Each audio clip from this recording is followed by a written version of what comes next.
This is Audible. This is Learning at 40, written by L.B. Dunbar, narrated by Stephanie Nemeth Parker and Stephen Dexter. Prologue. Zach. July. Ben was dead.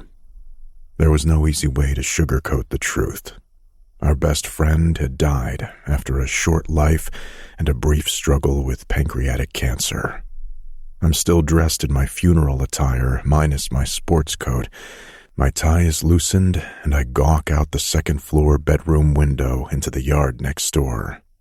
Anna's family calls this place Lakeside Cottage, but for the past year, it was the permanent residence of one of my oldest friends and his family.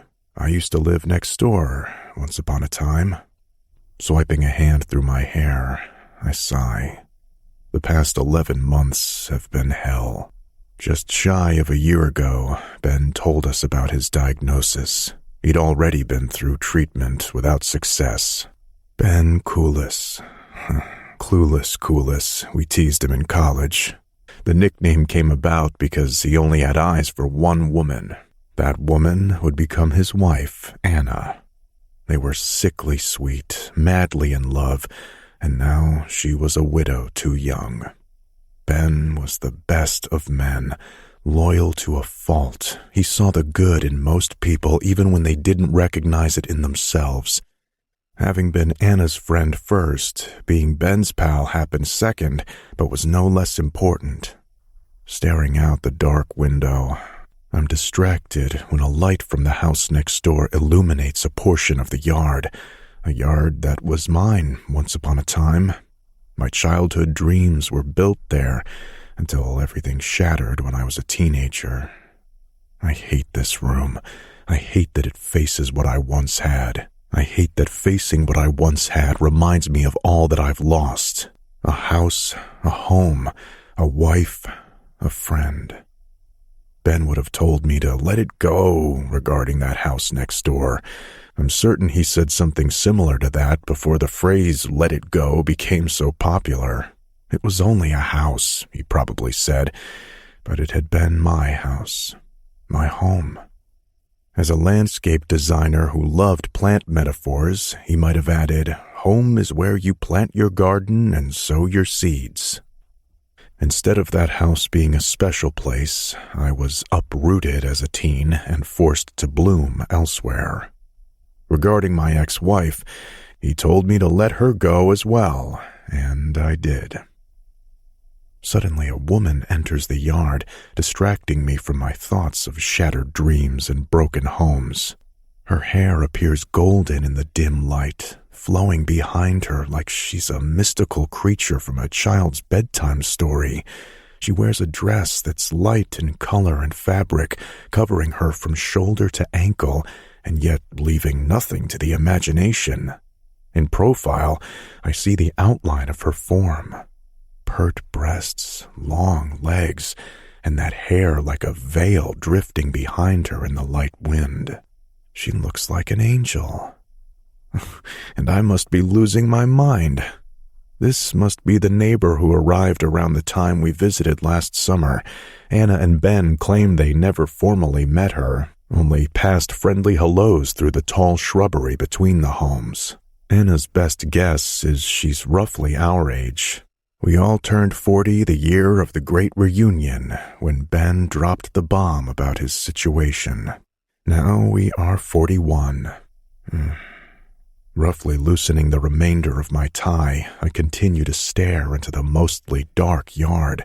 The patio is illuminated by the soft glow of light coming from the house. The kitchen. I recall my mother cooking there, my brother doing homework at the oval table, and my father's laughter. Tonight seems to be a night of memories. My childhood home, my best friend's passing, and this woman is invading them both. With my room 2 stories up and steeped in darkness, I remain submerged in my dismal mood, but mesmerized by her presence. Why tonight?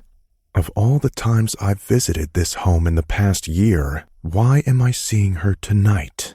And why does she look so beautiful, so peaceful, just standing in my yard, her yard, facing the lake off in the distance?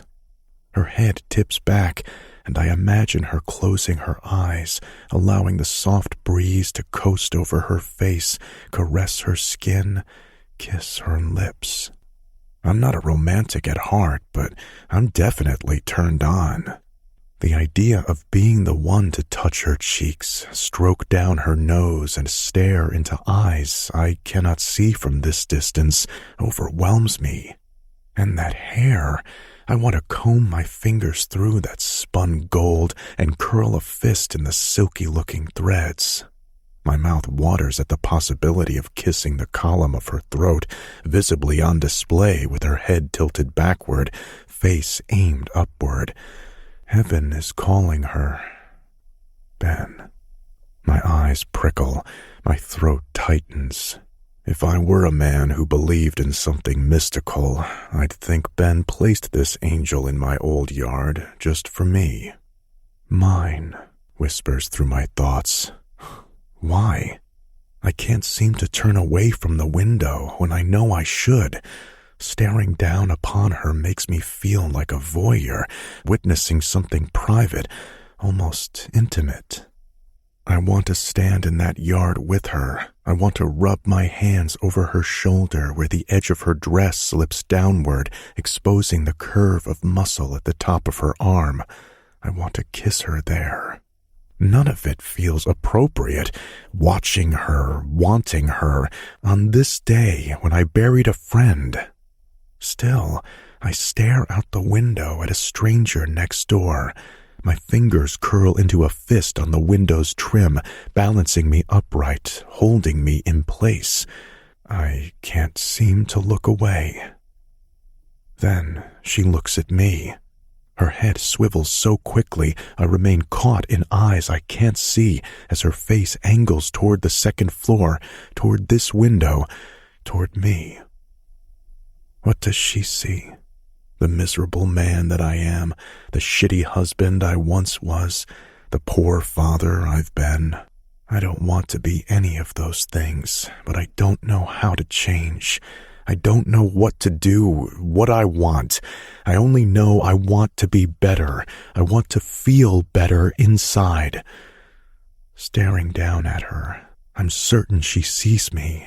Until I remember I'm covered in darkness. The lights remain off in my room, and I'm at the edge of the window.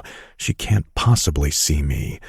I've been so good at pretending I'm something other than who I am. I don't think anyone knows the real me. Not even me. 1. Zach. August. Hello? I call out as I enter Lakeside Cottage, nearly trampled by my own 2 children who race around me to find Ben's teenage sons. In here, Anna hollers back, her voice strained. Crossing the large entryway, I enter the open-concept sitting area and kitchen combination filled with bright sunlight. It's been a few weeks since Ben's passing, and we're here for happier times. One final promise we made to Ben was to return every summer for the first 2 weeks of August. On the cusp of Ben's death, I worry the annual tradition is a little too new. I don't want Anna to be stressed about our return. Standing beside the kitchen island is our friend who lived here during Ben's last year, Mason Becker. The 2 of them appear as if they've been fighting. Watching Mason swipe a hand aggressively through his perfect hair, I approach Anna first. Hey! I greet one of my oldest friends with wide-open arms, and she collapses against my chest. Anna's mother and mine were best friends. Anna's father was considered a sausage king in Chicago, and when this house came on the market, her parents purchased it as a second home. My childhood home was next door. Our mothers were thrilled to be neighbors for at least part of the year. We spent entire summers together. Anna and I grew up with the maternal hope we would one day marry and join our families. As I consider Anna like a sister, a romantic interest never arose between us, but she's been one of my best friends our entire lives. Our older brothers were friends when they were younger as well. The only hope of joining the Weller-McCarran families would be her youngest sister Amelia and my older brother Noah, but the chances of that happening are slim to never in a million years. "How are you?" I ask, and her body stiffens. "I'm getting a little tired of that question." There's a defensive edge in her voice I haven't ever heard from her. My dark brunette friend has circles under her equally dark eyes and looks exhausted. She also looks thin. Dismissing the warning in her tone, I glance up at Mason. He appears exasperated. "Mason," I greet, releasing Anna and stepping over to him. To me, Mason Becker is an anomaly in our circle of friends. I don't know how Ben allowed a man who loved his wife to remain close all these years. It wasn't as though Ben didn't see how Mason felt about Anna. He just chose to ignore it. The rest of us, we weren't so blind. "I trust my wife 1,000%, he once said to me when I questioned him. He didn't need to trust Mason because he knew Anna would never stray. He also believed in Mason in a way I'm not certain I would if it were my wife he lusted after. However, Mason hated Janine, my ex-wife. The feeling was mutual. Mason is a man-whore. He's what I've heard women call model-worthy gorgeous. He has this artful hair, slicked back in wavy perfection, curling up on his neck. I swear he probably blow-dries his hair, the pussy. He's lived the glory of bachelorhood his entire 41 years, never taking a woman seriously, other than a blip on the map named Samantha, the mother of his now 5-year-old daughter, Lindley. Mason never considered marrying her. It's probably one of the few smart decisions he's made in his life. They would have killed each other. To Mason's credit, he's been living here since Ben announced he was sick. He stepped up to be the physical strength eventually needed to assist Ben with his condition. He was also an extra support to Ben's family of 2 teenage boys and a middle school-aged daughter. If only my friend was as great to his own child. Mason and I clapped backs before pulling away from one another. "Where's Logan?" Our original foursome includes me, Mason, Ben, and Logan Anders, newly married to Ben's younger sister. They live up the street about half a mile. There was discussion about Logan physically staying at the house in order to celebrate Ben's life, as we are calling this reunion of sorts. However, we don't want to overwhelm Anna, and with Logan's new baby, it's best he stays in his own home. Anna's been warned we aren't here to be catered to. For lack of a better explanation, we're here to use the place, recall good times with Ben, and get drunk. Anna is not responsible for us. "He'll be here tonight with Autumn and baby Ben." Autumn had a baby shortly before her older brother's passing, and she and Logan decided to name their son after Ben. At 40, Logan became a father again, and it suits him. He already has a daughter from his previous marriage, and I need some serious dad advice from him as a new divorcee with out-of-control children. Not that Logan's daughter is out of control. Lorna is an angel compared to my monsters. On that note, the 2 hellions race past me, and I'm suddenly wondering where they've been and what kind of trouble they've already caused. I don't remember being so inventive at 7 years old as these 2 seem to be. Oliver is the follower, while Trevor is the alpha of the 2. "Halt!" I call out, sounding militant.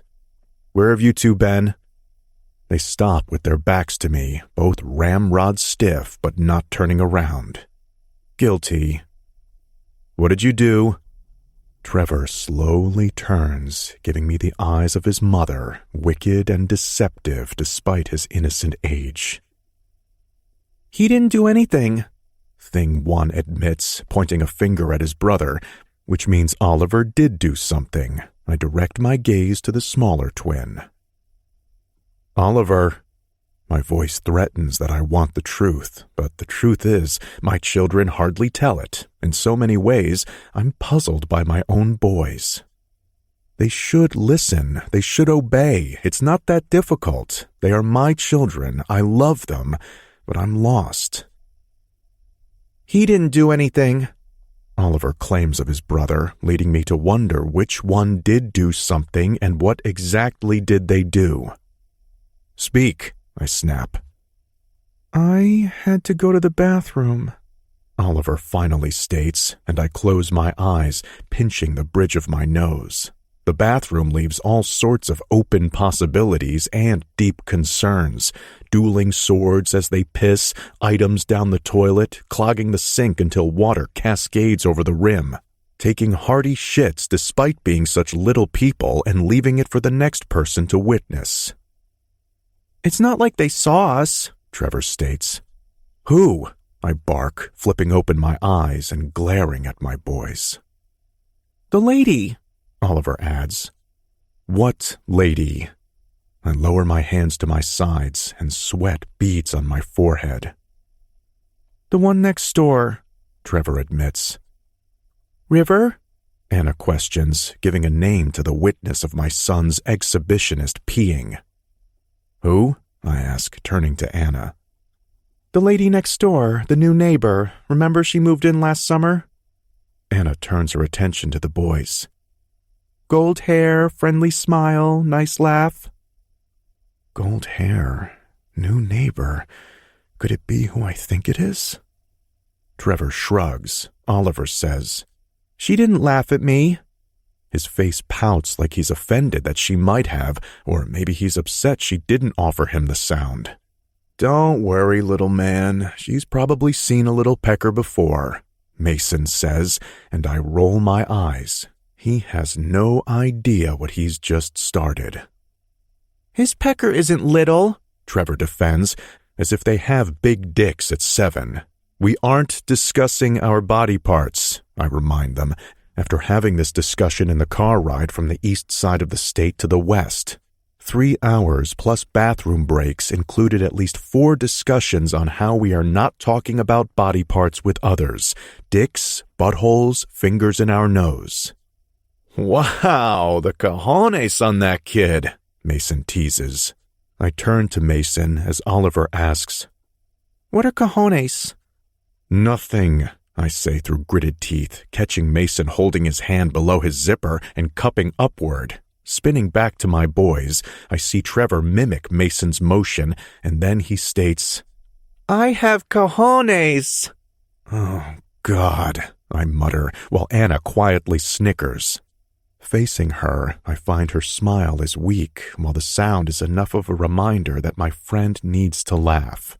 Maybe not at dick and ball antics, but it's good to see some kind of grin curl her lips. Okay, no more talk of cojones and no showing the neighbor your pecker. I didn't show her my pecker, I had to pee, Oliver reminds me. Can I show her my cojones? Trevor asks, dropping his voice to sound rough and gangster. No, and just for adding this word to your vocabulary, Uncle Mason wants to take you two to the beach. Mason chuckles before coming forward to clap me hard on my shoulder blade. Okay, little guys, let's take our big cojones to the beach. Mason passes me, and my boys break into cheers while racing to the car for their bags. I'm sorry about that, I say to Anna as my shoulders fall in defeat. Well, if anyone is going to teach them about big cojones, it's Uncle Mason. Her comment breaks us both into laughter, and I open my arms once again to bring her in for a hug. This time, I think I'm the one who needs it. The trip to the beach is chaos. Clothing changes, beach towels, snacks, water bottles, another bathroom check. Please tell me one of those coolers has beer, I mumble to Mason as we descend toward the sand. Locked and loaded, stressed daddy, Mason teases. 150 wooden stairs take us down the cliff to the shore with a small deck landing in the middle to view the grand lake before us. I'm hoping all the steps will deplete some of my boys' energy. It's wishful thinking, at least. A set of Adirondack chairs stand in a circle on the beach. and I'm instantly reminded of the last time I sat here among my friends, along with Ben. We were celebrating baby Ben's birth while watching Ben's sons play football and my sons run around like the little crazy beasts they are. I shake off the sadness and offer Anna a small smile when she catches me staring at an empty chair. "Beer?" I offer, stepping over to the cooler in desperate need of refreshment. "No thanks," she mutters, gazing out at my boys playing on the edge of the water. Her daughter Mila entertains them. Being 11, she's crossed over the line and considers the twins too young to be playmates. Instead, she shows interest in them like a babysitter might. "They grow so fast," Anna states, still watching the three interact. Her sons are not home yet today. Calvin is 17 and inherited Ben's old truck. Bryce turned 15 and is off with friends for the day. The boys seemed to have adjusted well enough to the sudden move their parents decided to make while they were in high school. What's difficult to judge is how they are handling the death of their father at such vulnerable ages. Mason takes a seat and automatically hands Anna an open beer, even though she declined my offer. Blindly, she accepts it and takes a drink of the summer shandy. I tip up a brow at Mason, who just shakes his head at me. Don't ask. "There they are," he calls out instead, and I twist in my chair to see Logan carrying 3 bags and something long under his arm. Autumn follows with baby Ben in a carrier strapped to her chest. "Lorna, come here, beautiful," I address Logan's daughter, who runs to give me a quick sideways hug before running off for Mila. The 2 girls are technically cousins now, but also best friends despite a 1-year age gap. I greet Autumn next, pressing a kiss to her cheek and then one to her son's head. "I think he's finally asleep," she whispers. Her voice is strained from the effort of walking down all those stairs with an additional 10 pounds attached to her. Gingerly, she lowers herself into a chair. "I forgot how much shit babies need," Logan huffs, not so gracefully dropping all the bags onto the sand and bending for the cooler immediately. "It's not shit," Autumn argues, pressing a kiss to the head of her sleeping babe.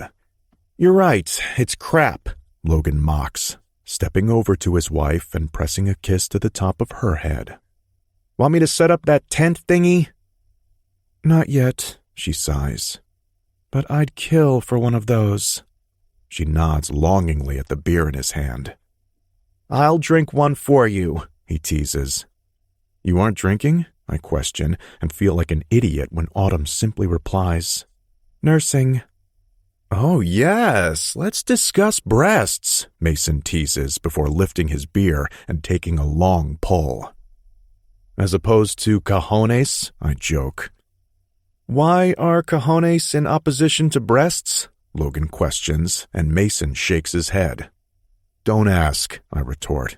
"But might I suggest when your boy grows older, you keep Uncle Mason away from him when he's 6, 7, or any age where body parts are a fascination." "We're men. All body parts fascinate us," Mason jests.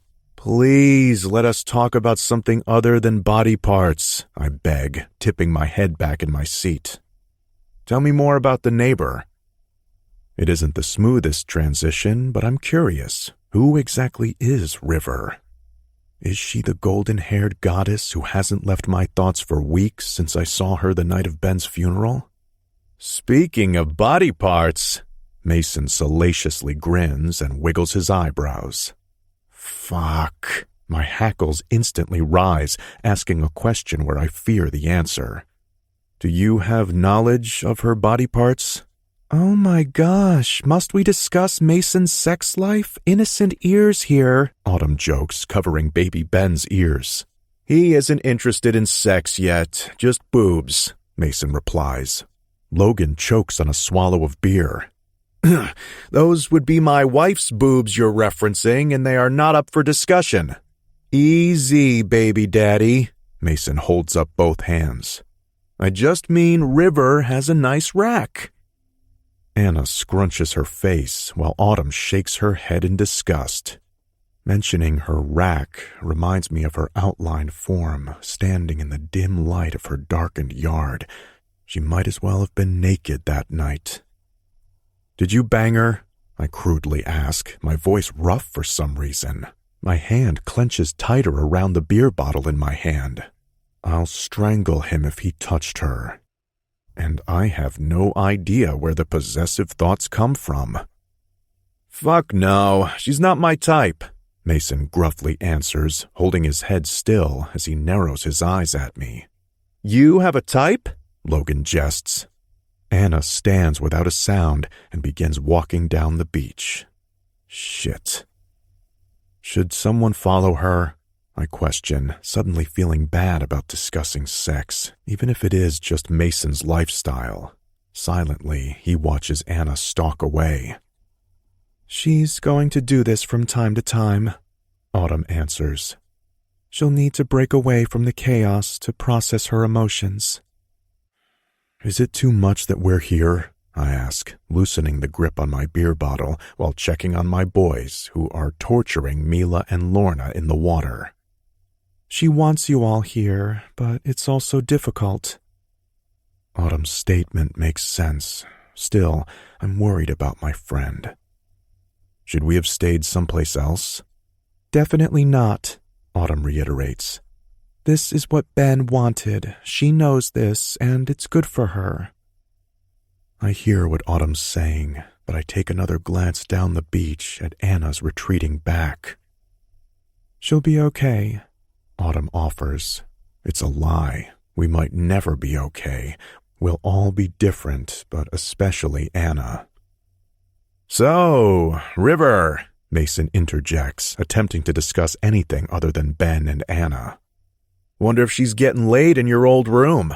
Mason wiggles his brows at me. "You really are an ass sometimes," Logan huffs, taking a pull of his beer. I appreciate he's offended on my behalf.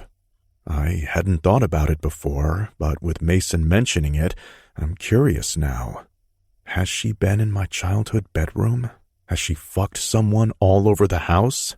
The thought both sickens me and excites me for some reason, and I realize I need to get laid. Since my divorce, I haven't branched out like my colleagues have encouraged. Maybe I'll find someone random on this trip and allow myself a one-night stand. Then again, the last time I had one of those, I ended up with a wife and twins. Is she married? I don't want her to be, which isn't really fair. My eyes wander up the cliff in the general direction of the house where I once lived. Is she in the yard now? Unless she stood on the stairs belonging to her property, there's no way to see her. "Why, you interested?" Mason arches a brow at me. "Just curious," I mutter before taking a hearty sip of my beer. My eyes are still drawn up the cliff, wondering. "Well, you know what they say about curiosity and cats." Please don't let him say it killed cats, because talking about death isn't appropriate right now. I briefly close my eyes as Mason's mischievous voice warns us his wisdom will be anything but politically correct. "It can lead you to some pretty kitty, and that's a direct body part reference." Mason huffs, proud of his analogy, as he points at me around the bottleneck of his beer. "You're so inappropriate," Autumn chuckles. "That's what the kiddies like best about me." Mason wiggles his brows once more. As Mason continues to be inappropriately appropriate, I can't remember the last time I saw a kitty, and my thoughts race back to River.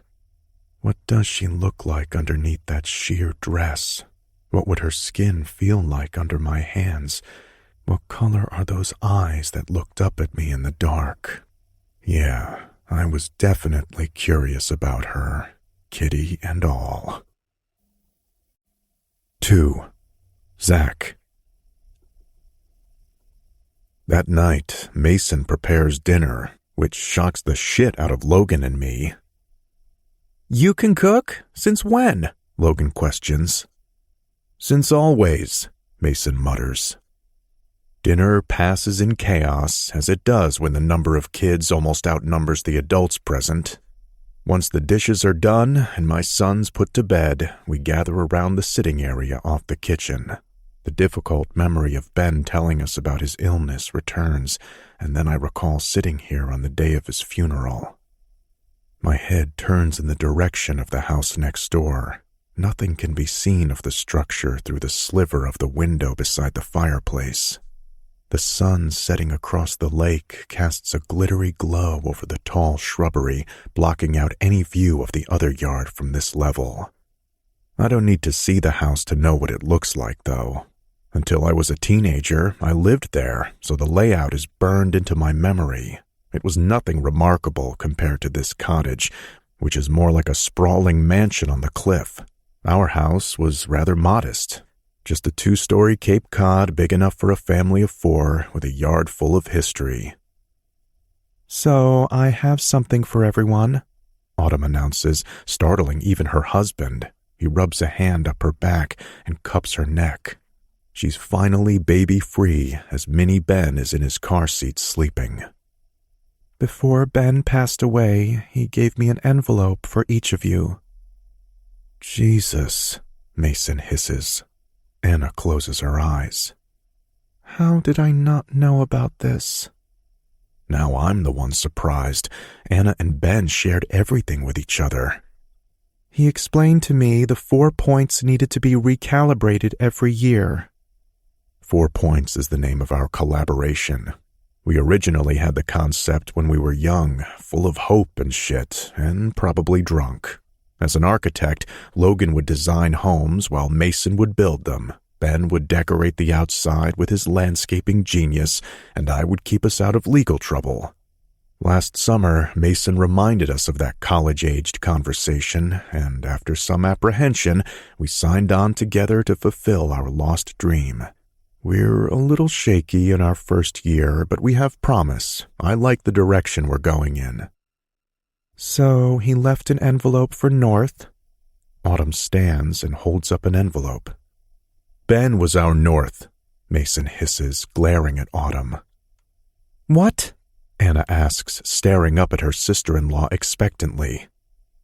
"The house is true North, leading everyone home. That's how Ben saw this place." Autumn pauses to hold the envelope higher. "This one will go to Archer." "Archer?" "My brother?" Anna snaps. He wasn't a part of our group. A few years older than us, he had his own circle of friends, which included my brother for a long time until Archer slipped off the radar. Anna's face crumples in both hurt and disgust. "I don't even know where he is." "Ben did, and I'll take care of it," Autumn states, and the surprise on Anna's face is like someone just smacked her. "How?" she asks of her husband's sister. "Ben had an email address for him." Anna closes her eyes, anger heating her cheeks, hinting at the fact she didn't have access to that address. I hate this for my friend, but assume Ben had his reasons for why Anna couldn't have her brother's contact information. Autumn sadly smiles before turning to Mason. "Technically, you lived north in Ben's compass, but he's calling you west." Autumn hands Mason another envelope.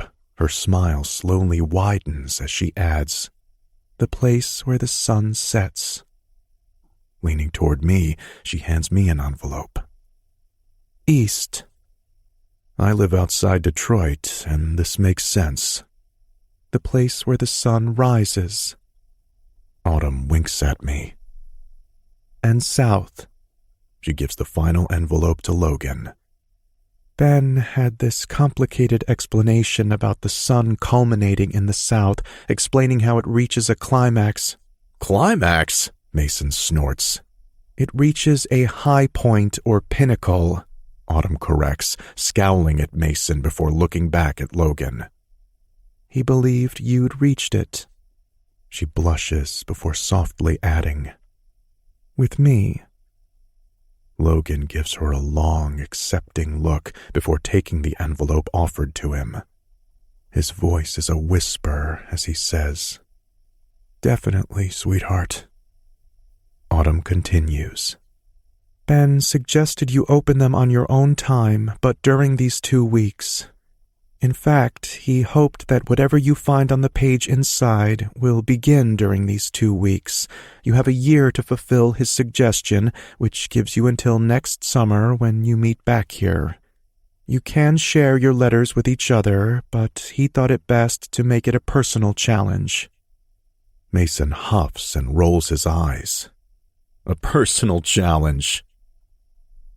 There isn't one for me, Anna remarks, staring at the envelope remaining in Autumn's hand while the rest of us avoid looking at the parchment Autumn holds. Archer isn't here, Anna reiterates, her tone curt, her eyes searching her sister-in-law for some explanation. I think Ben hoped he might be. A heavy silence fills the room. Abruptly, Anna stands, visibly upset that there isn't a letter for her. I'm going to bed. Perhaps it's better that there isn't one for her. Anna has a long road ahead of her. She doesn't need Ben sending her haunting messages from the grave. Well, what the fuck? Mason announces, hastily opening his and pulling out a note card roughly the size of the envelope itself. He reads what's written, then flips it over and flips it back. With the quick flick, I notice only a line of words and not an in-depth letter. Mason quickly stands, muttering under his breath. Bastard. A bar room just off the kitchen doubles as an exit from the back of the house. Mason grabs a bottle from the counter and forces the back door open. It slams when it retracts. He makes his way across the patio and toward the steps leading to the beach. Now I'm worried, Logan chuckles. His eyes meet mine as we sit perpendicular to one another on the couches arranged at a 90-degree angle. Rock, paper, scissors, Logan teases.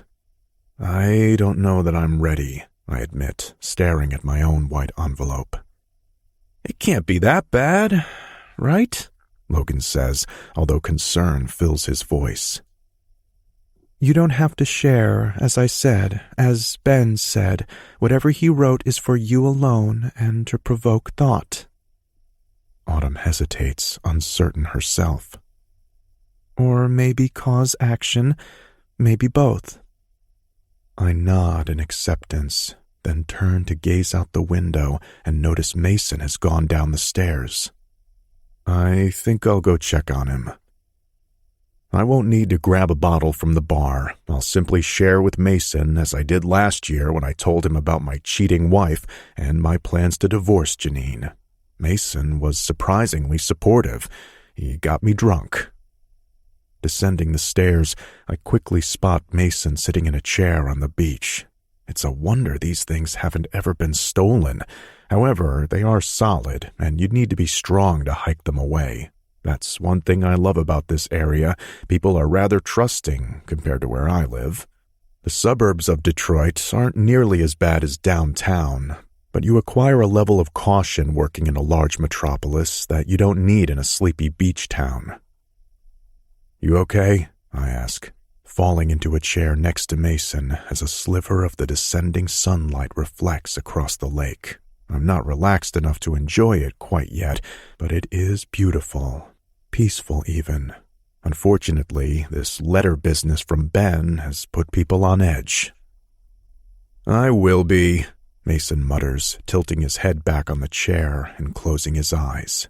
He tips up the bottle of tequila, reminding me of all kinds of trouble from last summer. Going for the hard stuff on the first night? That bad, huh? What's yours say? Mason huffs. Lifting his head, he nods at me while ignoring my question. I didn't open it yet. Coward! He's teasing me, but he isn't wrong. I don't know what Ben could possibly say to me that he didn't say while he was still alive. We discussed business and fatherhood, my divorce and his marriage. We even talked about my boys and how lost I felt with them. Ben wasn't the type to hold back. If he had something to say, he said it, especially at the end when he willingly told everyone how much he loved them. and I was never strong enough to say the words in return.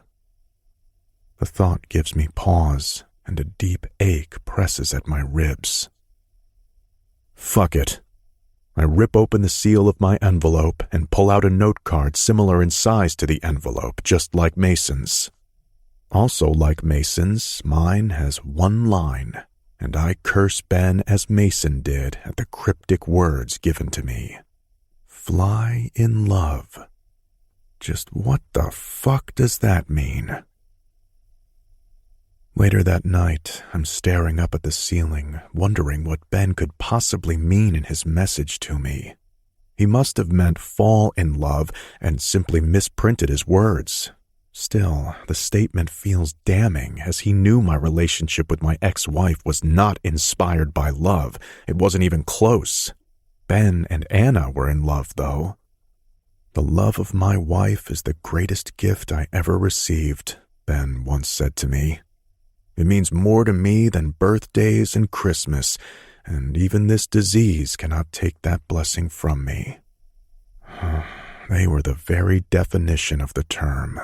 Under love in the dictionary, it reads tender kisses, meaningful stares, and happily ever after. For an example, see Ben and Anna Koulis. Only even their happily ever after has been ruined. Suddenly, laughter filters up to my room.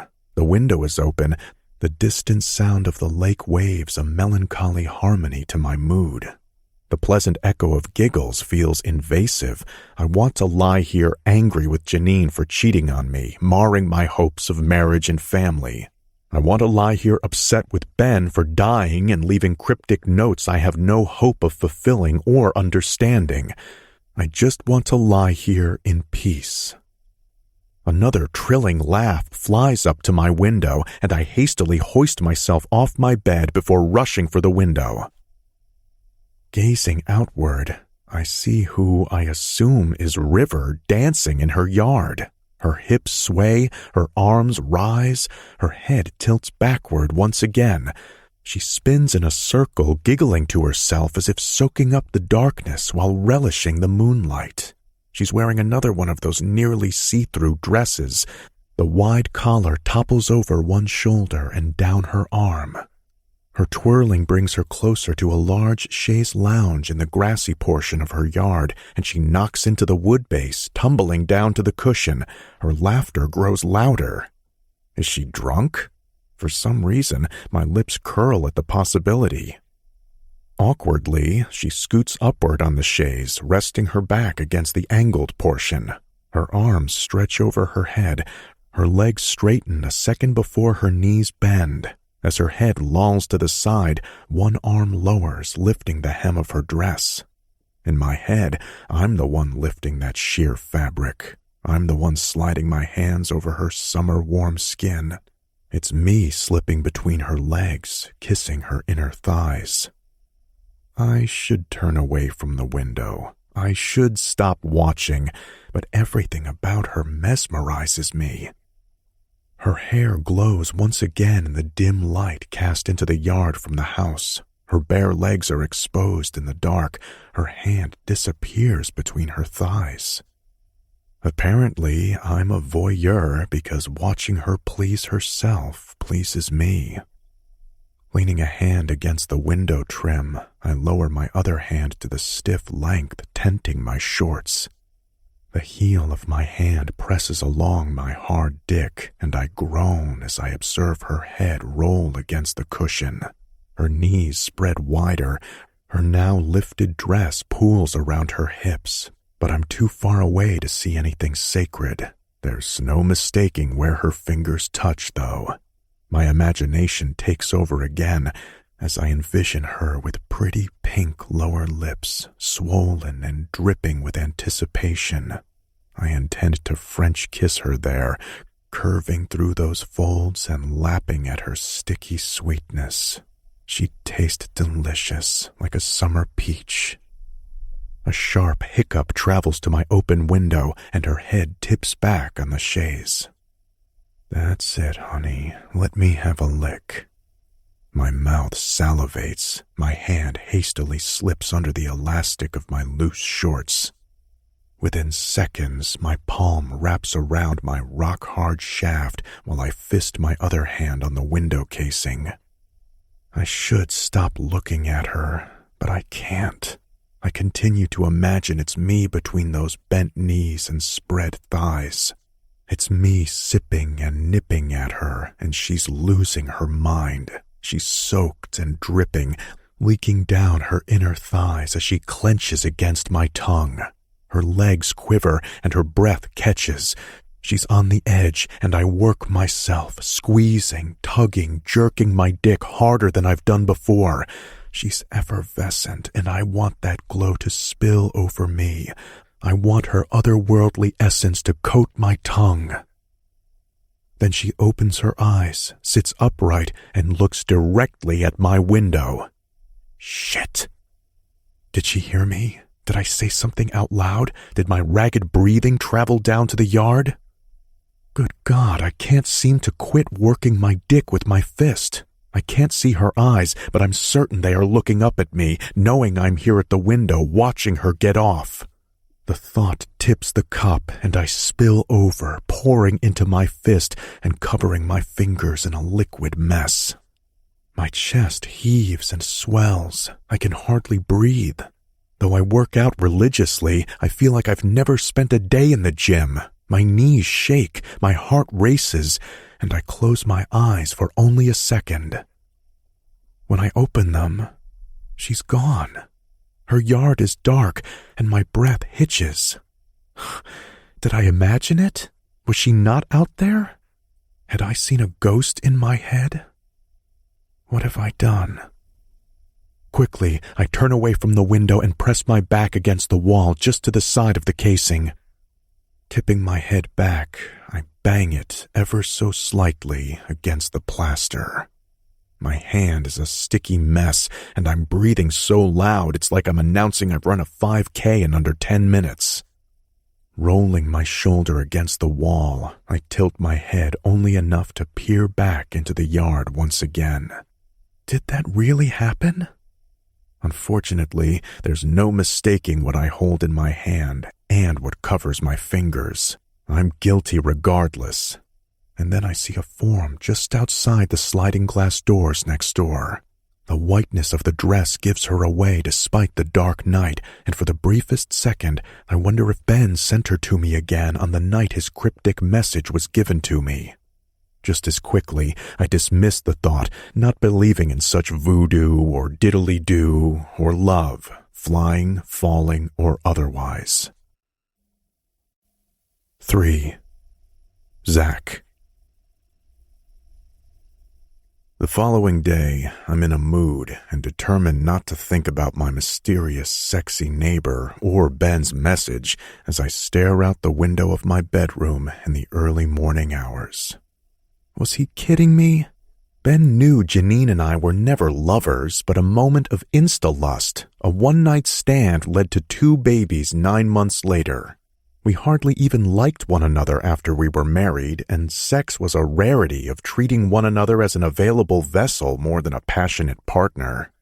I'm too busy to fall in love or fly in it, and now I'm even busier with 2 rambunctious boys. Today, the guys, 3 of the 4 points in our compass, have plans to go golfing. We invited Calvin and Bryce to join us, even though it won't be the same with the younger set instead of their father.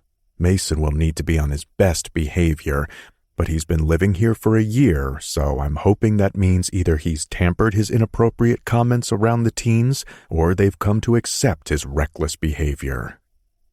Either way, I'm looking into the yard next door once more. I can't seem to pull my eyes away from the house at this angle where I can see the old tree fort and recall all the games played back there. Images fill my head of being chased by my brother, hitting golf balls off the cliff with my father, and helping my mother in her garden. Movement in the yard catches my eye.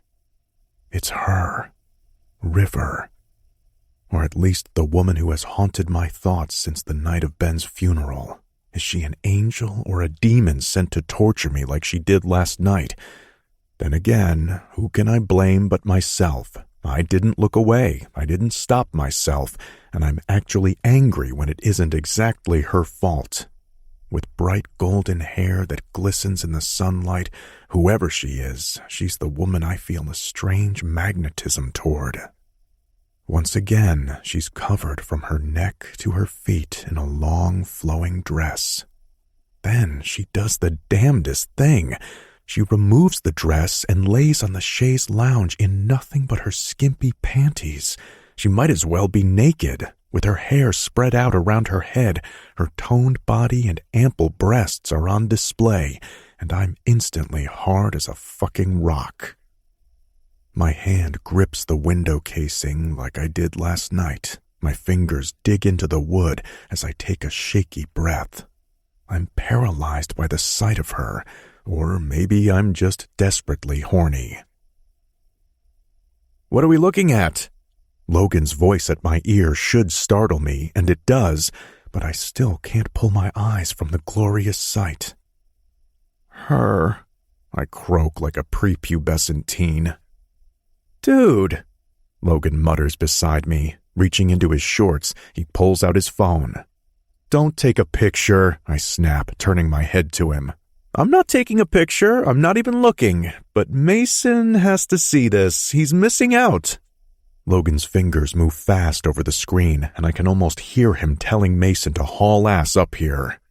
"Don't call Mason," I snap, reaching for Logan's phone. Swiping it quickly out of his hand, I glare down at the device, but the message has already been sent.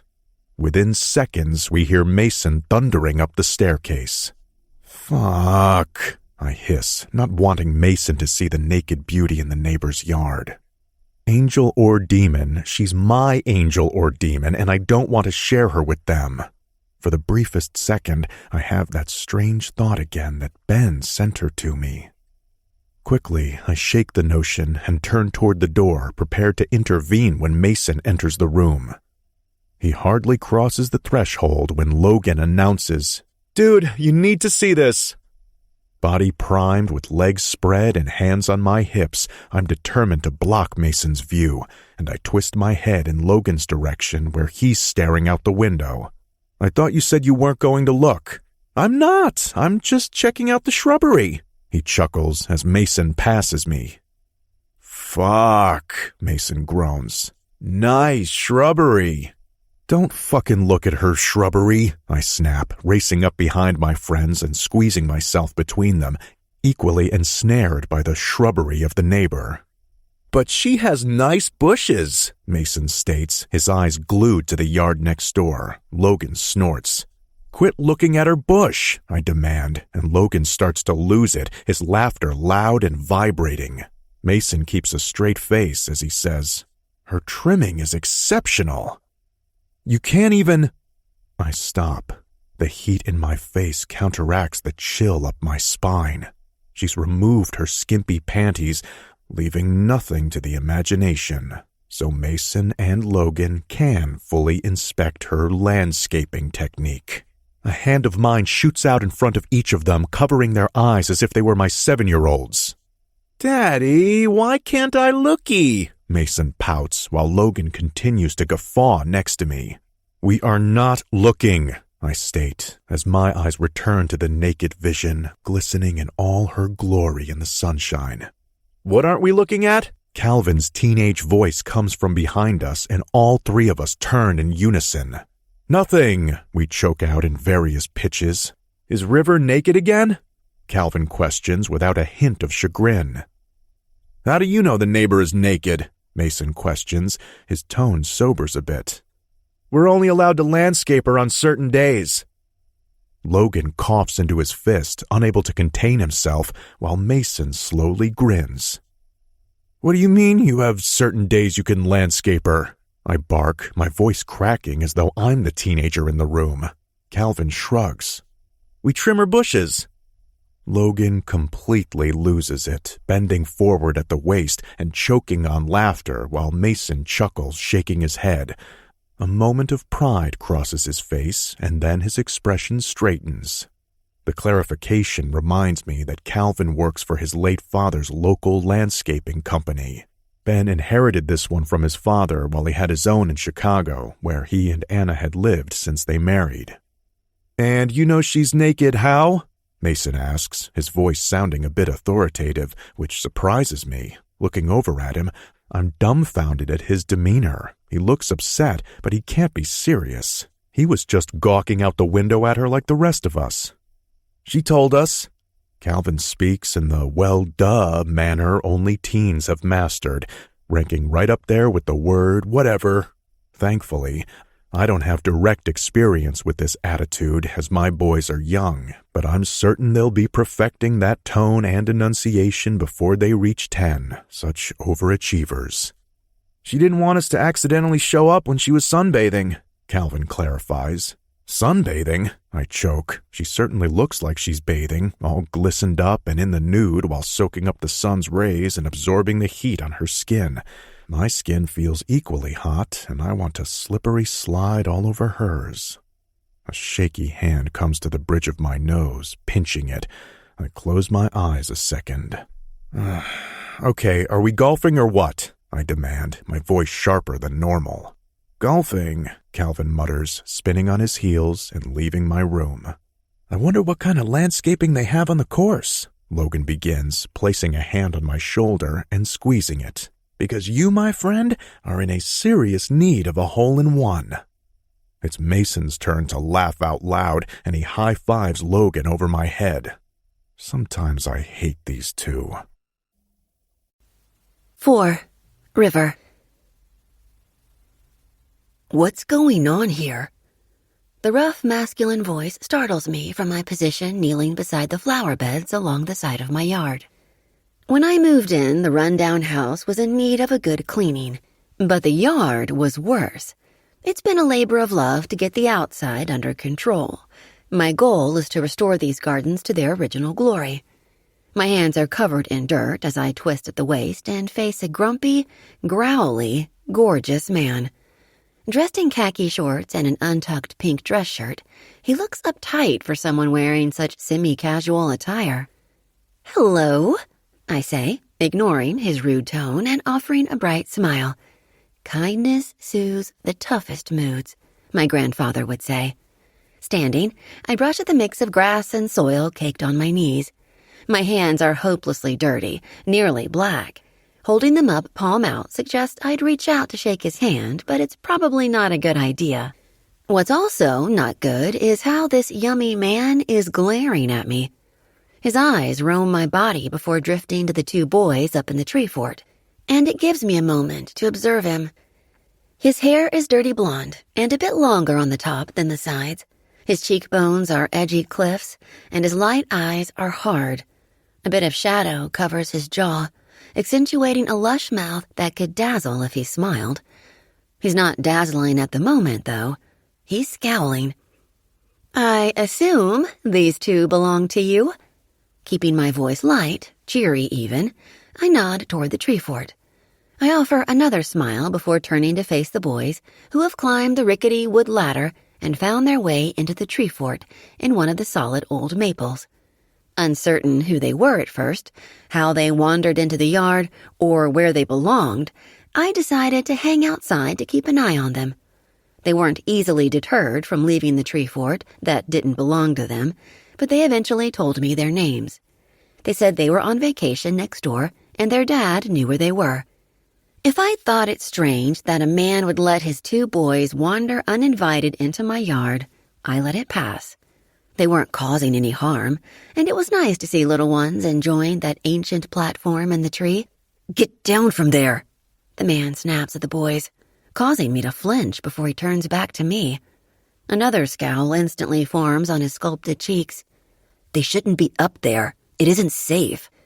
He's probably right, but I've been up there myself in the past year, and it held me. Those boys can't weigh more than 100 pounds collectively. Plus, I don't know why he's angry with me. His boys wandered into my yard. "They haven't been a bother," I remark, still keeping a smile plastered on my face. "That's not the point." His sharp retort startles me, and my kindness meter wavers.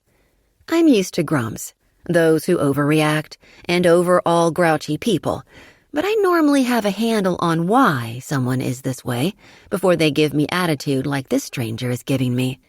Have we met before? What am I missing here? What is your point? I teasingly demand, placing my hands on my hips and cocking one to the side. I do not like his tone, nor do I appreciate the way he's glaring at me as if I did something wrong. Still, my smile only falters a little bit. Are those your boys or not?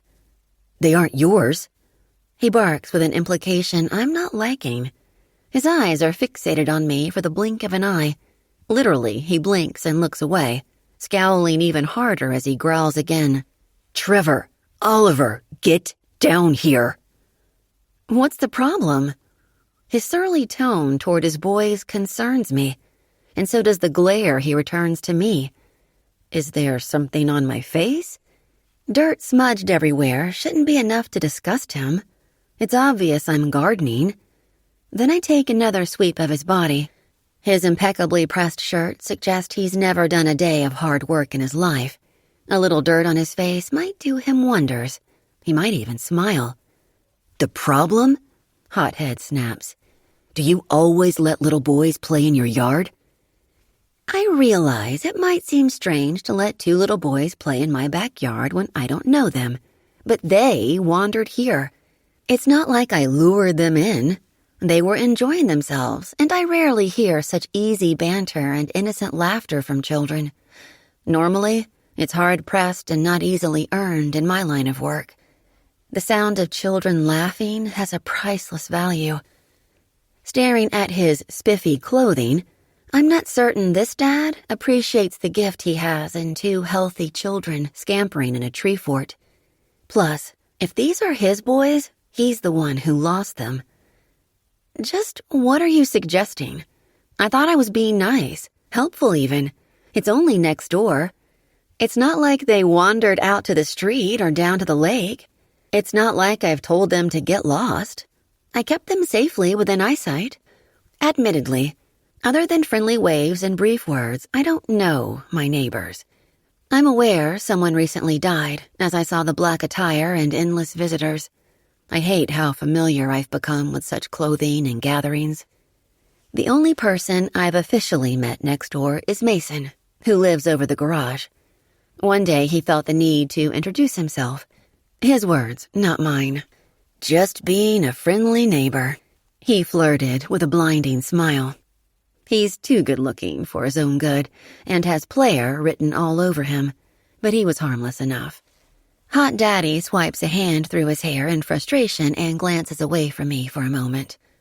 I'm sorry. He blows out a breath in exasperation and lowers his voice. They're a handful. My brows lift, surprised at his assessment. The boys have been a joy. When I first heard small voices in the yard, I thought I was losing my mind because I didn't see them right away. I hadn't thought to look up, but instead gazed out across the lawn leading to the cliff's edge. When I finally glanced toward the tree, my first concern equaled their father's. It wasn't safe up there, but I'd been on the platform myself, and the second I heard their laughter, my worry eased. I came outside to introduce myself and learn who they were. Admittedly, I did hesitate, wondering how they'd entered the yard and if a parent really did know where they were. While I wasn't opposed to bribing, I wasn't about to give candy to a stranger's children to coax them out of the fort. Plus, they were playing, using their imagination, enjoying the outdoors. It was a marvel and a rare commodity among the children I knew. Eventually, curiosity must have gotten the best of them, because the slightly smaller of the two wandered down to me, asking if he could help. Pulling weeds can be tricky business, but I love the satisfaction of a clean flower bed and didn't mind getting my hands dirty. Oliver was a little thinner than his brother, and between that and his eye color, it was the only way to tell the two apart. He was so sweet in the way he hesitated as he asked me, almost as if he was afraid to offer or suggest he might help me. Quickly, the boys got carried away, tugging anything and everything green, so I suggested they return to the fort, calling it a ship, a pirate ship. I told them the weeds were treasures I was handpicking, and I needed them to look out for potential invaders who might want my bounty. They've been very helpful. I smile at the boys who have stopped playing to watch us from their perch in the tree. Their father immediately snorts in disbelief. His forehead furrows and he breaks into a strangled laugh while he scrubs at his head. His entire face shifts, hinting at the potential to dazzle. My lips slowly grin at him. I'm River, by the way. I know. His tone lowers, and the sudden shock in me cannot be masked. While my shoulders fall a little, I keep a smile plastered on my face. I don't want to ask how he knows my name. The rumors don't bother me. I know the truth, and it's nobody else's business. Straightening my back, I continue the forced grin. Well, Trevor and Oliver are welcome over here anytime I'm in the yard. It's a treat to have little people use that fort. I don't have children, and I don't consider Quincy's grandchildren mine either. So having little ones around to use what might have once been a beloved play space warms my heart. Just keep your clothes on. His direct tone and abrupt words startle me. Pardon me? I blink in surprise, wondering why he's returned to such a sharp tone. Your clothes? Keep them on. My mouth falls open, but he points up at the second-floor window facing my yard from the side of the house next door, and I instantly understand his meaning. I've never seen the light on in that room, and most of the time the blinds are lowered, so I didn't think the space was used. Have you been spying on me? My voice drops all pretense of friendliness, my tone incredulous, my hands fist at my side. It was an accident. Not a drop of contrition marks his voice. You accidentally saw me in my own yard. Naked, I don't add. Well, it's not like the room faces another direction. His answer is doubtful. The position of that corner room suggests it most likely has a window facing the lake. Look in that direction, pervert. Not to mention, if he's a father, there must be a mother somewhere, which means he shouldn't be checking me out. I cross my arms as if it hides what he's already seen. His gaze drops to my breasts. Wearing a tank top, I'm certain the thin cotton is streaked with perspiration and dirt. Folding my arms only seems to accentuate my chest, and his glare intensifies for a second, before he quickly shifts his gaze to the left and growls out the boys' names once more. Trevor, Oliver, now! It isn't my place to question how people parent their children, and I've heard tones of frustration, anger, and grief, but this man's growl doesn't sound like any of those emotions. He sounds like he's being strangled or tortured, and once again, I can't imagine what I've done to him. Our exchange has only been a few minutes at the most. Are they really yours? The juxtaposition between those squirrely, active boys and the man digging fists into his pockets as though he's trying to hold back from I don't know what isn't meshing in my head. Then again, I'm not a stranger to parents and children who appear in opposition. Appearances can be deceiving. I know firsthand about passing judgment without explanation. It's happened to me. Yes, he hisses. His jaw clenches. His eyes narrow. It's time for him to leave my yard. As the boys haven't responded to their father's demanding call, I address them. Trevor? Oliver? Sweets? Come down, please. Your daddy says it's time to go. Do we have to? Trevor whines. He's been the alpha of the two, encouraging his brother to take risks and follow his lead. His whining is addressed to his father, but I interject. Remember what I said. My voice remains softer with the boys as I remind him of the promise I made his brother and him. You can visit the tree fort any time, but when time is up, it's up. No complaining. Trevor's little shoulders fall in defeat. It's hard to face disappointment in a child. I've seen it too often lately.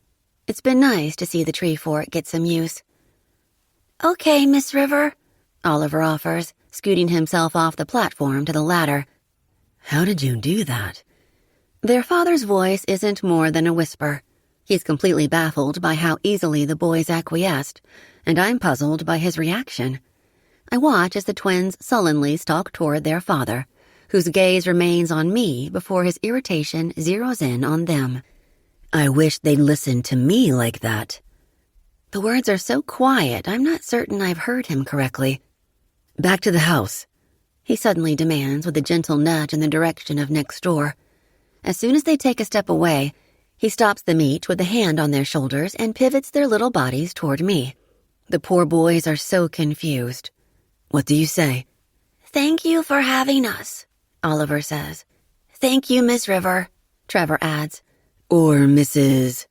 Hot Dad pauses. His expression shifts, returning to that puzzled glare.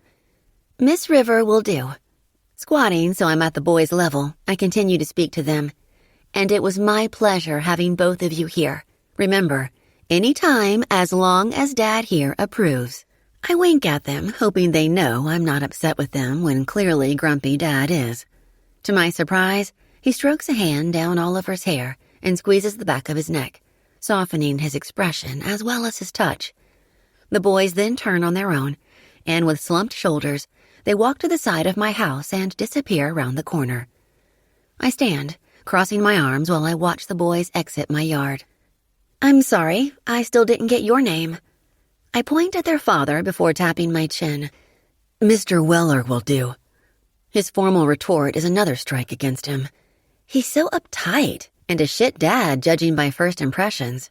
And while I shouldn't be judging, I am. When did the fence go in?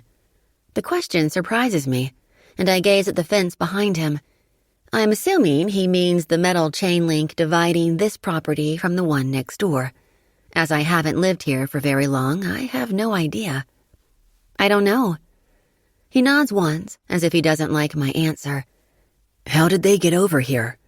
He questions next, as if I know that answer any more than I can answer about the fence.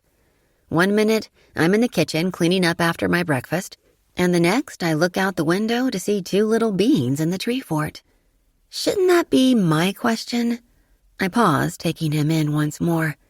Too bad he's hot and a dad. Maybe, just maybe, rather than casting a stone at me for allowing them into my yard, you should examine how they got away from you in the first place. Or why. His expression is more than shock. He looks like I punched him in the stomach. Slowly his face morphs, cheeks drawing edgier, eyes shifting darker. They're my children. I'll worry about them. Thank you. Sarcasm does not suit his pretty face. You do that, I remark. I will. His hands slip into his khaki shorts. Fine, I hiss. Fine, he snaps. We remain at this impasse. He should be leaving, yet he isn't moving. His eyes spear mine, digging deep into them. The stare is a bit unnerving, but I don't try to evaluate it as I just want him out of my yard. Well? I question, arching a brow and wondering what he's still doing here. Right, he mumbles, swiping a hand through that sandy hair. He shakes his head, tugging his gaze from me. Turning, he gives me his back, and I note the snug fit of his dress shirt across his shoulders and the firm muscles of his calves as he stalks to the side of my house.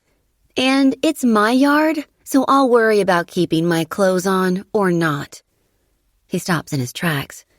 Somehow, that sounded better in my head. I should be warning him to keep his eyes to himself. He shouldn't be watching me in my yard. That's just creepy. However, I'm a little bit flattered. Did he like what he saw? Quickly, I dismiss the thought. He shouldn't be looking over here, especially if he's married and has children. He spins to face me and takes 2 steps back toward me. Keep your clothes on, he hisses, his voice dropping to the harsh tone he used with his children. Geez, chillax. Keep your eyes off me. I take 2 steps toward him and don't miss his gaze sweeping down my body. It's the kind of gaze that suggests he likes what he sees. He bites his lower lip and holds the pose, and a shiver ripples up my middle. A good kind of shiver that hints I might like his eyes on me. Then I want to kick myself for such thoughts. He's probably married, I warn myself.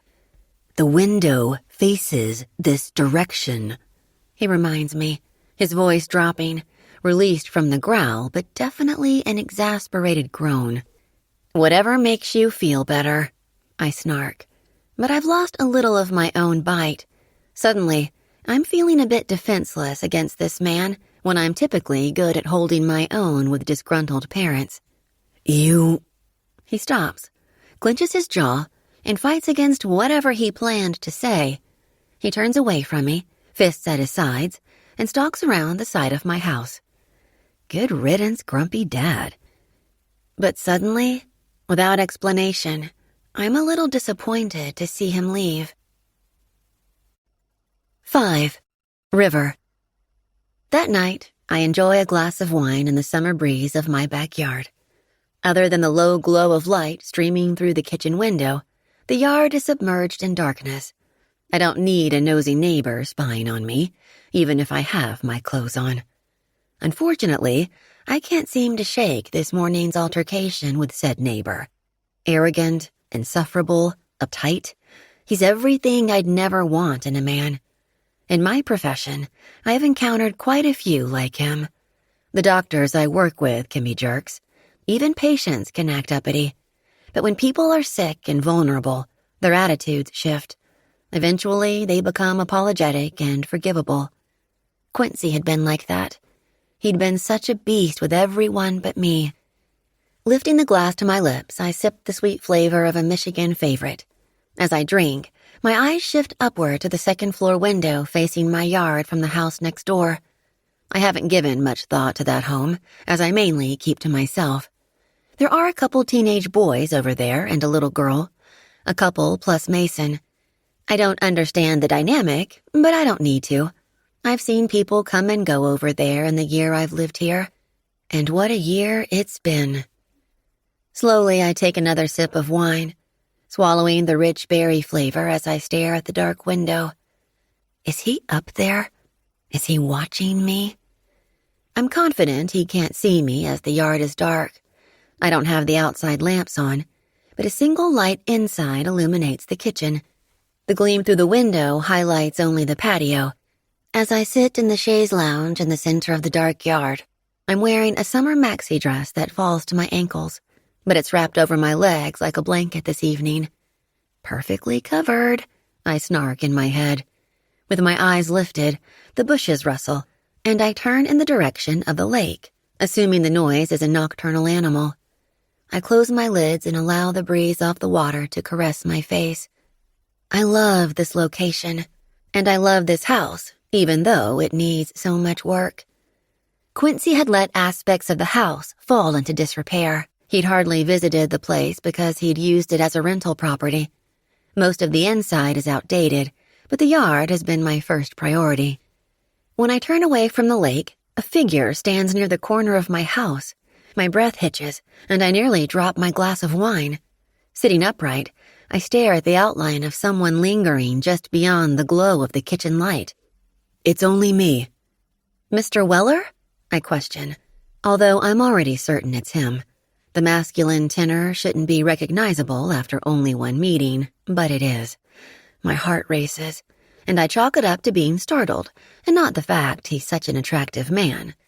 As he steps into the light, he wears another button-up in white, this time along with dark jeans. Flip-flops are on his feet, and it dismantles the stick-up-his-ass appearance of him just a little bit. It's Zach, actually, he corrects. Are you lost? Balancing the glass of wine on top of my bent knees, I sit on the chaise lounge, recalling the question I'd asked his boys earlier. Their immediate response was to ask me if I was. All who wander are not lost. Sometimes those who stand still are. I wanted to apologize for earlier.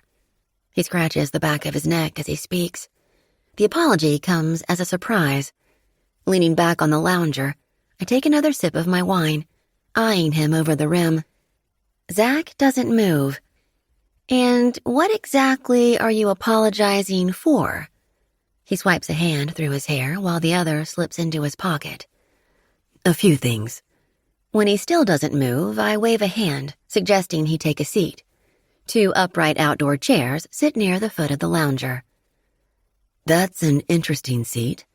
He nods at the chaise as he approaches. Running a hand over the cushion, I smile to myself. The old chaise lounge cushion is one of the first things I replaced in this yard. New fabric and a quick stain job to the wood base brightened up this little slice of heaven. Made for more than one person, it's not quite big enough for 2. I call it a person-and-a-half lounger. Tipping my head back, I look up at the star-filled sky and close my eyes, luxuriating in the space on this thing. When I open my eyes, Zach has moved to the foot of the expanded seat. Want to try it? I pat the space next to me before realizing what I've said. I don't know this man. He insulted me in more ways than one this morning, and he's probably married. Yet, as he climbs onto the seat beside me, he looks as vulnerable as his children. Tension rolls off him in waves so strong, I'm surprised I'm not forced off the chaise. And I'm reconsidering the invitation as our arms press against one another. Would you like a glass of wine? I offer, holding mine up. The bottle sits beside me on the grass, and I'll need to retrieve a glass for him from the house. Without a word, Zach boldly takes my glass from me and sips. I see where his children have learned their sense of propriety and manners. He tips his head back and closes his eyes to the dark sky overhead. Releasing a deep sigh, he relaxes only slightly. That was my glass, I mutter, directing my gaze forward toward the dark yard. Oh, I thought we were sharing. A tease that wasn't present in our first meeting laces his tone. Wine stealer, I mumble, and his head sharply turns in my direction. Side-eyeing him, I notice his eyes narrow at the side of my face. So, what are you apologizing for again? I need to understand better what he's doing here, and I give in to the pull to look at him. I came off a little strong earlier, and I'm sorry. The boys, they elude me sometimes. I'm a terrible father. The words almost break me, as they're said with such honesty and regret. Perhaps he needs to apologize to them for being so harsh. Why would you say such a thing? So many reasons. He gazes forward, staring off toward the house next door. You're full of vagueness, I tease, bumping his shoulder with mine as we remain so close to one another. I'm just not a very involved dad, I guess. And now I have them full time. The wording surprises me. Are you divorced? Please be divorced and not a widower. I can't handle if both of us are struggling with the eternal loss of someone. Recently divorced. Does it show? He turns his attention back to me, and we gaze at one another. Our faces are close. Our noses could touch. His eyes are more of a silver color than the dark, molten appearance of earlier. It's a strange combination with his lighter hair, but striking like the rest of him. Divorce looks good on you, I flirt, although I shouldn't be flirting. You're so forward, my mother would say. Honesty never hurt anyone, my grandfather would correct. Zach's eyes sparkle a bit in the dim light cloaking our dark location. I wasn't a very good husband either. His eyes shift away from me, and I clear my throat. Not flirting. No to flirting. I'm sorry. You loved her? A question lingers with my desire for clarification. I didn't. He tips his head forward, swirling the glass of wine in his hand. Ah, I nod to accept his answer. While it stings to think he didn't love his wife, maybe she didn't love him either, and that was the reason for his melancholy tone. There's always more to the story. I also wanted to apologize for noticing you sitting in the sun. You know. He side-eyes me without turning his head. Naked? I teasingly clarify for him, and he closes his lids. I really didn't mean to look. Your eyes just accidentally wandered, I jest, tipping up a brow while keeping my tone light. He huffs an answer, and I consider he's sincere enough. I actually blush as though he'd caught me in a compromising position, which he did in a sense, but I'm not ashamed of my body. Also, it's my yard. Assuming I am well protected by the overgrown shrubbery around the place, I have the liberty to do as I please over here. A solid wall of arborvitae lines the south side of the property, marking the boundary between where he's staying and where I live. An ugly metal fence is on my side of the trees. Behind us is a solid 6-foot wooden barrier built by my other neighbor. It clearly says to stay out. I accept your apology, I say, reaching out to pat his thigh.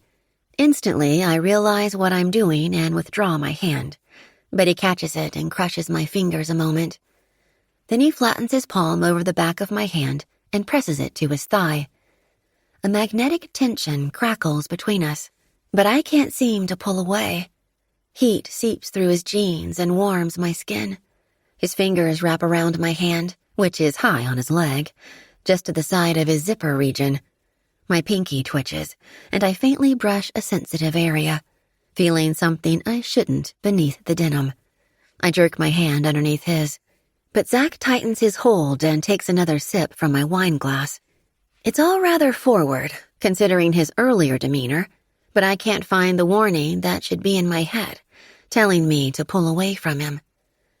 We relax in silence a while, soaking up the quietness of the dark evening, the breeze from the lake rustling the leaves on the trees in a natural soundtrack that soothes the soul. I reach for the bottle of wine on the grass and take a pull directly from it. Then I refill the glass Zach still holds. Thanks. He doesn't bat an eye at my drinking from the bottle, but takes another sip from the wine glass he stole from me. How long have you lived here? His eyes focus on the back of my head. Not long. I inherited the place. Really? His attention shifts from the house to me. Our shoulders touch. Our forearms cross. Our hands are still together against his thigh. It's an intimate position, considering he's a stranger, but he isn't flinching. Care to clarify? It's a strange request from a man who baffles me. My husband died. It wasn't entirely the truth, but it's the best explanation I'm willing to give a man I don't know. His eyes lower for my left hand, finding it absent of a ring. Oh, Zach whispers, pausing on the sound. I'm sorry for your loss. He waits another beat before repeating my words. You loved him.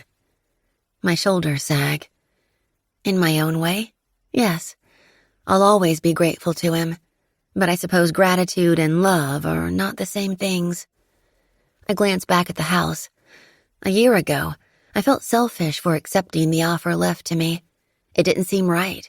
Being a decent human being didn't warrant this kind of gift. But Quincy's children are assholes. They never came to visit him and didn't communicate with their father. They didn't want to listen. Then they showed up like vultures, ready to devour his estate once he passed. One of my best friends died a month ago. Quickly, I turned back to Zach. This loss is different than losing his wife. Heartbreak fills his tone. My grandfather had been one of my best friends, and I lost him, so I understood the tear through Zach's heart. He jets his head in the direction of the house next door. I haven't met them yet, I say, speaking of my neighbors. We wave or smile, but we haven't officially introduced ourselves. I stare at the side of the house, cloaked in darkness. I'm so sorry. Assuming his friend was his age, his friend's young death feels even sadder. At least, Quincy had lived a long life. Zach's gaze returns to the side of my face, but I don't look back at him. Instead, I lift the bottle of wine I've been holding on my lap and take another hearty drink. What's it like inside? Assuming the direction of his question, I glance back at my house. In need of TLC, like a lot of things. The comment turns my head toward him. He could potentially use a little rebuilding, though it's not his body, but his spirit that needs restoration. Or is it rejuvenation? His voice hints at the disappointment in himself, in both fatherhood and marriage. It explains a lot about his behavior earlier in the day. As we face one another, his attention drops to my lips. I have another confession to make. His gaze remains on my mouth, and I lick my lips, watching those silvery eyes flicker. I saw you in this yard another time. Really? My voice rises in wonder. What could he have possibly seen? Thankfully, he doesn't have creeper written all over him, but isn't that the way serial killers attract their victims? Charisma and good looks are a smokescreen for bad men. I saw another something I probably shouldn't have seen. My heart skips a beat, and a nervous sweat breaks out on my palms, although I'm not fully comprehending what he suggests. My mind races through a mental calendar, counting back the days, wondering what I could have been doing in my yard to cause his voice to drop in both confession and contrition. You were out here, alone on this person-and-a-half lounger. Alone, he repeats as his brow arches, hinting further at what he saw. It takes me a moment to catch his meaning. Oh. My cheeks flame, and I'm thankful for the dark night around us. That was a few nights ago, and I'd had the evening off. It was just one of those nights. I might have had a bit too much wine, watched an exhilarating movie, and the breeze just felt so good against my warm skin. I never expected someone to see me, but I remember sensing something watching me, which I now know was someone, and stopped what I'd started. Later, I'd been unable to pick back up where I'd left off in the yard. I tug at my hand under Zach's firm grip, embarrassed that he saw me, but he isn't releasing me. You don't need to be embarrassed, he suggests, dropping his tone even further. His gaze doesn't leave my lips. I don't have a good explanation for doing what I was doing in the yard, so I blurt out a different thought. It was better than having a one-night stand. I have no idea why I say such a thing. It sounded better in my head. It's the truth, though. I'm not really a one-night stand kind of woman, and despite my occasional horniness, I'm not one to pick up a random man in a bar to get myself off. I'm well past those days. Zach huffs before stating, I had one of those and ended up with a wife and twins. I want to know more about this story, but he asks me something instead. Why? His expression has lost some of the edginess from earlier. His curiosity softens his features. He's on the verge of dazzling. Why what? Why alone? His gaze roams my face. You're a beautiful woman. Why wasn't a man out here pleasing you? He's so forward, just like his boys, just like him stealing my wine. I shrug, and my shoulder brushes his. How do I explain that I haven't dated in so long, I can't remember when my last date was? How do I describe the relationship I had with Quincy, or rather, didn't have? How do I tell him it's better to be alone? I wanted to join you, Zach admits, and my mouth falls open. What? I croak, my throat suddenly dry. Never mind. Zach glances down at our hands, where his thumb caresses my knuckles. When he lifts his gaze, our eyes lock, and the magnetic sensation returns. Warning bells go off as I'm drawn to him when I should pull away. Licking my lower lip, I watch as his gaze drops to the movement of my tongue. He mimics the motion with his own against the lower swell of his mouth, and then he bites his lip hard, holding his teeth against the sensitive flesh. The smirk sends a thrill down my middle, and I squeeze my thighs. The responding tingle feels similar to the rush before. You should really stop spying on my yard, I whisper, my voice raspy and rough. I don't think I could stop if I tried, he admits, still focusing on my mouth. I lick my lips again. The silence between us grows heavy, like a warm blanket around us. A light breeze whispers through the air. The trees seem to echo my thoughts. Kiss me. Suddenly, Zach shifts. He slips my hand off his thigh, resting it in the barely there space between us, and releases it. He lifts the wine glass and finishes the remainder in one long swallow. I roll to my back, not having noticed I'd shifted to my shoulder. mirroring his position of facing me. "Thanks for the wine." He holds out the glass like I'm waitstaff sent to do his bidding. Then he surprises me by pressing a kiss to my shoulder. "Keep your clothes on," he teasingly warns, while a touch of that edgy tone from earlier returns. "Close your blinds," I advise, coyly narrowing my eyes at him. "Not a chance." He presses off the chaise and stands. Without a glance back from him, I shamelessly check out his ass while he retreats, and my girly parts dance with the thoughts of him seeing me naked in other places than my backyard. 6. Zach. I'm the man who hardly sleeps. Every minute is money to me when it comes to my attorney practice and the development of 4 points. Money hadn't always been a concern until I was a teen. Then every dime mattered. So I'm up until 3 a.m. or waking at that time to get in a day's worth of work before a day of play, even when I'm on vacation.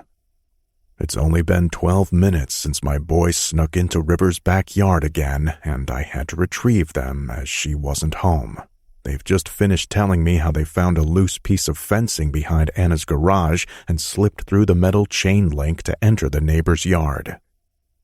"We were searching for Narnia," Trevor states.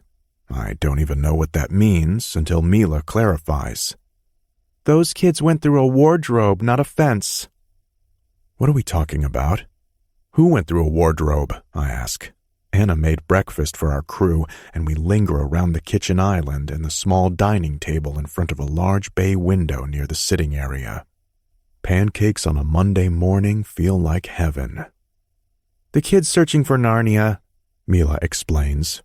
Swiping a hand through my hair, I look at Anna for help. She's putting away dishes that Mason has washed. "It's a book, The Lion, the Witch, and the Wardrobe." Anna tips a brow at me as if I should know this story. I vaguely remember a movie about such a thing when I was in my 20s. "How do you know about Narnia?" I ask Trevor. "Alexa read us the book." "Does he mean a nanny or the machine?" Mason asks, tipping up a brow, and sadly, I have no idea. The guilt of my ability as a father is layered thicker and thicker.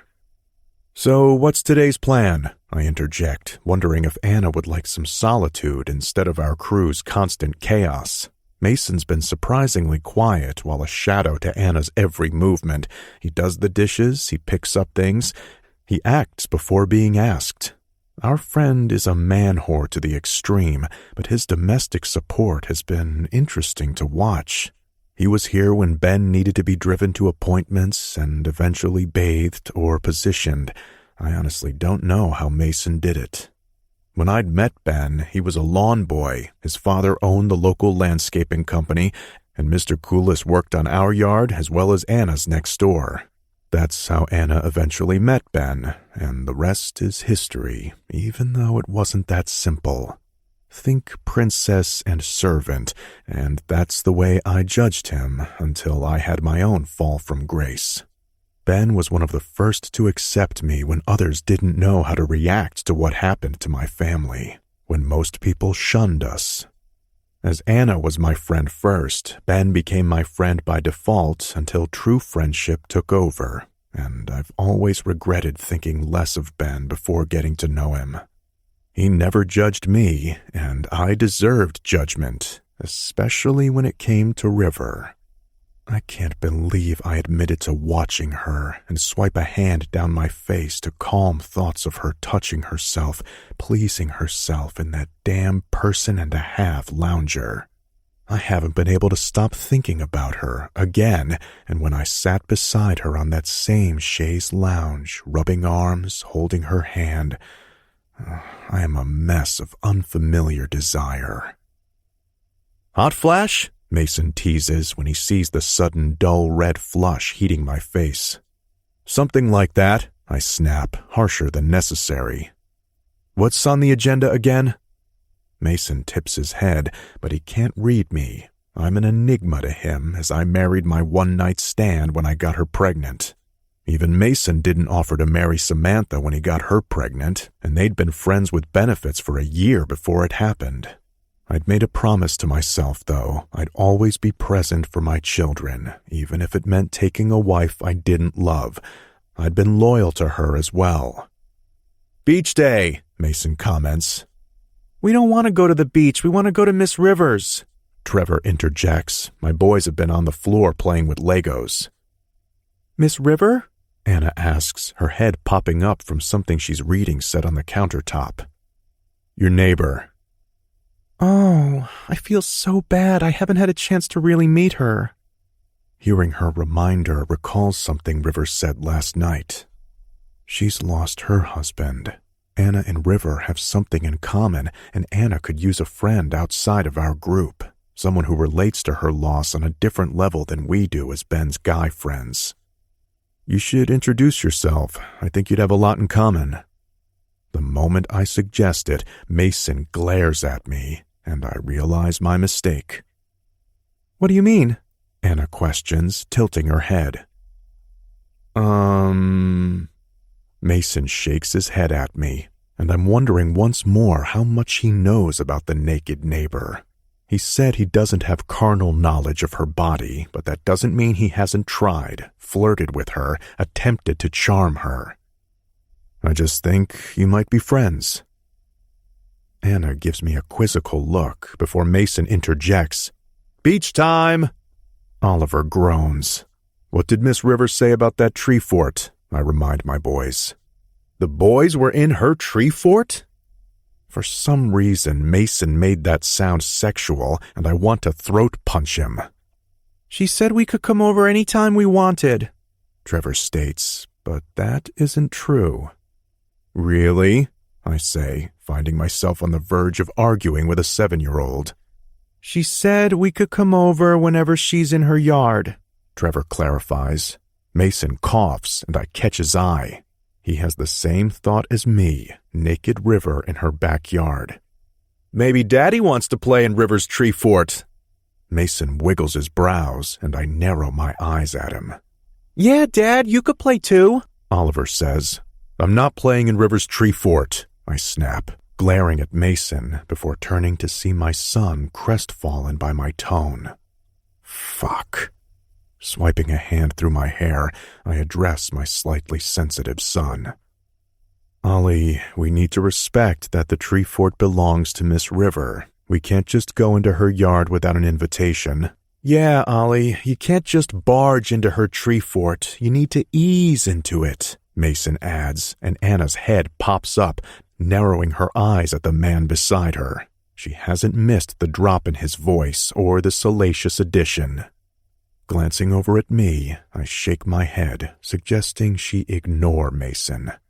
"Plus, that old wood might be old." Mason chuckles as his eyes dance when he looks at me. "Speak for yourself. Shriveled and splintering from disuse." His brow tips as he shivers. "I think I'll change while you sling euphemisms at one another," Anna interrupts and exits the room. "Right, no one wants to hear about Inspecting old wood," Mason grins. "Mason," I hiss, shifting my eyes from my annoying friend to my boys. "River will not be checking out my wood." In mock horror, Mason lifts a hand to his chest. "Oh, who said anything about your wood?" "We damn well better not be talking about yours," I hiss, glancing sideways at my sons once more. "Cut the defense, Counsel. We both know mine isn't suffering from shrinkage and disuse." I scrub 2 hands down my face with a visual of Mason and River on her chaise lounge, and I seriously want to throat punch my friend. "Okay, beach time," I mutter. "Later we can ask Miss River if there's a time you can play in her tree fort. Maybe she'll give Daddy a private tour of her tree fort." Mason chuckles as tree fort has taken on a new meaning. Pinning him with another warning glare, he laughs harder and thrusts his hips toward the counter, imitating what he thinks I should do with Miss River and her tree fort. He's such a child. To my surprise, I don't need to find River because she comes down to the beach in the early afternoon. She's wearing another loose-flowing dress, reminding me of a picture of hippies from an era of free love, racing through meadows and passing peace signs to others. She's too young to be from that time, but she pulls off the hippie look with her long golden hair and lightly tanned skin. When the twins see her, they race toward her, and I stand from my chair, knowing my boys are begging her to allow them to come over. As I approach, she's speaking to them collectively. "Before you play in there again, I think we should inspect the wood." I nearly fall over at River's suggestion and hear Mason chuckling behind me when I didn't realize he'd followed me. "Hey, River," Mason calls out, and she offers him a wide smile. "Hi yourself, handsome." Handsome? Fuck, no need to feed Mason's already enormous ego. "I see you've met my little friends and their dad." Mason claps my shoulder like I'm a child myself, and I shake off his touch. "We're well acquainted," River says, glancing at me with brilliant blue eyes. I noticed them last night as we sat on the lounger.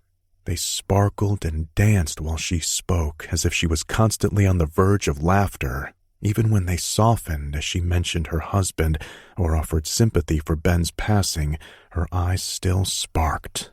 Crackle, pop, snap. I could get lost in those eyes. I wanted to get lost in them. I also wanted to taste her lips and lick her everywhere. "Interesting," Mason mumbles. "You should join us." River hesitates, glancing over at our collection of Adirondack chairs and other shit, coolers, towels, bags, and toys. "I don't..." She doesn't have time to finish before Mason has his arm around River's shoulders, guiding her to our group. Logan has joined us again, as we agreed we wouldn't work much during these 2 weeks, giving our attention to Anna and our memories to Ben. Autumn had to work today, so Logan holds his sleeping son while his daughter Lorna digs in the sand with Mila. My boys hover behind River until I tell them to go play. Trevor groans, but Oliver pulls his brother away from our cluster. Mason handles introductions while Logan offers River a beer, which she declines. "So, I heard the little hellions commandeered your tree fort," Logan states after River takes a seat next to me. "Hellions?" River questions, lifting a brow in his direction. "Zach's boys," he clarifies. River peers over at Trevor and Oliver throwing sand at each other before turning back to Logan. "Do you want someone calling your boy a hellion?" Her mama bear tone is teasing, but the offense is evident. Mason chokes on a swallow of beer, and Anna slowly smiles while my mouth falls open. No one ever defends my children. Hell, even I don't always stand up for them when I know I should. My gaze finds my boys still torturing one another with fists full of sand. I shift back to River, still shocked by her soft expression but protective words. I don't know what to say. "Zach mentioned that you and I have a lot in common," Anna says, and I tip back my beer. Shit. River glances at me before addressing Anna. "I think we might both like gardening." The comment is a decent save from an awkward topic, and for the second time in a minute, River covers for me. Anna looks in my direction. "Maybe," Anna mutters. Ben was the gardener, but she occasionally helped in their yard. "The tree fort," Mason interjects. "I'm in construction. I'd be happy to come inspect your wood." Next, I'm choking. I don't want River anywhere near Mason's wood, or rather Mason near River's wood, or Mason near her tree fort. River gazes at me, a questioning look on her face, before glancing back at Mason. "I can handle my own tree fort, thank you." Her sly smile suggests she's on to him and his innuendos, and the comment has me choking once more. She's more than capable of taking care of herself, but I'd really love to be the one to take care of her. "I'm going to have the boys help me. It will be a fun project for them." "What?" The word rushes out loud and sharp. I'm not certain 7-year-olds should be dismantling and rebuilding a tree fort. Suddenly, I recall my own father building the platform as I scrambled around the yard, probably offering to help while being more of a nuisance. River shouldn't be tackling such a project with my boys. Deep down, I know it should be me building a tree fort with my sons. Sounds like a wonderful idea. The boys could use something constructive to do. Anna interjects, smiling in agreement with River's plan. I'm so sorry I haven't gotten over to your house to introduce myself. River waves a dismissive hand. Life gets in the way. Anna's smile falters a bit. In her case, it's been death, and I swallow back the reminder. But we've met now, and I'd love for you to come over for wine some night. I could use some decorating advice on the interior of the house. Oh, I'm not a decorator. I'm a teacher. Even better, River adds with a wink. I'm a nurse. I'm sure we have stories to share. The reassuring smile River offers Anna puts my old friend at ease, and I could seriously kiss River for making our sad friend grin in return. Then again, who am I kidding? I just want to kiss River, period. 7. River. After a barrage of questions with Zach's friends, I now understand the dynamic. Mason, Logan, and Zach were roommates in one form or another during college. Anna and Ben were high school sweethearts, and she went to college with the boys. Mason has been living at the house, and I can only imagine his bedside manner. To his credit, I've learned he's given up a year of his life to stay with them. I hang with the friends for longer than I expected before excusing myself. Being with the group was fun, but also a reminder of how alone I am. I wasn't someone who had many friends. My grandfather would say I could make friends with a stink bug. My mother would say I had many, but none of them were close. Nothing like this group. I haven't broken out to make friends in the community. I've heard the rumors. I don't wish to propagate them, so I keep to myself other than a yoga class and my job at the local hospital. Later, as I'm getting ready to turn off the lower-level lights in my house and head to bed, because I'm on the early shift tomorrow, I hear a knock on the sliding glass door off my kitchen. A short, sharp rap hits the glass a second time. Wandering through the dark kitchen, I glance out the window over the sink to see what it was, assuming it could have been a wayward bird or a falling twig. Instead, Zach stands outside the double doors, his head lowered, his stance hesitant. He's a puzzle to me. There's no doubt I find him physically attractive. He's not as vivacious as Mason, or sweet like Logan, but there's still something about him. He has a serious edge to him, but he also looks like he's on the verge of snapping. I head to the door and flip on the patio light, which causes him to look up at it first before noticing me opening the slider. And to what do I owe tonight's honor? I tease, assuming there's no apology necessary this evening. I kept my clothes on all day, I proudly jest. Zach slowly smiles and then bites his lower lip like he did last night. That smirk. It's like a fire hydrant to my panties. He's so damn good looking. Those silvery eyes sparkle like his son Oliver, and I recognize a hint of mischief behind them. A hint of where the boys might get their wild streak, other than being 7-year-olds, of course. Holding up a bottle of wine, Zach says, I thought I'd repay the wine from last night. I even brought 2 glasses. He shows me 2 goblets trapped between his long fingers. When I don't move at first, Zach adds, You called me a wine stealer last night. I want to be clear. I've never stolen anything in my life. He turns serious, guarded even, and I always repay my debts. His somber tone puzzles me. Taking my wine glass and drinking my wine doesn't constitute a debt. Still, he seems eager to repay me. Noted, I state, but I have an early shift. I tell him next, reminding him I'm a nurse. When the group asked what I did for a living, I stuck to the most basic answer.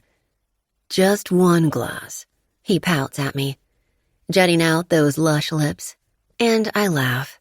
It's the first funny expression he's made, and it's definitely dazzling. Okay, I give him a soft smile before stepping out into the yard. I should invite him inside, but I'm afraid that might send the wrong message, and I'm still uncertain what message I want to send this man. Where are your boys? I ask, closing the sliding door behind me. I earned the night off. They're having a video game marathon with Anna's son Bryce. We cross the lawn, and I wave a hand at the lounger. While Zach takes a seat on it, I choose to sit in one of the individual chairs near the foot instead of next to him. I don't trust myself. Last night, we sat so intimately close, but he didn't end up kissing me when I thought he might, and I don't need to put myself in that kind of position if he's only trying to be neighborly, repaying his debt, as he incorrectly thinks. Maybe he just wants a friend, and I can be one of those. Quincy had turned out to be one of my best friends. Zach frowns as I sit, and he scoots to the end of the lounger. Hooking his foot around my chair, it doesn't slide easily through the grass, so he cups the base of the lounger with his hand and tugs it closer to me. When he sits again, his knees bracket mine. With our legs touching, I'm trapped within the space, and it's just as intimate as we were rubbing arms and holding hands last night. You were too far away, he offers as an explanation. The wine bottle in his hand has already been uncorked, so he easily pours 2 glasses. After handing one to me, he then lifts his to tap the edge of mine. Silently, I make my own toast, hoping he won't be a disappointment. I follow his lead and drink, but remain quiet. Tonight, I owe you gratitude, he says. You don't owe me anything, I murmur, slowly shaking my head. You defended my boys today. No one ever does that. He stares at me, firm in his statement while soft in the eyes. The tenderness and confusion in them stop my heart. You should be doing that, I gently suggest.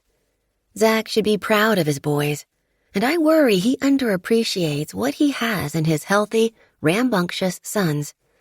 He should be thankful for what he has. I'm a single woman nearing 40, with no prospect in sight of having children. Not to mention, the parents I've worked with would give anything for their children to be a little bit wild and a tad bit reckless like his boys. I know, he sighs heavily. Like I said last night, I just don't know how to relate to them or even where to start. I mostly worry I'm too late. My brows pinch at his self-deprecating words. He's not too late. He has potential. He's just lost. But the fact he recognizes his faults and wants to improve is half the battle. Earlier today, I was able to watch him with his sons. It's like he's on the edge of interacting with them, yet not certain how. You aren't too late, I smile to reassure him. I actually want to hug him. A smile is as good as a hug sometimes, my grandfather would say. You just need to remember how to play. Play? He questions. You know, remember what it was like to be a boy again. Isn't it that men never really grow up? A little boy is still inside them even when they're over 20, 40, 60. He's silent a moment, pondering perhaps before he says, I also want to thank you for making Anna smile. I'd learned earlier that Ben, the friend who passed away, was Anna's husband. Also, Anna and Zach's mothers were best friends, and it's another connection between the couples. In addition, Ben's younger sister recently married Logan, one of the friends. Their friendships interweave in so many ways, it could make a person envious. It was nothing handsome, I say, uncomfortable with so much gratitude. You called Mason handsome earlier today. He pauses, directing those silvery eyes at me. I didn't like it. Oh. Is that why you're really here? He can't possibly be jealous of me giving his flirtatious friend a nickname. Mason's face might be handsome, but his ego is big enough to fill the lake. I'm really here because I'd like to make up the other night to you. The one when I hold up a hand to stop him. Are we really going there again? Zach swipes a hand through his hair, while the other dangles his wine glass outside his leg.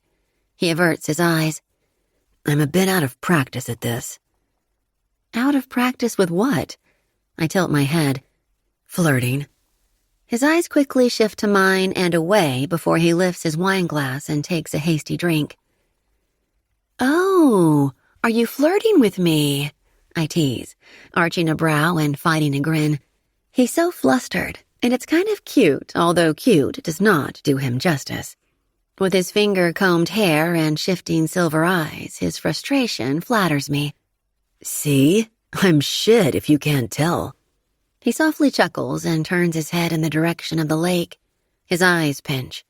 Vulnerability vibrates just beneath his overwhelming sense of confidence, and that hint plucks at my heartstrings. What exactly is it you think you need to make up to me from that night? He has no idea I didn't complete my mission in the yard. You shouldn't have been alone. His eyes narrow in on mine. You deserve to have someone between those thighs, worshipping you with fingers and lips and tongue. Oh, my. I pull at the collar of my dress. You might be better at this than you think. A gleam sparkles in his eyes as his hand lands on my thigh and strokes upward, massaging the top of my leg. Instantly, my skin hums. My center pulses. How long will you be in town? I ask, surprising myself. Where am I going with this thought? 2 weeks from last Sunday. He's already a few days into his stay. I could offer a 10-day fling. His fingers squeeze tighter on my leg, but it's his voice that throws me off. It's too monotone to sound flirtatious. Are we negotiating something? My voice rises before I bite the inside of my cheek and lean forward. His knees tap the outsides of my thighs, and he takes another sip of his wine. Could I do this with him? Could I accept the terms of 10 days? I study him as he swallows. The roll of his Adam's apple, his sculpted cheekbones, the artful scruff on his jaw. Another question comes to mind. Don't you think you should kiss me before you decide you want a fling? I'm teasing him, maybe flirting with him, definitely encouraging him to take the first step. He stares at me, his gaze dropping to my mouth where I lick my lower lip, and he mimics the motion as if he can already taste the moisture from mine on his. My grandfather used to say, if you want something, you should ask for it. My voice drops as I speak. I don't think Grandpa was implying kisses exactly. I thought I just did. He counters. Let's be specific. I don't like confrontation. Are we arguing? Aren't you a lawyer? I learned earlier today he's a prominent attorney in Detroit, as well as a business partner in a new venture with his friends. Tipping up my wine glass, I take a fortifying drink while I wait on his answer. I am, but I don't like to argue outside the courtroom. This is a negotiation, then? Or a compromise, perhaps? My heart beats faster. What am I doing? I'm not supposed to be flirting with him. I don't want to have to think. His directness doesn't surprise me. Blunt could almost be his middle name. He continues to stare at me. His gaze is hard, while hesitant in one searing look. Kiss me, I whisper, leaning closer to him. Zach leans toward me as well, and his mouth touches mine. His lips are soft, cautious even, as he takes his time to explore. It's a front porch kiss after a first date that hasn't gone well. For a man who just spoke of fingers, lips, and tongue between my thighs, I'm underwhelmed. I don't want to hurt his feelings, but I didn't think he'd kiss like this. And I'd been thinking about his kisses since he showed up in my yard last night. Adding fuel to my desire for him was spending time on the beach with his friends. He was more relaxed around them, more carefree than closed off. He was starting to dazzle me. Soon enough, he pulls back, and even he looks dissatisfied. Maybe it can only be friendship between us, and that's fine. We stare at one another for a few seconds, and that intense gaze of his speaks volumes. "You're holding back," I whisper, reading it in the tight expression on his face. It's like watching him with his boys. He's on the cusp, on the verge of something, but he's holding it all back. He's a branch on a tree ready to snap in a fierce wind. He's too controlled, and for someone in want of not thinking, that kiss was not one to lose his mind in. He lowers his wine glass to the side of the chaise and then reaches for mine, placing it next to his. He watches me for another moment, and I swallow under his searching gaze. The tension builds between us, and that magnetic sensation occurs, the pull like powerful steel in a room full of soft metal shavings. The intensity of his eyes has me anxious and questioning if I've underestimated him. When my jaw is cupped by both his hands, his mouth crushes mine, and I have instant confirmation that I have strongly misjudged him. The force of this kiss pulls him upright, tipping over me until his tongue thrusts forward. I savor the intrusion and kiss him back with as much fervor. This kiss is firework explosions and crashing waves. It's summer heat, rushing water, and a touch of everything I'd ever want in a kiss. With his hands still on my jaw, he sucks at the bottom swell of my lips. His tongue returns like another rush of skylighting flames and water slapping soft sand. It's as if he can't breathe without kissing me, and it's more than any kiss I've ever experienced. Guiding me by his grasp on my face, he draws me toward him, and I slowly move without breaking our connection. He continues to lean backward, falling to his back and forcing me to straddle his lap to follow him down to the cushion. I'm in the cotton t-shirt dress I wear to bed, and the short length easily rides up my thighs as I cradle his lap. Our mouths are relentless, thirsty, and unquenchable. A hand shifts to fist my hair at the nape of my neck, and he lowers his lips to my jaw. "You're so incredibly beautiful, Angel," he murmurs with praise and awe. His mouth moves to my neck, slowly scraping his teeth along the column of my throat before sucking at the skin. His fist relaxes, and his fingers comb through the locks at the back of my head before tangling his grasp into my hair again. He returns his mouth to mine. His hunger has me wet and squirming over the hard length straining in his khaki shorts. Slowly, he twists us until I'm on my back, and he's partially over me. His leg slips between my thighs, and his hand lowers to the outside of my upper leg, stroking over my warm skin, and my hand claps over his to stop him. Breaking the kiss, he pulls back to look at me. His eyes search mine, and the vulnerable gaze returns. For a confident man, he almost appears frightened. "Am I fucking this up?" he asks. I'm not really a one-night stand kind of girl, I admit. While I'm hot, pulsing, and greedy for him, I still don't want to sleep with him on our first night and know he's next door for 9 more without a repeat. 10-day fling, he whispers, eyes focused on my mouth. I think we should stick to one topic at a time. I'm out of practice, he whispers, biting hard at the bottom curve of his lip while his eyes scan mine. His hand leaves my thigh, and he swipes through my hair again, combing it back from the side of my face. My hair can be wild and slightly wavy after only a wash and air dry. Kissing is good. Your kissing is good. I bite my lip to fight the anxious giggle riding up my throat. Can I keep kissing you? He asks sweetly, sheepishly. I'd like that, I admit. I want his mouth back on mine. I want him. But one topic at a time, like I said. He lowers but hovers over my lips. What else do you like? So many things, I think, realizing he can't give them to me. Only a 10-day fling. Just kissing, I whisper. I'm not opposed to continuing if he keeps kissing me like he was, and his mouth crushes mine to prove he will. His leg remains between my thighs, and I hitch mine over his. We're as dangerously close to grinding against one another as we were when I was straddling him. My hips buck and my core clenches. My underwear against his shorts is too much of a barrier, yet not enough protection. He's going to catapult me over the edge if we keep this up. My fingers delve into his hair, tugging gently at the nape, and his mouth widens, devouring mine while his tongue dances in an erotic twist. I squirm against his thigh and slip my leg farther up and over his hip. Acting in opposition to halting him, his hand cups the back of my leg and slips upward to the edge of my backside.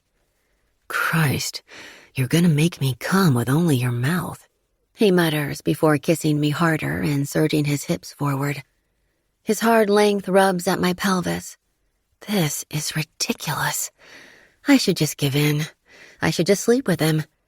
What is one night compared to all the other nights? The question douses the flame a bit. The odds are not in my favor. For another 364 nights, I'll be exactly where I am, alone. Slowly, I pull back. Where did you go? He says, lowering his mouth to my jaw, then my neck, peppering soft kisses there. What do you mean? I'm right here. But I stare up at the dark sky overhead, pinpricked with stars. In your head? I'm losing you. He kisses the dip between my collarbone before leaning back. Logic is overruling my libido.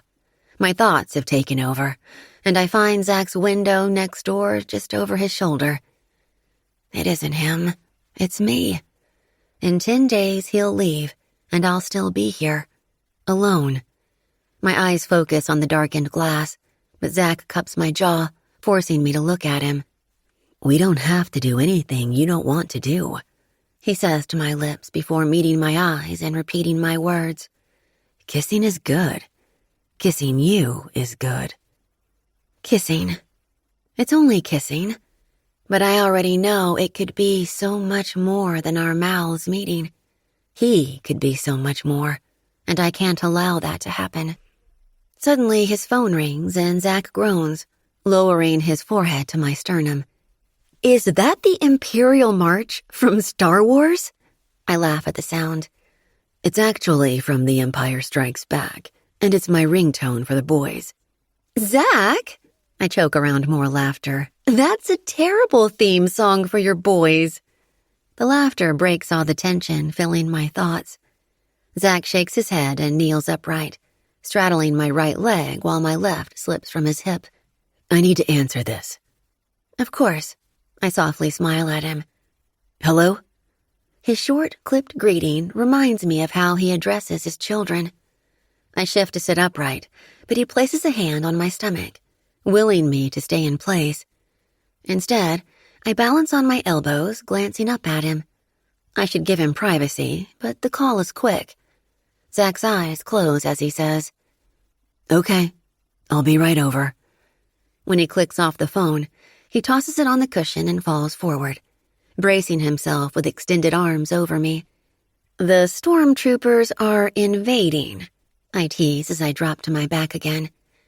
Oliver says he has a stomach ache. Poor baby, I whimper, pouting my lower lip. Poor daddy, he huffs. I wasn't finished with you. He lowers his face, running his nose along my neck before nearing my ear. But you are a dad, and your boys should always come first. I whisper to him, shivering under the drag of his nose. He traces the shell of my ear before whispering to me, I like your laugh. His voice hints at a smile. He's sweet, and my lips curl as his nose retraces his path along my neck. My hands reach for his shoulders, coasting over them before sliding down his arms to his wrists. You need to go, I whisper, disguising my disappointment. I meant what I've said. His boys should always come first. And perhaps that phone call was what we needed to stop us from going further than we should in one night. Are we all good here, Angel? He pulls back, staring down at my mouth, and I have no idea what he means with that question.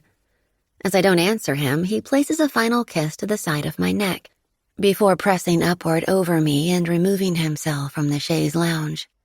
He stands with his back to me a second, adjusting the ache that matches mine. Zach rounds the lounger for the bottle of wine and the half-filled glasses. He picks up the wine glasses by slipping his fingers inside the rim and curls a fist around the bottleneck as I sit upright, straightening my sleep dress. With his side to me, I open my mouth, but I'm uncertain what to say until he speaks. Get some sleep. Have a good day at work tomorrow. Giving me a final look, I weakly wave with a single flip of my wrist.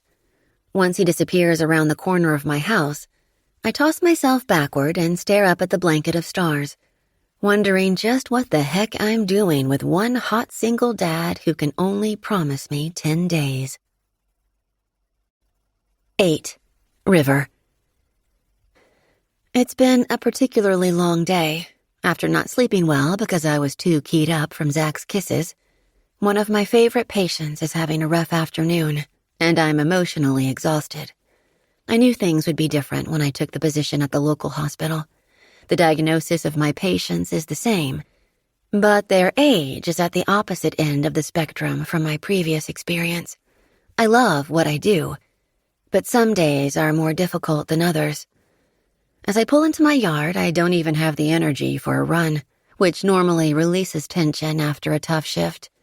I don't even have the brain power to struggle through thoughts of Zach and kissing him last night. All I want is a quick, hot shower and a silent, comfy bed. Instead, the ruckus of power saws and hammers rattle nearby, so near that I realize the noise is coming from behind my house. After I round the house from my backyard, I still in my tracks. My mouth falls open at the sight of two sweaty, shirtless men with jacked abs and intent focus on their faces, one cutting 2x4 boards and the other measuring the tree in my yard. Assisting these two wannabe lumberjacks with their loose-hanging khaki shorts and construction boots are two little men, also without shirts, but quite a bit skinnier, shorter, and younger by almost 30 years. What the hell is going on? The power saw drones to a stop as Oliver races up to me. He runs like he's ready to hug me, and I brace myself, but he halts a foot away. A coat of sawdust covers his brow. He's wearing child-sized workman gloves, and his excited expression falters when he glances up at me. We're rebuilding the tree fort. His small voice should melt my fury, but this is my yard. My head pops up, and I peer at Zach across the lawn. He's leaning over the sawhorse, holding fresh-cut boards. Mason stands a few feet away, looking upward where he just finished measuring the height to the original platform from the ground. Slowly, Zach approaches, tipping up safety goggles while he walks. You mentioned yesterday it might be a good project for the boys. I thought we'd get a head start. You realize this is private property, right? My property? My yard? I snap. A shaky hand presses at my forehead, where I suddenly feel the pressure of a headache. Softer, I mutter, "You have no boundaries." Drinking out of my wine glass, watching me in my yard, and now this, helping himself to build a fort in a tree when I don't even have children of my own to enjoy it. Hell, even his children will only be here for a limited number of days. After barking at Zach, my eyes drop to Oliver, whose stricken face twists my insides. Lowering to a squat before him, I stare up at his dirty little face and brush back hair sticking to his forehead. Hey, I soften my tone by taking a calming breath. I thought we were going to fix it together. Dad offered to help. Dad offered to help? My eyes leap up to Zach. Honestly, it's more important that this man does things with his boys. Their behavior is a desperate cry for attention, and once again, I wish Zach would appreciate what he has in them. Healthy, generally happy, rambunctious 7-year-olds. I'm glad your dad wants to do this with you. Glancing back at Oliver, I reach for his thin wrist and give it a little squeeze while bolstering a smile on my face. I'm sorry I yelled at him. I'm not mad at him. I've just had a tough day. I'm still wearing my purple scrubs and matching rubber clogs. All I want to do is remove this uniform and forget my shift for a little while, which feels like a betrayal to my patient. She deserves so much more. My eyes shift to Oliver's father once more. Mason walks up to Zach, and the sight of both men with their low-slung shorts and sweaty abs screams August in a calendar of hot men over 40. Returning my gaze to Oliver, I tug at his delicate wrist, playfully swinging his arm. "Ollie, do you think Miss River could have a hug?" Without a thought, he opens his arms and wraps his skinny limbs around my neck, and I breathe in the scent of him, suntan lotion and sticky skin. My eyes close as I inhale for a second. "Ain't nothing a hug can't cure," my grandfather would say. If only it were the antidote for cancer. "Thank you," I whisper choke before pressing him back by his bony shoulders. I kiss his sawdust forehead before standing upright again. "Rough day at the office?" Mason teases. "Something like that," I say, watching Oliver run back to his brother. "What do you do again?" Mason asks, his eyes scanning my attire. If he envisions naughty nurse and playing patient, he can think again. "I'm an oncology nurse. Pediatrics." "Shit," Zach mutters and lowers his eyes. Mason drops the measuring tape he was holding. "I'm sorry," Mason mumbles. I hadn't mentioned it yesterday because of Anna, when I learned Ben died of cancer. Trevor walks around his dad next. His devilish face matches the hard edge of his father's, and the resemblance is striking. He's the tougher of the two boys, and he knows his position. He's the top dog to Oliver's puppy. We can take it down if you don't like it. The child offers of the start they've made on a new, improved, definitely safer tree platform. His suggestion sounds genuine and not like a ploy of opposites, saying one thing and hoping for another. At 7, he recognizes the error of what they've done. Slowly, I exhale. "It's okay," I whisper, fighting the thickness suddenly clogging my throat at his heartfelt offer. Forcing another smile, I add, "I can't wait to see it finished." I take another deep breath and point over my shoulder. I'm just going to shower and nap. Zach's brows pinch as I make brief eye contact with him, and my vision blurs a bit. I tell myself exhaustion is the reason I'm on the verge of tears. Quickly, I turn around and take steps toward the sliding glass doors, but before I reach it, my wrist is circled. "Hey," Zach's soft voice stops my retreat. Keeping my back to him, I close my eyes, letting one tear slip free. Brusquely, I brush at my cheek. I will not let him see me cry. Pediatric oncology is not for the faint of heart, and I'm typically stronger than this. I'm used to struggles and loss with the disease. Today's just been a difficult day. "Won't you turn around?" he asks, his voice remaining low and encouraging, but I shake my head. "I'm just tired." My voice cracks, giving away the sob I'm struggling to contain. He drops his hold on my wrist, but his presence becomes more apparent. The heat of his warm chest seeps through the clothing on my back. His scent overwhelms me. He matches his child with the fragrance of sunshine and exercise. "We overstepped. I'm sorry." I wave a hand at him over my shoulder. "It's fine." His hands come to my shoulders and rub down my arms. "I don't like that you aren't looking at me, Angel." The endearment turns the lump in my throat to a boulder. "Please, Zach," I whisper. I can't deal with him right now. Sometimes in life there are just bigger things than kisses and wishes. "I should have asked permission. We'll stop for today and let you rest." "Thank you," I choke, stepping free of his touch when what I really want is to collapse against him and absorb his strength.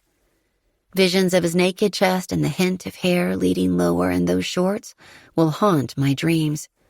It's just the distraction I need after I nap. Later that evening, I'm sitting in my yard once more.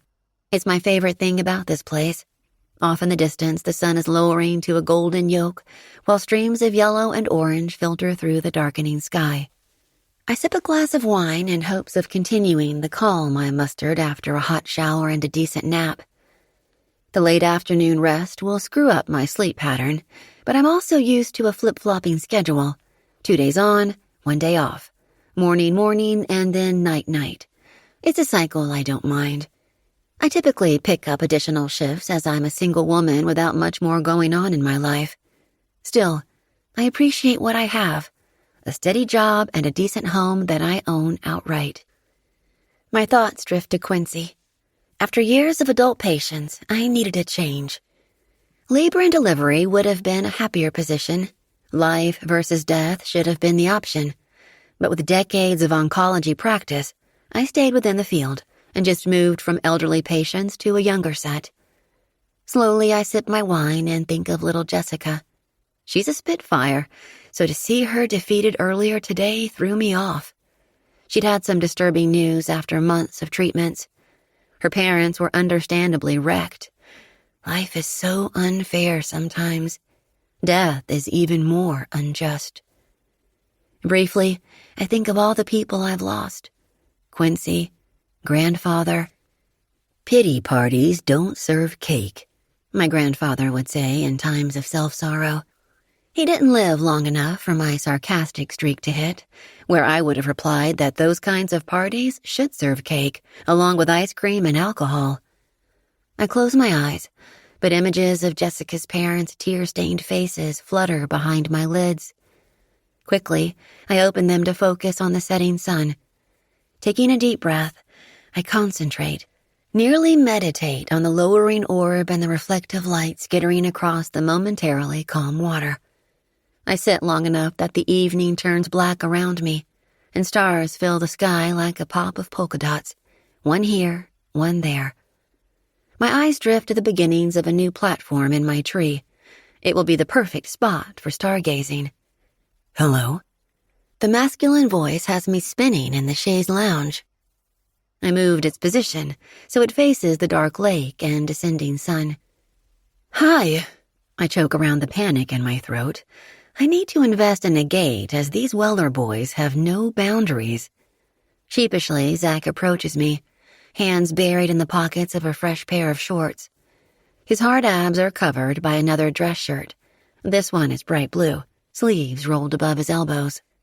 He could still make a hot men over 40 calendar, only this look might land him under September. He stops at the end of the lounger, standing near my feet. I wanted to see how you were doing. You were upset earlier.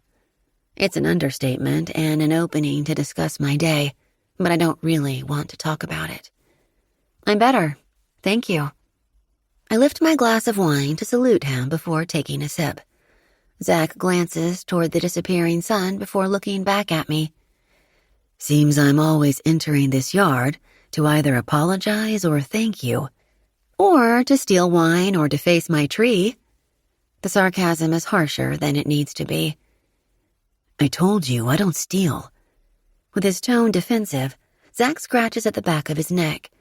He exhales before continuing. But my boys and I had a chat about that, where I admitted I'd done wrong by assuming it was okay to build a new fort. You suggested fixing the old one, and I got carried away. Weakly, I grin. You should get carried away with your boys. They just want your time and attention. My thoughts leap to little Jessica and her parents. Time is all they have with her. I know, he softly huffs.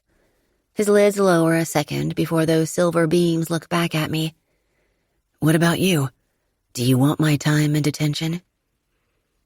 I don't think it really matters what I want. He seems to take charge whether I like it or not, which might be a big reason I didn't give in to him last night. I don't need the likes of Zach Weller bulldozing my life. I don't want to be dazzled by him. However, as he stands at the end of the lounger looking flustered and contrite, I want nothing more than to lose myself in him. Maybe I could have a one-night stand, if the right kind of man offered. I'd like to make it up to you, he states when I haven't answered about his time or attention. His voice drops low and seductive as he bites the edge of his lip. The imposition of the tree fort, sharing your wine, watching you in your yard. He isn't indebted to me like he suggested last night, But Jesus, his voice is like a slow caress up my legs and between my thighs. What do you have in mind? Negotiation. My breath hitches as I meet his hungry gaze. Lift your dress. Slowly. A thrill runs through me at the soft command.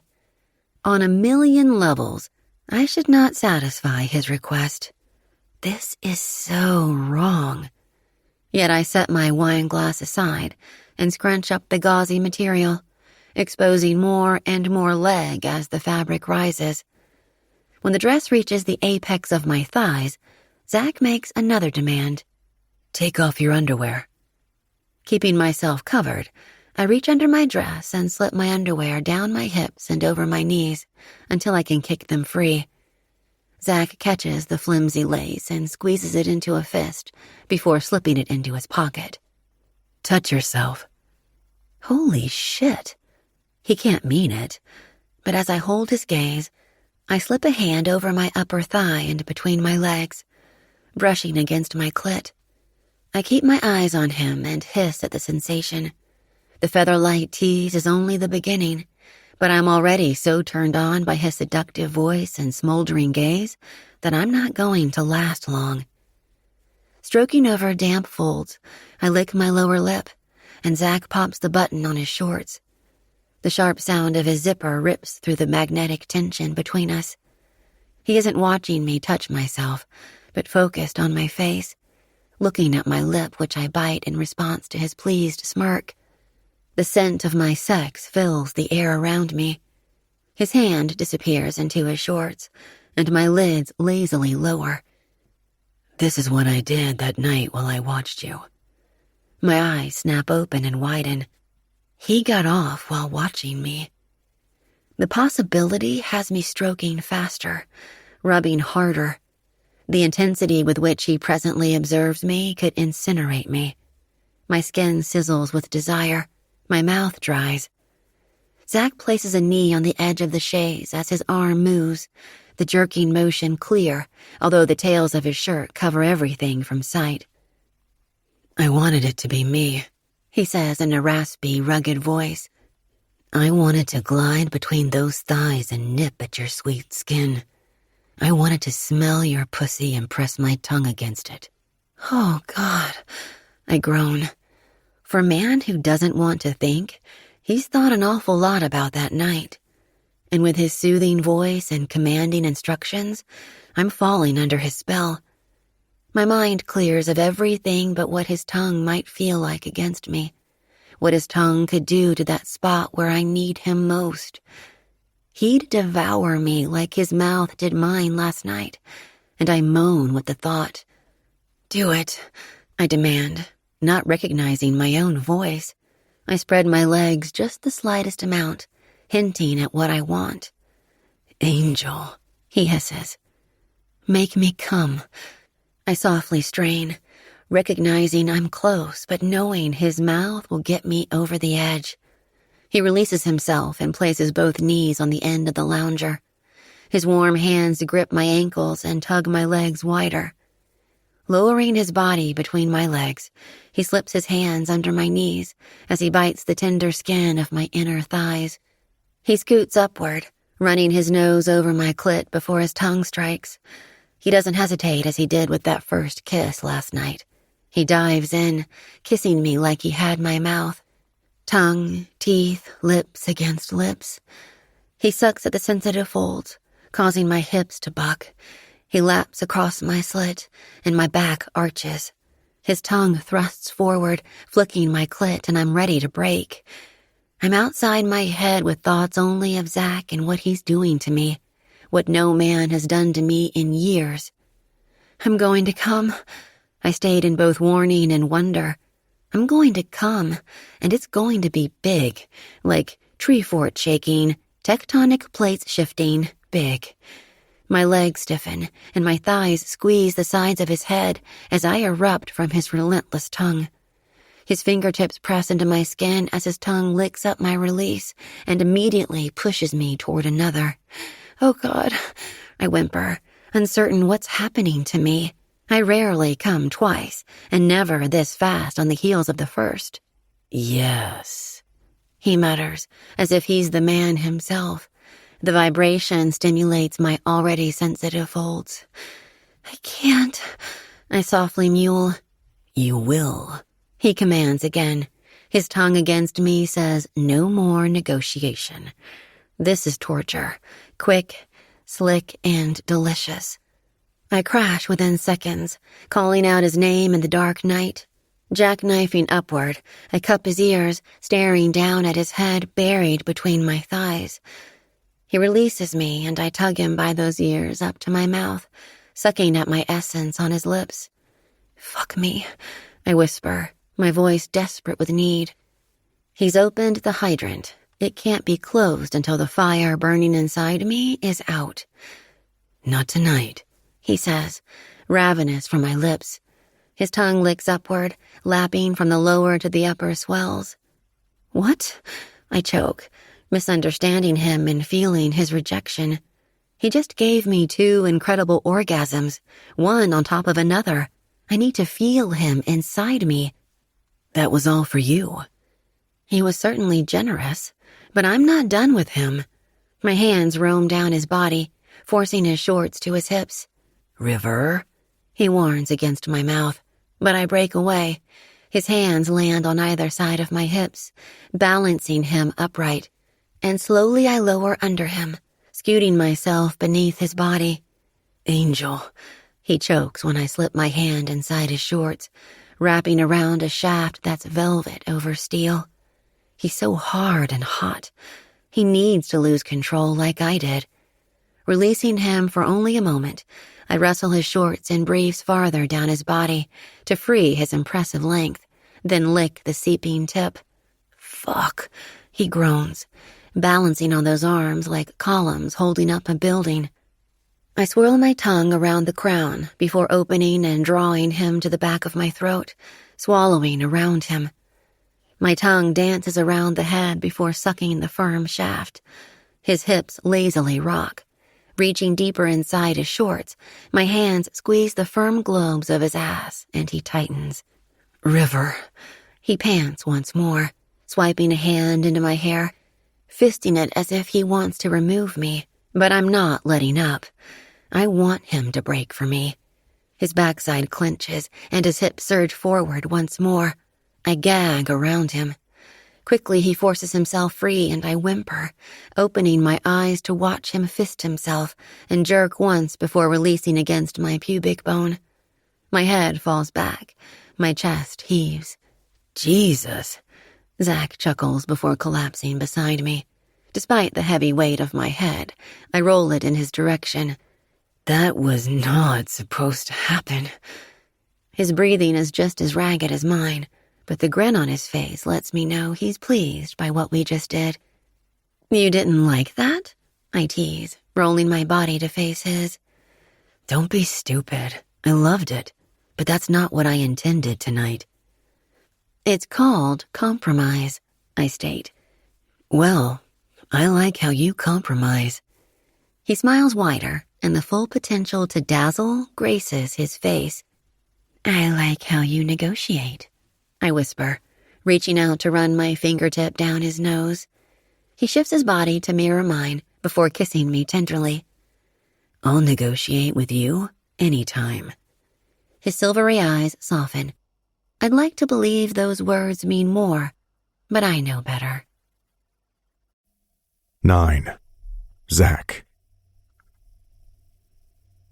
Within days of knowing her, the warmth my boys express for River's feelings surprises me. Oliver worried we'd upset Miss River and she wouldn't want to see us again, while Trevor genuinely meant his suggestion to remove the entire structure if she didn't like it. I was truly baffled by how easily the boys behaved for this woman, but I wasn't puzzled at their attraction to her. While not the same as the level of attraction I felt, of course, something about her drew all the Weller boys in her direction. Thinking of attraction, I loved how she responded to my commands. It could have all blown up in my face, demanding she remove her underwear, telling her to touch herself, allowing me to watch, and then she flipped the tables like she has at every turn. She told me to do it. She told me to act out what I wanted to do to her on that outdoor chaise, and when I did, holy shit. In her terms of compromise, she returned the favor, which I never, ever expected. I blame it on that kiss she demanded the previous night, striking a match and setting the flame. My game was seriously off, and I knew I was fucking it all up with her. Even when she told me to kiss her, I hadn't known how. It isn't that I'd forgotten, but I was out of practice. 6 years married to a woman I hadn't loved, and I no longer knew how to kiss a woman I might. You are holding back. She was right. I was holding back. I didn't want to scare her away, but can you scare a woman brave enough to sunbathe nude in her backyard? Can you frighten a woman who is bold enough to touch herself before a man? River has a wild streak, and I want her to help me reclaim mine. Before I left her last night, I apologized again for overstepping boundaries and building a new treehouse in her tree. You seem to have a habit of it. She teased about my trespassing. Although I knew what she meant, I didn't want to come across as taking things that didn't belong to me. I'd been the product of a man who'd done such a thing, and I swore I would never beg, borrow, or steal anything that wasn't mine. Most of all, I didn't want her to think I'd taken advantage of her. The next day, we returned to her yard to continue our building project. The boys have had a blast making demands and following directions like little subcontractors. They've done Mason proud. Thankfully, River works during the day again, so we aren't disturbing her. When our smoking hot neighbor finally does enter her yard in the late afternoon, Logan and Mason are arguing about finishing touches. You wouldn't think building a simple treehouse would take more than 2 days, but with these two, it's out of control. I'm the architect, Logan states with authority, pointing at himself as he speaks to Mason. But I'm the builder. This will work best. I chuckle at the two who have always had a competitive relationship despite being roommates and best friends since freshman year of college. Everybody getting along? River teases as she approaches me. She's wearing her scrubs again today, and I'm certain Mason had the same thoughts as me yesterday. I'd like her to be my naughty nurse. The reality of her job, though, sets me back. Pediatric oncology must be a difficult position, and it explains why my children so easily react to her. She knows how to talk to kids. I'm clueless, even though I always swore I'd be a better father than my own. I'd provide for them, I'd be present for them, I'd be supportive of them. However, since their birth, we've had countless nannies. Janine was just as busy as I was in her career, and our twins came second. I'm not proud of that fact. Architect and builder clash. I'm getting used to it in our new venture. And what's your role again? She eyes me in my sweaty tee and dirty day-old shorts. I'm normally the paper pusher, but I wanted to be more hands-on with the boys on this project. If I had known activities with my boys would make her smile like she is, I'd find more projects with those two hellions. Forgive me, children. Then again, I've seen her mouth curl in reaction to other pleasant things, and I'm eager to repeat those actions. How was your day? I ask, still focused on her mouth. Her eyes widen in surprise at my asking, and she bites her lower lip. Today was better, thank you. Patient doing better? When she didn't look at me yesterday, it stung. She was hurting, and I felt a little helpless. I didn't miss the brush of her hand to dismiss the tears on her cheek, but I didn't want to draw attention to them when she clearly didn't want me to see them. Still, my chest ached, and everything in me wanted to pull her to me to comfort her. Last night, she dismissed my concern just as easily, and I distracted her the only way I thought might work. I bite my lower lip, wondering if she's thought about what we did last night as much as I have all day. She's as good as she's going to get, River replies with a smile that doesn't reach her eyes. She's putting on a brave face again, and I imagine it often takes one to work with such sensitive cases. So, how are we doing today? She nods at the progress. What was intended to be a new ladder up the trunk and rebuilt platform among the branches has turned into a real structure in her tree. It might be getting out of hand, but we'll be done today. I hope. We should have consulted River on what she'd want. It's her yard, as she said yesterday. It's her tree, and it's been a struggle to remember such things as I dismantle my old fort and build a new one in a backyard that is no longer mine. Still, she's smiling at the construction, which has low walls and cutouts for windows. Where are the boys? As if they hear her asking, they appear from behind the tree. They've had some good swings with little hammers and come up with lots of plans for their temporary house, but they've been losing interest due to the lengthiness of the project. It takes time to measure, cut, and build. We'll need to build a treehouse in our own backyard, I've decided. I'm only saddened Logan and Mason won't be around to help. Neither will River, but I dismiss the thought for now. Miss River! My sons say, almost in unison, like she's their favorite teacher. She's definitely becoming mine. Hey, guys, I have something for you. Reaching down for a bag I hadn't noticed at her feet, River lowers to their level, kneeling on the ground to remove items from the large sack. Object after object is revealed. Pirate hats, eye patches, dark bandanas, and a telescope. You need to share this, she tells them, and I huff. Good luck with that. Mason responds instead. You're making monsters by spoiling them. I'm making pirates of them searching for adventure. Arg, she groans, and my dick unfurls at the throaty sound. Forget naughty nurse. I want her to wear a short dress with a low-cut bodice to swashbuckle me. I have buried treasure for her to discover. As long as they aren't stealing Maidenhead, or discovering a maiden-giving head, Mason interjects, and I narrow my eyes at him. Really? I mutter, speaking of a man with no boundaries. I want to steal a maidenhead, Trevor says with enthusiasm. I want a maiden-giving head, Oliver adds. My eyes sliver into piercing slits. If I had a sword, I'd impale Mason with it. However, River laughs, and I recall the sound from the other night. How about searching for buried treasure instead? That's better than any girl, River teases, scrunching up her face in an adorable mocking of her own sex. A maiden is a girl? Trevor questions, his face falling in exasperation. No thank you. I like girls. Oliver shrugs, like they aren't that bad. Thank you, River states with pride, smiling at my boys as she stands. You're not a girl, Trevor says, objecting to the thought. I'm not? What am I then? River teases, and Oliver blinks up at her. You're a mom.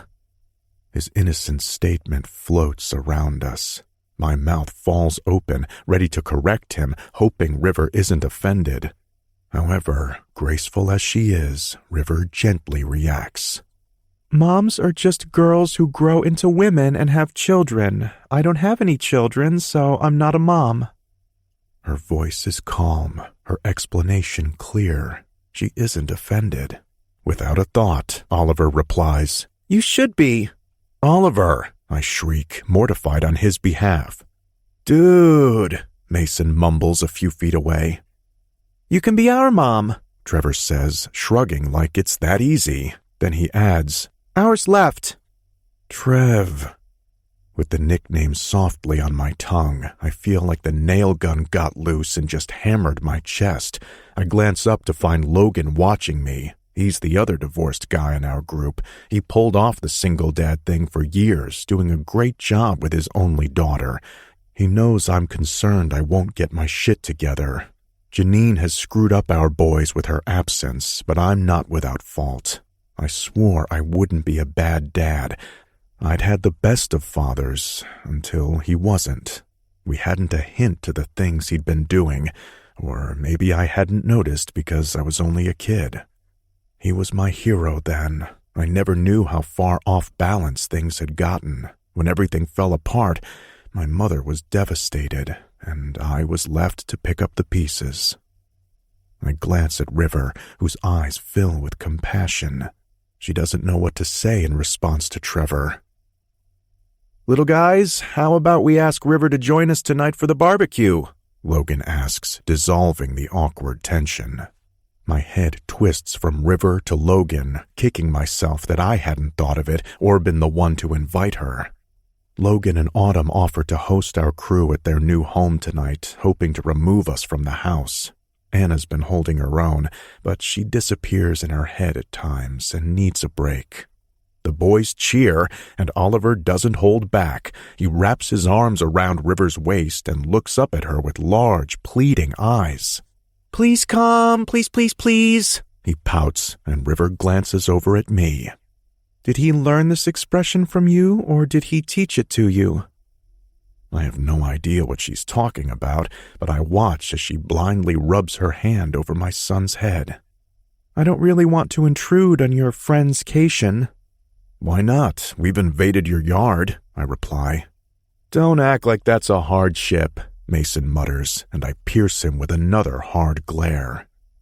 "Clothing is optional," Logan states, and River stiffens in Oliver's arms. "I mean, it might be best to wear something, but, you do you, whatever makes you comfortable. My wife likes to be naked too. Typically it's only with me, but I'm not going to judge." River's head slowly turns in my direction, and her eyes narrow. "You told them?" My mouth falls open, ready to explain. Then I snap my lips shut, thinking it best not to speak. I lower my eyes, and her breath catches. "You weren't alone," she growls under her breath. I kick at the ground, slipping my hands into my pockets. Biting the corner of my lip, I sheepishly lift my lids half-mast to glance up at her. "Damn it," she mutters and closes her eyes. Mason laughs, and River turns her attention to him. "All three of you." It wasn't even a question. Logan turns his head and whistles a distracting tune. Mason salaciously grins. "Don't be embarrassed," I whisper. "You should be embarrassed," she says, eyeing each of us like errant children. Her voice rises while she continues stroking Oliver's hair, and his head relaxes against her waist. "Dad, don't make her mad again," Oliver warns, and my mouth falls open. How am I the bad guy? Then again, I've just been schooled by River. We should be embarrassed. We shouldn't have been looking. But, damn it, it's her fault for being so distractingly beautiful. "Yeah, Dad," Mason groans, but it's Trevor who hammers the nail into my chest again. "Dad, we don't want Miss River to leave us too." "Oh, baby," River whispers, and she crouches once more, still holding Oliver at her side. "Trevor, come here." She stretches out an arm, but Trevor isn't as affection-desperate as his brother, nor does he seem to want River's embrace. He remains where he's planted, suspiciously eyeing River until she lowers her arm. "I'm not going anywhere," she says to him, confident and convincing.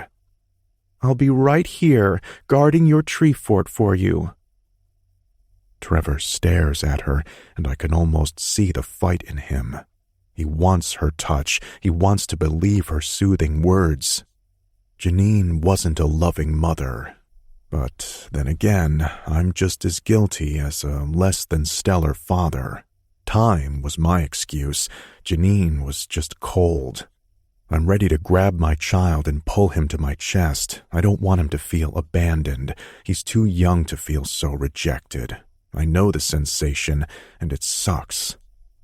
When Trevor doesn't move toward River, she stands again, chewing at her lower lip. She doesn't look at me, and I worry she's offended by his standoffishness. It's not you, I offer, reaching out for her arm, stroking from bicep to wrist. She doesn't flinch, but she's still stiff from his rebuff. Or maybe she's still upset 3 grown men saw her naked in her backyard.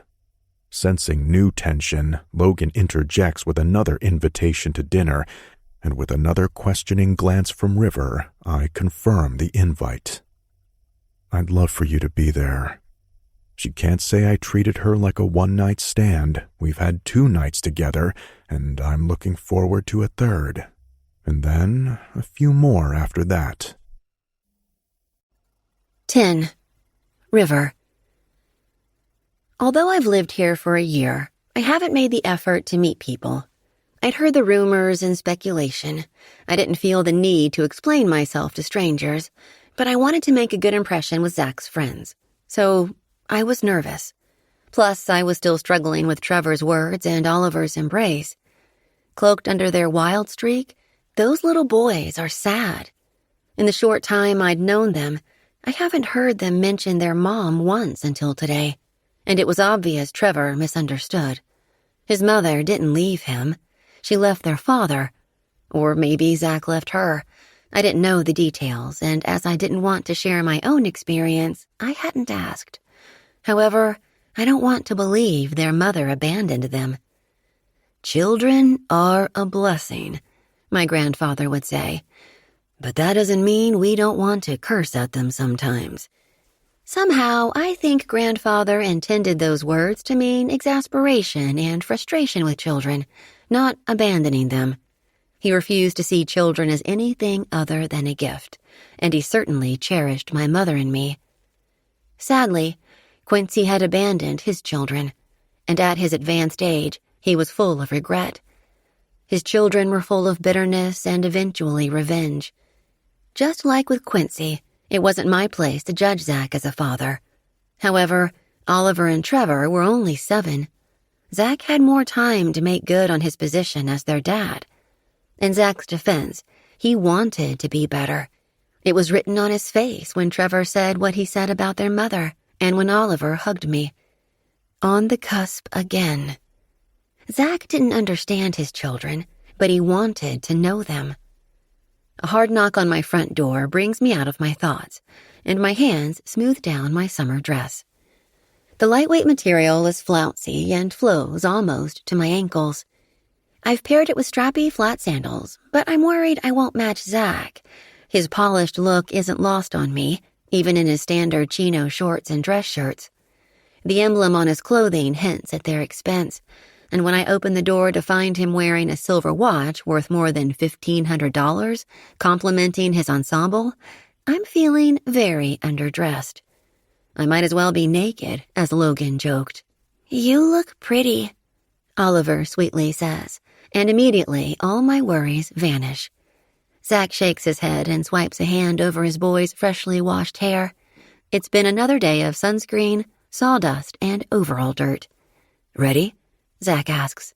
He suggested earlier we walk as the boys could use the energy release, and Logan's home is less than half a mile away.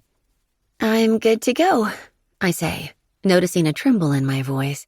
I'm so nervous, and I'm never like this. Are those brownies? Trevor asks. I'm holding a tray of brownies.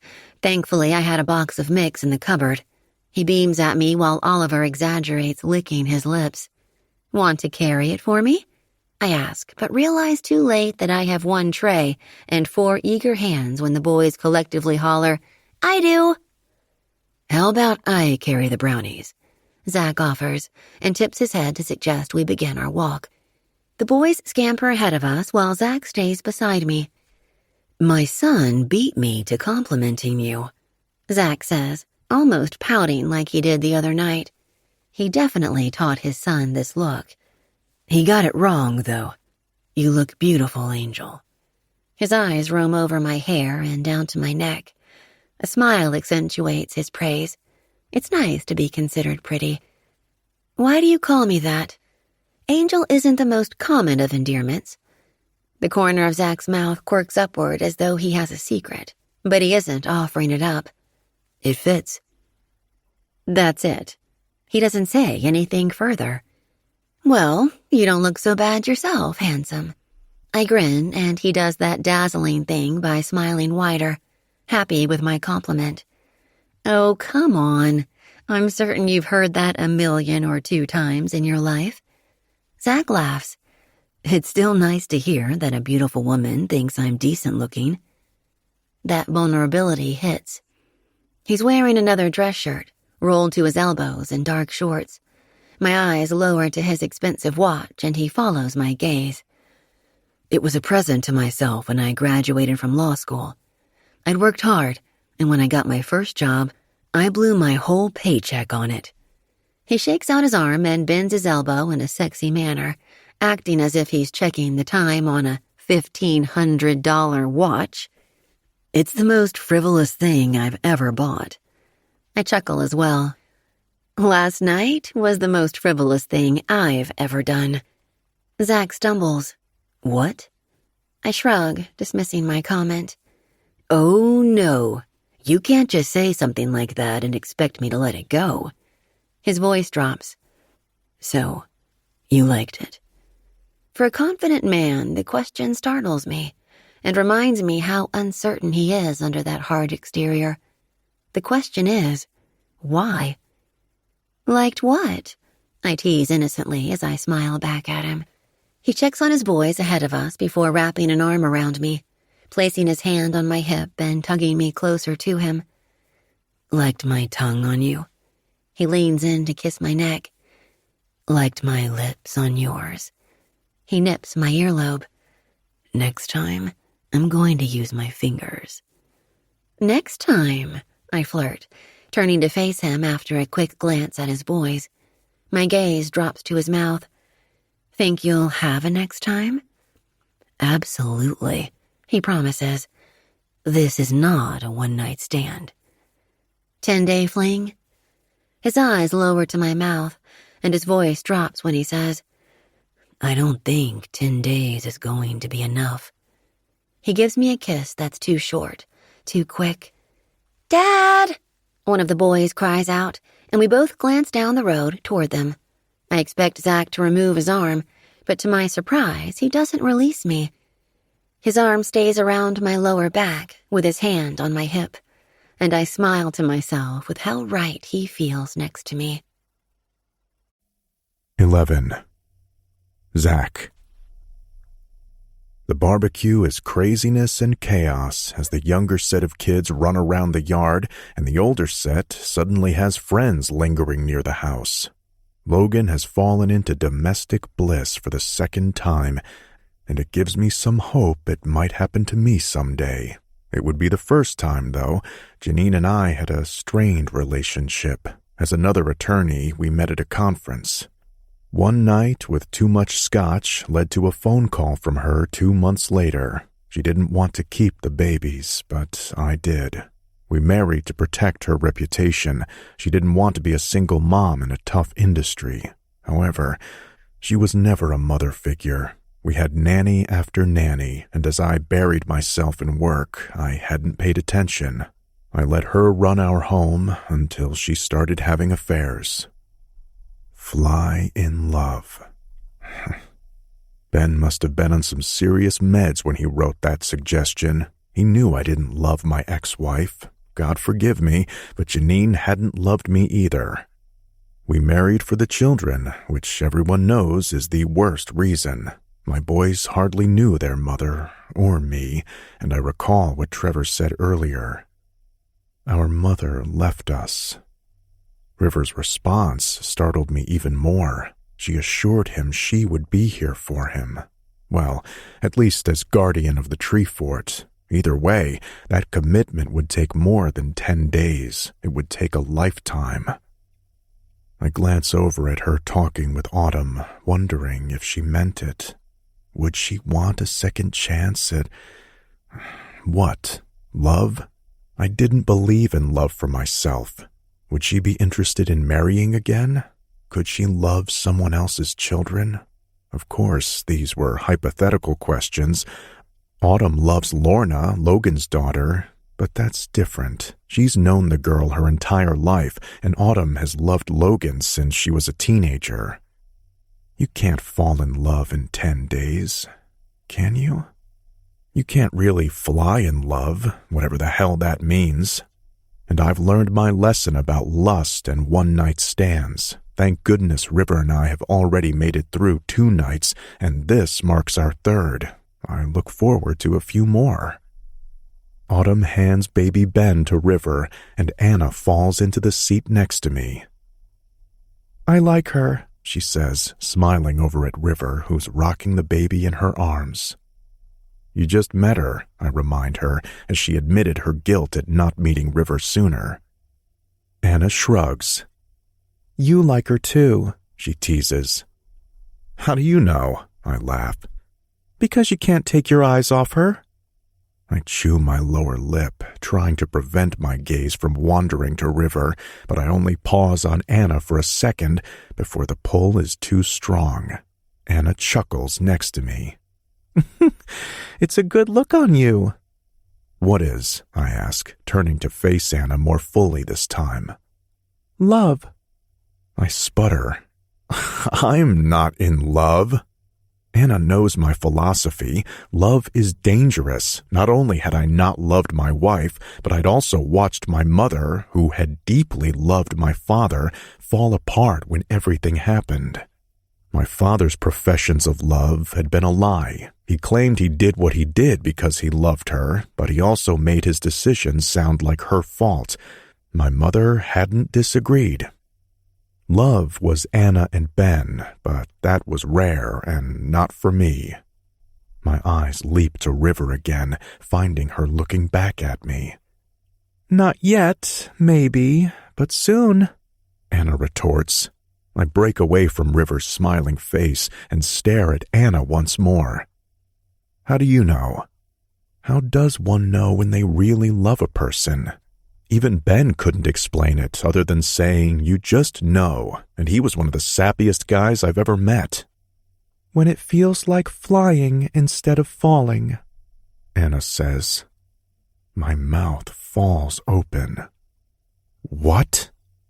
Her eyes fill with concern at the surprised expression surely written on my face. What? She asks. Is this some weird Ben-Anna voodoo? Nothing, I mutter. It's nothing. Anna reaches over and pats my arm. She's amazing with the boys. I sigh and pinch the bridge of my nose. I know. It's a gift to love other people's children. She told me she's a pediatric oncology nurse. I don't know how she does it. Anna glances up at River. I only lost Ben. I can't imagine how many she's lost. Anna, I whisper. I'm not discrediting River and her patients, but losing one's husband had to be worse. Don't let her get away, Anna warns, her voice softening. Where is she going to go? She lives next door, I scoff, trying to lighten the conversation. Anna narrows her eyes. You never know how much time you have, Zach. Cherish it with the right people. She squeezes my wrist and stands to approach River, reaching out her hands to signal she wants to hold baby Ben next. Eventually, we sit around the outdoor table on Logan's new deck. The night continues with good food, an abundance of alcohol, and lots of tall tales.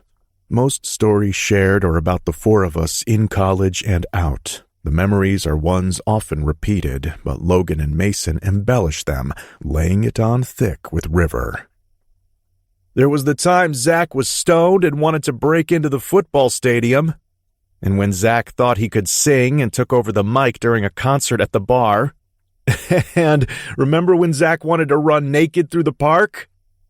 This one certainly had River's attention, and the exaggerations went on and on. Nothing was too damaging, only embarrassing, and each tale made River's brows rise higher. She was definitely seeing another side of me, one I'd actually forgotten. Between my partnership at the law firm, the divorce from Janine, and suddenly single parenthood, I no longer remembered that guy who did all the crazy things they mentioned. Then Logan says, "So what's it like living in Zaki's old house?" My arm has been around River's chair, occasionally touching her hair and absent-mindedly wrapping strands around my finger. My friends haven't missed my constantly touching her hip, her wrist, her hair. Like the positive-negative pull of magnets, I'm drawn to this woman so opposite me. Only this question stills my movements, and River chokes on a sip of wine. I peer at Logan, wondering why he'd ask such a question. "Find any secrets in there about our boy?" Logan teases until he cries out, "Ow!" and looks at his wife, who sits perpendicular to him. River doesn't look at me as her shoulders stiffen. "I'd never share his secrets." She winks at Logan, who chuckles, but tension rolls down her back. She's a bit quieter the rest of the night. When the boys are drooping and it's time to walk home, I carry Oliver, who feels like a sack of sand against my chest. Trevor stumbles between River and me like a drunken sailor. We could have gotten a ride with Anna, but River and I needed a moment to clear the air, and I didn't want to burden Anna with my boys. "Why didn't you say anything?" River asks as we stumble down the road. "It isn't important. It was a long time ago." "How long?" she asks, not letting it be. "More than 25 years. "And your family decided to move?" "Not exactly." I side-eye her and then focus forward on the dark street ahead, occasionally lit by the soft glow of a rare street lamp. "What does not exactly mean?" "It means we didn't decide to move. We just moved." This is not a story I want to tell, River, especially with the boys in tow, even if one is sleeping and the other is practically sleepwalking. The night is alive with the chirp of cicadas, and the light, late summer breeze chills the air. River goes quiet again.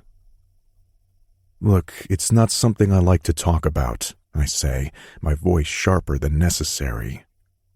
She doesn't respond. Finally, we near her house. "Why don't I walk you home?" she suggests, noting Trevor leaning on her and Oliver continually sliding down my weary arms. Jesus, when did he get so heavy? I nod in gratitude, once again finding I'm either saying I'm sorry or thank you to her. When we eventually stand before Anna's front door, River lowers to hug a sleepy Trevor who collapses against her and probably doesn't realize she's hugging him. Standing upright, she kisses the back of Oliver's head, rubbing a hand down his back afterward. In only days, she's been sweeter to my boys than their mother had been in 7 years. Last, she looks at me. "Let's negotiate." My brows lift. "What do you mean?" "You tell me your story, and I'll watch your boys for a day." "No deal," I scoff. "That's not even a trade-off." She leans in, lowering her lids. Her gaze lingers on my lips. "What would you like instead?" "You," I admit. She wants my story, and I want her, even if it is only a 10-day fling, or 8, or wherever we're at. After watching her interact with my friends and love on my boys all night, I know there hasn't been anyone like her in my life. Anna's words haunt me. Spend time with the right people. River is the right person. "I'll seek counsel and get back to you." She winks as I jostle a heavy Oliver to halt his slide down my body. "You're terrible at negotiation," I say with a laugh. "My grandfather would say, never settle for less than what you want." Her voice drops to imitate the male figure she mentions, Then she leans forward to kiss my cheek before backing away. I had fun tonight. I really needed that. The comment surprises me, but I don't have the chance to ask for details before she's finger-waving at Trevor and retreating down the driveway. Damn, Anna's right. I really like this woman. I might even be able to love her. Later, the boys are in bed and I'm pacing my bedroom when I decide to text River, unable to wait out her seek counsel comment. Me. I couldn't take the deal. It wasn't fair. I wouldn't want my boys to spend a day with you when I haven't had the chance. I have River's number because I left her mine on the day we began building the tree fort. I didn't want my boys wandering into her yard uninvited, and I especially didn't want them messing with the tree fort before we had it safely restructured. She sends me a text in response. Immediately, I glance out my bedroom window like the creepy stalker I've become with this woman. River. Come spend the day with us tomorrow, then. I promised the boys a maiden voyage in their new tree fort. Although a voyage suggests a ship, they seem to have a good imagination. I had a good imagination as well, but it is nothing compared to the reality of my mouth on her. Her lips, her skin, her sweet pussy. My dick hardens, and I swipe a hand through my hair. I'm becoming a mess over this woman, but I can't seem to stop myself. I want her in the time I have here at Lakeside. Scanning her dark yard again, I don't see her outside. But suddenly, I need 5 minutes with her. Maybe 10. I didn't get a decent goodnight kiss, and I need one. Me. I have an imagination, too. I imagine us meeting in your yard in 10 minutes. River. You have quite the imagination, then. I'm almost ready for bed. Damn it. I want to join her there. Even if all I do is wrap myself around her and kiss her, I want to feel her body against mine. It's been almost 24 hours, and that's been too long. Me. Just 10 minutes. I can be quick. I recall how quickly she came last night, 2 times, and I want a repeat. I'll give her 10 orgasms if she'll just meet me in her yard. River. Just took my clothes off. A smiley face emoji follows, and I realize I might need a little longer than 10 minutes with her. Me. Clothing optional then.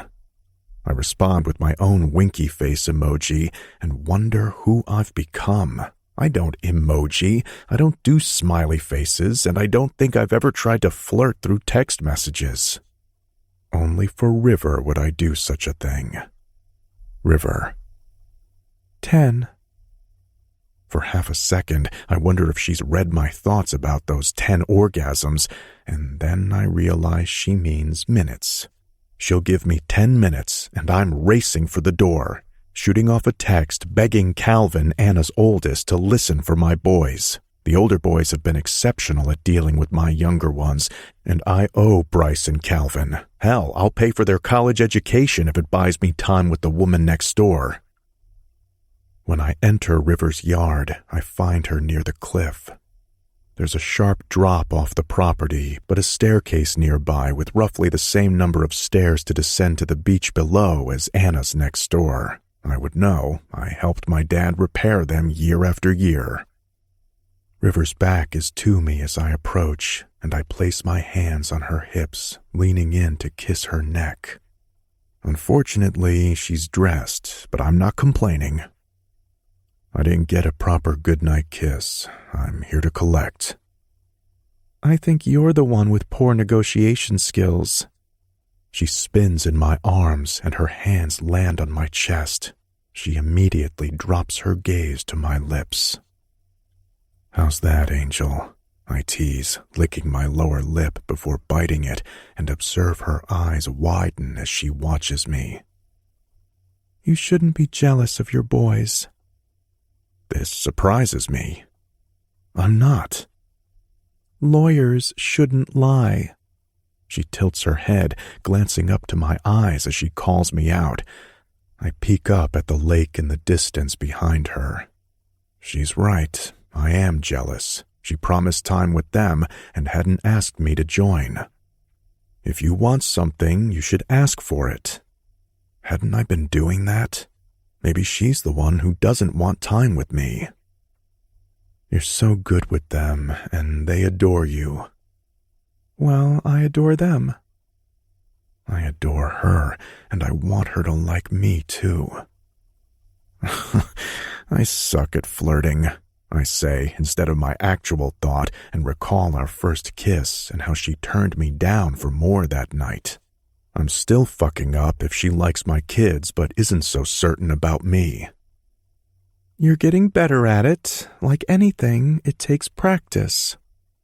Her hands have slid upward, and her fingertips massage the back of my neck. Mason's good at flirting. I don't want Mason, she says, her tone clear. He was flirting with you at Logan's. I sound like a jealous teenager, but I don't want River falling for Mason. It occurs to me that Mason presently lives next door, and he'll be sticking around for longer than 10 days. I don't like the possibility that River and Mason could have more time. The proximity is too tempting. Then again, Mason already said River wasn't his type, and if it wasn't that I knew who his type was, I'd call out his bullshit. That's just who Mason is. I have his number, she knowingly states. I imagine many men have hit on River over the years. She might have a whole little black book of numbers. And what number is that? I question, tugging at her hips to pull her tighter to me. 0. She slowly smiles. He has 0 chance with me. And what about me? What are my chances of getting more from her, getting to know her better, being more than 0 with her? It's up for negotiation. She laughs after her statement, and I join her laughter.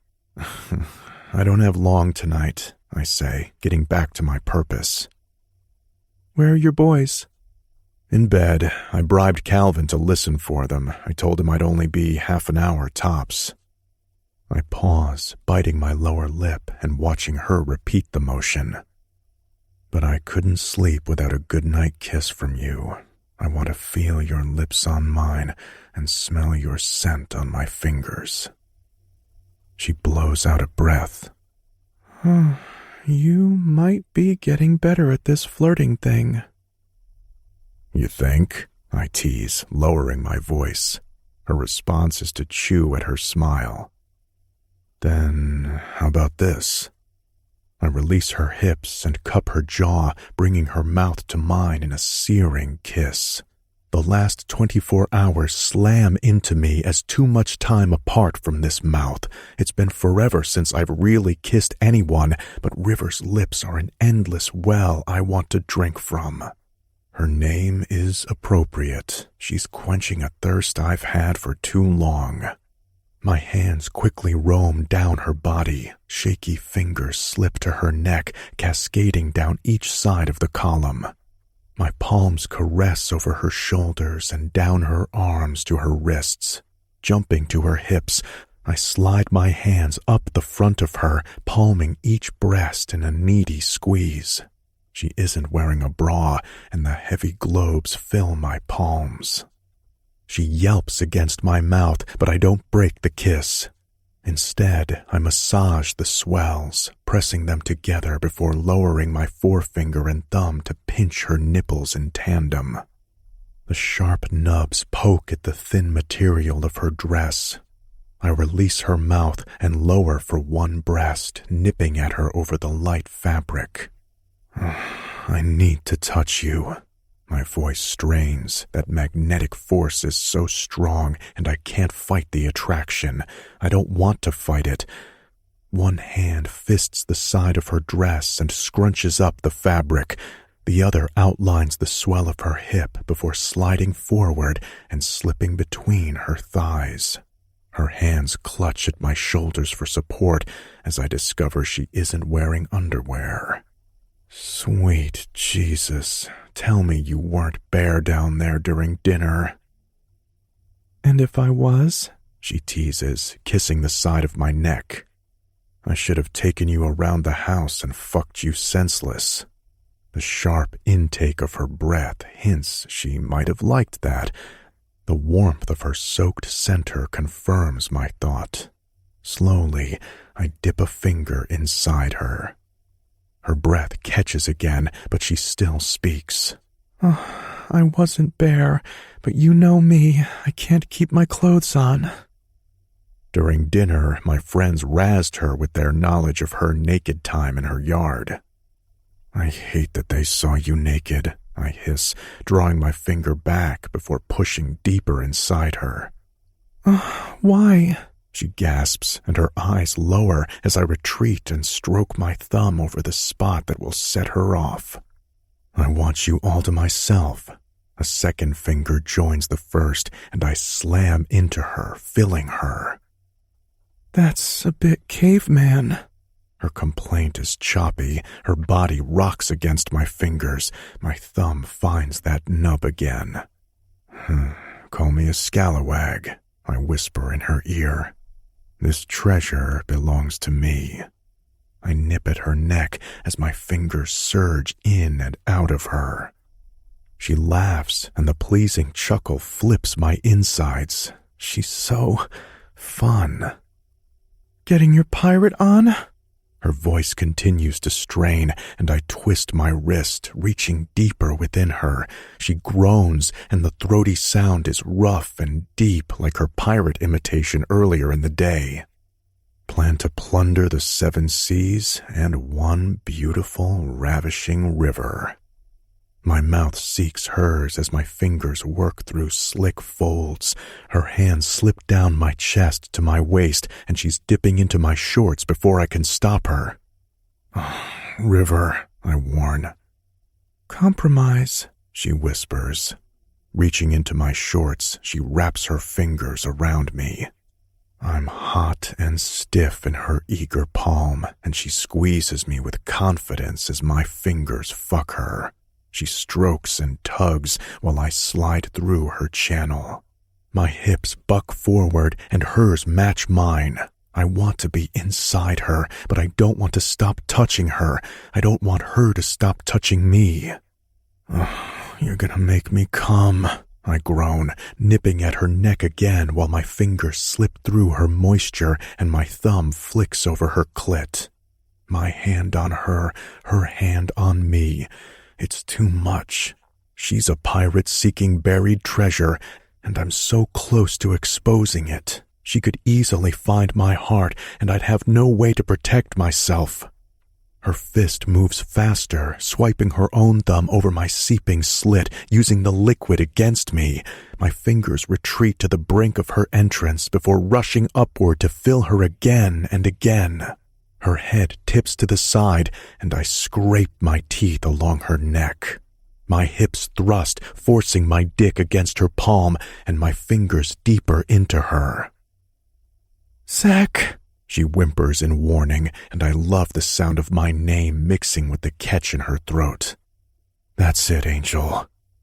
Her legs stiffen as they did the other night, and then her knees give. Holding her around her waist, I keep her close, allowing her to lean on me.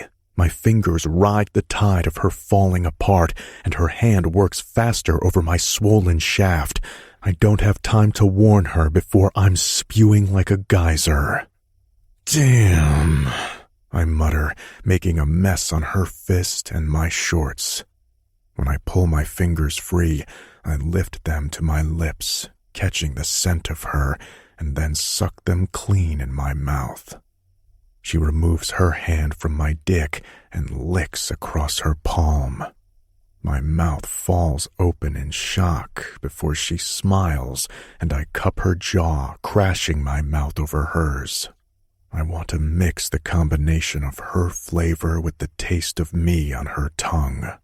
Swirling around hers, I blend us together, savoring everything about her. This woman shocks me to my core, but I love it, and I'm at great risk of falling for her. Or flying, as Anna called it, just as Ben had. I still think they've both misspoken, but it doesn't matter. Sensing my time is almost up, I reluctantly pull back from River's mouth and press my forehead against hers. "River, you're amazing," I whisper, closing my eyes with our heads together. My hands still hold the edge of her face. You're not so bad yourself, counselor. Your art of negotiation is improving too." I chuckle. She's the one I thought needed improvement in this area, but I realize there's a lot I could learn from her.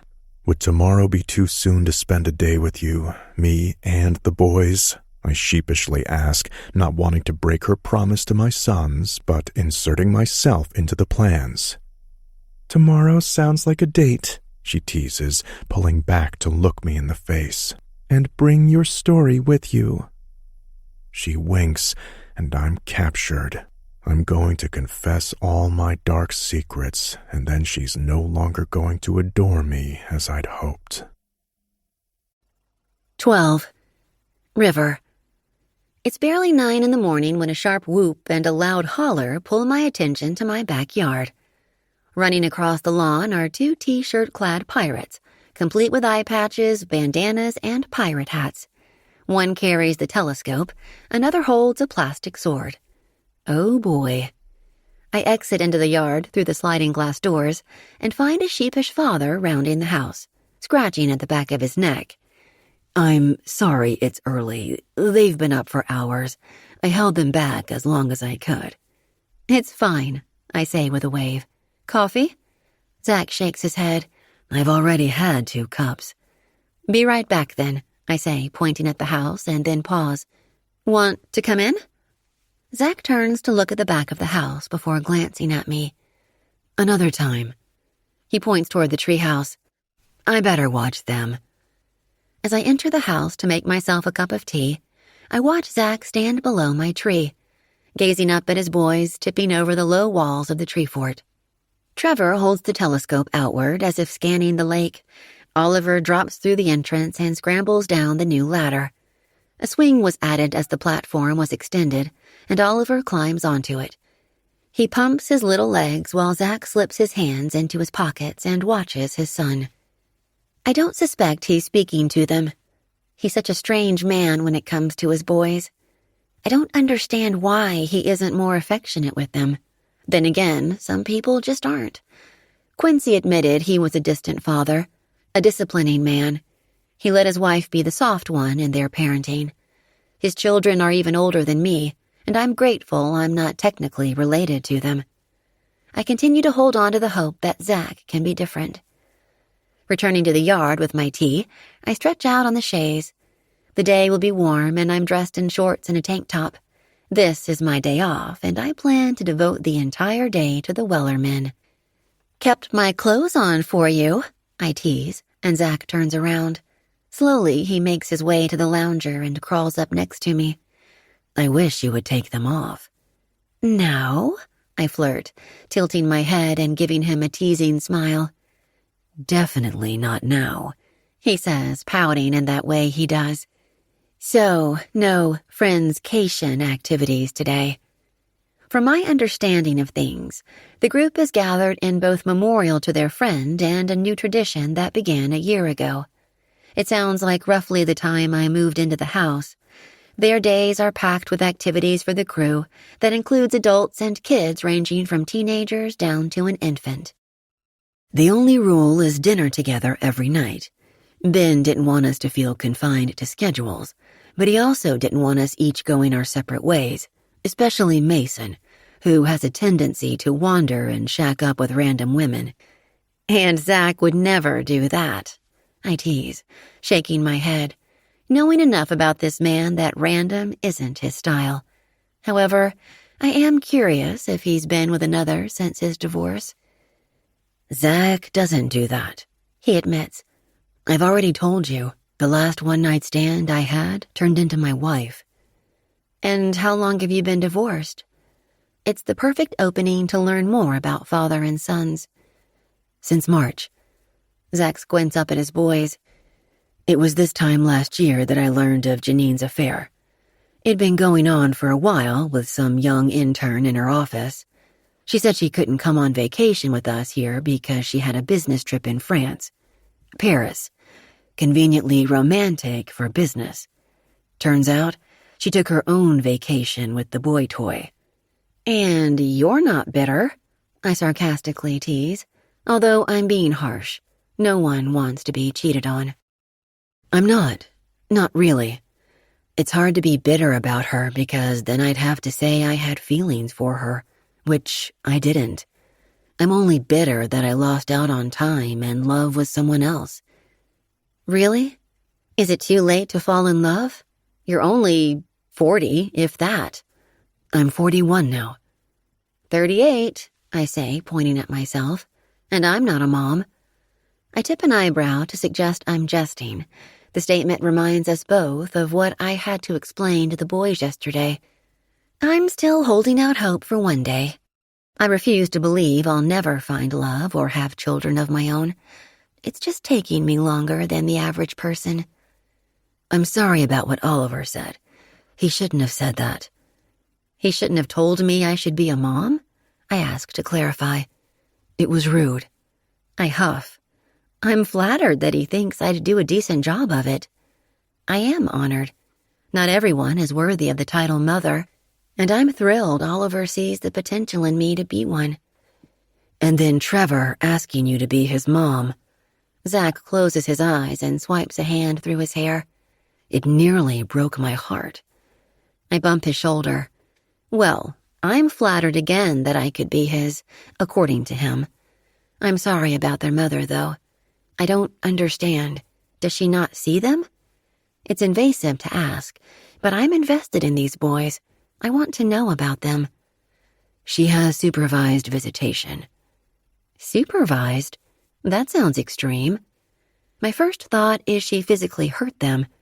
As a trained mandate reporter, I'm grateful I've never had to suspect parents of abusing their child. The bruises I see on a kid come from blood draws and repeated punctures from needles, ports, and tubes.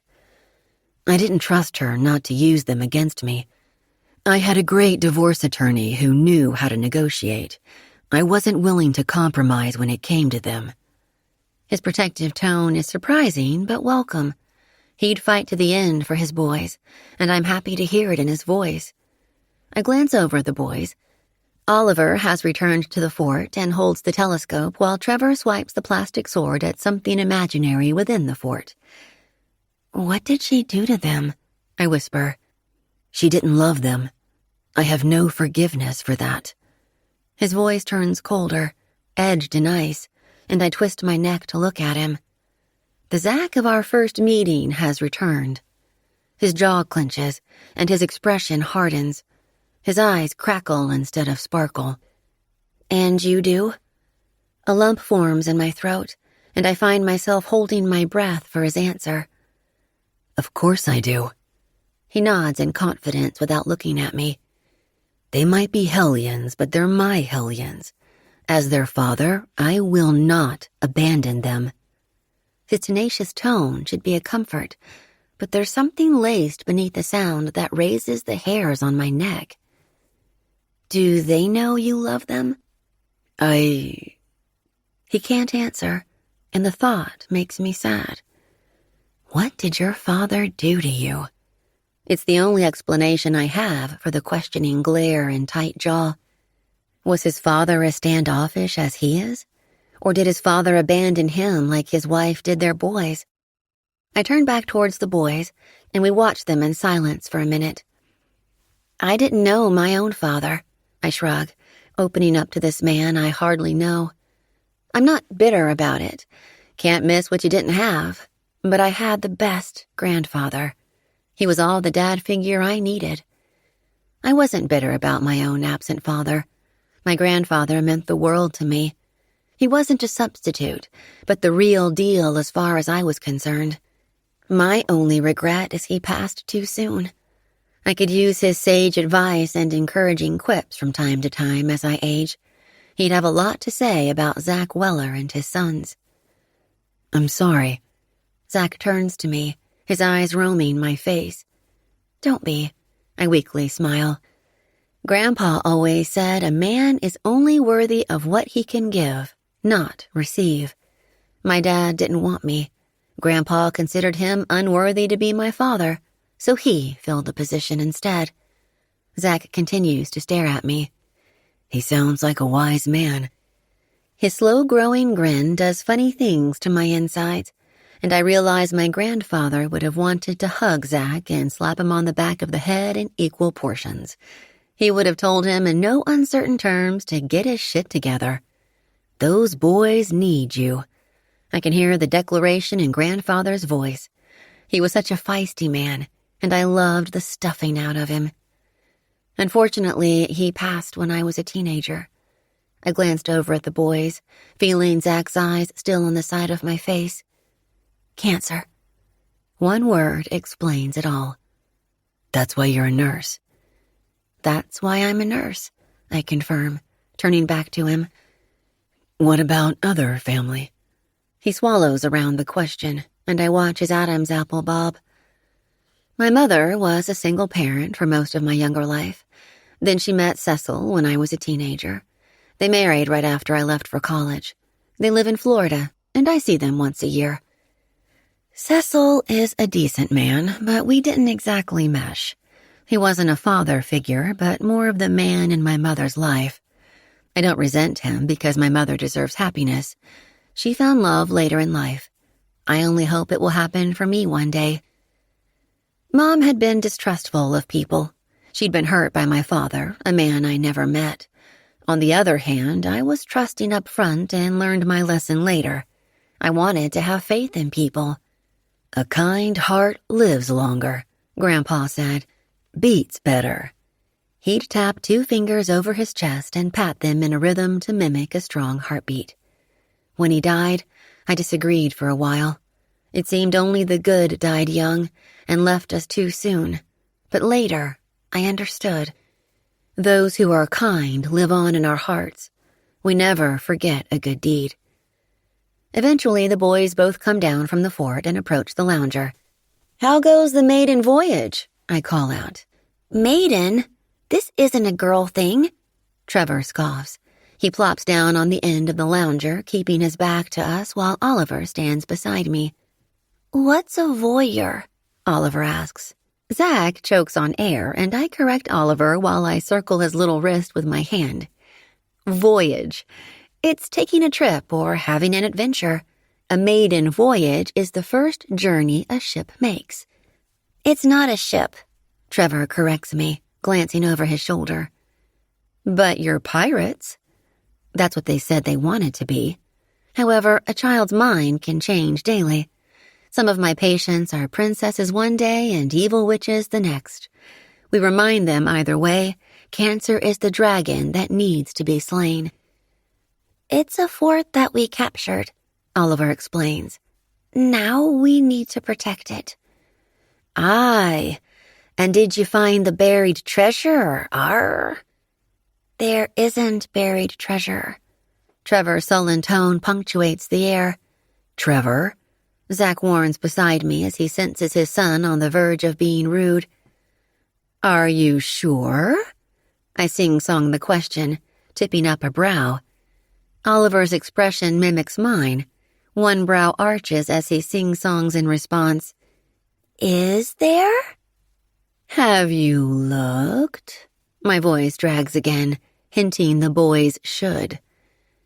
We've been looking through the telescope for hours. Trevor pouts, looking every bit like his father, but not pulling off the cuteness his dad does. He crosses his lanky arms and huffs. I don't think it's been hours, Zach mutters, sounding a little testy himself. I reach out for his forearm and hold my hand there. Sometimes a treasure can be right under your nose. You might not need a telescope to find it. Is there buried treasure? Oliver's little voice rises with excitement. I'm not sure. I tap my chin. Maybe search the yard. I sense Zach's eyes on me, but I don't look at him. Trevor has swiveled at the end of the lounger and I stare back at him. "What did you do?" Zach teasingly hisses beside me. Is there a map? Trevor questions, finally falling in line. "No map. You must use instinct." I point at my head. "And smarts." Oliver speaks first. I'm smart. You are not. I'm the smart one. Trevor snaps. "Hey," Zach barks, startling all of us. "What have I told you about insulting your brother?" Someday, he might be the only person I have. It's my turn to peer at Zach, surprised by the advice he's given a child. My brother is my best friend. I forgive him anything. Oliver adds as if this lesson has been imparted on them repeatedly. Silence falls for a second.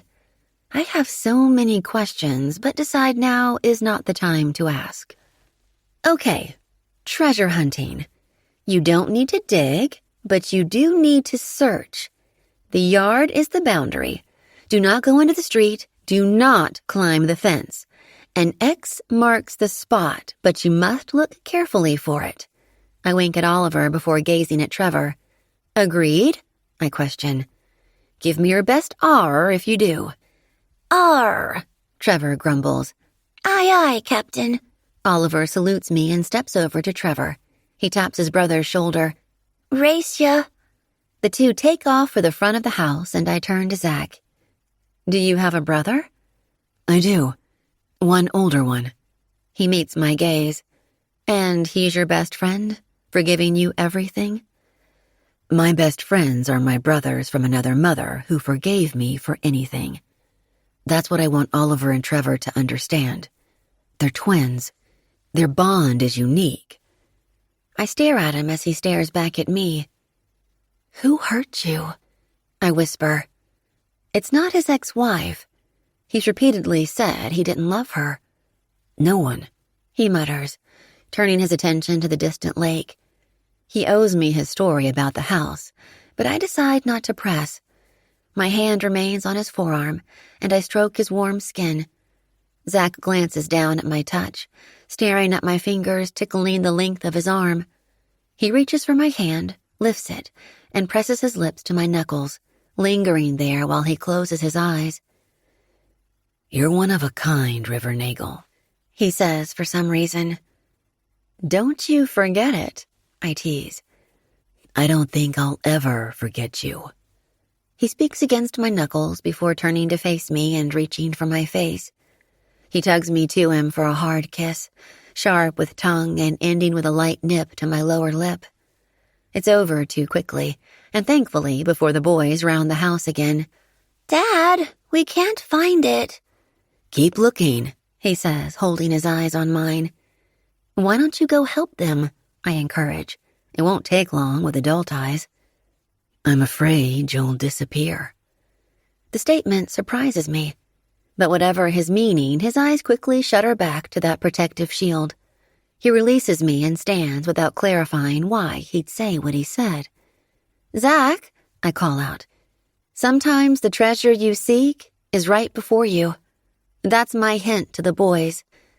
But perhaps it's a hint for him as well. 13. Zach. We found the small treasure chest, literally about the size of my fist, with 2 pieces of candy and 2 $5 bills inside. Mason was right. River was going to turn Trevor and Oliver into spoiled monsters.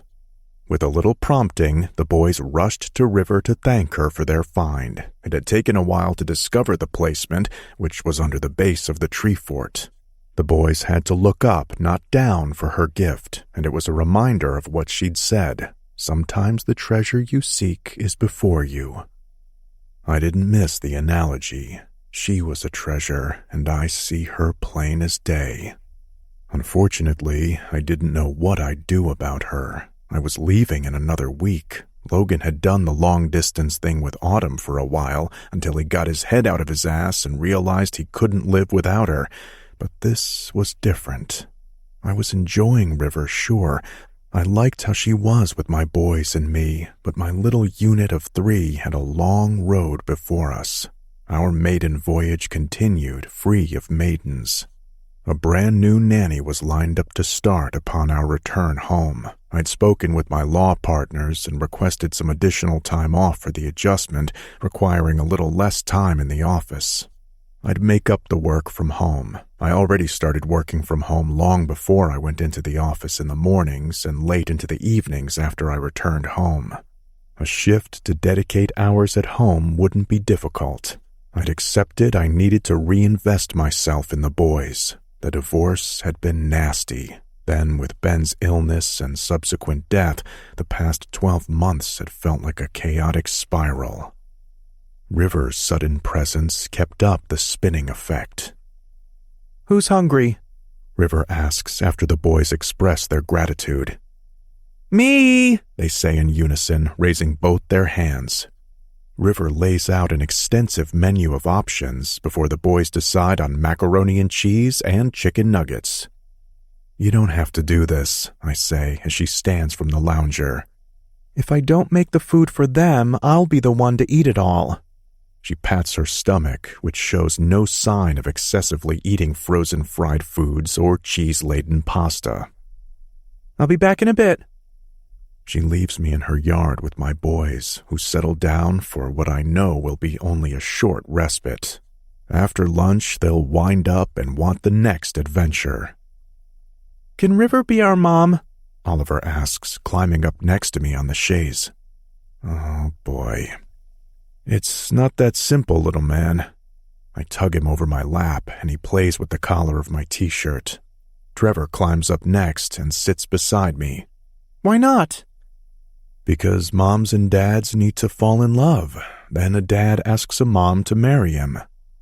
I don't go into the whole explanation of how falling in love usually happens before you are a dad or mom. We'll get to that conversation later. Hopefully years later, where I'll be emphasizing abstinence and condoms. "Were you and Mom in love?" We've had this conversation before, and I always tread lightly around it. Lawyers shouldn't lie, River said, and I don't want to mislead my boys. Sometimes moms and dads fall out of love. That doesn't mean they don't love their kids. They just don't love each other like they once did. It's the best explanation I can give because I don't want to tell them how too much scotch and a reckless night led to their conception, or how I married Janine with nothing more than feelings of friendship. I quickly learned we couldn't even be friends. I'm surprised we remained married for as long as we did. "So you fall in love with River and ask her to marry you," Oliver states, as if it's that simple. "But River isn't a mom, so Dad can't marry her. He needs to find someone who is a mom." Oh, man, I didn't expect him to take my explanation so literal. Guys, Dad isn't falling in love with any other mom, and he isn't in love with River. Something clatters behind us, and we all turn to see River standing outside the sliding glass door. "Was just bringing out the plates and forks when I dropped one," she explains, not looking up at us as she bends for the utensil. "Let me help you," I say, shifting Oliver off me and rolling from the chaise. "No," she says too quickly, sounding a tad out of breath. "No, I've got it." She holds up a fistful of forks to stop me before setting everything on a 4-person, glass-topped table. "River?" I question, lowering my voice as I step toward her, but she waves a hand to dismiss me. Abruptly, she turns for the house, giving me her back and slipping inside. A funny feeling fills my belly, and it isn't pleasant. River keeps up a steady stream of conversation when lunch is served, chatting with the boys about their favorite things, television shows and movies, books and video games. She doesn't look up at me, but smiles at them while they eat. She isn't eating macaroni and cheese or chicken nuggets after all, and I feel guilty when I do, but I'm starving. "Let me help you clean up," I say once the boys are done and asking if they can go play. "I've got it. You enjoy them," she nods at my sons. I was thinking of taking him down to the beach. We've encroached on your yard long enough. River nods. Giving me a weak smile and a tight voice, she says, "Sounds fun." Come with us. I reach for her arm while she holds dirty plates. "This is your time with them." Her eyes avoid mine. You offered me a day with them and you, I pout, but she isn't looking at me. River bitterly chuckles while shaking her head. I don't understand the dry laughter. "Like you said, I'm bad at negotiating." Let's reevaluate terms, I suggest, continuing to hold her arm, afraid to release her. A day at the beach, then later I'll tell you everything. The house, the person. "The person?" She questions. Her piercing gaze finally returns to my face. Swallowing around a lump in my throat, I reply, "The one who hurt me." "Zach, you don't need to do this." Her lips purse, suddenly brushing off her request to know my story. "You don't owe me anything. You're not indebted to me. It's been my pleasure to feed your boys, give them a treasure to hunt, and allow you to fix that old tree fort. It's nothing, really." Really? Because that seems like a lot to me, and I want to repay you. Her eyes narrow at the comment, and her back stiffens. "I do not need payment for being kind." Her tone turns sharper than I've ever heard. I didn't mean to insult you, I defend, taken aback by her tone. "I'm not insulted." Clearly she is, though, and I don't know how to get out of this ditch I've dug. Then just come to the beach, because you promised us a day together, and I'm not ready to give it up.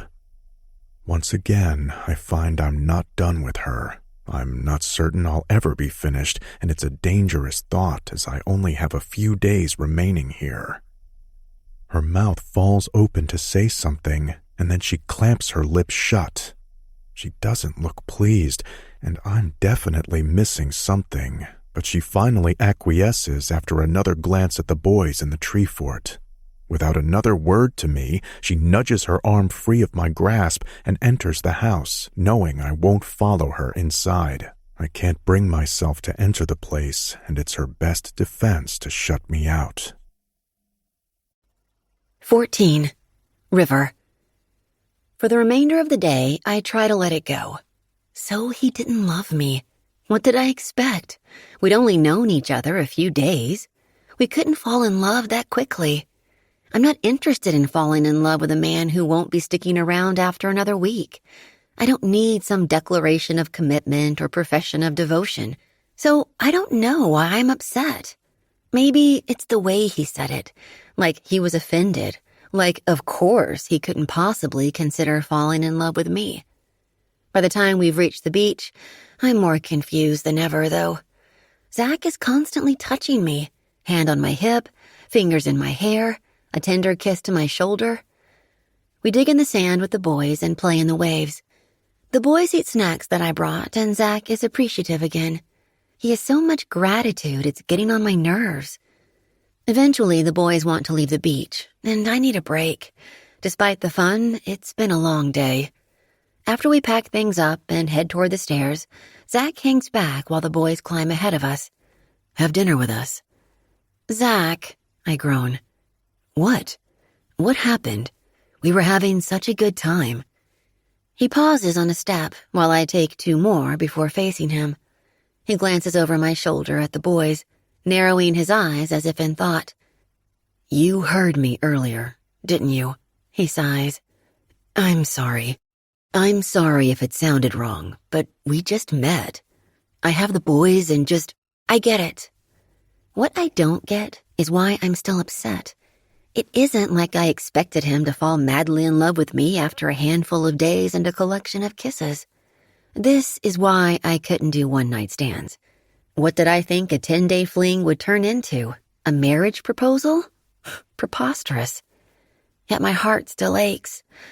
For all the warnings that single parents shouldn't get involved with others, I wonder briefly if anyone considers the other, the one who quickly falls in love with both children and father. What happens to her when her heart bursts with feelings for more than one Weller boy? The truth is, I don't have time for love. I remain a few stairs above him, and my mouth falls open. Words tumble forward. Then what do you want with me? In frustration, Zach turns away and swipes a hand through his hair, his signature upset move. I hate that I recognize this about him already. I just want to fuck you. The words are quiet and low, while stated so direct and indifferent. He blows out a breath and sheepishly glances up at me before taking the stairs to close the distance between us. To say my heart fell to my feet, felt stomped on, and then kicked off the staircase was an understatement. I'd never been so shocked or hurt. There was no doubt we were attracted to one another, physically attracted. But this felt like a little bit more than just fucking one another. In fact, he was putting in a lot of effort to spend time with me, dragging his own boys into the mix for a man who only wanted in my pants, which he'd already been in twice now. Shit, I told you I suck at this. He reaches out for my arm, but I flinch away from his touch. That wasn't flirtatious, Zach. Let me redirect. I hold up a hand to stop him. This isn't a courtroom. This is life. We're not negotiating. To be clear, we're having an argument. Also, to be clear, you make time for love. You find it. You give it. You have a big fancy watch that dictates all the hours in a day. I pause, chest heaving as if I've run miles. If you don't want it, then that's a different story. If you don't want love, then that's your prerogative. I can hardly say the word. Then I remember that he's already told me he doesn't want anything more from me. He told me the night he arrived with a wine bottle in hand. He wanted one night, and I don't understand how we've gotten to 3 or 4 plus afternoons with his boys. My arms have flailed out to my sides in my tirade, and Zach just stares at me. Puffing out a breath, I turn to take another step, but Zach quickly overtakes me, stopping me with an outstretched arm to block my climb. He checks over his shoulder to find his boys, noting they're taking their time ascending the stairs, but aren't looking back at us. Zach lowers his face to mine, coming in too close. That came out wrong. I want to be with you. There's no doubt I want between your thighs and inside you, but let me be clear. It's more than fucking you. I want to know who you are and why you're so kind. I want to understand how my boys fell in love with you so fast, and if I can get there too, because I am falling. Definitely falling. His hand cups my jaw, and his mouth possesses mine. This kiss is so powerful. I lean backward, tipping over the railing at my back. His fingers slip along my cheek, dipping into my hair. He fists a section at my nape and kisses me harder. I'll make time for you. He kisses me once more. Have dinner with us at Anna's tonight. I'm so stunned by the fierceness of his kiss and the determination in his tone, I nod to accept, having the fight kissed out of me. Damn, he does not play fair. The meal passes in Anna's dining room under a cacophony of grumbling kids and adult laughter. I drink too much. Somewhere during the night, I admit that I don't have many female friends in the area outside the acquaintances I work with at the hospital, and end up invited to Monday margaritas and manicures, a new tradition Autumn created once Anna moved permanently to Lakeside. I'm actually looking forward to some girl time. Zach walks me home, but we don't make it to my backyard before we're making out like desperate teens against the side of my house. Frantic and rushed, I'm losing my mind over this man. His lips, his teeth, his fingertips. His hands roam my body like a raised topography map, memorizing hills and discovering valleys. He's everywhere all at once. Forget flirting. This man can kiss.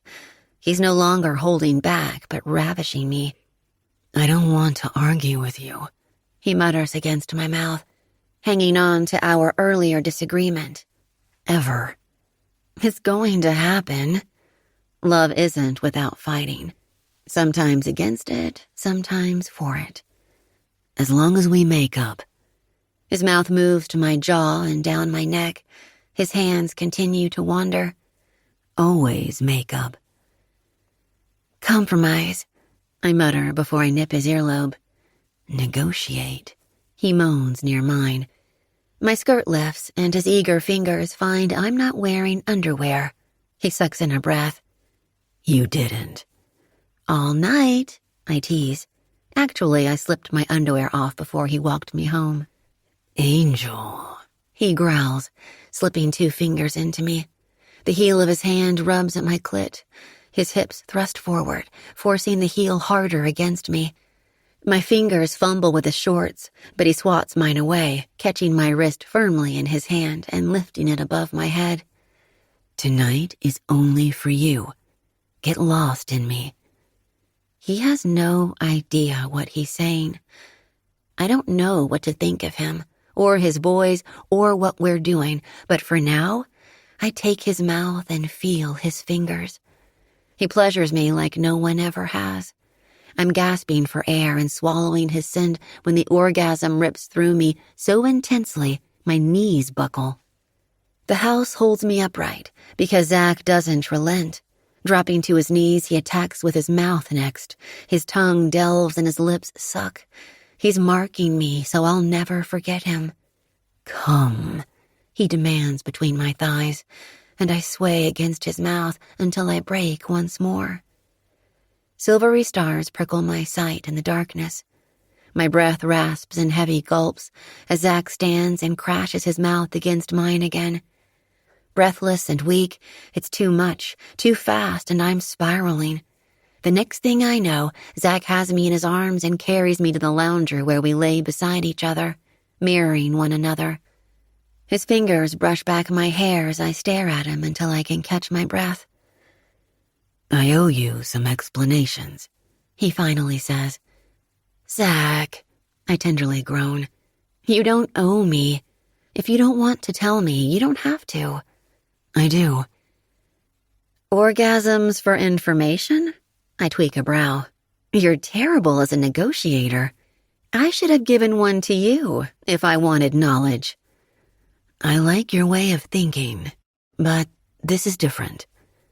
His eyes glance from one to the other of mine, shifting back and forth before speaking. I want to tell you. I'm worried about what you'll think when I'm finished. I would never judge you. I know all about being unfairly accused of something. I'd never do it to him, but curiosity at what he could possibly tell me grows. Taking a deep breath, he begins. My father was in prison. Zach closes his eyes. Shame washes over him. He was an accountant and embezzled more than $1 million from the company he worked for. Reaching for his face, I tenderly stroke his jaw, allowing the prickle of his scruff to scrape my palm. His eyes open. He was sentenced to 20 years. Zach exhales. As you know, my mother and Anna's mother were lifelong best friends. My parents were from Chicago, like Anna's family, but moved here around the time my brother was born. My father had been offered a job he felt he couldn't refuse. Unfortunately, they lived above their means. He'd fallen into debt and started slowly taking money from the company he worked for. We later learned he had a gambling problem. My fingertips rub along his jaw, encouraging him to tell me more. I'm not making any excuses for him. There are none, he bitterly states. We could have moved, we could have sold our home and lived more within his income. He should have gotten help. My mother defended him. She blamed herself. So did he. He frowns. He felt he needed to keep up with Anna's parents. Her father made his money in the sausage industry, and when they bought the house next door as a second home, my father wanted to prove himself. He always wanted more. A bigger house, a better car, more money. When he was arrested, we were actually broke. He'd gambled away what he'd embezzled. I'm so sorry, honey. I whisper. He shakes his head free of my hand by rolling to his back. My chest squeezes. I want nothing more than to wrap my arms around him and protect him from his memories. But he's lost in his head and doesn't want my touch. He faces the dark sky and swipes a hand into his hair. He wasn't a terrible dad. He was a great dad, actually. His voice lifts in surprise as if he's just now discovering this about his father. We were just a normal family. Roof over our head, food in our fridge. I didn't see any signs of trouble. My father was a dreamer, a schemer. He adds softer. He was always talking about the next thing, a better thing. House, car, job. Zach pauses, eyes upward, but I doubt he's concentrating on any one star. The police came to the house and arrested him right in front of my older brother and me. I was 15 and Noah was 18. My mother cried for days. He blinks. We were such spoiled punks, and I was angry. So angry. Noah left. Dad used his college fund, but Noah found a way on his own. He left me behind to face my friends, the neighbors, my teachers, and deal with our mother.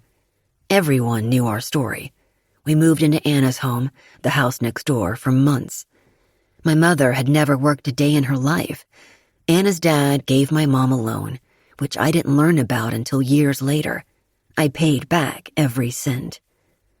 Zach turns his head to face me again. Robert, that's my father's name, was released from prison shortly before I met Janine at a conference. With a shaky breath, he adds, God forgive me, but sometimes I think those boys are my penance. I turned my back on my dad, and I was given twins to torment me as a father. You know it doesn't work that way, I say, keeping my voice quiet. I don't like how he's spoken about the boys as punishment, and no, he doesn't mean it. He's hurting, and I reach for his hand instead of his face, needing to touch him in some manner. He curls his fingers around mine, holding on tight like he did that first night. I know, he whispers. I know. Did you ever see your dad again? Zach shakes his head. Somehow he found me after his release. I was a successful lawyer. I'd married Janine. We had the boys. He wanted to reconnect. I didn't want him anywhere near my children. I assumed he wanted money. He'd been a gold seeker his entire life. He loved money more than his family. Zach snorts, still lost in thought. 20 years. He blows out a breath. I didn't know him anymore. He wasn't the man I remembered, and I wouldn't have recognized him if he hadn't come to me. He blows out another breath. He divorced my mother during his incarceration. She would have waited for him if he hadn't. She would have taken him back had he not done her the favor of letting her go. The divorce was the final blow. She wanted a new life, one as far from here as she could get. She moved to Arizona. People change, but I knew he didn't want to hear it. Perhaps his father had turned over a new leaf. Maybe he really did want to reconnect with his son. Maybe he did want money and could pay it back this time. None of it seems to matter, as Zach has no sympathy for his father. The bitterness in his tone speaks of the hurt and harm Robert caused his family. Where did he go after he saw you that one time? I have no idea, and I don't care. His harsh tone doesn't surprise me. His anger does. You've never tried to find him or contact him? I question. For what purpose? So he can try to harass me into giving him money? He took everything from us. We lost this house, our pride, everything. His rising tone echoes in the quiet night, and he sits upright, bending his knee and lowering his other foot to the grass. He swipes a hand through his hair once again. Slowly, I sit up beside him and press a kiss to his shoulder before leaning my chin on the muscular curve. You need to forgive him. If not for him, for yourself. Maybe forgiving him will allow you to have a better relationship with your boys, allowing you to give them what you want to give them. Forgiveness is the best medicine for a broken heart, Grandfather would say.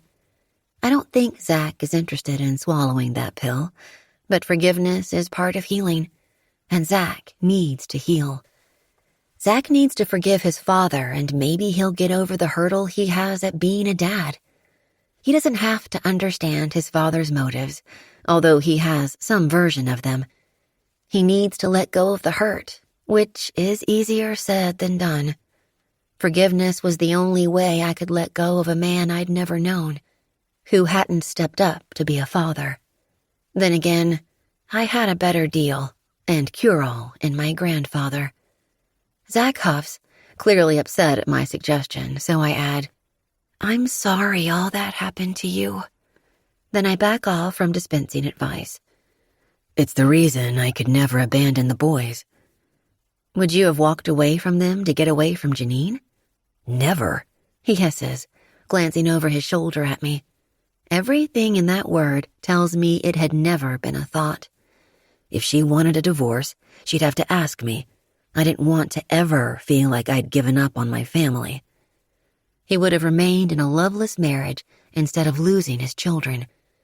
This redeems him somehow, but I can't process that yet. But you eventually did ask for a divorce, I softly state as clarification. She was on her second affair. A man can only take so much, and the boys were suffering. They needed a mother. They need their dad, too, I remind him, although perhaps now isn't the time to mention it. I had a strong sense of Zach burying himself in work to avoid his wife, but without realizing he was neglecting his children. That's why I have them. He had custody of them, but was he involved with them? Were they his center, or an axis that tipped him to the edge but never fully pushed him over? Zach sighs. I shouldn't have told you all this. Now you're going to judge me. Why would I judge you? My forehead furrows. My father stole money. He was a crook, a thief. Your father's sins were not yours. I didn't even need to quote my grandfather to come up with that statement. It's embarrassing as fuck, Zach huffs. He abandoned you, I remind him, understanding his position. But I'm also about absolution. If Quincy's children had listened to him, if they'd allowed him to ask for forgiveness, things might have turned out differently for all of them. If Zach could offer forgiveness to his father, he might feel differently about his own position as one. He abandoned all of us, he harshly states again, and stands from the lounger, giving me his back as his hands slip into his pockets. I'm going to go. Don't leave like this, I softly plea, and he cranes his neck enough to look at me over his shoulder.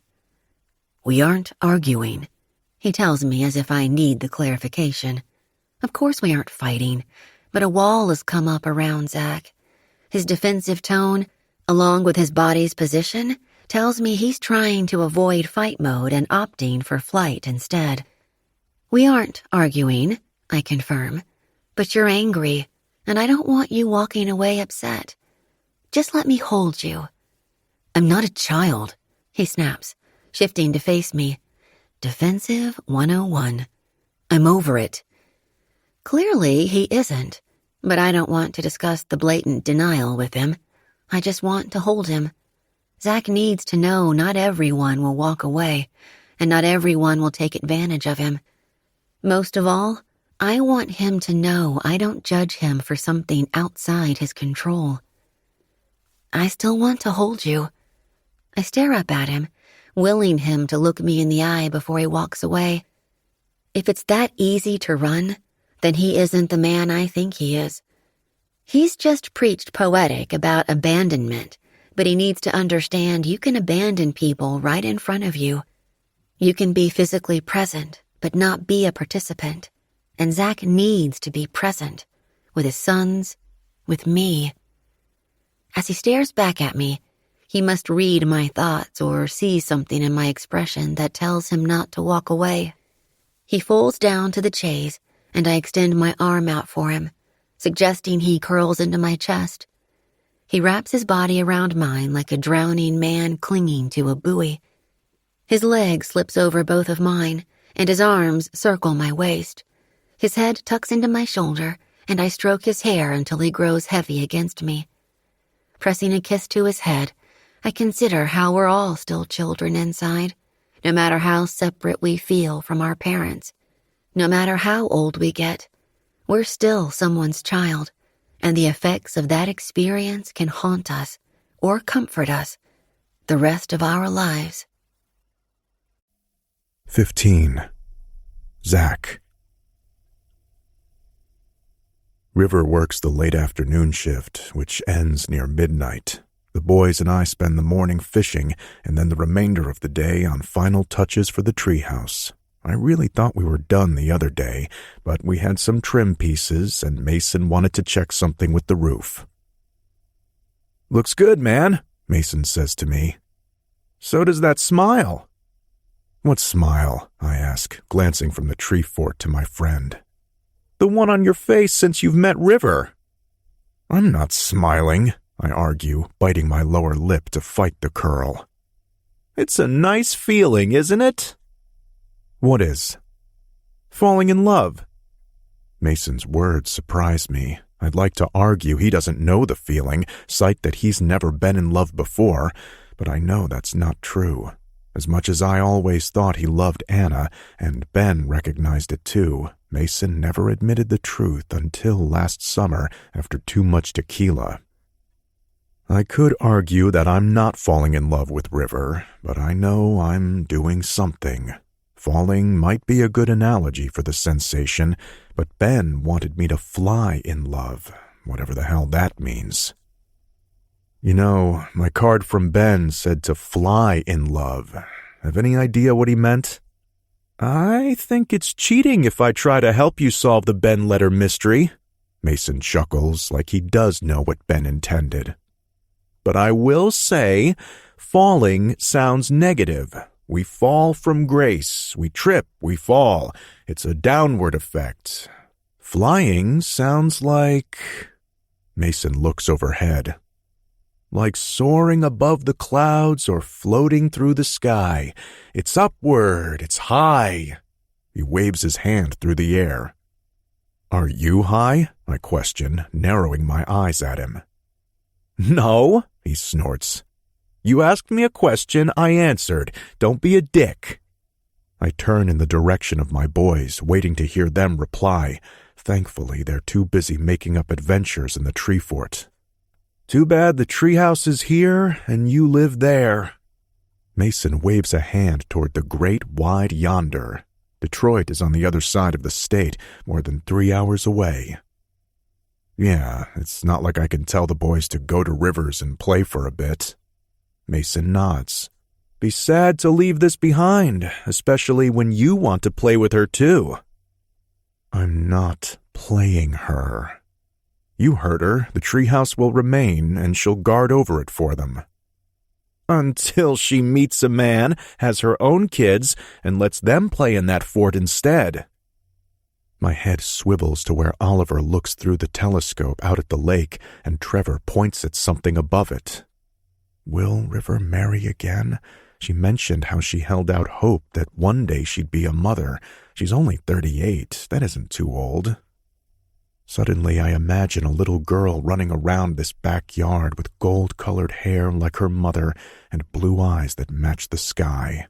In a long, flowing dress, she giggles and she swings on the addition to the fort. "You okay?" Mason startles me, clapping me on the shoulder, and I realize I'm rubbing my chest. "I'm good." "Okay," he nods.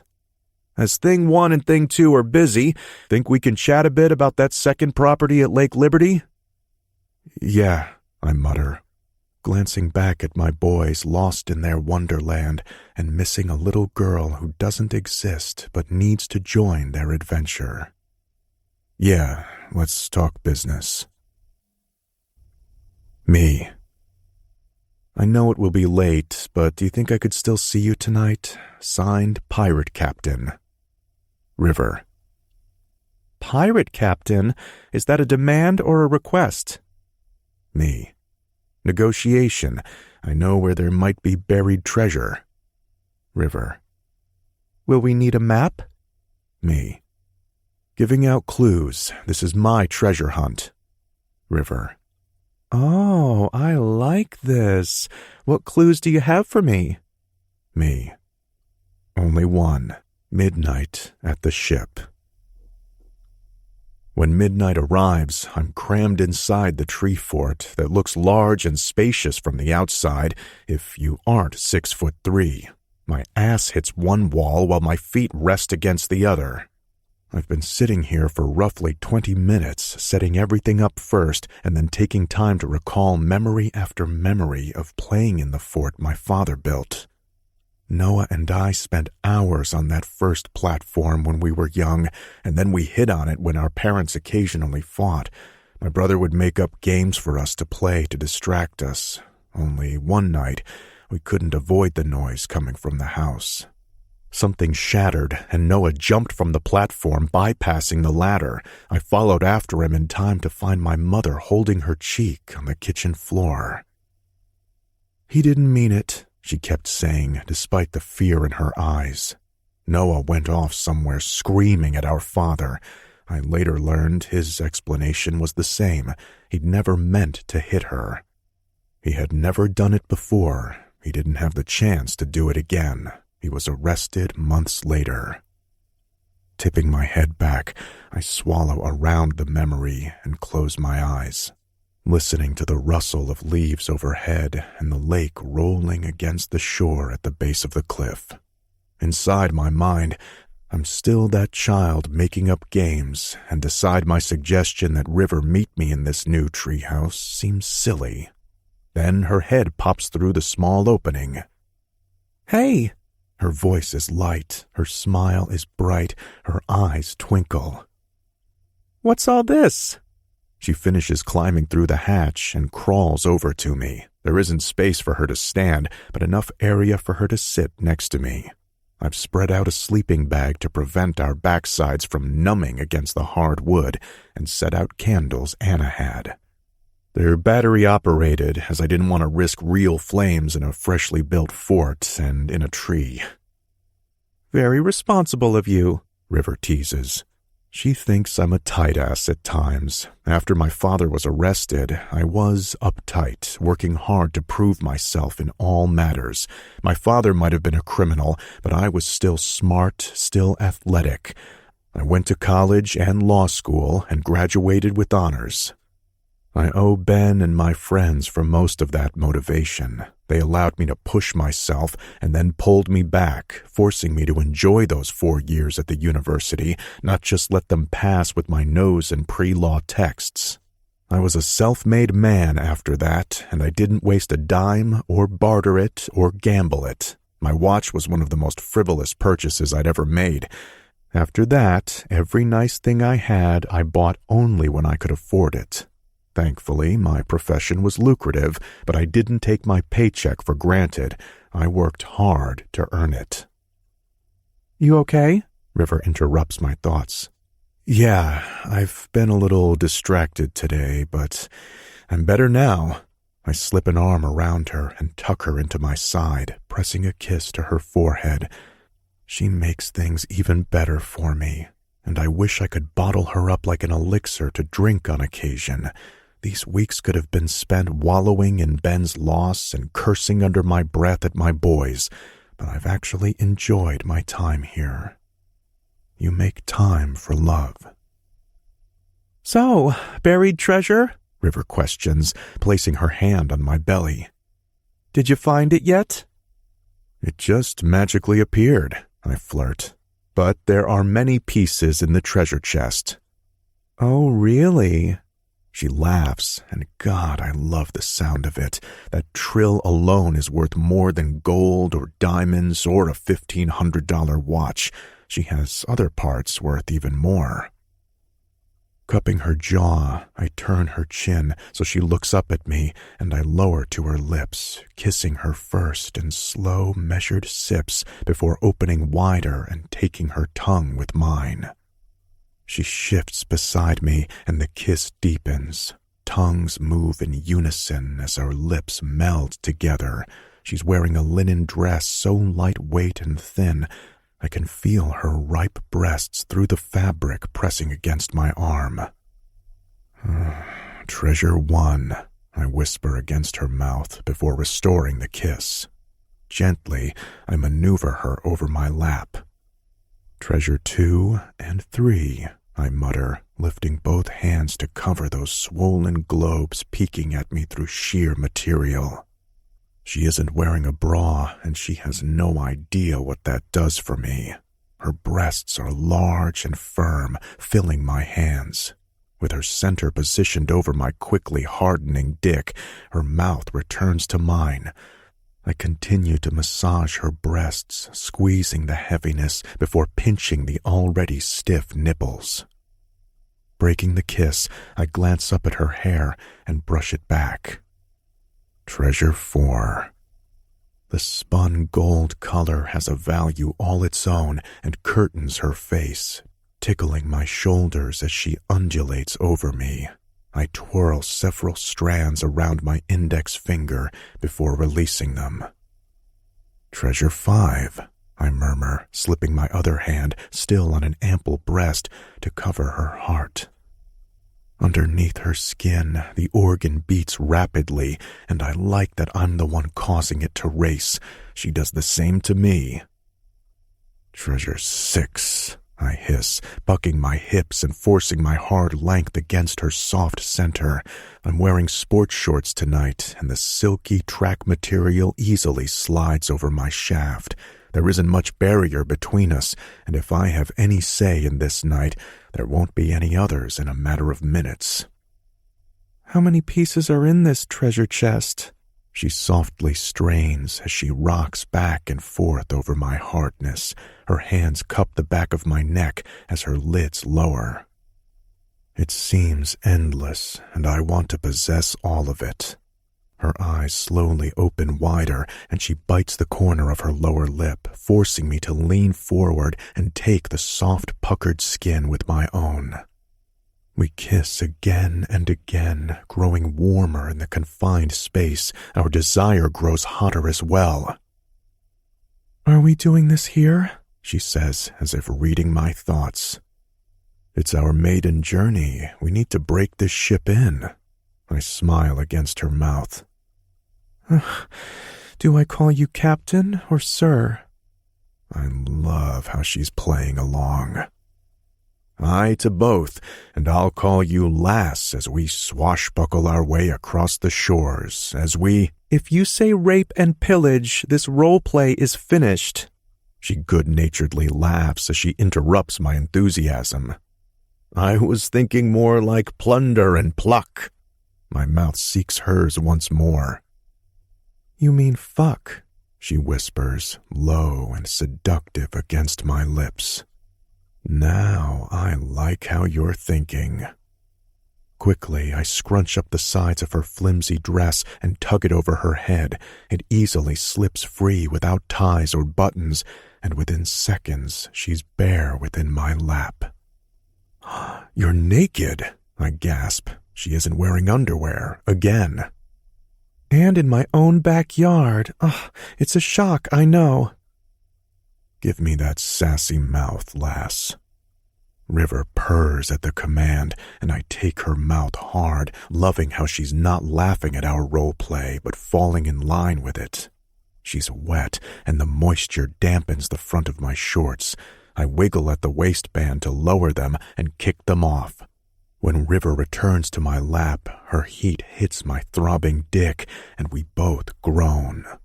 She kisses me again while slowly moving her soaked folds along my steel length.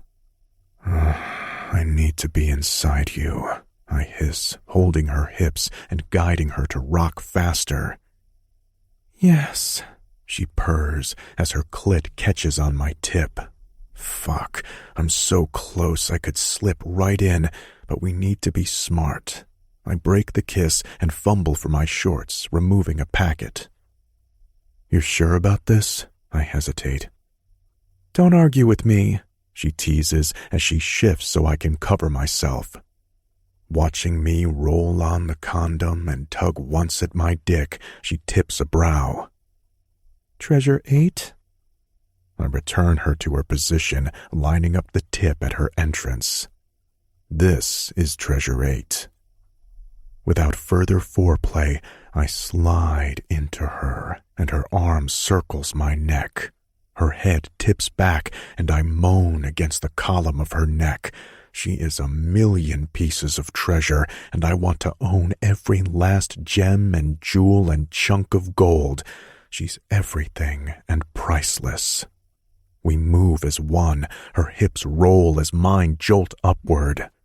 Her breath catches as I surge forward. Our moves complement each other until the rhythm of our kissing no longer meets the beat of our bodies. River leans back, and I lick up her neck before lowering to a heavy breast, opening wide to swallow one swell. My tongue swirls around the peaked nipple before I clamp lightly on the nub. She squeaks, and I move to the other breast, giving it equal attention. Her thighs tighten their hold over mine, and her hips move faster. So good, Angel. I stammer through the praise. She's everything I knew she'd be, and so much more. It's been so long since I've had sex, but it's never been like this, and I'm not talking about the fact we're in a treehouse. This magnetic thing between River and me is something special. I feel like I'm soaring above the clouds. My eyes focus on where I've entered River, and she moves over me. Her breath is growing shallow. Her thrusting grows more erratic. Feel good, I whisper. Incredible, sir. I bite her where her shoulder meets her neck, and she cries out. I'm so close. In so many ways, I want her closer, closer than is humanly possible, and I wrap my arms around her waist, letting her take the lead as she's found a rhythm to get off on my body, get lost in our connection. Slipping a hand forward, I wedge my thumb between us, circling her clit with the thick pad, and she gasps. Once, twice, third time's the charm, and she breaks. Her thighs clench, then she rises on her knees and falls back down, forcing me to the hilt. Her head lolls back, and her hair cascades along her spine. You're so fucking beautiful, I grunt as she tightens around me. Slowly, her head lifts and her lids open, exposing those sapphire blue eyes. Treasure 9, I hum as she focuses on me. I want her to always look at me like she is right now. Overwhelmed by the emotion in them, my body shivers and I hastily pull her off me. Zach, she whimpers.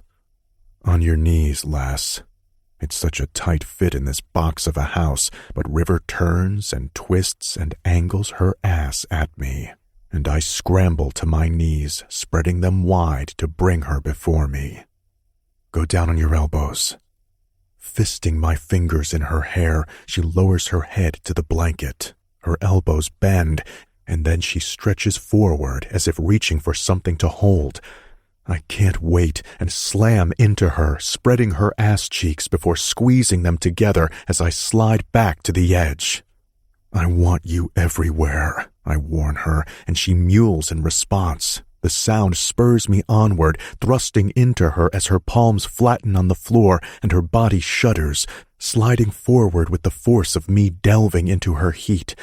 Sweat drips from my forehead. My chest is slick from the night's warmth. She rocks back, chasing any attempts of my retreat. Don't want me to leave your body? I hiss at her ear. Don't want you to leave me, she moans to the padded sleeping bag. My fist tightens and I ride her faster, chasing her words. I don't want to leave her either. 16. River. Angel, He groans like a battle cry before he stills. His body cages mine as he goes off inside me, pulsing, pumping, teasing me with what he could give me. I quickly dismiss the thought of a priceless treasure, a child of my own. Zach collapses over me, heavily breathing and spent. His slick chest glides along my back, and perspiration rolls down my neck. It's so warm in the little hut in my tree, and I start to giggle. I'm a mess, I mutter. My hair is plastered to my face, my thighs are slick. Zach chuckles and presses a kiss on my shoulder blade. Come on, he says, slapping my backside, and I yelp as he slips out of me. What the hell? I'm not into the spanking thing, and I'm about to tell him this when I peer over my shoulder and see him smiling like I've never seen him smile. Dazzling. It's the only word to describe those white teeth digging into his lower lip while his entire mouth curves upward. Put this back on for a second, he says to me, holding out my dress. I can hardly move. There also isn't space to stretch, nor is there enough airflow as we are tucked behind the walls. Zach places a hand on my back to help me upright, and I slip the linen dress over my sweaty body. He struggles back into his sports shorts. Scoot. His cheerful voice is something I've never heard as he commands me to move so he can tug the sleeping bag out from underneath me. Follow me. He leads the way to the exit of the treehouse, and I can't help but laugh louder. Where are we going? More adventure. The smile on his face fills his voice, illuminates our dim surroundings, and warms my insides. He sounds so happy. He climbs down the ladder, holding up a hand to help me down after him. With the blanket slung over his shoulder, he takes my hand and leads me forward. Careful. He guides us in the pitch dark down the 150 wooden steps to the shore. His eagerness has him skipping steps and taking them sideways with his long feet in order to keep his hand in mine. But I'm slowing him down. Just go, I encourage with a laugh and allow us to slip apart. But you'll still follow me. His voice hints at vulnerability again. Doesn't he realize he's the one who will eventually be leaving? Not me. I'll be right behind you, following you anywhere. Upon my reply, he continues to skip down the steps, and I watch as he reaches the beach. He snaps the sleeping bag out to lay across the dark sand and then tugs down his shorts. I reach the base of the steps and laugh loud and strong as he runs for the water, naked as the night. His white backside reflects in the dark before he marches into the water and disappears with a graceful dive. Nearing the sleeping bag, I see him pop up and shake his head. His hair flips boyishly to one side. Come in, he yells, and I tug my dress over my head. I can't ever remember skinny dipping, and I race after him until my toes hit the water. It's freezing, I call out. It's refreshing. He hollers back, his voice carrying in the strong breeze. Gingerly I enter the lake as soft waves lap up my knees, then my thighs, and eventually reach my middle. Zach meets me, and his mouth captures mine. His hands cup my jaw as they often do when he kisses me, and the grasp keeps me attached to him as he lowers us both in the water. My limbs tangle with his before I wrap my legs around his waist and my arms around his neck. We continue to kiss until he stands again in deeper water. I remain around him like a koala on a tree, and when my legs shift to release me from his body, he cups my backside. Plug your nose, he warns, and then tosses both of us into the oncoming wave. As I sputter and laugh, righting myself, I splash the roll of water at Zach, and he splashes back like we're children. Eventually, he catches my wrist to stop me and tugs me to him, kissing me again. My legs wrap around him once more, and he carries me out of the water, kissing me as he stumbles in the sand. He'll drop me, I warn, laughing against his mouth. Never. His tone dips as he nears the blanket. He lowers to his knees while I remain wrapped around him, and then he's laying me back on the sleeping bag.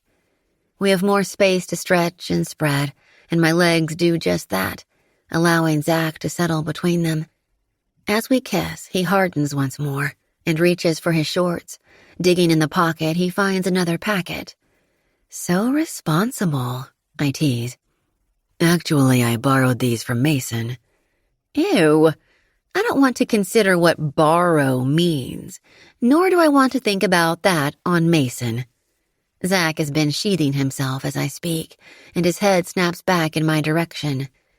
You better not think of Mason when I do this. 2 fingers impale me with a sharp rush, and my breath catches. Sore? Ready. Shamelessly, I'm wet again, and it's not from the lake water. He moves his fingers in and out twice before removing them. And you definitely better not be thinking of Mason when I do this. In one swift move, he's slipping into me again, his dick rock hard. He doesn't rush, but the effect is still the same. Long and deep, he slides forward until he's to the hilt. Or this. He latches onto a breast and sucks it until the nipple nearly hurts. Between the cold water and the chill in the air, the nubs are already sharp and peaked. Zach moves within me, while his tongue warms my breast, and I melt under him. My fingers comb through his wet hair and down his goosebump-covered back. You feel so amazing, Angel, he groans, releasing my breast to look up at me. So do you. The words mingle with a sharp exhale from me. We rock into each other, taking a little more time to enjoy the motion that matches the waves near our feet. Eventually, his fingers move to my clit, and he rubs in short, tight circles until my lower belly flutters. So close, I warn. Almost too late as I'm suddenly cascading over him, loose and relaxed in a release that seems to drag like the water lapping along the shore. I whimper, tipping back my head and arching my back, forcing him deeper inside me with my hands on his firm ass. So deep, he mutters, licking at my neck before increasing his thrusts. He rocks hard and fast until he breaks, and the rush of him inside me teases me once more. He braces himself on his elbows as he comes down from the high. His forehead lowers as his chest heaves. Fuck, I think I see stars. He laughs as he quickly pulls out of me but rolls me to my side, so I'm tucked into his. Pressing a tender kiss to my forehead, we lay like this as our breathing settles and the night breeze flitters over us. It's a night I want to last forever, when I know nothing does. We must doze a bit because I shift with a start when Zach sits upright. Shit, he mutters, swiping both hands down his face. What time is it? I bite back the snark on my lips. Do I look like I'm wearing a watch? I told Bryce I'd be back by 2. Having no clue what time it might be, I scramble to my feet and reach for my dress, quickly covering myself. Zach slips into his shorts and shakes out the sleeping bag before flipping it over his shoulder. Still groggy and a little stiff, I head for the stairs and climb at a slower pace with Zach on my heels. He might want me to go faster, but he'll need to pass me because my legs can hardly carry me. As we near the top, but remain just under the crest of the cliff, Zach captures my wrist. Wait. Just wait. I turn to face him, and he tosses the blanket on the stairs behind me. Remaining a step below me, he aligns our bodies, cups my jaw, and kisses me once more. The kiss quickly heats and an urgency takes over. Why does it feel like he's saying goodbye before we top the cliff? His mouth becomes desperate, urgent even. His hands slowly lower, roaming my neck and my shoulders before he breaks free of my lips and spins me. He brushes aside my hair and sucks at the back of my neck. Zach? I question. What is he doing? Then he bites the juncture of my neck and shoulder, and my knees buckle. He catches me around the waist as my legs fold a bit, and then lowers me to my knees on a step covered by the sleeping bag. He tugs the collar of my dress over my shoulder, sucking at my skin. A slight ripping sound hints at the strain of material before the fabric slips to my upper arm. He continues to suck at my shoulder, down the shoulder blade. A hand rounds for my front, covering a breast. One more time, he whispers to my skin. as he continues to kiss me with a wide mouth and soft caress of his tongue. I thought you were late. I need you one more time. With a hand on the middle of my back, he presses me forward. My knees are a few steps lower than my elbows, and Zach stands a step lower than me. He lifts my dress, shoves down his shorts, and slides inside me again. Jesus, you're so warm. I can't. It's so good. His voice catches. I'll pull out. The comment stills me, but Zach is on his own mission. I promise. I swear I haven't been with anyone in more than a year. I don't want to think about what that means. It's been 3 for me. Zach stops moving. He knows Quincy died a year ago, but he's adding up the dates, putting together something I'm not ready to explain. You're late, I remind him in our awkward position, and he begins to move again, taking his time at first, but quickly building to a steady crescendo. Our skin slaps in the quiet night, and Zach grunts behind me, filling the air with more words of praise and compliment. So wet, so beautiful, so good. I'm in the moment with him, but I'm not going to reach any pinnacle. I'm spent. With his hands on my hips and his rapid-fire thrusts, it doesn't take him long before he rushes out of me and lays his length on my lower back. Leaning forward, I lower my forehead as I feel him pulse and pump at the base of my spine. He's breathing heavily again, and I match him. It's my heart that's racing. Angel, He chokes on whatever he planned to say and kisses my back. Catching his breath, he finally mutters, I'm flying. I have no idea what that means other than he's high from the release. We've had sex in 4 positions, and he's had 3 orgasms. It's a lot in a few hours. Slowly, he stands, using a corner of the sleeping bag to clean my back, and then wraps an arm around my waist, lifting me to lean against his chest. Did I hurt you? He whispers into my neck, and I shake my head. I don't know what came over me, but I can't get enough of you. I'll never have enough. They are pretty words on such a lovely night, but something beneath his tone is unsettling. This final rush through sex feels like a farewell instead of a start. However, my foolish heart is racing and my blood is still pumping, and I want to believe our time together is endless. I want to believe he'll make time for me. 17.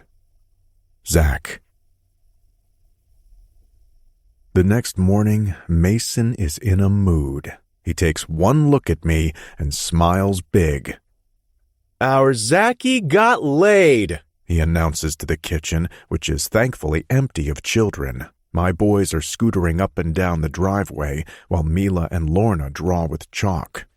I owe Bryce double the money because it was nearly 4 when I snuck back in the house. To my surprise, he was still up watching some app. He assured me the boys hadn't stirred, and I asked him to keep it our little secret about how late I returned. I'm certain he will. He's not up himself, so I don't know how Mason knows shit, but he's smiling at me like a pleased father. Then he steps up to me, clasps my face, and kisses my cheek. I'm so proud of you. Get off me. I press at him while trying to suppress a laugh. Losing the battle, I catch Anna watching me. Weakly, she smiles, and my chest tightens. It doesn't seem fair to be feeling all this emotion for River when Anna's so sad. However, I remember what she said. Flying is a nice feeling, and I finally get it. It's like Mason explained. Falling sounds negative, like a pit with a hard, rocky bottom is below me. But flying, it's endless up there with stratosphere upon stratosphere to keep soaring through. So, how was it? Mason asks, placing an elbow on the kitchen island and his chin in the heel of his hand. He bats his eyes like a teenage girl wanting all the details. Did it hurt? Were you scared? Did you use protection? He straightens, but he knows the answer. He gave me the condoms because I didn't have my own. I know most men carry them everywhere, especially if they're sexually active or actively seeking one-night stands, as it's the last thing I expected to happen during these 2 weeks. I was completely unprepared. I'm even less prepared for how I feel. River is amazing, as I said, and it's not just a physical attraction. She makes me laugh. She's playful and good at heart. Down to her soul, she's a decent person, and it's so refreshing. "Be careful, Zach," Anna warns. "I have to live next to her when you leave." The weight of her words crushes me, and Mason rolls his eyes with his back to Anna. "We aren't talking long-term commitment with a diamond and a contract. This was one night." Mason tips a brow. "Or will it be a few more?" I don't know what it will be. I suggested a 10-day fling, but the phrase feels inadequate. Something happened when we were climbing the stairs. It was like heading upward. Time felt like it was rewinding, turning back the clock, and I didn't want to give her up. I wanted time to stop. The thought reminds me I can't find my watch. I thought I had it with me when I went to River's yard, but as I didn't have it when we went swimming or when I woke on the beach, I guess not. It also wasn't in my room on the nightstand where I place it when I'm not wearing it. "Have you seen my watch?" I abruptly ask, changing subjects. Anna shakes her head, and Mason stares at me like I'm crazy. "Who cares about your watch? We're talking about a woman here. Zachy got laid." "We're done talking about me. Why don't you get laid?" Mason stiffens, and Anna tilts her head from behind Mason, staring at the back of his neck. "Been a little preoccupied," Mason quietly states. My gaze shifts to Anna. Shit. "Yeah, well," I scratch at the back of my neck. "I've had a longer dry spell than you," I tease, hoping to lighten the tension. Unfortunately, it doesn't seem to happen as Mason's jaw clenches. Anna's face scrunches. Neither of them moves. Finally, Mason speaks.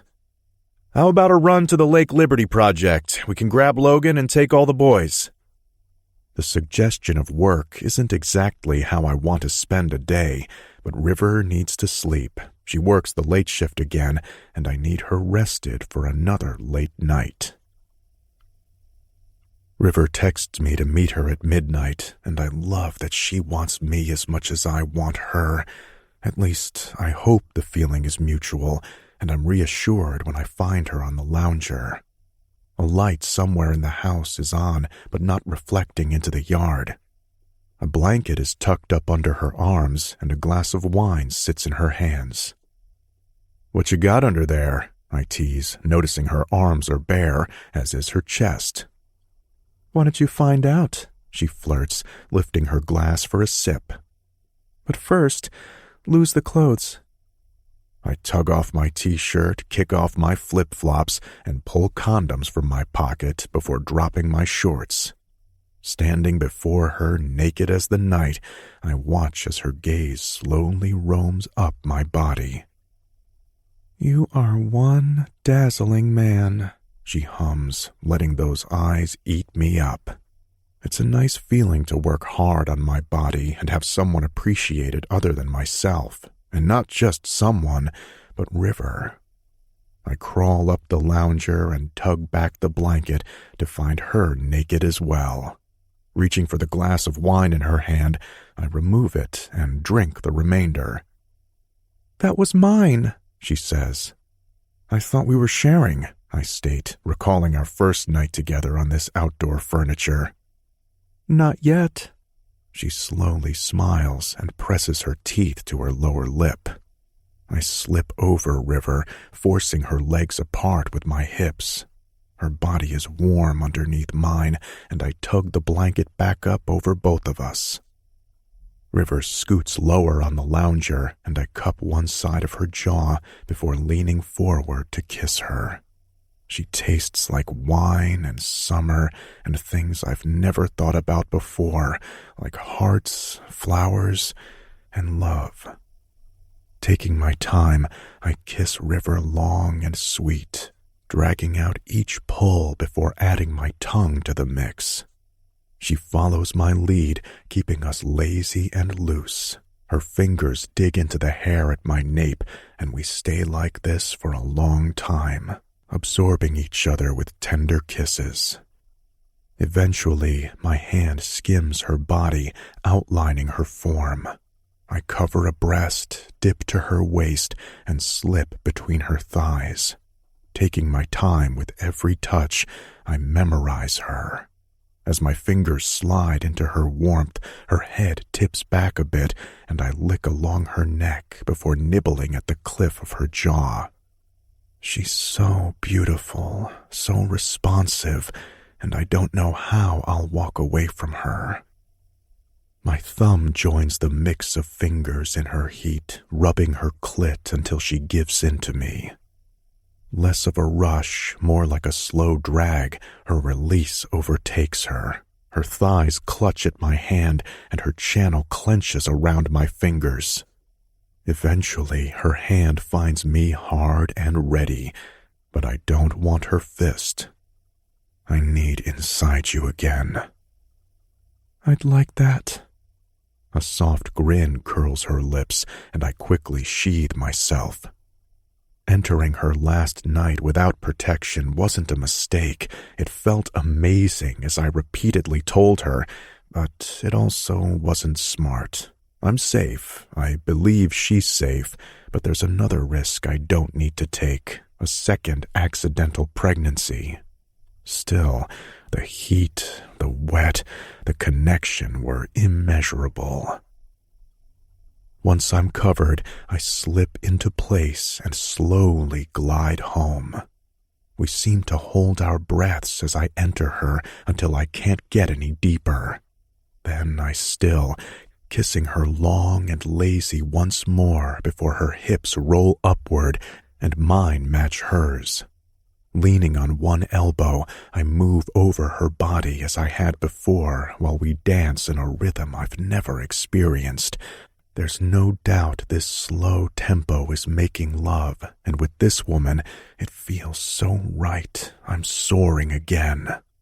We keep the even pace as long as we can, torturing ourselves as my shaft feels every pull from her channel and she gasps at every push inside her. Magnets attracting. I'll never have enough of her like I thought last night, yet time is ticking. My vacation ends soon. I don't allow those thoughts to take over as I roll when she rocks and I thrust when she bucks. In no time, she's warning me, and her legs stiffen in that signal she's ready to release. I stop moving my hips. What's wrong? She asks, her eyes flipping open when they just closed. I want to feel you come around me. My thumb is rubbing her clit in a tantalizing circle, and her smile grows as she gives in to the release. She clenches and squeezes while I'm fully encased in her warmth, and it's more than I could ever imagine. Once she settles from the high, she's cupping my backside and forcing me to move, guiding me to catch my own release, which doesn't take long as I held off to allow the sensation of her around me. Now there's no holding back, and I speed up. Zach! My name on her lips catches. Zach, Yes, I know what she's hinting at. Again, together, let me feel you again, Angel.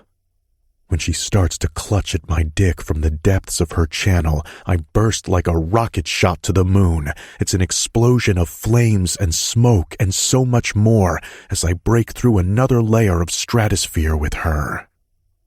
When the sensations subside, I lean forward and kiss her once more, as if we have all night, which we don't. Eventually, I curl her into my chest and just hold her, straightening the blanket over both of us and pretending time stands still and we can stay like this forever. 18. River. By Monday nights, manicures, and margaritas, I have a serious girl crush on both Autumn and Anna. Autumn is the owner of Crossroads Cafe, one of my favorite local places, especially as it is an easy walk from my house. There isn't an eat-in dining section, but a custom-made sandwich counter and a coffee station, complete with sugary treats to satisfy my occasional sweet tooth. Anna had been a high school English teacher outside Chicago before moving to the area.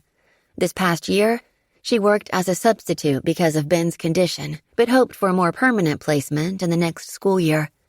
As she learned I was a pediatric oncology nurse, we both agreed working with other people's children took a special talent and patience.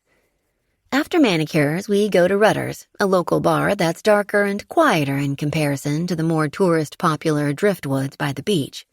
There, Anna tells me more about Chicago, where she grew up, where she previously lived, and what she loved about the big city. She then explains how Lakeside Cottage was her favorite place and where she met Ben. He liked to joke he was the lawn boy. Her parents were the original owners of the sprawling house next door to mine and had a landscaping service handle their yard care. The company was owned by Ben's father, and Ben worked for his dad as a teenager. Anna and Ben met their senior year of high school. Autumn also previously worked for the family business as an office manager. Upon their father's death, Autumn moved on to her own business venture. Ben had given it all up to follow me to Chicago, Anna explains. They went to Michigan State University together, but Anna wanted to work closer to her home city. Ben opened his own landscaping business and started at the roots, as he liked to say. He cut people's grass at first. Anna gave me the background on Ben being diagnosed, their decision to sell the business, and move their family to a place they all loved. It was a big change, especially for the boys, but Ben wanted to spend his final days in a place he loved more than anywhere. Plus, he wanted the time with our family. We had opposite schedules with my summers off while his summers were the busiest season. Eventually, the conversation shifts to me. Zach mentioned your husband passed as well. I'm so sorry to learn that. Were you married long? Anna asks. I don't want to lie to her, but the situation is too complicated to explain on a first girls' night out. Not long. He was in a similar situation as your husband. Quincy had been diagnosed with an inoperable brain tumor. Oh my gosh, Autumn squeaks, covering her mouth while Anna reaches for my hand, apologizing for my loss. I understand. My response is all-knowing and filled with compassion for Anna's position. Losing Quincy wasn't nearly as rough as Anna's loss of Ben, that long-term, long-lasting kind of love they had. But it doesn't diminish the fact I had a hole in my heart after Quincy passed away. It almost equaled the loss of Grandpa. Almost. Ben had also died young, while Quincy was nearly double Ben's age. He was older, though, and had lived a long life. Where did you live before Lakeside? Just outside Grand Rapids. Fondly, I recall living in the second largest city in Michigan. When I inherited my house, it seemed like a good time for a change. I smile again, understanding Anna's decision to move, even if it happened under difficult circumstances. Lakeside is turning out to be one of my favorite places as well. I don't suppose a certain neighbor has anything to do with that. Autumn wiggles her brows. You mean Anna? I tease. Anna laughs and adds, Those men are thick as thieves, but this is a girl zone. What's said here stays here. Autumn gives her sister-in-law a skeptical look. Oh no, I know that look. Do not go into matchmaking mode. My eyes widen as I glance back and forth between the two women, and Autumn continues. Anna hatched a little plan in that smart brain of hers to set me up last summer, and look where you are now, Anna squawks. In love, happily married, and with a baby. Autumn blushes. You wanted to set me up with a different man. Autumn waves a dismissive hand. Mason, Logan, potato. What's the difference? She teases.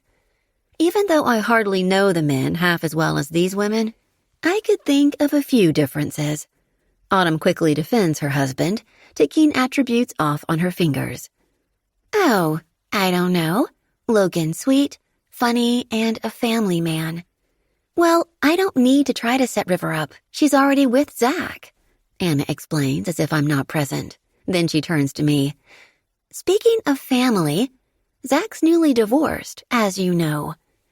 Don't listen to her, Autumn grumbles. How do you feel about other people's children again? Anna's teasing me as she already knows I love them but want my own someday. Quincy had a few, I admit, which tips Autumn's brow. They are older than me, though. Do you see them? Never. Quincy was not close to his children, unfortunately. Anna's forehead furrows. When you're a loving, doting parent, it's hard to comprehend that some parents just are not loving and doting. Zach really does love his boys, she reassures me, but I don't need her to be Team Zach. He's just had a rough time.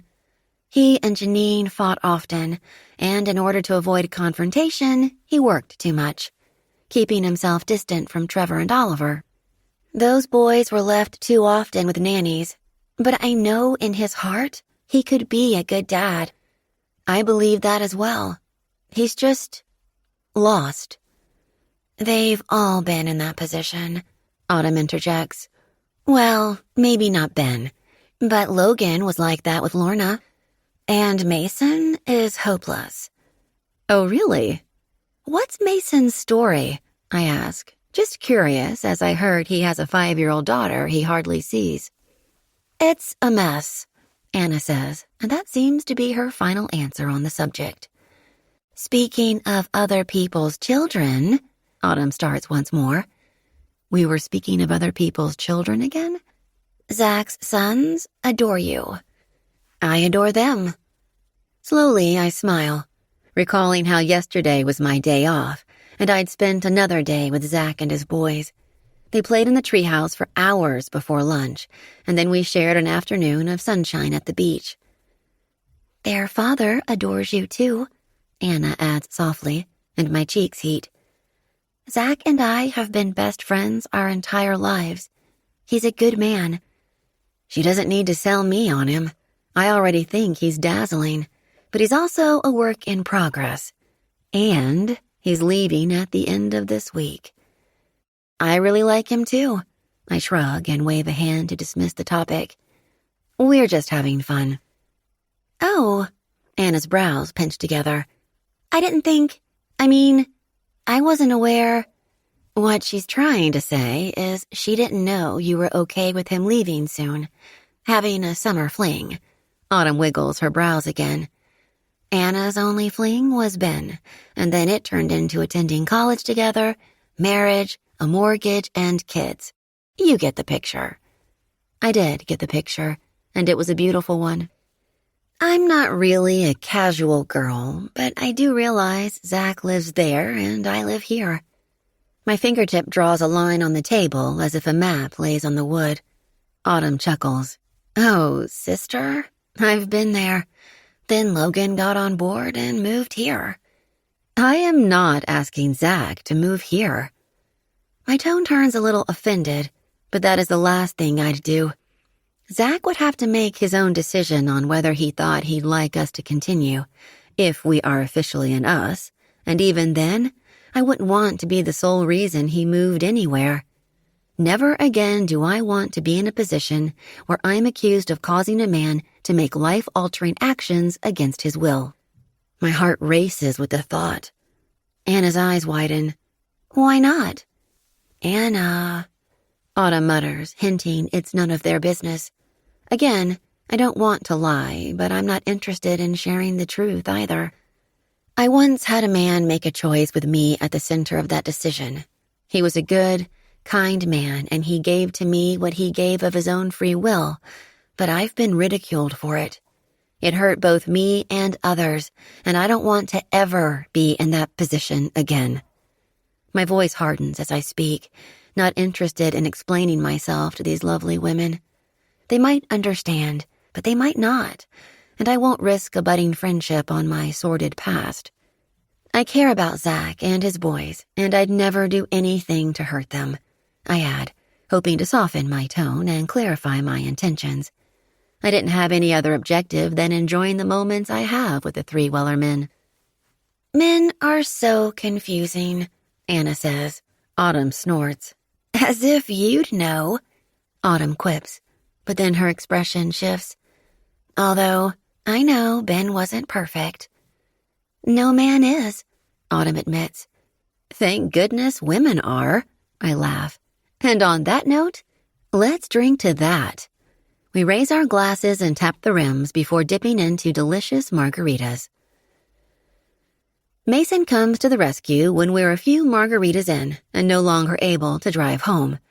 He drops Autumn at her place and takes Anna and me directly to Anna's house. Zach's been a pouty pooper pants all night, so you might as well collect him here, Mason jokes once he parks Anna's SUV in the garage. Yes, but I live there, I say, stumbling out of the raised vehicle. Oops. Well, he's only going to bribe someone to listen for his boys and sneak over to your place, so it was best to bring you here. We aren't being very stealthy in hiding what's happening between us. If it wasn't evident before, the fact I had dinner at the house with the rest of the family and friends on my day off again sealed the deal. Zach didn't let me move more than a few feet before he'd be at my side, arm around my back and hand resting on my hip, as if his palm was a puzzle piece made to fit on the curve of my body. Anna trips on nothing, trying to exit the garage, and bumps into Mason. Surprisingly, he doesn't exactly catch her as much as stiffen. He allows his chest to be a wall Anna falls against, and she pats him before righting herself. His hands lift as if he's afraid to touch her. I got it, she mutters when she really doesn't. Her thin stature had one too many margaritas with the compliment of only chips and guacamole as her dinner. She takes another step forward and Mason catches her at the waist before she faceplants on the concrete driveway. Oh dear. I got it, Anna snaps. Clearly you don't, Mason mumbles, scooping Anna into his arms and groaning as if she weighs too much, which is impossible. She's thin in the I've lost everything manner of suppressing her appetite. Death has the opposite effect on me. I eat over my grievances. It gets better, I wanted to tell her earlier tonight, but there's really no way to explain such a thing. Better is relative and personal. We all grieve differently, and there's no timetable on how long it will take. Anna will never be over Ben, but as the song says, her heart will go on, having been better because of Ben. Anna stood beside her husband through a difficult illness, and now she'll have a year of firsts without him. The road ahead is still long, narrow, and bumpy. I miss Ben, Anna whines, wrapping an arm around Mason's neck. I know, sweetheart, he says as I follow him to the front door. His tone is tender while strained, and I have a hunch about Mason and his heart. River, can you do me a favor? Mason asks. Go in and get Zach. See if he can clear out the kids. I don't want them seeing their mom like this. Geez, that's sweet. Sure. I fumble with the front door and enter the house. Zachy, I'm home, I call out, teasing him with the nickname his friends occasionally use to address him. After crossing the large entryway, I wander to the open concept kitchen and sitting area. This house also has a bar off the kitchen leading outdoors, a formal dining room, a formal living room, a music room, and a den, plus a master suite on the first floor and 6 bedrooms upstairs. It's one of the biggest homes I've ever been in. Zach finds me within seconds, having come through the back door off the patio. He rushes me and his mouth possesses mine, almost knocking me off my already wobbly, freshly pedicured feet. He hums into my mouth, cupping my jaw, and once he opens his eyes, they sparkle that brilliant silver. You taste like tequila and limes. Margarita, I purr. She's my best friend. Zach chuckles. Feeling pretty good. The best? But Anna is blitzed, and Mason's holding her at the front door. He doesn't want the kids to see her. He asked if you could clear the floor so he can bring her in. Zach slips his arm around me, like he does, and guides us both to the front hall. No one's down here, but I'll play lookout while he brings her inside. When Zach opens the front door, Mason's leaning just off to the side, balancing a sleepy Anna to his chest. We've caught him staring down at her, a soft expression etched on his face, and he looks up, startled by the open door as if he expected to stand there all night holding her. I should have dumped her ass in a shopping cart and left her at the front step. Animal House? I laugh, catching the reference. She loves those old movies. Yay, Anna. Another thing we have in common, and I'm glad as I really want to remain friends, which might be difficult if Zach leaves and he and I don't continue. He could return home, meet another woman, marry her, and live happily ever after. I believe in second chances for everything in life, which is another reason I moved here when the house was left to me. I also believe the third time's a charm if that's what it takes for love. Zach plays the lookout while Mason carries Anna toward the kitchen and then down the hall to the master suite area. Should you help him? I ask. More interested in helping myself to you, he says, leading us out the front door and pressing me against a column near the front steps. His mouth is ravenous, his hands roam. But I don't want to take advantage of you when you're drunk. I'm not drunk, I tell him, although I am buzzed. His mouth against mine is sobering me up, though. Suddenly, we hear the slight patter of rain hitting the overhang to the front entrance. We should go to my house. My fingers walk up the buttons of another button-down shirt. He must own stock in them and have an extensive dry cleaning bill, because they are always freshly pressed. We could go inside. It'd be nice to actually use a bed for once with this man. Zach stiffens and squints in the direction of my dark house. I don't think that's a good idea. Why not? He hasn't been in my house yet.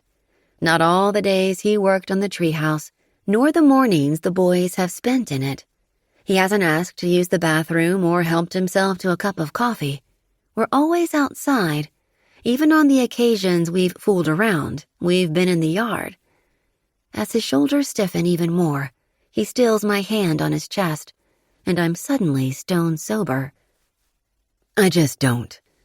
He pulls his gaze from the house and lowers his forehead for mine so I can't focus on his face. And you've been drinking. I pout and Zach laughs. Negotiate, I whisper, not having the energy to question why he won't enter the house. He pulls back from touching our foreheads.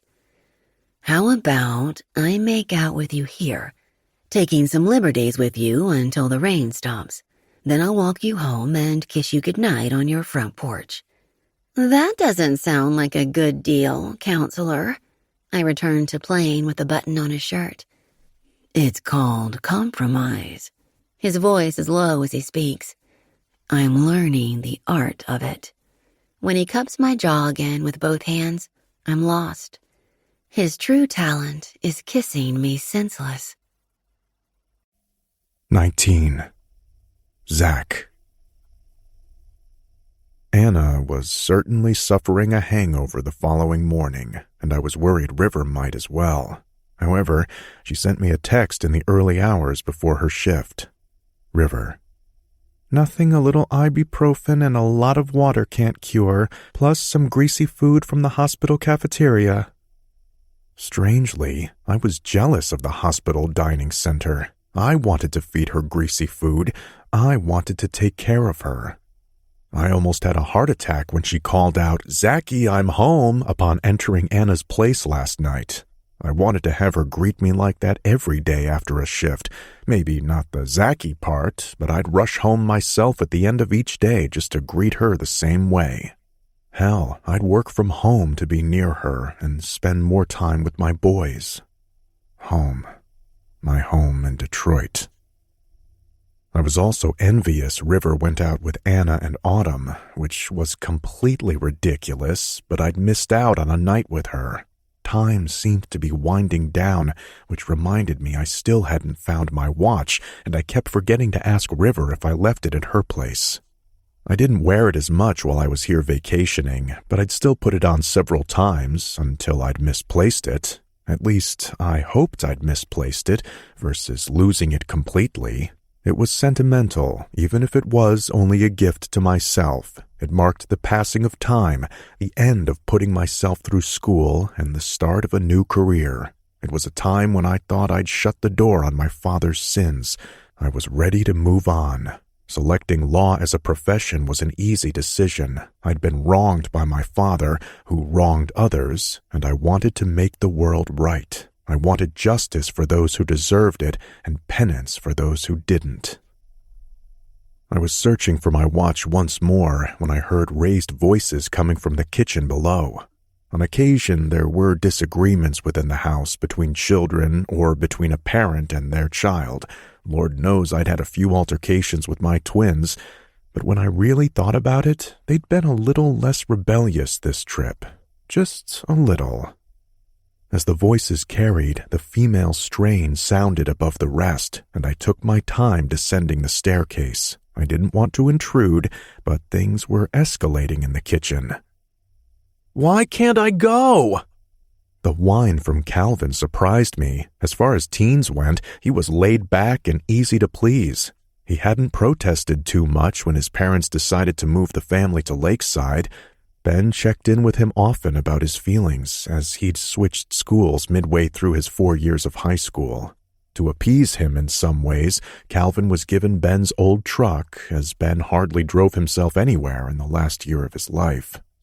Soon, Calvin would be applying to colleges and selecting a future. He would be a senior in a month. Another change was going to happen for my dear friend Anna.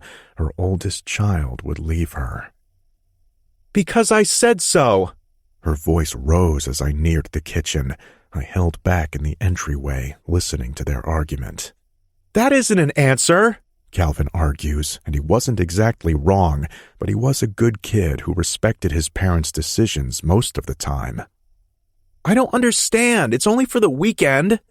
"I'm not letting you drive back to Chicago on your own." "I'm 18. I'm old enough." "Yes, and at 18 I'd consider you old enough to clean your room, but there is that." Anna's rebuttal doesn't quite fit the crime, in my opinion. "You're being unreasonable," Calvin states, and for just a second, he sounds exactly like his father. As a matter of fact, from this distance and without seeing him, I might have assumed it was Ben disagreeing with Anna, if I didn't know better. "I am not unreasonable." Anna's voice seethes with anger, and I imagine having an argument with her eldest child while hungover isn't something high on her list of things to handle today. "Mom!" Calvin whines, and the youth in his voice returns. "No, I'm sorry, but I'm not letting you drive to the city alone. You said I could return whenever I wanted to see my friends, and I want to see Devin, Marco, and Keely." "Keely?" Anna's voice cracks. A pause follows before Calvin speaks again. "Is this about Keely? You don't like her, so I can't go?" "I never said I don't like her," Anna remarks. "You know, you and Dad fell in love in high school," Calvin continues, and Anna gasps. My own breath hitches as I realize this is not a good defense to give his mother. "Dad would understand." "Well, your father isn't here." Anna's voice rises and something shatters. With that, I enter the kitchen to find Mason a few feet behind Anna. She remains frozen in place as she stares at the broken platter, and Calvin is equally stunned by his mother's reaction. Then Anna breaks into tears, and Calvin steps forward, but Anna holds out a hand. "No, go to your room." Calvin glances up at Mason over his mother's shoulder, and Mason just shakes his head, signaling for him to do as his mother said. The teen storms away, and Anna sobs harder, leaning forward to grasp the edge of the countertop, bending in half as the racking wails come from her. Mason steps forward and then stops, his eyes panicked. Slowly, he lowers a hand for her back, and she snaps upright, spinning to face him. "Don't!" Her bark is so sharp when Anna typically has no bite to her. She was this shy, quiet girl who captured Ben's attention, and he wouldn't let her pull back from him. He read her and knew how to bring her out of her shell just enough to draw her to him. He would tell us over and over again it was love at first sight. He wouldn't let her shyness, inexperience, or economic status get in the way of winning her heart. Mason stills, and I draw closer. "Anna." Her name is a low cry, and she turns in my direction. Seeing me, perhaps she realizes she had another witness to her breakdown, or maybe she's just so broken. It doesn't matter to me. I simply open my arms, and Anna walks into me, covering her face against my chest as I wrap my arms around her. Her shoulders shake, her muffled cry hurts my heart, and I glance up at Mason. His fingers are deep in his hair on the sides of his head, tugging at the locks in frustration. I know he wanted to hold her, he wants to comfort her, and he's suffering from his own heartache in more than one manner when it comes to Anna Koulis. With a slow shake of his head, he pivots on his heels and steps through the door leading outside. It slams behind him, and he crosses the patio, heading for the stairs lowering to the beach. Someone should go after him, but I'm only one person, and Anna needs my support most at this moment. Anna's breakdown happens shortly before dinner time, and after I guide her to her room, I pick up the broken platter pieces. Before depositing Anna in her bed, she said something to me, and the words play on repeat in my head. "Hold on to her, Zach. Hold her so hard, her heartbeat is actually yours." As I'm vacuuming, Mila sheepishly comes down the stairs, asking if her mom is okay. "She's just sad, honey," I say to the child, who is a mix of both parents, with Anna's dark hair and Ben's blue eyes. "How about pizza tonight?" For now, I'd like anything to detract from the eerie silence inside the house. With Mason gone to the beach and each of Anna's children hiding in their rooms, I need to get us all out of here for a while. "Where are the twins?" It's easiest to reference them in this manner, because if I say the boys, Mila assumes I mean Calvin and Bryce, her brothers. "I don't know." She shrugs, her own little shoulder heavy. "Okay, let me find them, and then we can organize dinner. Think about what kind of pizza you want." "Can Lorna come too?" The two girls are nearly inseparable. "Sure, let me text Uncle Logan in a minute, okay?" Mila nods, her expression still full of worry. "Can you do me a favor and put this vacuum away while I look for Trevor and Oliver?" Mila slowly smiles like she's happy to have a task, and the grin reminds me of her mother, who is constantly busy. Anna loves to entertain, but she hates idle chit-chat. She loves to be the one preparing, planning, and passing out items for whatever the occasion might demand. As Mila has a job, I race up the stairs looking for my boys. They aren't in my room, their room, or with either of the older ones. I hate to knock on Calvin's door and don't feel it's my place to intervene, so I softly ask if he's seen Trevor and Oliver. When he doesn't answer, I knock again. "Come in," he grumbles, and I open the door only slightly. "Hey, man," I address him, as he isn't little anymore. Calvin is the exact replica of his mother in teenage male form, but he isn't shy like she once was. "Seen Thing 1 and Thing 2? Calvin loves to call them the nickname, and it certainly fits. With earpods in, he shakes his head. "Want to talk?" He shakes his head again, glancing down at his phone. He's not so much ignoring me as fighting to distract himself. His fingers fly over the screen. "Pizza?" Calvin tips his chin, giving me his approval, even though there's no smile in his expression.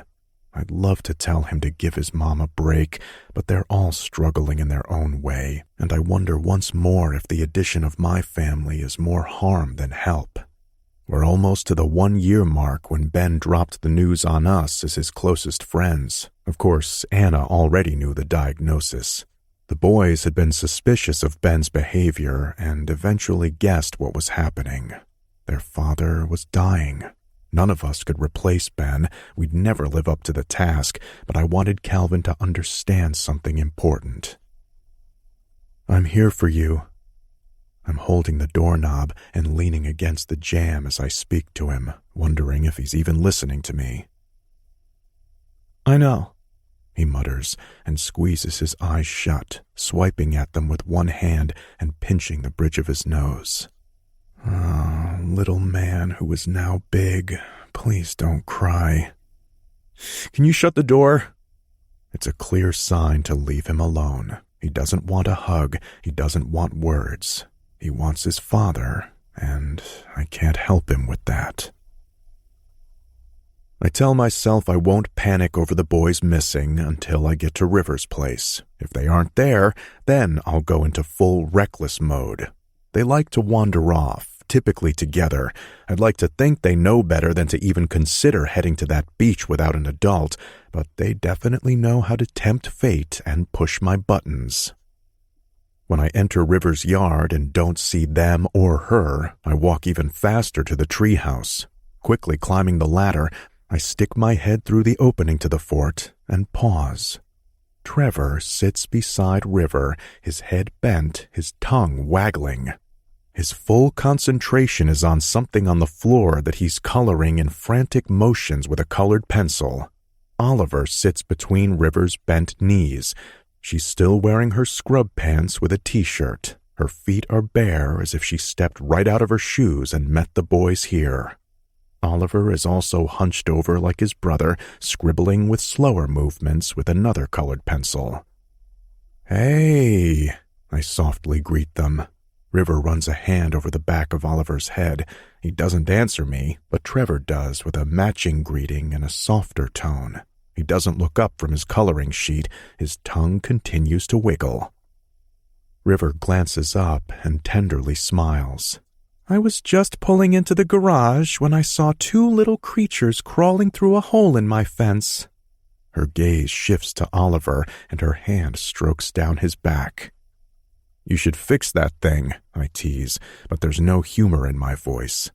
I'm exhausted as I balance my arms through the opening and prop my chin on my crossed forearms to watch my boys interact with this beautiful woman. I can't afford it. I know it's ugly and I'd love to rip it out, but even fence removal is expensive. She says it so casually, not missing a beat in her attention to Oliver before reaching over and rubbing up Trevor's spine. When he stiffens under her touch, she removes her hand, not offended or surprised. I consider her yard for a second. The metal fencing runs up one side of the property, but the north side has a solid wood fence installed by the other neighbors butting up against hers. It's private and sends a message. On the south side, where the broken fence is located, arborvitae was installed ages ago by Anna's parents as a natural barrier to the yard. Everything okay next door? River's voice remains quiet as she peers up at me. The boys must have heard. I'd like to think they're used to adults arguing, as they'd heard Janine and I go at it often enough, but it's sad to consider they're accustomed to arguments because their parents constantly bickered. Janine and I were a rocket blast of insults and sharp attacks, using our attorney training to hold court in our own marriage. It was a disaster. It will be. Pizza, guys? Okay, Trevor says without glancing up. Cheese only, Oliver adds, still focused on his page. I don't think I've ever seen them color. The admission sounds sad even to my own ears, and it's pathetic that I haven't seen my boys do such a simple task. They're so active, I don't ever find them still. I find it soothing. She rubs a hand up and down Oliver's back, as if stroking lightly up his spine is as calming to her as coloring is to the kids. As I continue to watch my boys calmly color, River touches one and keeps the other close. While Trevor doesn't like River touching him, he's near enough to her that his side presses against her hip. His proximity suggests he trusts her, he feels safe with her, and she comforts him. She comforts all of us, and I don't know how I'll walk away from her. 20. River. Angel. Zach grunts from behind me. He pulled me off the lounger later that night, and I'm on my knees, with my belly on the chaise cushion. My hair is fisted at the nape of my neck, and Zach's hand falls to my hip, where he likes to rest it. Can't get enough. He stammers with every thrust, and I clench around him. He's already given me his mouth, and I return the favor with mine. But as he drew close to release, he flipped me to my belly and tugged me like a rag doll into this position. He's making up for last night when I'd had too much to drink, and he didn't want to take advantage of me. I appreciate the gentlemanly behavior. River, he warns. One more. His command for another orgasm shouldn't be hot, but it is.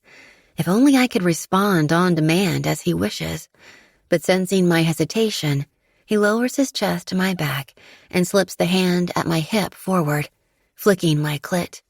He hisses near my ear, "Compromise." I chuckle, wondering what we're possibly negotiating in this position. This man already molds my body in whatever manner he wishes. He also holds my heart, which is dangerous. We're on borrowed time, and tonight I feel it more than ever. When I finally break, and he follows in tandem, he collapses on my back, pressing his forehead to my shoulder blade. "Holy shit," he gasps. Not terribly romantic, but definitely an understandable statement. He uses a beach towel he tossed on the grass to clean me up and then helps me rise to sit on the cushion once more. The blanket from the other night rests on the lounger as we used it to cover ourselves in part. As Zach tucks his face to my chest, he wraps a leg over both of mine, sandwiching my thighs between his. His arm wraps around my middle, and I stroke through his hair as he clings to me, like a lighthouse guiding him home. "How do you think she's doing?" I finally ask. We had pizza in my yard, giving the kids a change of scenery for the night and Anna a rest. Calvin didn't join us, and eventually Autumn took half a pizza to her teenage nephew. I'd learned what happened, and my heart broke for all of them again. The treehouse was a good distraction for the younger set. Even Mila and Lorna played along with pirate adventures while Logan and Zach discussed Anna. Mason wasn't present. She'll get there, wherever there is, but it's so hard. I mean, I'm her best friend, so it's difficult to watch. Ben was one of my closest friends as well, and I feel his loss, but it's nothing like what it must be for those kids or her. Zach rubs his nose against my skin. I don't even want to imagine losing someone I love like Anna lost Ben.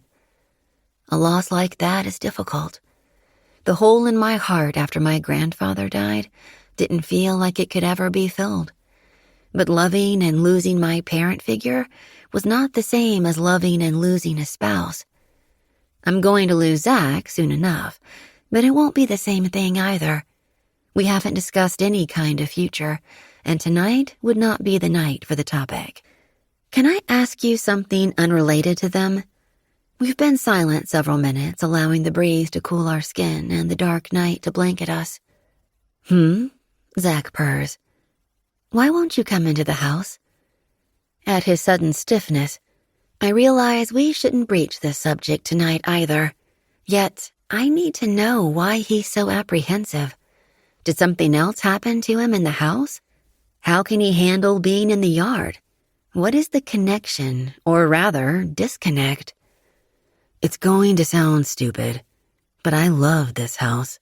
It's where so many happy memories exist, but also where some painful ones occurred. I just don't know if I want to face either demon by entering.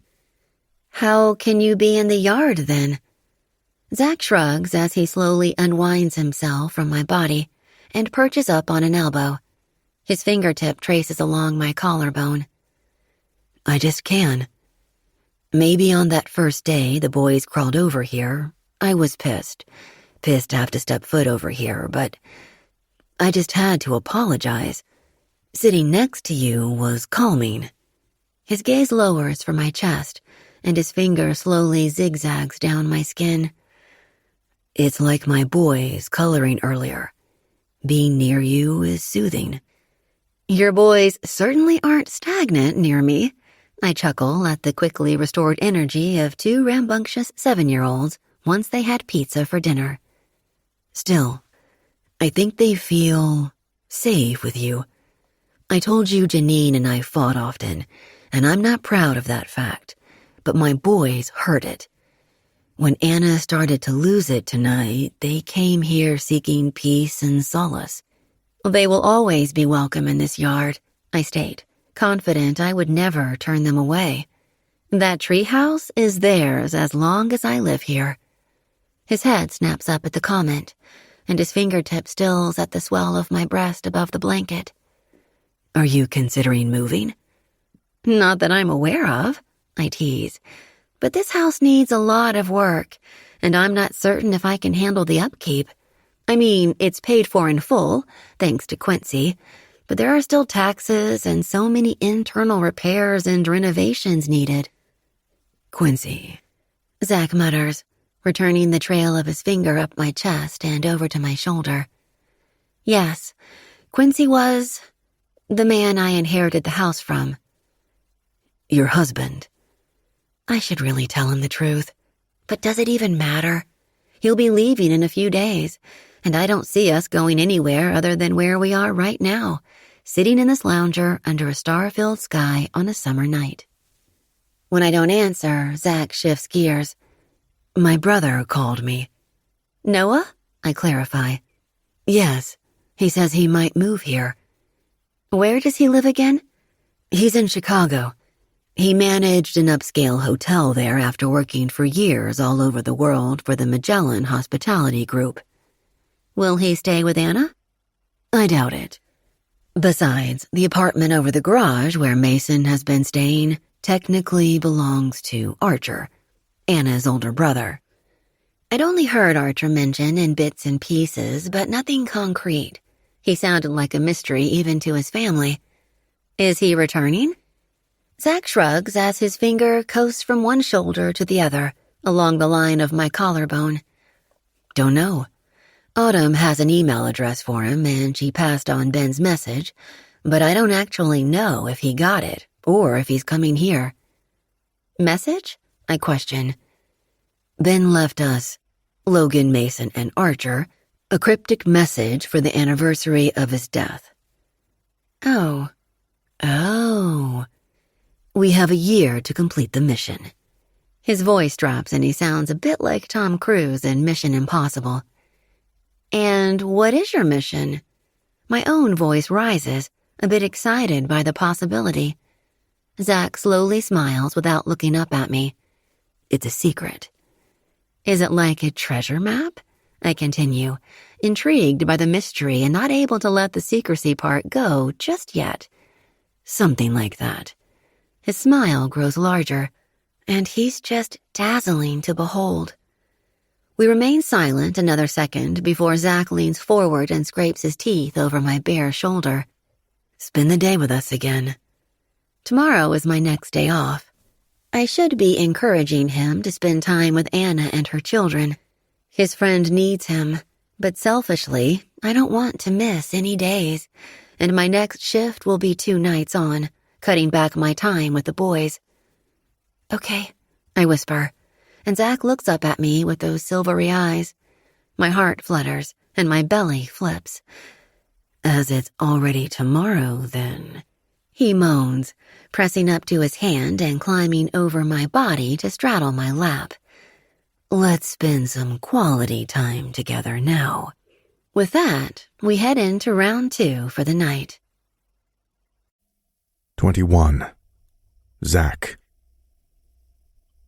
We decide to spend River's day off away from Lakeside Cottage, allowing Anna to mend fences with her son and give all of them space.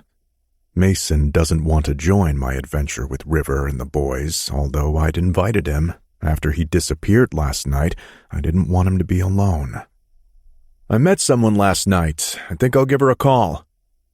It wasn't like Mason to be so passive about a conquest, nor was it like him to suggest a phone call in less than 12 hours, but I didn't argue with him. As the boys were in a pirate phase, we decided on canoeing. Robin's River Adventures was about 45 minutes away, offering canoe trips and inner tube floats down a 4-mile stretch of river. Oliver opted to ride with River, while Trevor went with me on our paddling excursion. At one point, we stopped and had lunch on a sandbar while the boys chased a dragonfly. I swear I couldn't think of a better day, which said a lot, as every other day so far with River and the twins had been amazing. She was amazing. Her calm, sunny demeanor was just what my boys needed, and once again, I wished I could bottle her up, or hire her as my nanny. The thought reminds me a new one starts on Monday. I'd run out of options and people who could handle my troublesome twins. We needed a Mary Poppins figure compared to all the Miss Trunchbulls we'd had. As I watched River interact with the boys, I didn't know how I'd leave her behind or pull my boys away from her. She'd been such an unexpected distraction on this trip, and she'd been so good for all of us. Deep inside, I knew I was making another huge mistake with my children by allowing them to get close to a woman I couldn't have, but I'd grown just as close to her and didn't want to think about giving her up until the very last second. 10-day fling, I'd teased her a little more than a week ago. My 10 days were almost up, and I flicked my wrist to glance at my watch, which I wasn't wearing. In some ways, it was nice not to rely on time, but on the other hand, I wondered where my watch went. As we end our canoe trip, a man awaits us on the dock. He's an older guy with a floppy sun hat on his head, looking a bit like Bill Murray as the groundskeeper in Caddyshack. How was the trip? His rugged voice calls out as we approach. Great, River responds as he leans off the dock and guides her canoe to a stop before helping Oliver out of the craft. River follows, and I watch as the helper tugs the metal boat up a divot in the sloped land next to a wooden staircase. With my hand cupped under the dock, I hold my canoe in place, and River helps Trevor exit our craft. I hop out next and drag the canoe up the designated path. Once I set it next to River's, I look up to find the man standing close behind me. So close I can see his eyes, and recognition hits me. I know this man. Fuck. Have a good time? His deep voice isn't recognizable, nor is the expression on his face. 100 emotions are written in his eyes, but I can't read any of them. I don't want to read them. Instead, I see red. What the hell are you doing here? The anger in my voice cannot be hidden. Just what the fuck is happening here? Zach! River snaps somewhere beside me. Saw your name on the schedule. Had to see if it was really you. River steps closer and offers her hand. Hi, I'm River. The man reaches out and takes her offering, but my body vibrates. Everything in me wants to smack his arm and yell, "Don't touch her!" Her other hand lands on my forearm, attempting to calm me. Nice to meet you, he says to her, but I don't believe him. Nothing out of his mouth can be the truth. He turns for the boys next. And who are you two? We don't talk to... Oliver, my son announces, patting his chest. Trevor, he introduces himself. River's hand remains on my arm, but I can't feel her touch. My skin burns. My throat dries. This cannot be happening. Enjoy your adventure? This familiar man questions, bending at the waist to address my sons. It was great, Oliver says. Dad had trouble steering the ship, Trevor admits, and I want to clamp my hand over my son's mouth. I'm out of practice, I should defend. I can't remember the last time I went canoeing. It might have been as far back as when I was a kid, when I went with my dad. My eyes narrow on the man before us, standing too close to my boys. I remember canoeing with my sons when they were about your age, the Bill Murray wannabe says, and I snap. You aren't allowed those memories. Zach, River hisses beside me. She wants my attention, but my eyes remain firmly on the man standing upright to face me. A man who looks nothing like I remember, yet instantly every memory returns to me. I'll keep my memories, thank you, as it's all I have. Whose fault is that? I mutter. Without waiting on a response, I reach for a bag near River's feet and round him, barking my son's names before stalking off. Waiting for them near the car, River gets to me first. That was so rude, she scolds, coming up to me. Do you even know that man? Nope. I don't have a clue who he is now.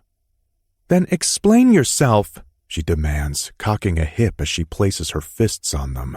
My little ray of sunshine is clouded over with disgust, and if I didn't want her judging me about my dad, she'll be judging me with what I say next. That man was my father. For the remainder of the day, I'm out of sorts. A sheet is draped off the tree fort, and Pirates of the Caribbean is being projected in River's backyard. She worried the movie was a little graphic for 7-year-olds, but I assured her it wasn't. I didn't even care about the movie after the earlier run-in with my father, and I wanted nothing more than to be alone. However, River would not disappoint my boys, and she filled her yard with the Friendscation crew, as she called us. Anna held Trevor at her side, while River had Oliver in her lap, and I've clearly misjudged my boys' reaction to the movie. I couldn't be bothered, though. Dude, what is your deal? Mason hissed near me as we sit further back from the group. I'm nursing a scotch. I saw my dad today, I mutter, lifting the glass tumbler I commandeered from Anna's bar when I took the bottle. I would replace it. I wasn't a thief. Fuck. Where? Mason understands issues with fathers, as he wasn't close with his despite working for him. It's one reason he wanted 4 points to take off so badly. Logan's dad passed when he was 5, and Ben's dad had been awesome, so it was only Mason and me who could commiserate on shit fathers. He was hanging out at some canoe rental place, I sigh, leaning forward to balance my elbows on my thighs. What was he doing there? Does he work there? I have no idea. I hadn't a clue where my father has been these past years. Noah had been in contact with our dad, but I didn't understand how he could even speak to the man. You didn't know he was in the area? Mason adds. I had no clue. When dear old Dad came to see me in Detroit, I never followed up on where he went next, and although Noah had talked to our father, I didn't ask questions I didn't want answers to. I'd blocked most thoughts of my dad out of my mind. Back then, with a new marriage and baby twins, I might have needed my father, but I didn't want him. He had nothing to offer me, as he'd canceled his marriage and walked out on his family. What are you going to do? Mason prods. Pretend I didn't see him, I state, bringing the glass to my lips and emptying the liquid in it. Then I pour myself another half glass. Man, this is not the way to deal with that shit. Mason nods at the tumbler in my hand, and I curse at him. Fuck you, what do you know about it? Mason handles liquor better than the rest of us. Tequila is his twin, and I don't know how he does it. I know enough that drowning in that stuff will not bring you answers. Perhaps he's right. The bottom of a liquor bottle isn't going to offer wisdom. It sounds like something River's grandfather might say, if I'd ever met the man. But it's your bed, my friend, until someone else is sleeping in it. Fuck Mason, what does he know? I glance up at River, seated a few feet before me on a blanket spread on the grass. My son balances on her lap, his back to her chest, his head on her shoulder. I don't need wisdom tonight. I need to get lost. I need her, and I don't want to share her with my kids. Only, as the night wears on and the alcohol numbs me, I don't get more than a goodnight kiss from my angel and a patronizing pat before she sends me home with Mason. I didn't like it, not one bit. 22. Zach. The next morning, I'm still in a shit mood. As River works the afternoon shift, she sleeps in the morning to rest up, and I take a morning run, stopping at Autumn's Crossroad Cafe with hopes coffee and a muffin will help. The place is quaint and small, with a custom sandwich bar to the left of the entrance and the coffee and pastries counter to the right. Customers need to weave around a shelving unit in the middle that holds specialty items that complement their other food options. As I stand in line, 2 older women wait behind me. I'm not one to eavesdrop, but their age causes them to speak loudly. Or maybe it's just that they're nosy busybodies who love to gossip. They're talking about some woman they consider a gold digger. I heard she inherited the house, married someone nearly double her age, and then he leaves her that property worth almost $3 million. My ears perk up for some reason, but I step forward as the line moves. Almost all the lakefront homes are $2 million or more in cost. The property alone is worth millions. A lake view from a cliff on Lake Michigan is virtually priceless. He had children older than her. Didn't you say you saw her the other night with 2 little boys? The first asks. Didn't take long for her to move on. My eyes catch Autumn's as she crosses behind the counter. She shakes her head at how vocal these women are. I wouldn't be surprised if she had a man waiting in the wings. I know how these things go. Lady 2 speaks like she's an expert in sabotaging men. So sad what happened to the original couple in that house. So sad, the first friend echoes.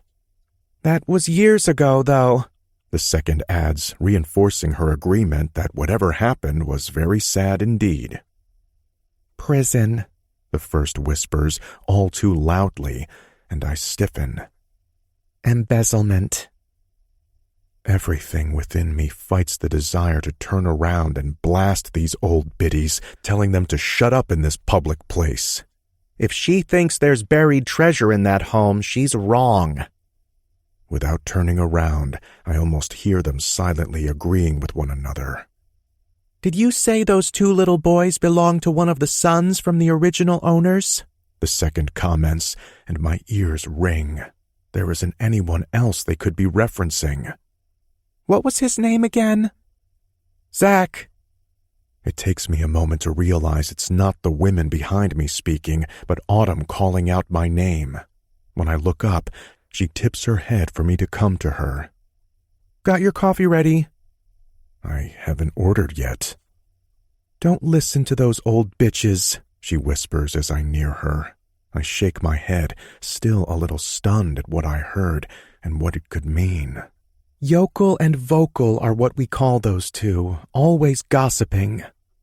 Autumn leans forward, handing me the to-go cup. With a shaky hand, I take the offered drink, but Autumn notices my tremor. You okay? Her voice lowers even more. I nod, but I'm not. Were they talking about River? There's no way River married. Autumn slows her speech. She mentioned her husband was older than her, but it can't be her. Autumn doesn't sound very convincing, and I stare back at her. River hardly mentions Quincy. I hadn't even known his name until the other night. How could he have children older than River, unless he was...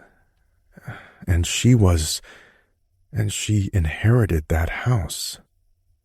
Now she's moved on to me, the man with 2 little boys and the original son of the owner. There isn't anything I have, though. The few remaining dollars my father had were state's evidence and confiscated. There's no buried treasure. He'd gambled away the money. We didn't have a penny. Everything I have now is all mine, and I'm careful with it.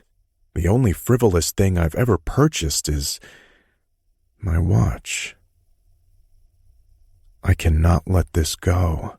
It cannot wait until River is awake or after she returns from work. I need to speak to her, and I need to speak to her now. Standing outside her door, I pound on the wood, rattling the old thing on its hinges. When River opens the barrier, she's out of breath. What's wrong? She's wearing one of those sheer linen night dresses she likes, and there's nothing left to the imagination behind the thin fabric. I'd chastise her for opening the door in such a state, but I'm too worked up about what I heard. Who was your late husband?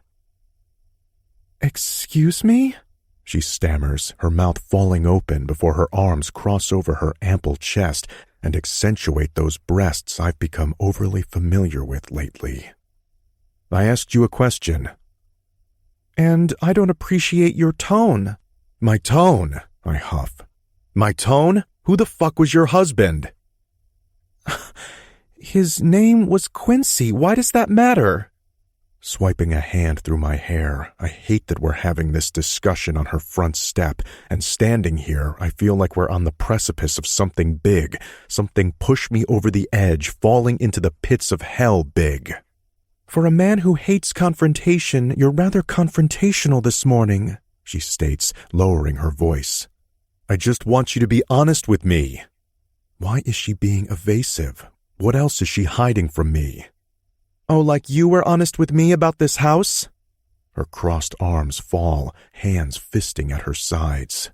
I glare back at those icy blues which are opposite the typical warmth and wonder they hold when she looks at me. And what about your dad? What about him? We hadn't discussed him once we left the canoe excursion. Once we returned to the area, we had dinner at Anna's, and then the movie happened. River and I hadn't had a moment alone, and whose fault was that? She sent me home with a soft kiss and a pat on the back. And this, I snap, waving at the front porch. It's only a damn house. We're talking about your marriage. Actually, we are not discussing my marriage. It's none of your business. Now it's her tone that sets me off. It is my business when people think you're sniffing up my ass for money. Excuse me? Her mouth falls open again, and her eyelids rapidly flutter.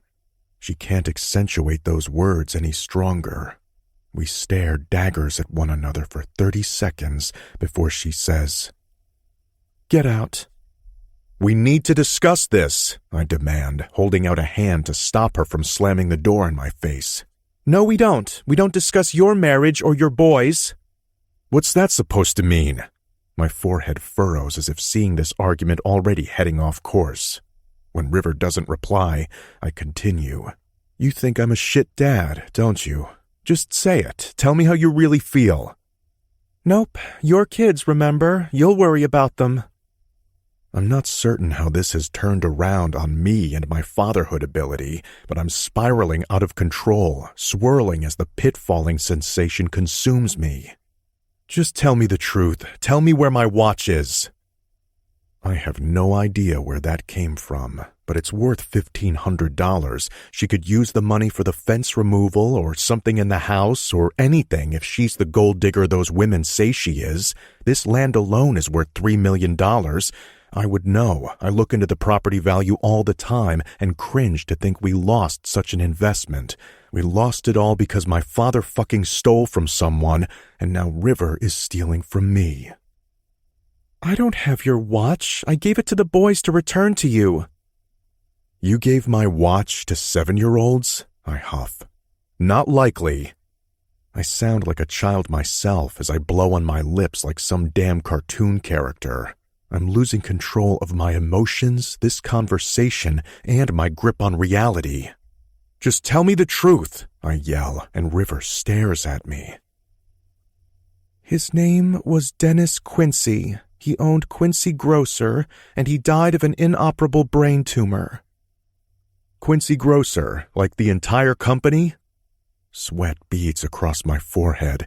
I recognize the name Quincy Grocer all too well. They own hundreds of mega grocery stores throughout Michigan and parts of the Midwest. Think Target in scale. And my father was their accountant until he embezzled from them. He has 3 grown children who are complete assholes like you're being, but he wasn't an idyllic father either. He'd done his damage, and at the end of his advanced life, he wanted redemption. He needed kindness and compassion, and I gave that to him. I didn't judge him or accuse him of things, and I certainly didn't steal from him. He left me this house in his will as a gift, a dying wish in gratitude for being his nurse through the last year of his life. I'm not saying I deserve a house for being a decent human being, but I'm damn well working to keep it. And you're on private property, so get off. Her tone brooks no further argument. There's no negotiation or compromise. I cast the accusations. River, She holds up a hand to stop me. And not that it's any of your business, but he wasn't my husband. He was a lonely old man who befriended me. And before you take your thoughts one step into the gutter, I did not fuck him for this house. I was doing my job, which I lost because of dicks like you. She's practically screaming at me at this point. If you have any further arguments with my property rights, you can contact my lawyer. With that, she karate chops my elbow, forcing me to bend my arm, thus freeing the door from my hand, and she slams it in my face. Holy fuck, Mason says to me as I wander up to his room above the garage. Her husband was the man your father stole all that money from? As if things couldn't get worse in the past 24 hours, the knife in my chest cuts deeper. The surprise on Mason's face does not compare to the shame I feel. She says he wasn't her husband. He was a patient. I don't even think it's legal for patients to will items to nursing staff, but it happens, and it typically lands in court when it does. Do you believe her? Mason asks, and I stare back at him. My first instinct says, of course I believe her. Why would she lie to me? But in the back of my head is a phrase about liars and cheaters and people who steal things, and I just don't know what to think. I don't know, I say out loud. Do your boys have your watch? I'd been so stunned by the turn of the argument I hadn't gone to them. I shake my head in response. What would she have to gain by not telling you? Mason asks, and I'm wondering the same thing. Why hadn't she told me about this patient, his condition, his position in the company, and their marital status? It didn't make sense. Unless she knew who I was, I say without answering Mason directly. Unless she knew I was the son of the SOB who stole from Quincy. Mason narrows his eyes. And how would that benefit her? Getting revenge on you for your father's crime 27 years ago? For a man she only met a few years ago? It doesn't make sense. How do you know it was only a few years ago? Mason shrugs. How long can a man live with an inoperable brain tumor? Probably not more than 2 or 3 at the most, if I had to guess. It's been 3 years, she said, about when she last had sex. She also said she didn't fuck him for the house. I feel sick. She'd have no motive in seeking revenge on me. She's been very reassuring that my father's sins do not reflect on me. She wanted to know more details about my dad yesterday, but I'm the one who shut down. I'm the one who has flown off the handle and accused her of something he'd done, theft. Swiping both hands over my face, I stare back at Mason. I fucked this up. I'd say pretty much. Mason sadly agrees with me while nodding. Oh my God, what did I do? You accused the woman you love of stealing from you, and then you all but called her a gold digger, implying she fucked an old guy for a house. Mason makes a face that tightens his jaw and strains his neck muscles. I close my eyes. I need to go back there and apologize. I was always entering her yard to either offer apologies or express gratitude. Today, I'd done neither.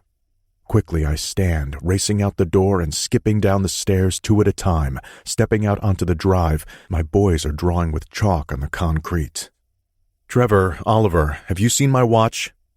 Had I asked them this question before? Had I asked them a second time? "It's in your suitcase," Trevor offers without hesitation. "My suitcase?" I question. "I've looked in my bag 1,000 times." "Yeah, the little pocket on the front." I stare at Trevor as he moves his hand to explain the pouch in relation to the bigger bag. The pocket isn't large enough for anything other than a wallet or a... Fuck. I never put things in there. "It's like a secret flap," Oliver says. "A good place for hidden treasure." My eyes close and I tip my head to the heavens before glancing back at them. Boys, think very carefully. Did River give the watch to you? Why would she give it to 7-year-old children? Trevor shrugs like he can't remember, but Oliver speaks as he draws a giant X on the driveway. "Miss River was going to work. You were out running. She said she thought you might miss it, and she was trusting us to put it in a special place where you would find it and no one else would see it." She'd given them a treasure to bury, and they did as she asked. She had unconditional faith in them at 7 years of age, and I'd had no faith in her. Idiot! I stare at my boys, especially Trevor. River's trust might have meant something to him, even at such a young age. She asked, and they obliged. They'd been doing it since the day they met her. They respected her, so they abided by her rules, and I'd just obliterated all of that.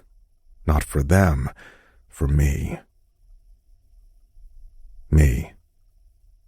Where are you? I don't really expect her to respond, not after the way I acted, but it's after midnight, our typical meet-up time, and I'm pacing in her backyard.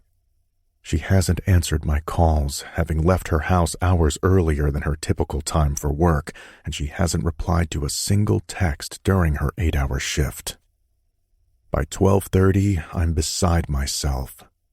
By 1 a.m, I'm thinking she isn't coming home. Either way, I make myself comfortable on the chaise lounge on the cool August night and wait.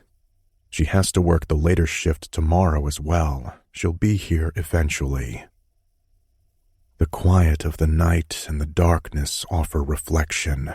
As much as I'd love to wait for River in her yard, she's made it very clear to me again.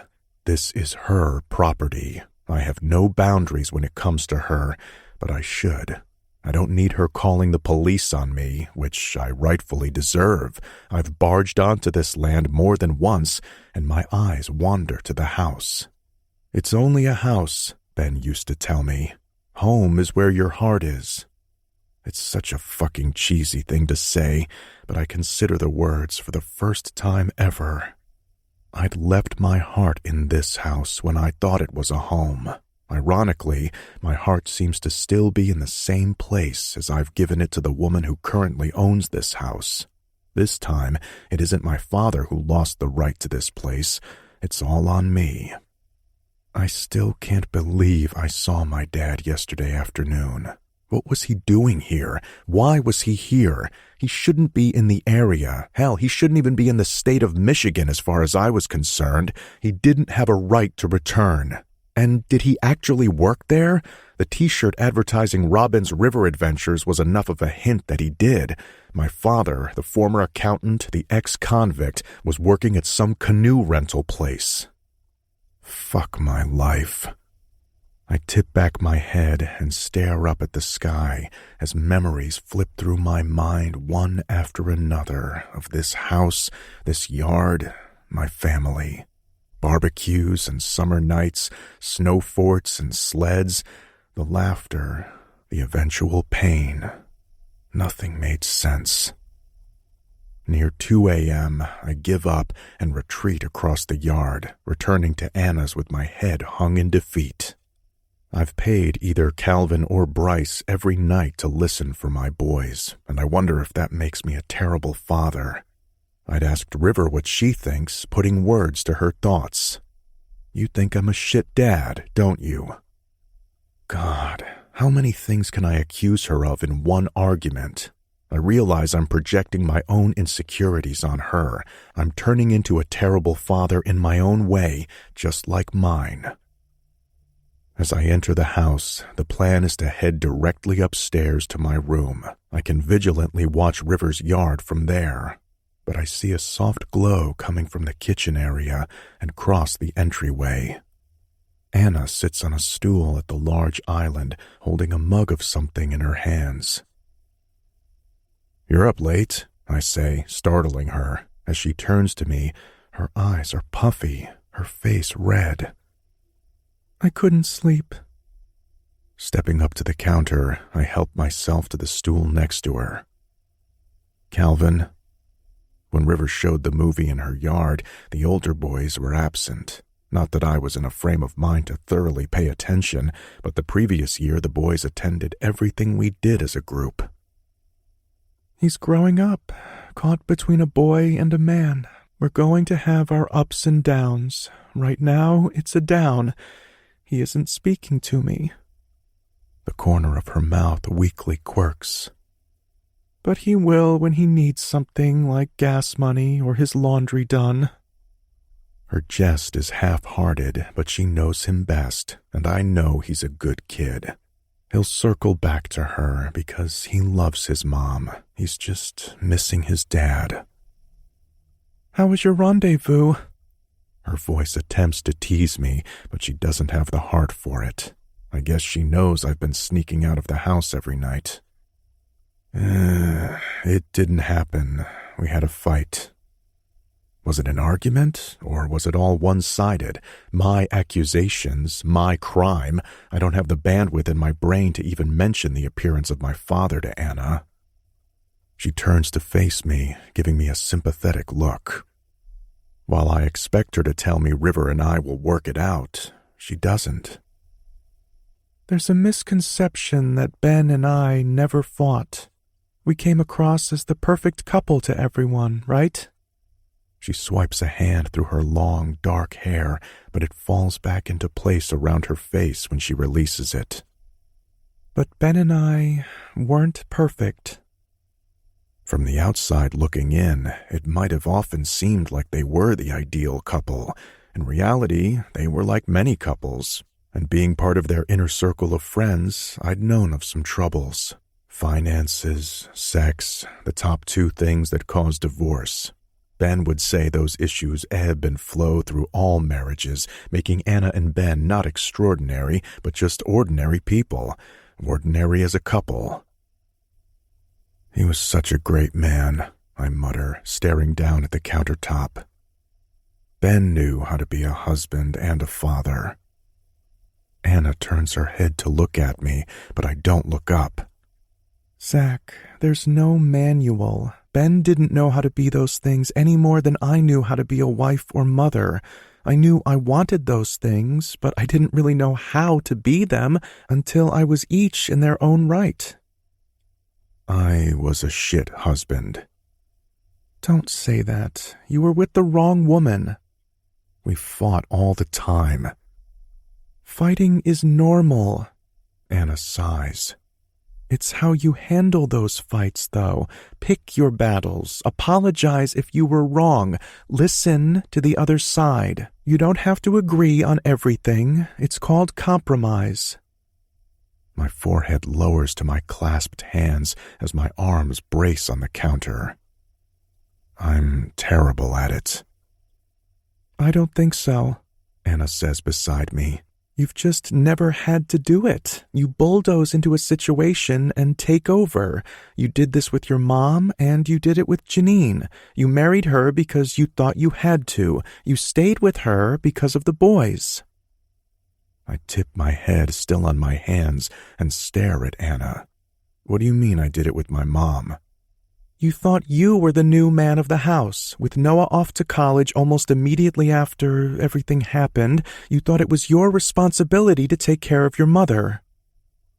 I slowly sit up. Had I done that?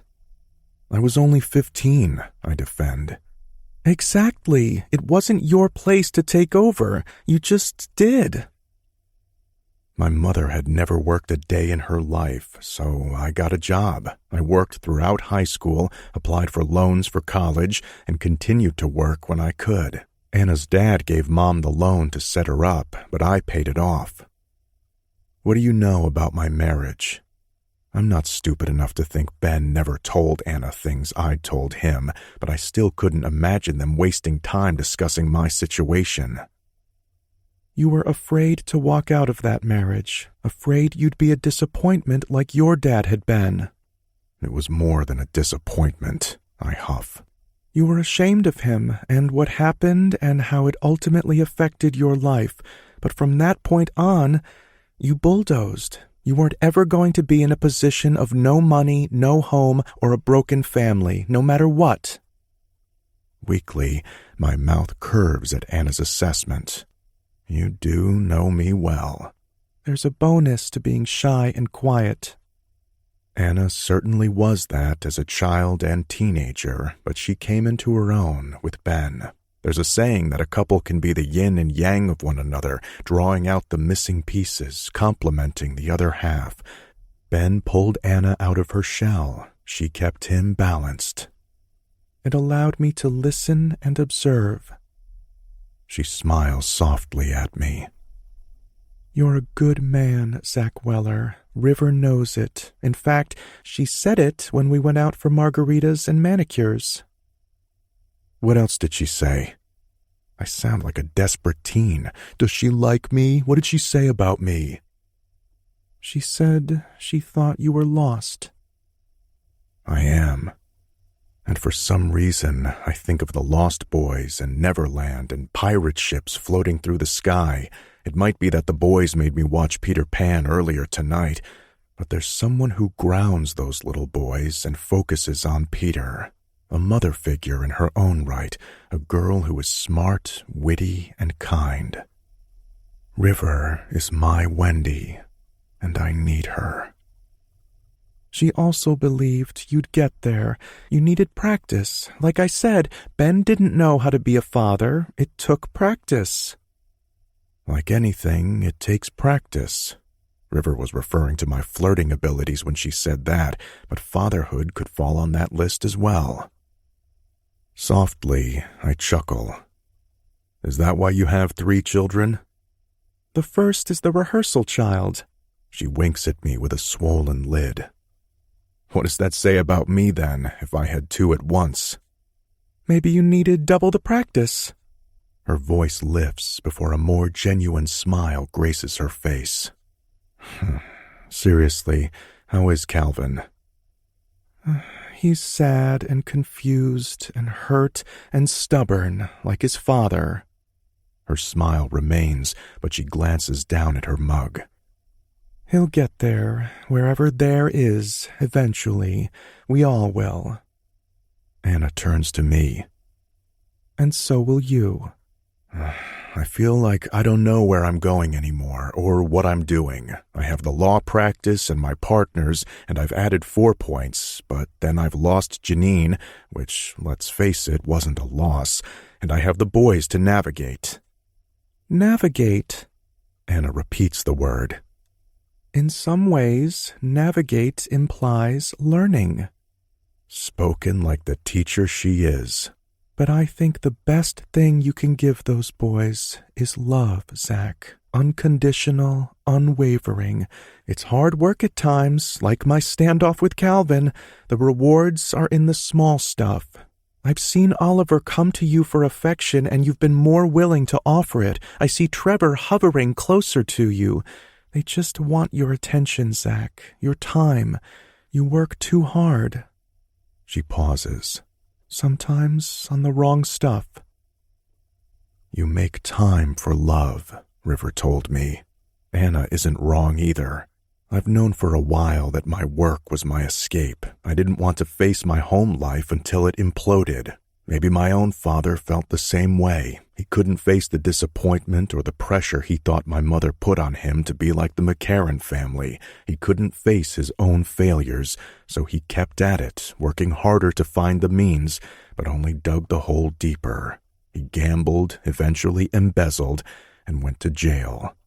I don't want the consequences of Janine and me to cause such damage to my boys. They need their mother, or perhaps just a mother figure who cares for them with trust, respect, and kindness. I messed up with River, I admit. I overreacted or reacted. I bulldozed. My lids close, and Anna's hand touches my hair, comforting me like the mother she is. Then fill in the ditch, Zach. Plant some flowers, as Ben's father used to say. I softly chuckle. What was that saying Mr. Coolis had? You seed, you plant, you grow, you harvest. Yeah, I guffaw. Ben had his own thing last year. Live, love, loss, learn. It's a cycle, Anna states. That's exactly what he said. My head lifts, knowing the two of them might not have been perfect, but they were perfectly in sync with one another. What stage are you at? Anna teases. I consider all I've lost in the past year, my marriage and my best friend. I'm learning as I go right now, but I'm also willing to learn as I live. So that means ready to love. Your boys? Anna tweaks a brow. And River, I whisper. Anna's smile grows. Ben would be so happy for you. I lick my lower lip and bite the flesh. I know. Ben, he would have been so happy that I'd fallen in love. Excuse me, flying in it, or ready to fly. First, I need to focus on the second star to the right and straight on till morning, as Peter Pan said earlier tonight. River is that star. Morning couldn't get here fast enough. 23. Zach. Although I sat in a chair with my feet propped up on the windowsill for the remainder of the night, I'd fallen asleep until I heard a car door slamming. Subconsciously, I didn't know if I really heard the door or imagined it, but I flinched and my feet fell to the floor, completely asleep. Pins and needles cripple my legs as I try to shake them out so I can stand. When I finally have enough circulation to move, I'm limping, but I'm picking up speed, certain River must be home by now. I checked the time as I found my watch in the pocket where the boys securely hid it. Roughly after 8 it shows, and my mind races with thoughts. Where had River been all night? I didn't want to believe she'd run off for a one-night stand, as she'd already told me it wasn't her kind of thing, and I didn't know if she had friends in the area where she might have stayed. I did know her family was limited. As I exit the front door of Anna's house, I hear raised voices coming from next door when I round the garage. I don't typically tuck through the hole in the fence where my sons first crawled to River's home. I've always taken the long way down the drive and around the fence to her driveway and then along the side of the house. However, I'm in a hurry today, and when I hear those voices grow louder, I skip the hole and jump the chain fence, struggling with the shrubbery before I break free to her driveway. A man stands near River's front stoop where she's posed and defensive in her body language, arms crossed, a scowl on her face. She looks like she's holding herself back, but ready to pounce on the man. He's roughly my height and size, but dressed in suit pants and a crisp button-down. They both peer in my direction, and the man smooths his hand down the length of his tie.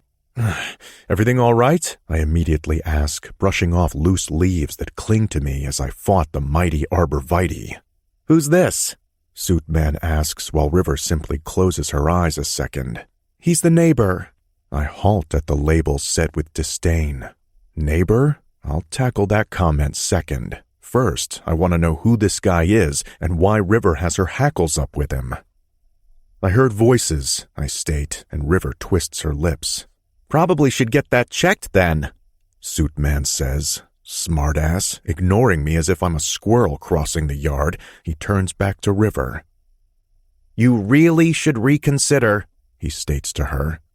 I've told you before, I'm not giving up the place. It's what Quincy wanted. His name was Dennis, and he wasn't of sound body and mind. Suitman slips his hands into his pockets. We've been through this before. You have my lawyer's contact. Talk to them. This is when I step forward, feeling a strange sense of déjà vu from the day before. Everything all right, River? I repeat, sensing nothing is right about this man standing near her front stoop, hinting at her giving up this place. Who are you again?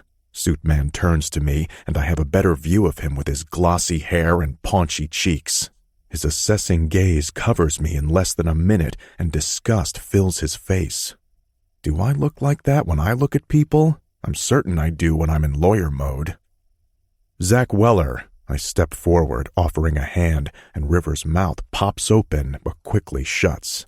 Suitman reaches out to shake my hand, although he hesitates a second, considering my hand might be unclean after wrestling the bushes. Daniel Quincy. My hand freezes mid-shake, and I crane my neck to look at River for clarification. Quincy's son? I ask her. His name was Dennis, Daniel hisses, and I face him once more, releasing his hand. And to what do we owe the honor of your visit? We? He sputters. It's a private matter. He turns back to River, who hasn't moved from her crossed-arms stance. I'm her attorney. Daniel's gaze swivels back to me, taking another roam over my attire. Rumpled t-shirt, sports shorts, flip-flops. He shifts back to River. Well, this ought to be good. He gives me a salacious smile, as if he sees the writing on the wall, like I'm some local dumbass he can beat in the game he wants to play. Glancing up at River, I give her a cautious shake of my head. Don't argue with me. So, what can we do for you? I repeat. Your client, he hisses, stole my house. Is that so? I ask, tipping back on my heels. Would that be under inheritance laws where she was gifted this property, or did she pick it up and slip it in her pocket to steal it? His all-knowing expression slowly starts to wither. Because according to Michigan law, it's legal to leave a house to a person, and as inheritance implies someone has passed away, as is the current case, it's difficult to prove sound body and mind on a dead person. Daniel's mouth slowly drops open. In simple terms, if there was a will, there was a way this house was given to Ms. Nagel, gifted, but not stolen. I hate to even ask if the will had been contested, and I'm thankful when Daniel offers the information. I'll contest the will. You've already tried, River answers. Was it in probate? I ask River, despite the distance between us. Quincy had an estate. I turn on Daniel. If Dennis Quincy's affairs were in an estate, then his will is solid. The issue of a non-family member inheriting a sizable gift can be suspect. In the case of River, because she was the nurse/caregiver to a dying man, it's possible the family questioned the decision in the will. They might have believed she coerced Quincy into giving her the property upon his death. If she had married him, there wouldn't have been a question, equitable property and such, but River admitted they weren't married. Why had she told me they were? Running the scenario through my head, if the family already contested the will once, a judge isn't likely to repeal the decision already determined. There would have to be suspicion of foul play, and although I've accused River of such a thing with my watch, I was a damn fool. She hadn't coerced a dying man to do anything. We'll see, Daniel states, turning more fully to face me. My attorneys will be in touch. Suitman walks to his convertible parked near the middle of the driveway, and I approach River on her stoop. She doesn't address me, but keeps her eyes on Daniel as he reverses and pulls out of her drive. Then she turns, giving her back to me. River, please. She pauses, but doesn't face me. We need to talk. We have nothing to say. I sigh, swiping a hand through my hair. I misspoke. I'll talk, you listen. Please? Her shoulders fall, but she doesn't turn around. I fucked up. I'm sorry. The words are not enough, and River spins to face me again. Where did you hear it? I glance up at her, confused for a second by what she's asking. Who told you I stole the house? What was it? That I'm a gold digger? That I tricked a dying man into giving me his home? Or was it my favorite that I must have given good head to get him to gift me the house when he was dead? Her voice rises as a tear falls. Quickly, she wipes it away. I haven't seen River cry over anything other than a sick child. Her heart is so big for other people's pain. Someone said something at Crossroads Cafe. I misunderstood. And instead of approaching me like a sane person, you show up to attack me and my character. River shakes her head, crossing her arms once again. I thought you knew me better than that, but I know you, and you make assumptions. You assumed I'd kidnapped your boys that first afternoon you barged into my yard. You didn't want to hear an explanation. You just wanted to make accusations. Well, I've heard enough. What was he doing here? I nod toward the driveway. Just wanting to harass me again for what they feel is due to them. Please tell me what happened. I want to understand. You had your chance to understand, Zach.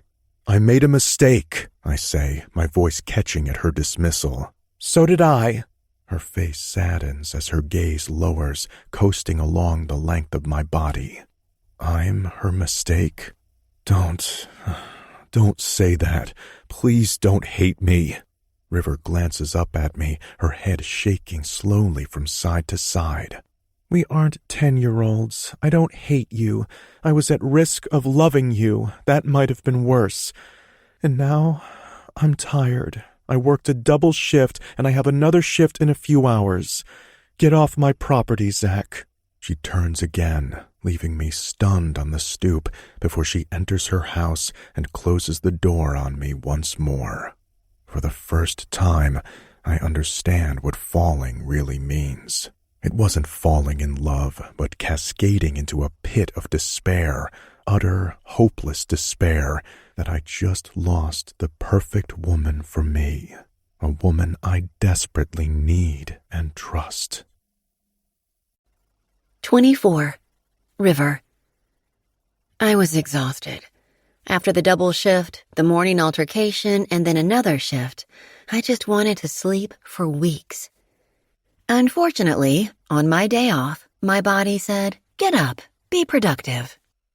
Never waste a good day, and today is a perfectly good day, Grandfather would say, wanting every moment in life to count for something.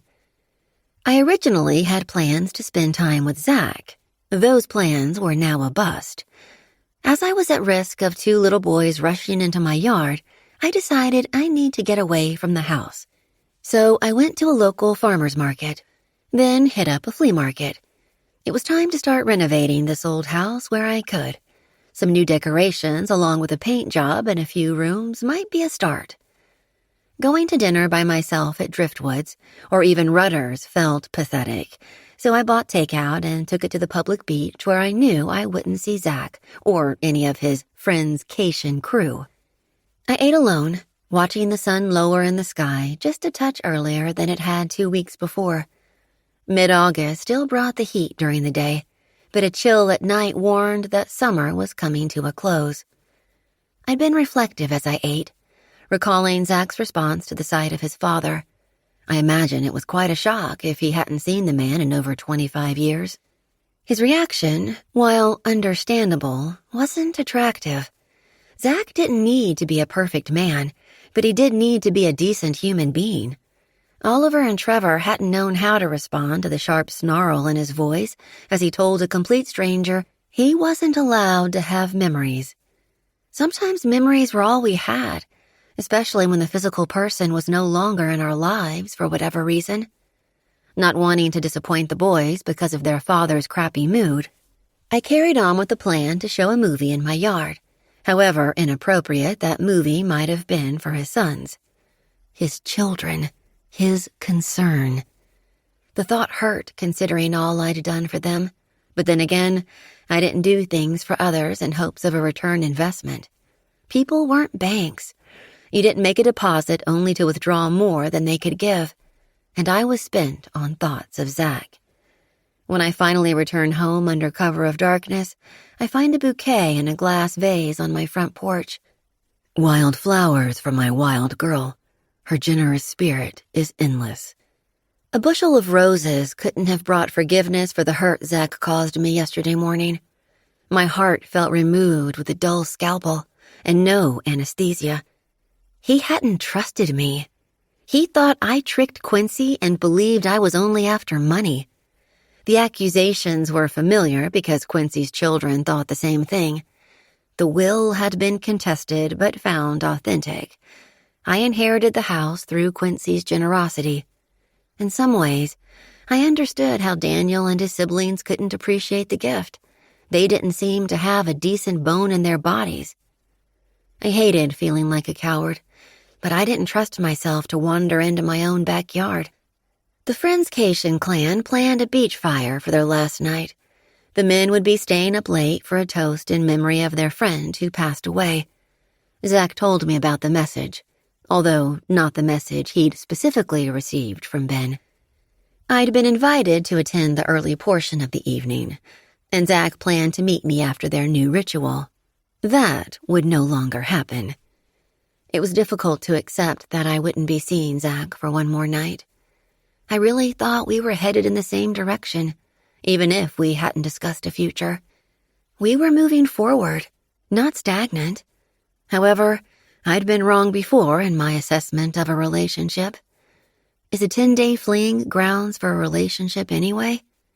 I didn't have answers. Before Zach, I thought my only focus was work and this house. He was something I had not expected and was not ready to give up. However, it certainly felt like decisions had been made. I couldn't be with a man who didn't trust me, believe in me, love me. Love. It hadn't been on my radar. It wasn't that I didn't want it. I definitely did. I just hadn't foreseen it happening anytime soon. I was still adjusting to my new position, a new city, a new home, a new job. I also hadn't seen myself falling so hard for his children, which widened the hole already in my heart when I thought of the twins not being next door. I wasn't just losing their father, but losing them as well. And although they weren't my children, as Zach reminded me, I still had strong feelings about them. Oliver was so affection-desperate, and Trevor just ached. I knew I couldn't cure them of the ailments inflicted by a missing mother, but I'd been willing to try. I'd been wanting to try, and it was all a foolish thought after only 10 days. I carry the flowers into the house and set them on the kitchen table as the doorbell rings. My head hangs. I can't take another argument with Zach. I can't even handle an apology from him. I just need to be alone with my thoughts. Still, I wander to the door, wondering who would actually ring the bell. To my surprise, it is my neighbor, but not the one I expected. Anna? It's a long overdue housewarming gift.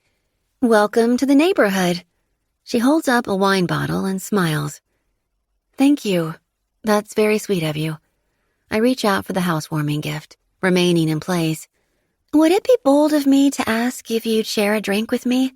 She nods at the container in my hand. I sigh. You don't need to do this. I stare down at the red wine. You didn't have to come on his behalf or even pretend to be my friend. I swear it won't be awkward.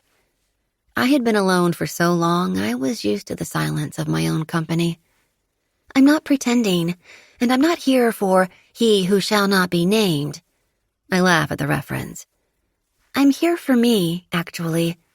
My head pops up. I thought we could talk. The suggestion was similar to Zach's last words, but I didn't want to talk about him. I need someone to talk to, Anna softly admits. holding her gaze on me.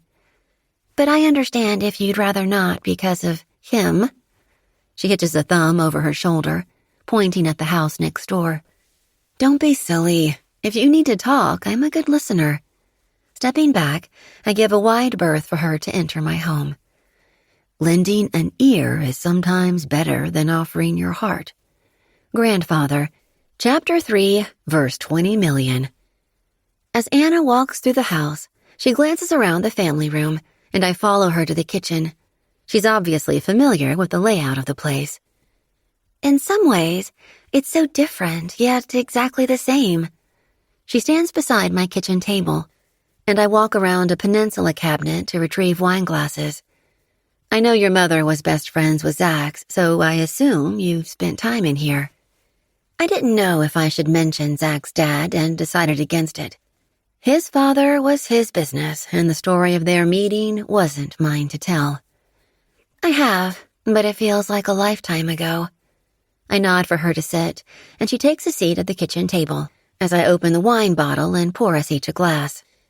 "But I'm not here for Zach," she repeats, although he mentioned what happened.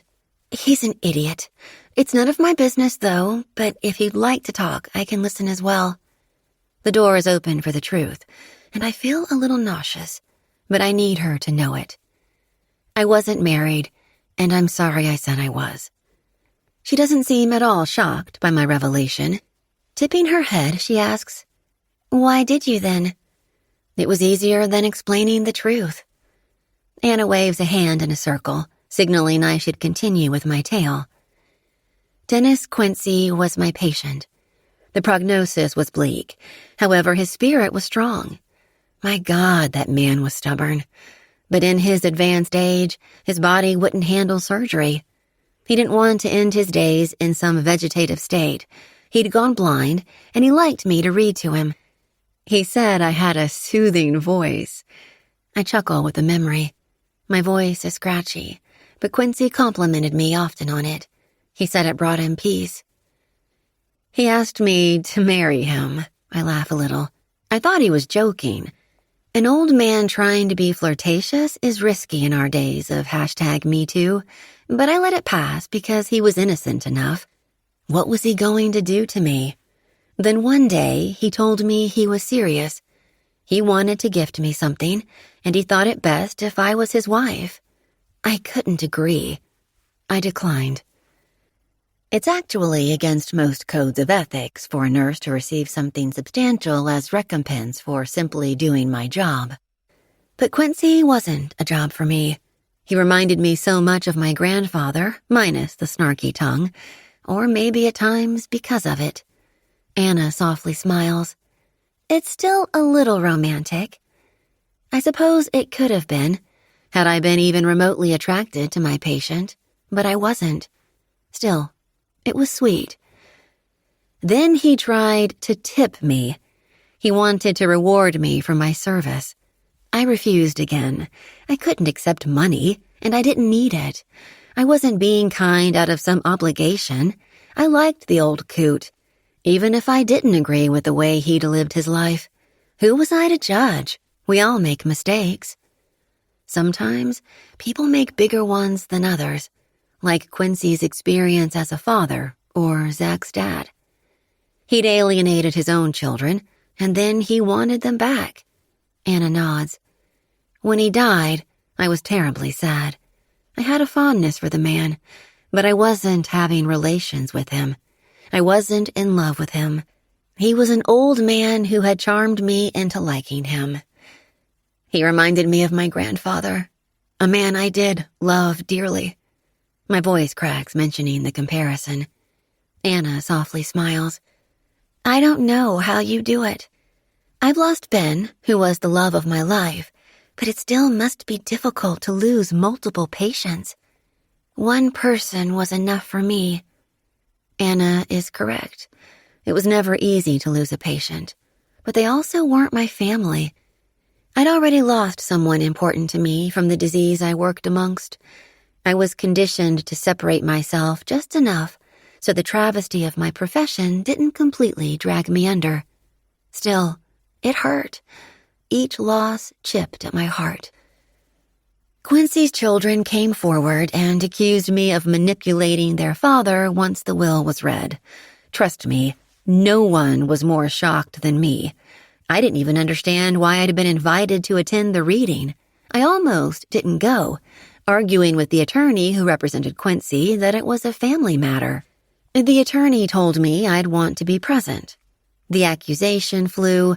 Daniel, Quincy's eldest, can really sling the insults. I blow out a breath. Eventually, the hospital had concerns, as they termed it, and I was asked to leave. If I left without a scene, I could quit versus being fired, but I was essentially let go. The Quincy Corporation was a major contributor to the hospital. And that's why you decided to move here. I moved here because I'd inherited a run-down house with tons of potential. But yes, I had no reason to stay in Grand Rapids as I'd lost my job. I needed the change. Working with children had less risk than working with the elderly from a personal position. The difficulty is that losing a child is so much harder. I consider Jessica, my young patient who had a difficult night. She's why I decided to take the double shift. When another nurse called in sick, I offered to stay. The sad truth was, Jessica wasn't going to make it. Her parents were taking her home soon. "What you do is so remarkable," Anna quietly says with awe, and the somber tone of this conversation pinches at my chest.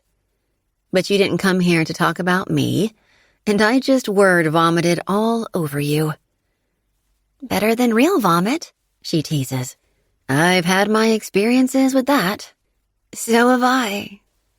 She laughs before the sound fades to regret. "I'm sorry I lied." Anna shakes her head and waves off the apology. "No need. I actually understand. That was too complicated to explain. Saying he was your husband kept it simple." It doesn't dispel the rumors, though, which is how Zach heard a sliver of the truth. Zach misinterpreted what he heard, and then he overreacted. Anna's voice turns stern, even disappointed in her friend.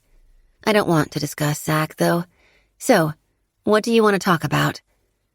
Well, at first, I thought I wanted to talk about losing my husband. Does it get any easier? Will this ache in my chest ever subside? But now, I see that your case wasn't quite like mine. Anna sits up a little straighter and turns her head toward the front of the house. Maybe she's thinking she should leave, but I don't want her to go. You can still talk to me about him. Tell me about Ben.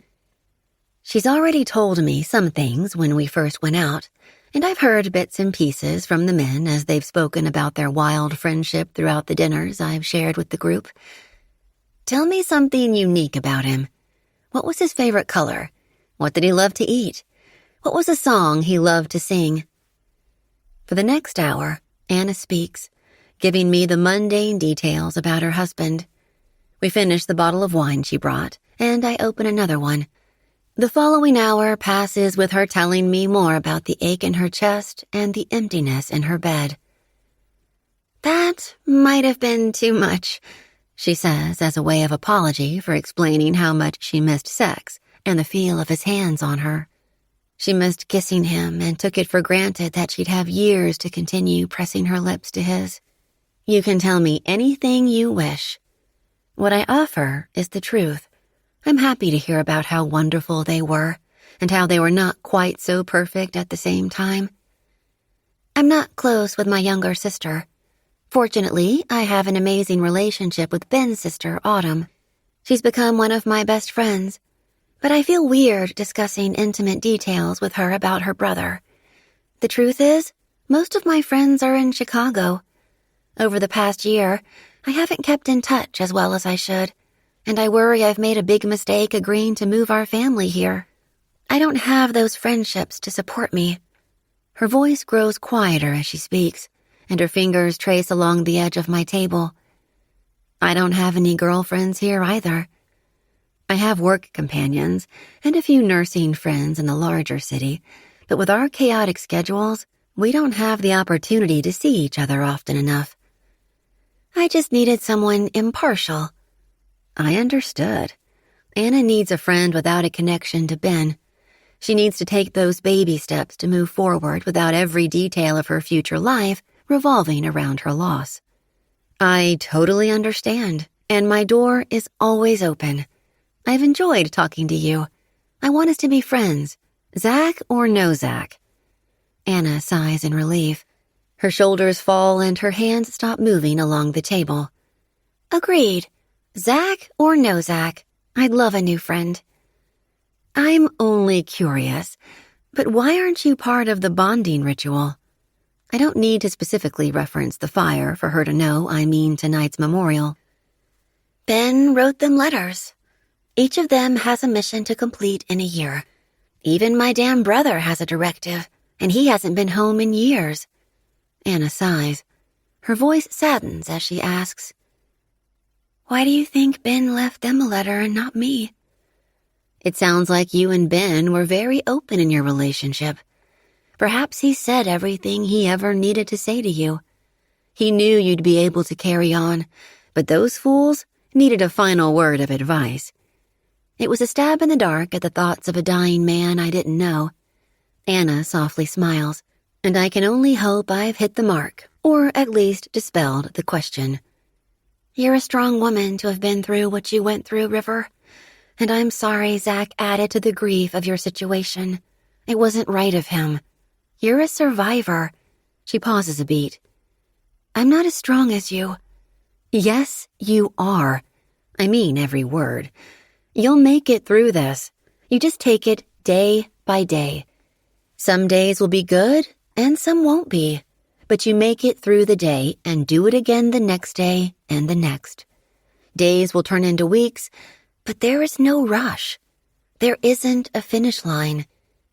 Day by day, my friend, I repeat, holding out my hand across the table. Day by day, she echoes, and reaches over for mine. She swallows hard and adds, Thank you for listening. Listening is what friends do. She squeezes my hand, and I know she'll get where she needs to be. It's just going to take time. 25. Zach. Flowers? Mason snorts. That's how you wanted to win her back? You can't woo a woman on flowers alone. I've spent most of the evening glancing up the cliff in hopes of seeing River at the edge of her property, or even coming down the stairs to the beach, and I can't seem to help myself. I peer upward again before looking at Mason. And how would you know about wooing a woman? You've never wooed anyone in your life. I do too know how to woo. Logan breaks into hearty laughter as the three of us remain around the beach fire. We've let it dwindle to low embers so we don't get in trouble for a full blaze in the dark. The wind is low tonight, and it's a perfect evening for what we need to do soon. And I don't need to woo when I have all this. Mason draws a hand down the length of his body as he sits in a chair opposite me. Fuck off, I mutter, and he laughs. I don't know how else to apologize. I've said I'm sorry. I gave her flowers. I sound like a chump, but I honestly don't know what else to do. When Janine and I fought, we fought. There weren't passionate apologies or vigorous make-up sex. We silently went about, tiptoeing around one another until the boys needed something and the next fight began. I told River I didn't like confrontation and I didn't want to argue with her ever. She told me it was inevitable, but she assured me we'd always make up. We hadn't made up. She doesn't want me within 10 feet of her, I remind them. When has that stopped you? Logan teases. You need a grand gesture. Oh, God, not more romantic bullshit. Logan has gone so soft and squishy for his new wife and their baby boy that he practically has heart emoji eyeballs. It's sickeningly sweet, and I'm so fucking envious it comes naturally to him. Like what? I ask Logan instead of Mason, who wouldn't actually know how to woo a woman. Something big, something she wants that says, you agree, you want that too, and you want her. Jesus, that sounds more complicated than Mason's words of wooing. Mason snorts and tips back a bottle of tequila. I swear we are too old for this shit, but I hold out my hand, wiggling my fingers. I need the strong stuff again tonight. We remain silent as I take my burning sip, shaking my head at the sharp tang on my tongue. We really need to find a fourth point for 4 points, Mason says, sobering our conversation a bit. We're leading up to what's to come next, and I sense it in the lowering of his voice. It doesn't feel right to ask someone outside of us to take over the landscaping portion, I say. We still have his crew. Logan, Mason, and Ben had been using the old Coolest landscaping offices as the new headquarters for 4 points. With Ben gone, the landscaping manager has continued the position he's held for years. We need to make a decision whether we keep him on and add to the general contracts they have for our special builds, or add a new addition to our business. We could ask Anna, Mason suggests. I've thought the same thing, but Anna is a teacher, not a landscape designer. She knows some basics, but not the intricacies that Ben did. Ben had a financial investment in our new venture with a specific amendment that stated Anna receive his proceeds or sell his position. We all agree we cannot be the 3 points. It doesn't make sense, and we aren't willing to dismiss that Ben was our true north. He brought us together. In his name, we plan to keep our number at 4. What about Archer? Logan asks. We don't even know where he is. Somehow, I don't think landscaping will be of interest to him. I'm convinced that Archer isn't just some wayward vagabond, but possibly something greater, something risky. He hadn't been home in years, and when he has appeared, Ben said he always looked a little rough, a little tough, and a lot beat up. What about your brother? Mason asks. I don't think Mr. Magellan Hotel has landscaping in his blood. He's a hotel manager, catering to the rich and famous. Champagne bars and nightclubs are more his speed. Mason huffs as if agreeing, and Logan nods. We'll find somebody. For another minute, we silently watch the low glow of the fire and listen to the soft breeze whistling around us. Well, should we do this? Logan asks. As Ben wrote each of us a message, Logan suggested we write one back to him. It was actually Autumn's idea, and a little new age for me. Not surprisingly, River loved it. The idea was we write our own thoughts on a note card and toss them into the fire, allowing the ash to carry the message to our friend. The concept reminds me of Japanese lanterns, and I don't know why we didn't purchase a few of those instead. Then again, we couldn't easily write a personal note on them. Mason doesn't answer Logan, but adds another log to the fire and restokes the embers by placing twigs against them to ignite the wood. The fire builds, and we each reach for our note cards. So much had been said to Ben in those final months, and he hated it, always feeling like people were saying goodbye. We were. He would be leaving us forever. I hadn't really known what to write on my card. Did I thank him for his friendship? Did I promise him I'd look after Anna and the kids? Did I acknowledge he was like another brother to me? All these things had been said to his face before he passed. It was actually River who helped me come up with something. What's one word you'd use to describe Ben? Kind. It was that simple and reminded me quite a bit of River herself. Understanding. He had this way of reading people, seeing something in them that others did not, maybe even seeing something in a person the individual didn't see in himself. What had Ben seen in me as a friend? I was dedicated and loyal. I'd do anything for any of them. Beyond that, what was I missing that he saw? It's strange to think Ben might have seen a teenage boy who needed people to love him unconditionally. A boy who'd lost his pride and his home, who only wanted to feel safe and seen for himself, not his father's crime. Ben had done those things. River was doing it too. You could always tell Ben how you were doing, River also suggested. Respond to his note. Tell him how you'll work on his message. I hadn't told her what Ben had said. She didn't ask me to share it after the night I told her about it. Yet she'd still given me the best advice. I wasn't eloquent with my emotions. Reflecting on my multitude of apologies to River, my vocabulary was severely lacking. Still, I wrote what I thought Ben might want to know about me.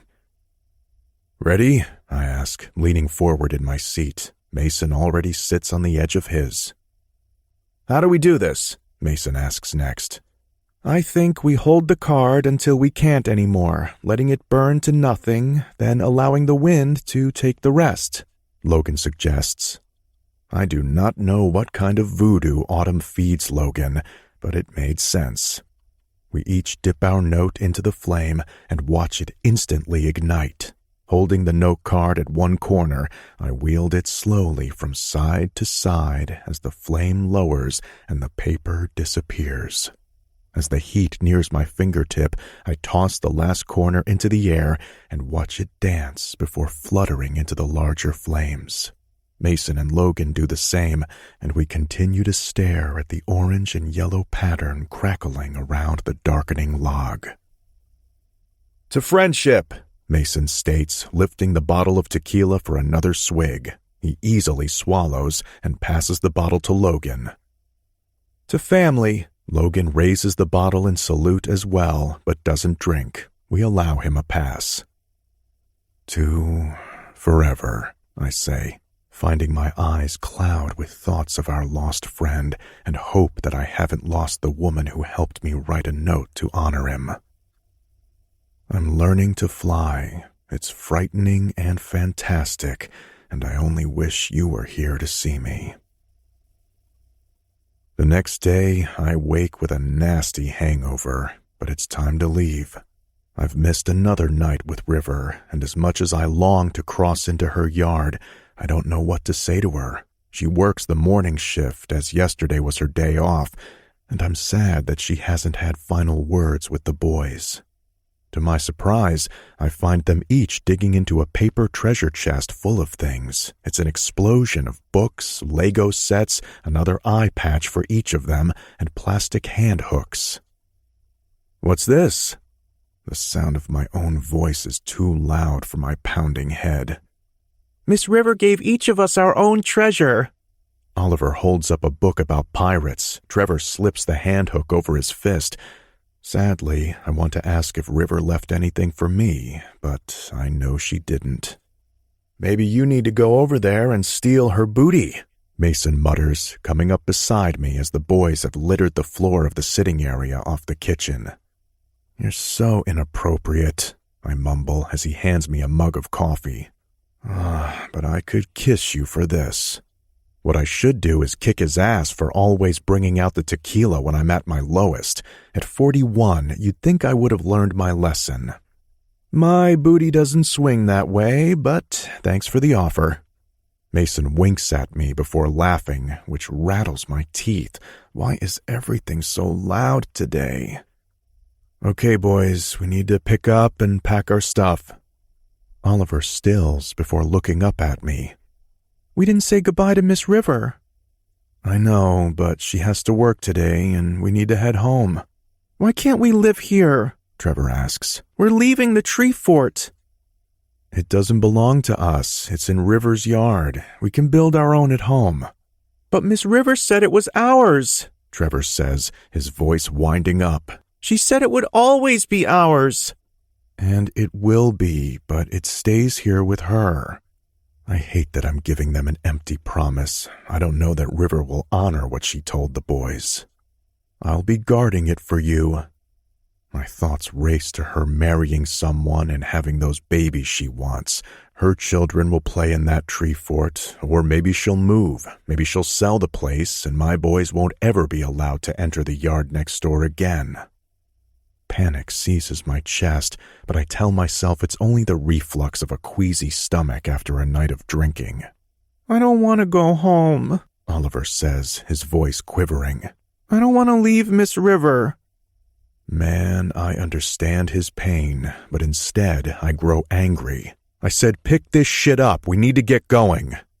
Trevor's head pops up, and if a 7-year-old could maim with a look, I've just lost my head. Oliver swipes at his eyes, and Trevor tips his head as he glances at his brother. He offers a protective hand to his twin's back before slowly beginning to place items back in his box. My heart sinks to my belly, and I can't blame the alcohol for the acid roiling in my stomach. That's shame, and it's all my fault. The packing of cars is chaos, and there isn't enough ibuprofen in the world to tame my headache. Every vehicle door slam rattles my brain. Still, we load my car as Logan and Autumn linger with baby Ben and Lorna. Anna and Mila come outside. Calvin and Bryce already said their goodbyes to the boys and me yesterday. As I place the final bag in my trunk, Mason stumbles out of the garage apartment with a bag of his own. Anna glances up at him, and the expression on her face looks like panic. Mason heads to the trunk of his car and opens the hatch. "Where are you going?" she finally asks, a tremor in her voice along with the demanding edge of curiosity. "I think it's time I leave too." The air around all of us stills. "What about 4 Points?" Logan asks, and Mason stills with his hand on the trunk. He's the one who pushed this venture. He can't back out. What is he doing? What is he thinking? He hadn't mentioned leaving last night. "Let's talk tomorrow." He glances over at Logan for support. Logan looks at me and then back at our friend and nods. I step over to Anna as my car blocks the drive, and I'll need to pull out first for Mason to follow. "Take care of you," I tell my friend, pulling her into a tight embrace. "Take care of you," she says back to me, mumbling into my shoulder. I press a kiss to her temple and pull back. "You need anything, call me." Anna nods. I know she won't call. She knows she won't call. The boys hug everyone next before piling into the car. Mason steps up to Anna, and I wait for some reason. The tension on his face is something I've never seen before. "Ask me to stay, and I will." Anna doesn't look up at him, but toys with the hem of her shirt. "No, you need to go." Her head nods as if convincing herself, and Mason's hands slip into his pockets. He nods once to agree, but the pain in his face says it all. "Archer's coming home," Anna states. That could mean tomorrow, or Christmas, or next August, but if Anna thinks her brother is an answer to something, I can't argue with her. The eldest McCarran needs to get here. I give a final glance in the direction of River's house. I can only see the upper half with the height of the arborvitae. The tree fort isn't visible from here. In my head, I say a final goodbye and then climb into my car to head for home. 26. River. I worked both the day Zach left and the next, so it's on my day off that I'm awakened by the sound of a utility truck of some sort in reverse. The annoying blare, "weet, weet, weet," grows louder, and I realize the noise sounds as if it's coming closer to the house. As I scramble to the window that faces the road, I see a truck is indeed in my driveway. A second truck follows the first. Door slams shut as I race down the staircase. I open the front door in a rush and step into the yard. "Excuse me," I holler over the whirling noise. "I think you have the wrong house." A man approaches me with a tablet in hand. "Are you River Nagel?" I stare at the man a moment, noticing he looks up and then quickly glances to the side. "I am." He isn't looking in my direction, but lifts the tablet to eye level and reads off my address. "That's correct." My arms cross over my chest. "And?" A swift shift of his gaze occurs, then he looks back at the tablet. I peer down at my attire and realize I'm wearing a rather thin nightdress. My nipples and more are on display through the sheer material, and I cross my arms higher over my breasts. "We're here to remove the fence." My mouth gapes open, and I glance over at the metal chain link. I didn't order fence removal. The man doesn't blink, but reads off his tablet again. Says here, removal of chain link fencing around property, ordered by your husband. My husband? I stammer. As those closest to me know the truth, and those distant only know rumors, no one I know could have done this. Mr. Zach Weller? Strange you have different names and all, but who am I to judge? I can see you're a modern woman. I don't even have time to unpack that comment before I'm simply muttering, no boundaries. The man has no flipping boundaries whatsoever. Speaking of boundaries, he mentioned that I'm to pass along this message. He doesn't want any boundaries between you. The foreman's eyes shift right and then back to his tablet, which I'm certain he's no longer reading, just staring at. Strange message, but he said you'd understand the meaning. Silence falls between us for a moment as I glance back at the fence. It really is ugly. I'd have a natural border along Anna's property and a solid wood structure on the opposite side of the backyard. Removal would open the front as the fence went all the way to the street, surprisingly blocking in the front yard. Ma'am, do we have your permission to begin? I scoff. It's the first time I've been asked for such a thing regarding my yard when it comes to Mr. Zach Weller. How much is it? Says already paid in full. My husband used the wrong credit card. Can you just confirm the amount and I'll get the correct one? The man scratches the back of his neck. We let the office handle such things, but I'll give you the number both for the amount and the manager.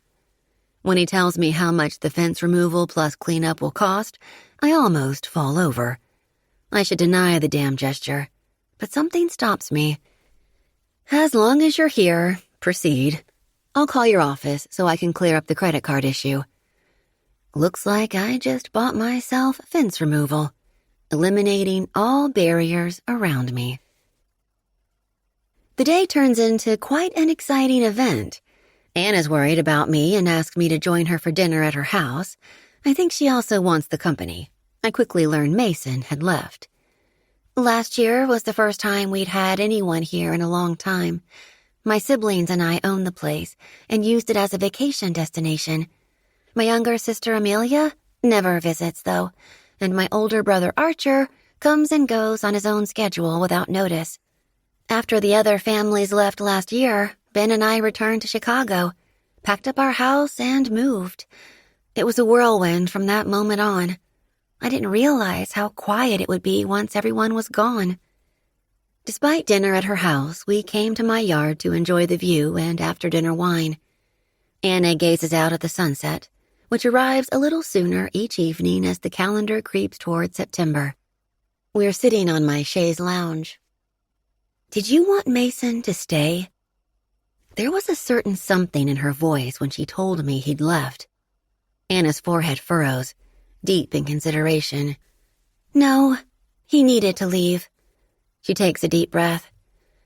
Still, it's almost too quiet with just the boys and Mila.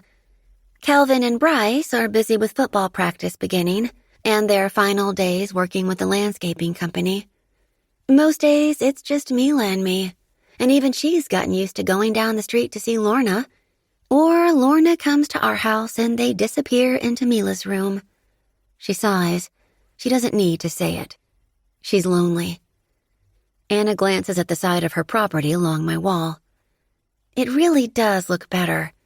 She pauses a beat. The removal of the fence left perfectly spaced holes with a fresh circle of sod to fill in the missing posts. It does look better, but it takes some getting used to. It's definitely a cleaner look. I can't believe Zach's father showed up, she adds. Yeah, that was unexpected.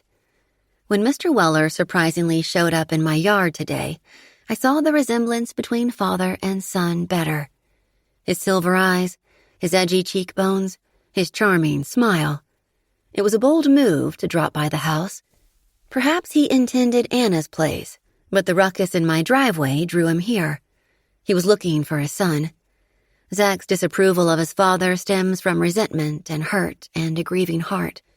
But still, he had been too harsh, in my opinion. Anna glances at me. I assume you know Zach's history with his dad. It was an awful time for him. He really struggled. He was used to being popular and top alpha, much like little Trevor. He felt stripped of everything good when it happened, and then he had to face it every day. The rumors, the gossip, the judgment. I knew the feeling as I remained at the hospital after Quincy's passing, his generous gift, and the unwarranted accusations, although I wasn't there long before they let me go. He meant well, she says, nodding back at where the fence once stood. It feels weird without it, although I never liked it. I didn't exactly accept the offer, though, I remind her, having maxed out my credit card to cover the cost. Guess the yard will continue to be my focus, and I'll save the inside renovations for another year. River, I'm going to say something, and I don't want you to take it the wrong way. Anna pauses, taking a deep breath. But don't run from him. I'm not the one who had to leave, I remind her. I mean his love. Don't shy away because of a silly misunderstanding. Everything has an explanation. It can be repaired. She waves her hand toward the new, lush sod and open space between the yards. My eyes lift to the tree fort, where the old platform was removed and a new one built along with the beautiful square structure, including windows and a roof. Broken trust is hard to repair, I tell her. He didn't trust me, and that was hard to accept.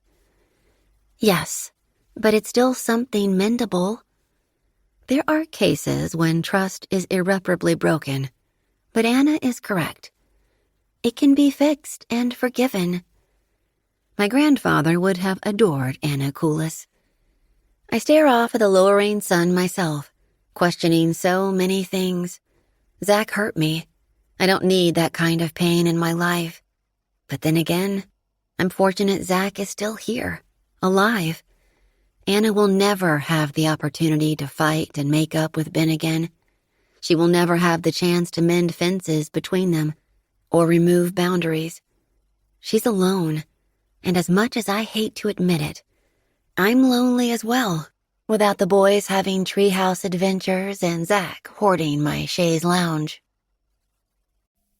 27. Zach. Mr. Weller, just wanted to let you know the job is complete, and your wife settled up with the mix-up in credit cards, the fence company worker says through the phone. What mix-up? I question, tipping back in my leather desk chair, staring out my office window at the river separating Detroit from Canada. The incorrect credit card. Your wife paid with her card.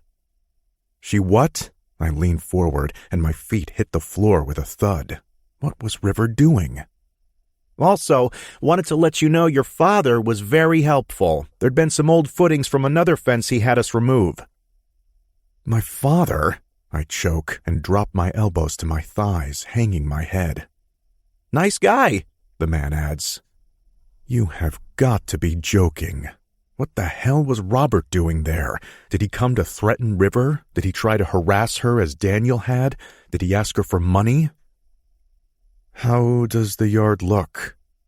My voice isn't as steady as I'd like it to be in asking such a casual question. The removal of the fencing included filling any holes from the posts and covering the fresh dirt with new grass. By next summer, no one would even know an ugly fence was once present between the properties. Looks great. After thanking him for his call, I quickly call River. 4 attempts with no answer lead me to contact Mason before remembering he isn't at Anna's. Next, I call Logan. I want someone to check on River. I want someone to physically lay eyes on her, and I don't want to bother Anna. She has enough to worry about. Leaving my office early, I tell my assistant I'll be working remotely the next day and head out without a care for all the work that's piled up over the 2 weeks of my vacation. I quickly call the new nanny, and then I have my brother on the phone. Why the hell didn't you tell me Dad had returned? And hello to you too, my brother chuckles into the phone. We just spoke less than a week ago, and he'd never mentioned our father being in the area I was visiting. Noah, cut the shit. I loved my brother, and we'd been close as far as brothers went, but I count him as one more person who abandoned me when I was young. We worked it out, but sometimes that resentful kid in me still flares up. Noah knows I can't handle even the mention of our father. He's been the contact on all things regarding Robert, especially after our father divorced our mother from prison. Did you know he was here? Maybe. Noah pauses. How did you find out? I had the wonderful surprise of seeing him at a canoe rental place. You went to Robin's River adventure? He scoffs, but Noah doesn't sound half as shocked in stating the canoe place as his surprise in me going there. I took the boys and River. Why does River sound suspiciously like the name of a woman? Noah laughs. Noah, focus. It is a woman.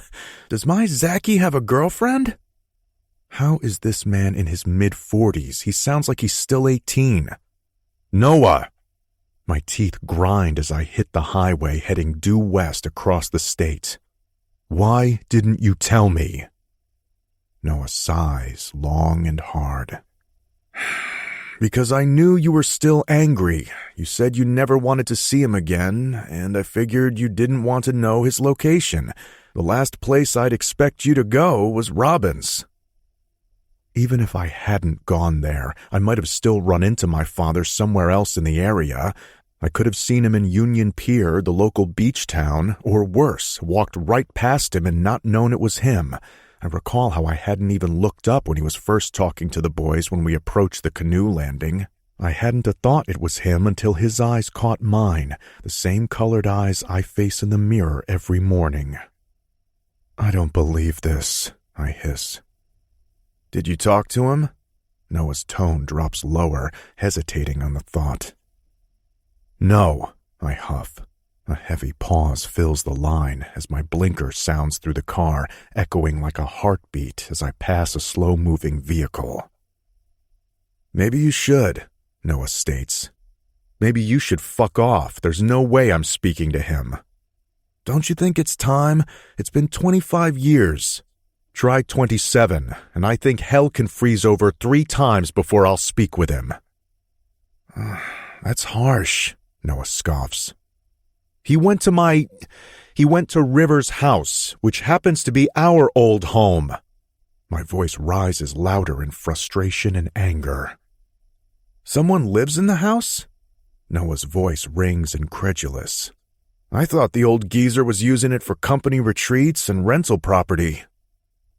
I'd forgotten all about that. When the house was first confiscated as equity against the money stolen, it was used by handfuls of men and visitors. Parties happened next door as if they were celebrating, dancing on the grave of my childhood and the memories of my family. I hated Quincy Grocer and even refused to take a real estate case a few years ago with their name attached. Was that case possibly River's inheritance? I'd rather a single woman who appreciates the place live there permanently than groups of random people traipsing through the house, or worse, lewd men doing God knows what all over the place. My thoughts race, recalling everything I'd done to River, and all of that was only outside in the backyard, in the tree fort, against the side of the house. I'm such a hypocrite. It isn't a rental anymore. A woman inherited it from Dennis Quincy. No shit? Noah laughs. No shit, but Robert. Focus, damn it. Dad, Noah emphasizes. Why would he go to the house? Why is he even in the area? What the hell is he doing in the state of Michigan? I thought my father would want to be far, far away from the memories of where life went all wrong for him. It's his home, Noah states matter of fact. Our parents were actually from Chicago, much like Anna's parents, though. That's where the trouble started for my dad. Irish kid from the South Side wanting to hold his own. He was a scrapper with dreams of money and success. Most days being an accountant didn't fit his persona, nor did the family home on lake property. But he wanted it. He wanted that view and that house. He wanted to please my mother. He said it often enough. He shouldn't be there, I holler into the car, blasting at the hands-free phone system. He can live where he wants, Noah defends, and it pisses me off even more. Is this why you're planning to move to Lakeside? Are you coming to see him? Has my brother paid him visits before? I think we should discuss this another time when you can act like a rational adult. I snort. This coming from the man who still acts like a college guy, going to bars on the regular and hooking up with rich women in hopes of I don't know what. Yeah, I gotta go. Zach, don't be like this, Noah pleads, his voice a whine, restoring him to the brother I know. Don't listen to them, Zach. Suck it up, Zach. It's only a little longer, and then you're out of here, Zach. Easy words for the teen who left shortly after everything blew up.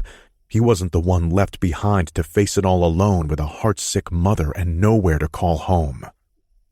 I'll call you later, I mutter, acting petulant in my own right as I disconnect the line. By the time I'd made the 3-hour trip back to Lakeside, it's dark outside. My boys are with our new nanny, and I hated to leave them behind already, but this visit needed to be done alone. I needed to see River for myself. Logan said he hadn't found River at home, which made my heart race even harder. I didn't really believe Robert would physically harm River. I just didn't want him anywhere near her.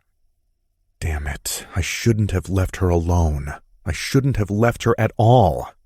Barreling across the state, I felt an unsettling sensation ripple over my skin, and I thought about a lot of things. Number one being how I didn't want to live without River in my life. Once I reach her front door, I hammer at the wood. Growing frustrated with the lack of response, I help myself to round her house and enter the backyard. I hardly note the missing fence that once lined her property. It wouldn't have kept me out anyway. I find River sitting in her chaise lounge, only another body sits beside her. Zach? Anna questions, noticing me first. River twists beside Anna to look at me over her shoulder. Slowly, Anna rises, says something to River, and crosses the lawn to me. Don't be stupid. The warning surprises me as she pats my chest over my heart. I lean forward to kiss her cheek, and then Anna leaves the yard, easily walking through the space between the trees behind her garage. I see you've kept your clothes on, I tease, finding my voice rough as River rises next from the lounger. Don't have a fence to protect my privacy. The previous barrier was transparent, but in all honesty, the way I saw River was looking over the shrubbery from the second floor next door. Now that room is vacant and dark. I don't want any boundaries between us anyway, I admit, and I'm not referring to a damn fence. River steps closer to me, but not close enough. Then you'll need to let me in. She doesn't stop at that, though. She passes me, crosses her small patio, and enters her home, leaving the sliding glass door open. The only way to mend this broken fence is to step inside. 28. River. I walked into the house, leaving the door open for Zach to follow. It's only a house, I want to say, but it's so much more to him. The child inside him feels abandoned by the rugged man who'd stood in my yard this afternoon and watched a fence be torn out. While his face was hard, his expression was kind, resolved even to the damage he'd done. I wasn't afraid of his presence, or even demanding he leave. I let him stand there, watching the men work. He didn't say much. He didn't ask about the house, or Zach, or the boys. He just watched. I allowed him his memories, even if Zach said he shouldn't have them. In the kitchen, I round the peninsula cabinet and set the wine glasses from Anna's visit within the basin. Turning to the side, I watch Zach walk inside, slide the glass door behind him, and lock it. Then he pauses and looks around. The cabinets are dated. They might have been the original set from his childhood. Hardwood floors throughout the place show wear and tear from the years this home was a rental property. I personally tossed most of the rugs when I inherited the place. The kitchen dining set is definitely old, bulky, and too large for the space. Zach doesn't linger long in his inspection. His eyes quickly find me, and he lasers in on my position. Rounding the cabinets himself, he stands before me. With his gaze focused on me, he slowly folds to his knees before me and wraps his arms around my waist. His head meets my belly, and he squeezes me tight. I'm sorry. I'm so sorry for what I said, for what I did. Hesitating only a second, I seek his hair and tenderly comb through the strands. You hurt me, I admit. I know. I don't know what came over me. I'd seen my dad, then I heard those women, and I just reacted. You aren't my father. You aren't Janine. You aren't like any other woman I've known. Janine? I question. She was all about the buck, the bottom line, and wanting more. His voice quiets. She was so much like my father, and I didn't see it because she was smart and successful in her own right. I continue stroking through his hair, waiting on more from him. I overreacted. Scoffing at the comment, he tilts his head and gazes up at me. Zach, you have no boundaries. I've used the words too many times to describe his actions. He doesn't hold back, taking what he wants, going where he pleases. If he isn't careful with this trait, he could cross a line. I'd like to learn. I'd like to compromise. My lip curls only a touch in the corner. What does that even mean to you? Don't leave me. I don't want to lose you. That vulnerable tone returns, and it'd break my heart if I wasn't already a little broken by him. Sighing, I stare down at him. You'd have to trust me, and I don't think you do. I don't trust myself. He takes a deep breath. I'm afraid to love because people get hurt. People do stupid things to prove themselves. Zach, I whisper, accepting that he must see his mother as loving his father too much, and his father trying to please her, justifying his choice to gamble. I'm so grateful for how you are with the boys and how good we are together. He takes a deep breath, as if he's about to dive into a lake. Ben's letter to me told me to fly in love, and I didn't know what he meant. I thought he must have miswritten his intention, but now I understand. When I'm with you, I'm soaring. It's a high I've never felt before. It's freeing and scary, but River, I love it. I love you, Angel. I don't know what to say. My heart still aches, but sincerity rings through his apology, confirmed by those pleading, silvery eyes. Where are the boys? I wonder. I left them with the new nanny. I wanted to bring them, but it was too soon. My decision was so quick. He pauses a beat. My father was here. The heaviness in the statement says it all. The concern in his eyes says even more as he clings to me on his knees. I continue stroking through his hair. He didn't mean any harm. It was all innocent, I say, instantly realizing my mistake in word choice. He wasn't innocent of anything, Zach snaps, slowly releasing me and rising to his feet, but still crowding my space. Poor choice of words. I mean, he didn't do anything. He didn't really say anything either. He just stood there, watching the men work, watching them remove the fence. Zach swipes a hand through his hair, eyes shifting to the side. He shouldn't have been here. He shouldn't have even been breathing the same air as you. And what? Now you want to build an 8-foot fence around the place, or place a bubble around me? I exhale. I can't even address the fence issue yet. Zach, you need to forgive him. Never, he hisses in that toughened voice he used upon our first meeting. Do you remember me telling you that love and gratitude are not the same thing? Zach's eyes meet mine. Maybe you can't love him again. Maybe it's not an option, as you say, because you don't know him. But you need to come to terms with having him at one point in your life. You need to be grateful for the father you had when you had him. He took everything away. He did. I sigh again. But now it's time to forgive him. Forgiveness isn't for the faint at heart. Only the weak can't forgive. The World According to Grandfather, number 2.379. I don't think I can. His voice lowers, as does his head. You'll be a better father if you do, I whisper, knowing that doesn't explain it well enough. But Zach needs to let go of his anger at his own father to open himself up better to his boys. I don't know how, he states even lower.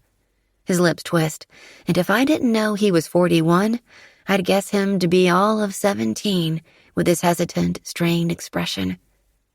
Maybe just talk to him. Or better yet, listen. My grandfather would say, talk is cheap, but listening doesn't cost anything. However, I hold back that grandpaism.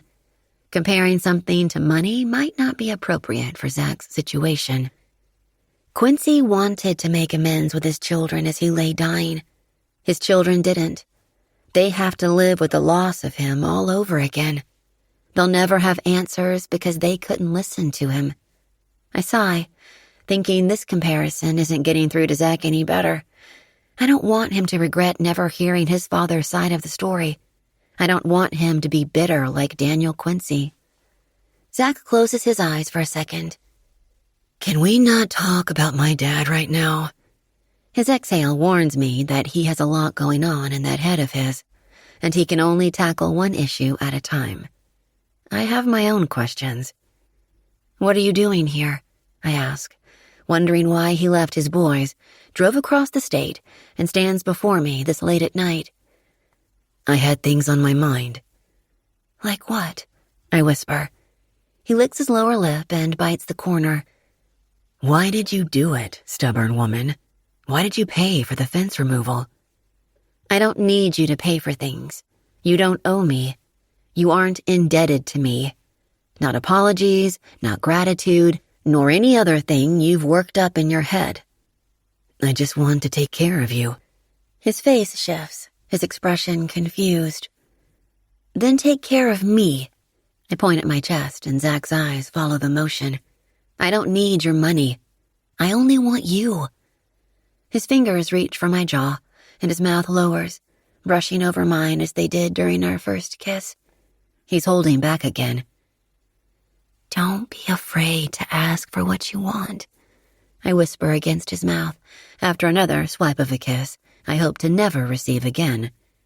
This isn't my Zach. This isn't how we kiss. As much as he needs to learn about respecting boundaries, he also needs to learn it's okay to want things. All he needs to do is ask for them. Hell, even take it in this situation. Take the kiss. He reads my thoughts, and his mouth crashes to mine. Teeth and tongue, lips and licks. We meld together in apology, forgiveness, and desire. His hands drop to my hips, and he lifts me to the countertop. My knees spread, and he steps into the space, pressing us together while our mouths continue to speak for us. His hands return to my jaw, and mine wrap around his head. For a moment, it feels like there's no beginning or end between us. We are one, and this is love. A circle that goes round and round in dips and lifts, spinning, spinning, spinning. He called it flying instead of falling, and I love the difference. Flying feels freeing, while falling sounds fearful. I'm not afraid to love him. Let's go upstairs, I say, needing our circle more complete, our connection to be deeper. Zach helps me down from the counter, and I lead the way. If he wants to inspect the house, investigate as we go, he doesn't. His gaze is on me as I cross the family room and head up the staircase. Down the hall, we go to the last door. I pause outside the room, knowing this was once Zach's parents' space. Will you be okay going in there? I'll be okay. As long as anywhere we go, you're by my side. I've already lived too long without you, and I don't want another day to pass without us together. You're getting better at this compromise thing, I tease. I'm better because of you. At his words, I leap upward, and he catches me under my thighs, wrapping my legs around his waist. He steps forward, and I turn the knob at my back. We enter the room with Zach's mouth on mine. He stumbles, he trips, and then we're both floating down to the bed. I bounce on the mattress and giggle while Zach catches himself over me. Please let me in, he whispers, moving his hand to my shorts and unsnapping the button. Assisting him, I unzip them and push them over my hips. Zach stands back and removes them, admiring my skimpy panties and the tank top I'm wearing. You're so beautiful, Angel, he says, reaching behind his head for the collar of his shirt and tugging it over his head. It's another dress shirt unbuttoned a few buttons at the collar. This one is crisp and white, and more business attire than his other ones. He's also wearing suit pants and dress shoes. Did you come here from your office? I question. I didn't stop until I was here. Zach, I whisper, reaching for his belt. He kicks off his shoes as I work at his pants. Then he's shoving them down and removing his socks. Pressing me back, he kneels on the bed and balances over me again. I need to be inside you, but I understand if you want to go slow. I understand if you want to back up a bit, and I'll understand if you only want me to hold you. Just don't ask me to leave. My fingers hook into the waistband of his boxer briefs. I need you inside me, I say to his lips before they crash over mine, taking me with more urgency and passion than I thought possible. Breaking free, his hands roam my body, over my shoulders and down my arms to my wrists. He retraces his path before jumping to the hem of my tank top and removing it. Quickly, my bra follows, and Zach lowers for a breast. His teeth scrape the soft flesh before he nips at the peaked nub. Then his tongue swirls, and he opens to latch onto me. His pace is leisurely, dragging out the suction and forcing my back to arch. Need builds quickly, and I awkwardly push at the edge of his briefs. Want something, Angel? He teases, before moving to the other aching swell. My thighs are spread, and his abs rest against my core. I bug my hips, seeking friction against him. I want you. Zach bites my nipple, and I squeak. He soothes the sting by sucking at the tip. With open-mouth kisses, he moves down my body, taking his time to reach my center. He blows over the cotton strip covering where I want him most, and then he removes my underwear. His eyes devour my body as he admires what he's already seen before. Only this time, the lights are on. We aren't under the dark sky, but in the dim light of my bedroom. A small lamp illuminates the space, and Zach's eyes worship all he sees. My God, you're sunshine, he says, glancing at my hair before scanning my body once more. Then he dips his head and laps at folds seeping with need.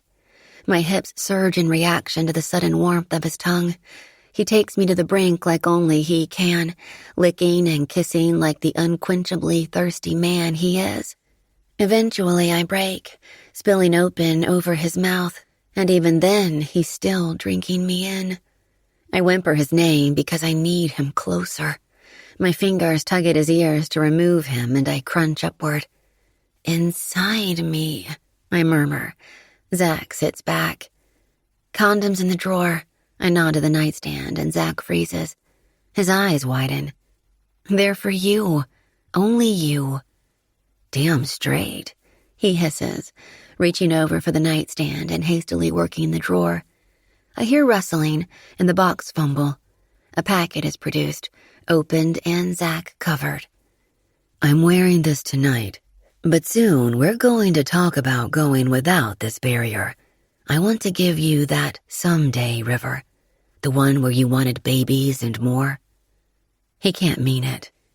We've jumped from a 10-day fling to I love you to children in a matter of a few weeks. My head is spinning until his tip rests at my entrance. Then he's slowly filling me, and all thoughts dissipate. There is only him and me. Zach slides to the hilt, taking his time as he did that night on the lounger. He made love to me under the stars, even if he didn't intend to do such a thing. It was romantic and sweet, and one of many moments when I felt the flying sensation of love he mentions. "I'm soaring for you," I say as he pulls back to the edge of my channel, teasing me with retreat before surging forward to fill me once more. "Soaring?" he questions as he balances over me, watching himself disappear into my body. Gliding, flying, getting higher. His gaze moves to my face. "What are you saying, Angel?" "I love you too." Zach stills, watching my eyes before lowering to kiss me. With his thickness buried inside me, he delves into my mouth with his tongue. "Say it again," he mutters as his lips remain over mine. "I love you." Zach pulls back as if he doesn't believe me at first, as if he isn't certain he heard me correctly or understands what I've said. Then his expression shifts, and those white teeth show. His mouth curls wide. He bites his lower lip, giving me a knowing smirk.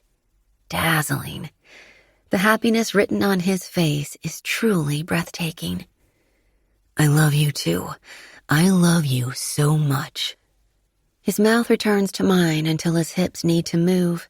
He pulls back, pressing inward once more before moving at a faster pace, thrusting with more determination.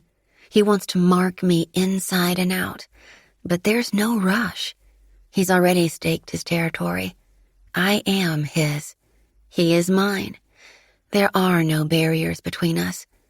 We are a circle, on repeat, of love and love and love. Zach's thrusts match the rhythm of my heart, and together we climb. We fly, and when we burst like fireworks or summer showers, we don't see it as a fall, but a glide back to earth. Drifting, floating, free. He collapses over me and buries his face in my neck. "I love feeling you come around me." "I love to come around you." Softly I chuckle. Zach lifts his head, pressing up on his elbows. "You're really mine." "I'm really mine, but I belong with you." I smile to reassure him where I stand. Beside him. With him. Zach shakes his head with a laugh. "You're terrible at negotiation." "What's to negotiate?" Staring down at me, he grins again, slow and wide. "Nothing. Absolutely nothing." After we clean up, we remain naked with only a light blanket over us. Zach lays on his side, perched up on an elbow, while his hand lazily glides over my body. His palm skims down my middle, between my breasts and over my belly. "Why did he do it?" he asks. "Why did who do what?" His hand returns up my center, and a fingertip circles my breast. "Why did Quincy leave this place to you? It had to be more than your kind spirit." His fingertip distracts me, and I lick my lip before I speak. "I brought him here to see a sunset. He'd received this place as a settlement. I had no idea it came from your family." Eyeing him, I want him to know I didn't know his history.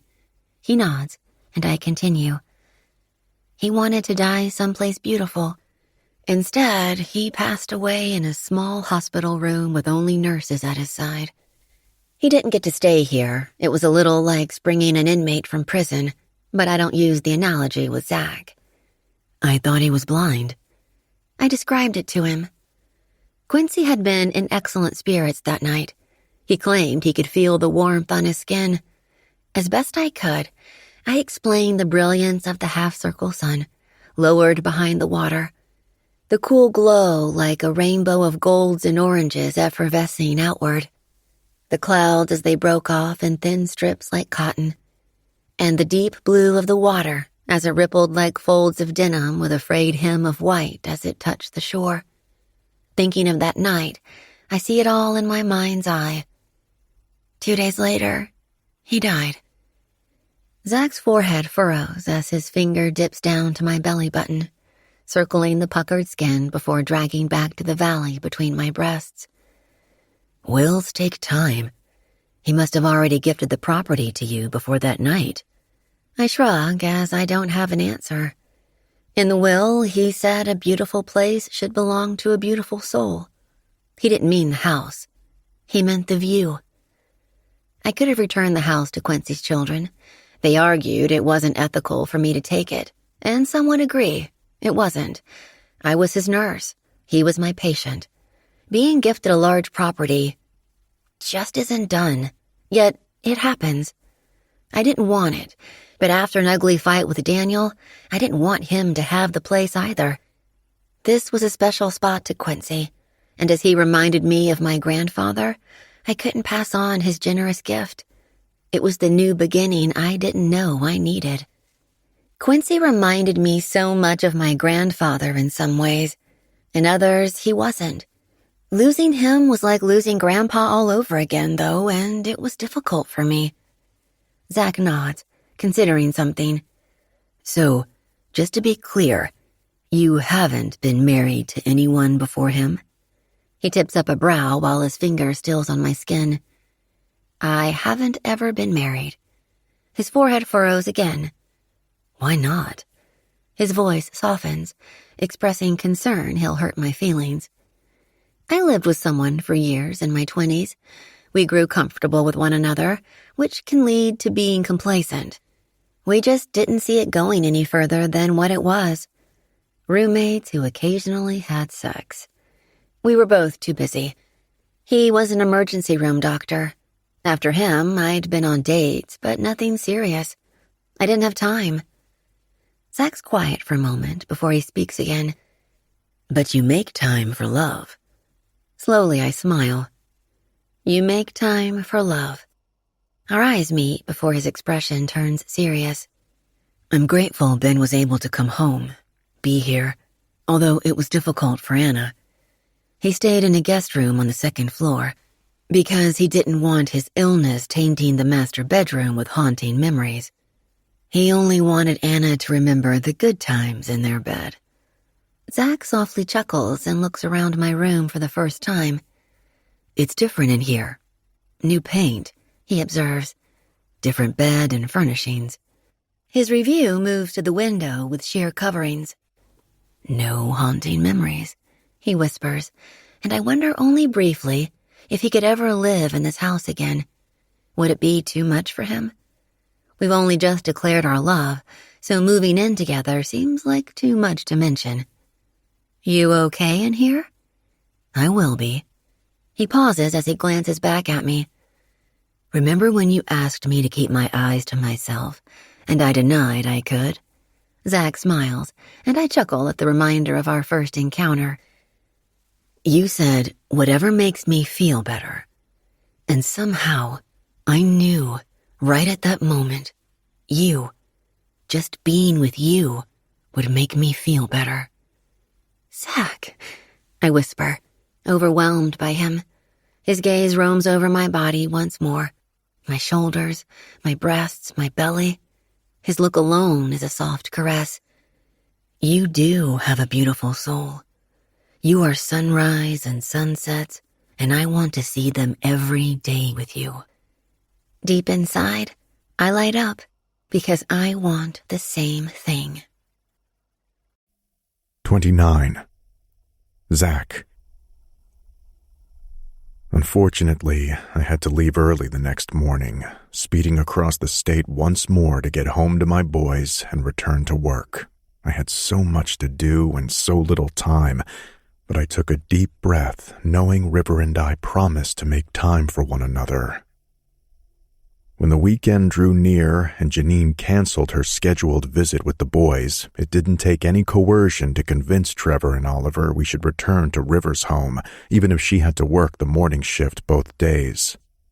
Her absence would actually give me time to assess the house and see what it needed. I'd noted little things on my too-short visit, like the scuffed floors and awful furniture. Entering her bedroom was like entering a different realm compared to the rest of the house, and I was grateful it was so changed. Not a drop of my parents' existence in there remained. The wall color, the sheer material covering the windows, even the placement of the bed made it feel like a new room. As I wander through her place, I hear voices coming from the front yard, recognizing both Trevor and Oliver's tones, but not the third. Quickly, hackles rise on my neck. We've talked about not speaking to strangers, especially after the surprise of seeing my father at the canoe rental place. I didn't tell the boys who the man was, other than a rough lecture about not offering information to people they didn't know. As I race down the stairs and out the front door, a man I newly recognize stands in the front yard. "No!" I yell out, pointing a finger at him. "Get out of here!" Robert freezes where he stands beside an old beat-up car. It's sporty in style, though ancient in make and model. Rusty and used, it has potential. I don't want to think about how he got it or where. He holds up his hands in surrender, and déjà vu fills my head. His arms in the air, his calm demeanor, his voice as he spoke to the police who stood at our front door. "Robert Weller, you're under arrest." "Get away from my boys," I shout. "I didn't know they'd be here. I didn't know you were here." "I don't care. I don't even want to know why he's here. You need to leave before I call—" The cops. I stumble over the words, and my brows lift. Robert must hear the unspoken, and his forehead furrows as well. His arms remain in the air. Could I call the police on him? We remain in this position, him with his arms up, me with a scowl on my face, when a car pulls into the drive. River? She's home early. As she parks, I rush to her. "What happened?" Glancing from me to Robert, she hesitates. "I could ask you the same thing." I gaze over my shoulder. "I don't know what he's doing here. I'm trying to get him to leave." Before I turn back to her, a hand comes to my forearm, and I peer down at it before looking up at River. "Listen," she whispers to me, her eyes softening. "Just listen." Her eyes well with tears. "What's wrong?" I step closer to her, brushing her cheek with the back of my knuckles. "It isn't me. We'll talk later." She nods at Robert, and I glance at him once more. "He's here for you." Shaking my head, I bring my attention back to River, trying to catch her eyes. I can't do this. I don't want him here. I want to know why she's about to cry. Too quickly she slips around me, though, and approaches Robert. "Hello, Mr. Weller. It's nice to see you again." "I told you to call me Robert, honey." Closing my eyes, I'm ready to lose my shit. I spin on my heels, and my entire body vibrates. I want him out of here. I want him gone. But River has her arm around Oliver. He's looking up at her, questioning what's going on, while at the same time he looks comfortable and comforted, pressed to her side. Trevor glares at me, his eyes filled with questions. "Why don't we all go to the backyard for a bit?" River's eyes meet mine, and she tips her head. Silently, she seems to say, "I'm right here. I won't let anything happen." Whether she means to the boys or me, I can't be certain. She's that Wendy character, taking care of her lost boys. She shifts her gaze to Robert and offers him a genuine smile. I see he's captured under her spell, and he silently moves forward, following River and the boys around the side of the house toward the backyard. I have no choice but to follow as well. The boys head for the tree fort, and River disappears into the house, but quickly returns with a pitcher of iced tea and some glasses. I want to snark that this isn't some social visit and she doesn't need to entertain him, but I bite my cheek.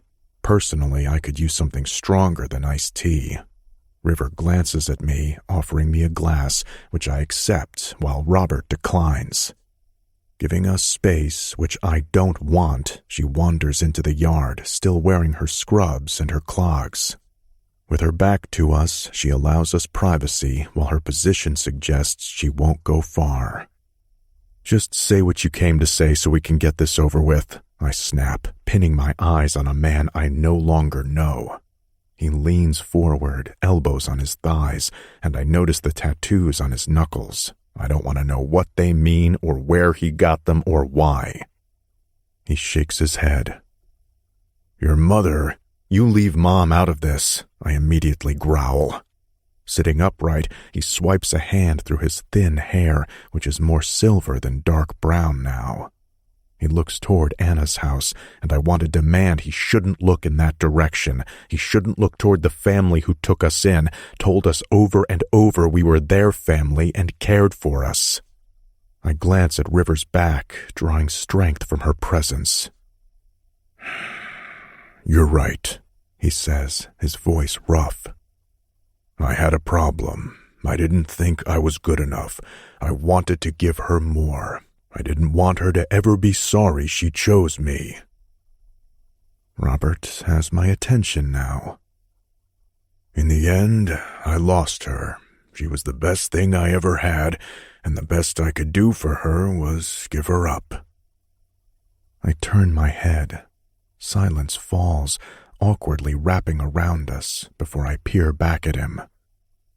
I've got a girlfriend now. I do not want to hear this, I quip. Jesus, what is he thinking? Her name is Robin, he continues. Cute. Sarcasm coats my tone. Robert and Robin. The name hits me. Robin's river adventure. Did you con her into giving you a job? Buy into her business with false promises? Are you stealing from her? As my voice rises, River turns her head, but doesn't fully glance at me over her shoulder. She approaches the tree fort, calling quietly up to the boys. I deserve that, Robert says, and a heavy pause follows again. But I won't take it. She's a good woman, smart and kind. I make an honest wage and appreciate the slower pace of life. No more hustle. I snort at the concept and double meaning of the word. My fingers curl around the arm of the chair where I sit, feeling tied down and tortured at this introduction. What are we doing here? I like your girl. He rolls his neck to gaze over at River. Don't talk about her, I snap again, coasting my shaky palms along the edge of the chair's arms. Robert turns back to me and weakly raises a hand. Only wanted to say you make a nice family. The words bring me up short, but I find myself speaking. She's not my wife. My voice is rough, but not harsh. I realize my father never met Janine, and perhaps he thinks River is the mother of Trevor and Oliver. He wouldn't know any different, and my mind races with the thoughts I've been having since I've been separated from her. I'm divorced. I'm not even certain why I tell him this fact. Robert tips up a brow and gives me a knowing glance. We all deserve a second chance at love, and getting it right. My mouth falls open, ready to retort that it's a little late for fatherly advice from him. Then I peer over at River, head tipped back, speaking to Oliver, who was hanging out the window of the tree fort, and my mouth clamps shut instead. I stare at my father. It's been almost 30 years, more than half my life, and I don't know the man before me. I don't even know if I want to know this person. The father I had is gone. You need to forgive him, River said. It was the only way to move on. Be grateful for when I had a dad and accept that I no longer do.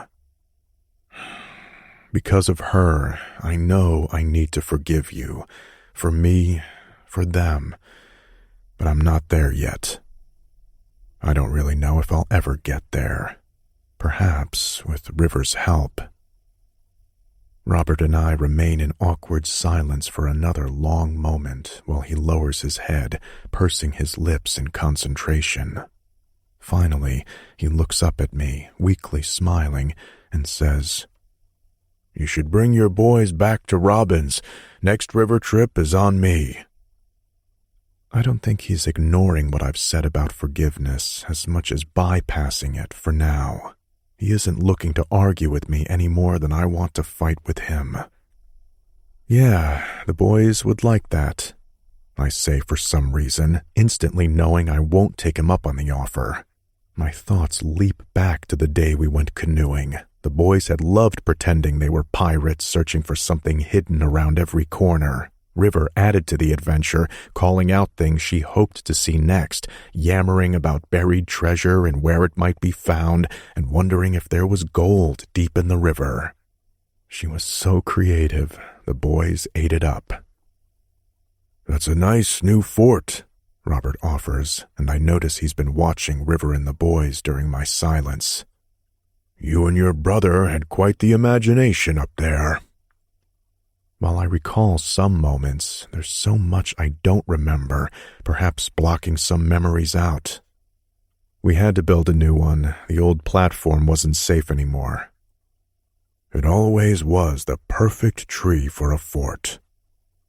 My father speaks more to the tree than to me, and instantly I remember a night of laying on that platform, looking through the winter bare branches. We were gazing up at the stars, my father and me. Always reach for the stars, Zach. Accept no limit to what you can do, who you can be. Suddenly, I'm swallowing hard as more memories return to my head.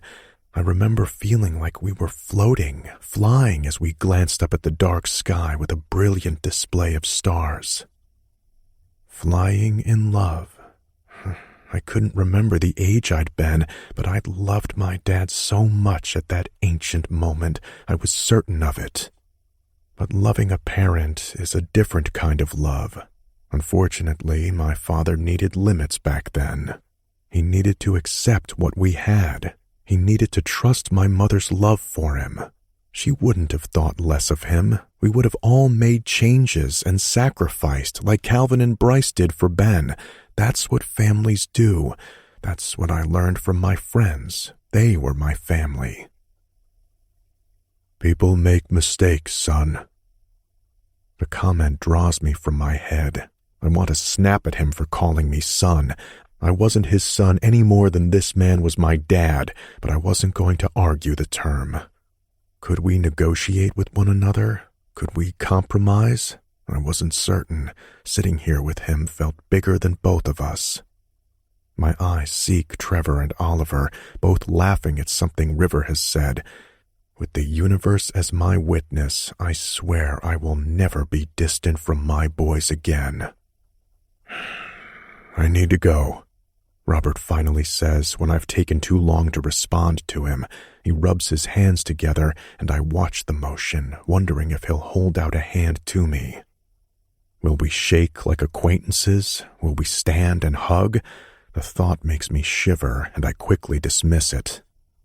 Something in my face must warn him not to reach for me, so he doesn't.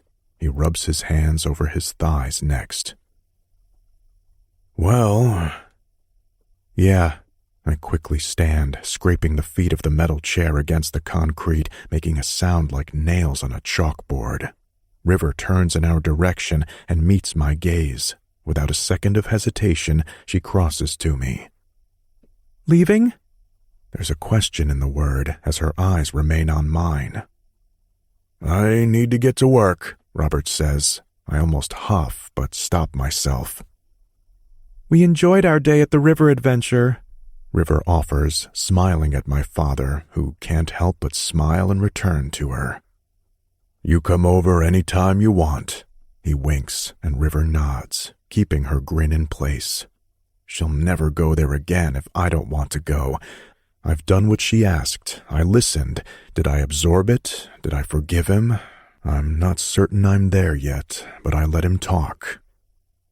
"I'll see myself out," Robert says, giving a wave to the boys before nodding to River.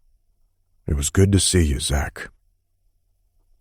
When I don't respond again, as I don't know what to say, he smiles once more at River and walks to the side of the house.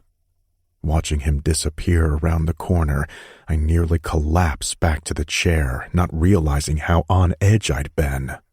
My body aches like I've overextended myself in a workout. "I'm so proud of you," River says, squatting beside the chair. Her hands cover one another, and her chin rests on her knuckles as she looks up at me. "How do you feel?" I don't know. I honestly admit, uncertain of everything. Her hand shifts to my thigh, and I quickly wrap my fingers around hers, pulling it up to my lips, lingering against her knuckle. There are too many racing thoughts in my head to process, so I'm grateful when she doesn't ask me more questions. She doesn't make me talk. She just lets me be. "Why were you upset earlier?" I ask, recalling the tears in her eyes. "You're home early." Her lips twist side to side as her bright blue eyes hold mine. "Jessica died." The little girl patient she eventually told me about, the one who had her in tears the first day we were building the tree fort. Oh, River, Angel. I reach down for her and tug her up to my lap, holding her to my chest. With her arms wrapped around my neck, her nose settles against my skin, and she inhales. Her tears are held at bay for now, but I know later that night, when we make love in the dark, we're going to cling a little harder to one another. We're going to hold tighter and never want to let go. 30. Zach. On Monday, after a great weekend with River, I call Mason. "I don't know much about our project schedule, but can we add another one?" I ask my friend and business partner. "You'd know if you moved here," Mason scoffs. "We've been handling all our meetings virtually, which works, but isn't quite the same as sitting in a conference room together." "Even you don't live there," I remind him as he left Anna's and returned to his townhome in Traverse City. For a man who builds properties, it's surprising he doesn't have an individual house.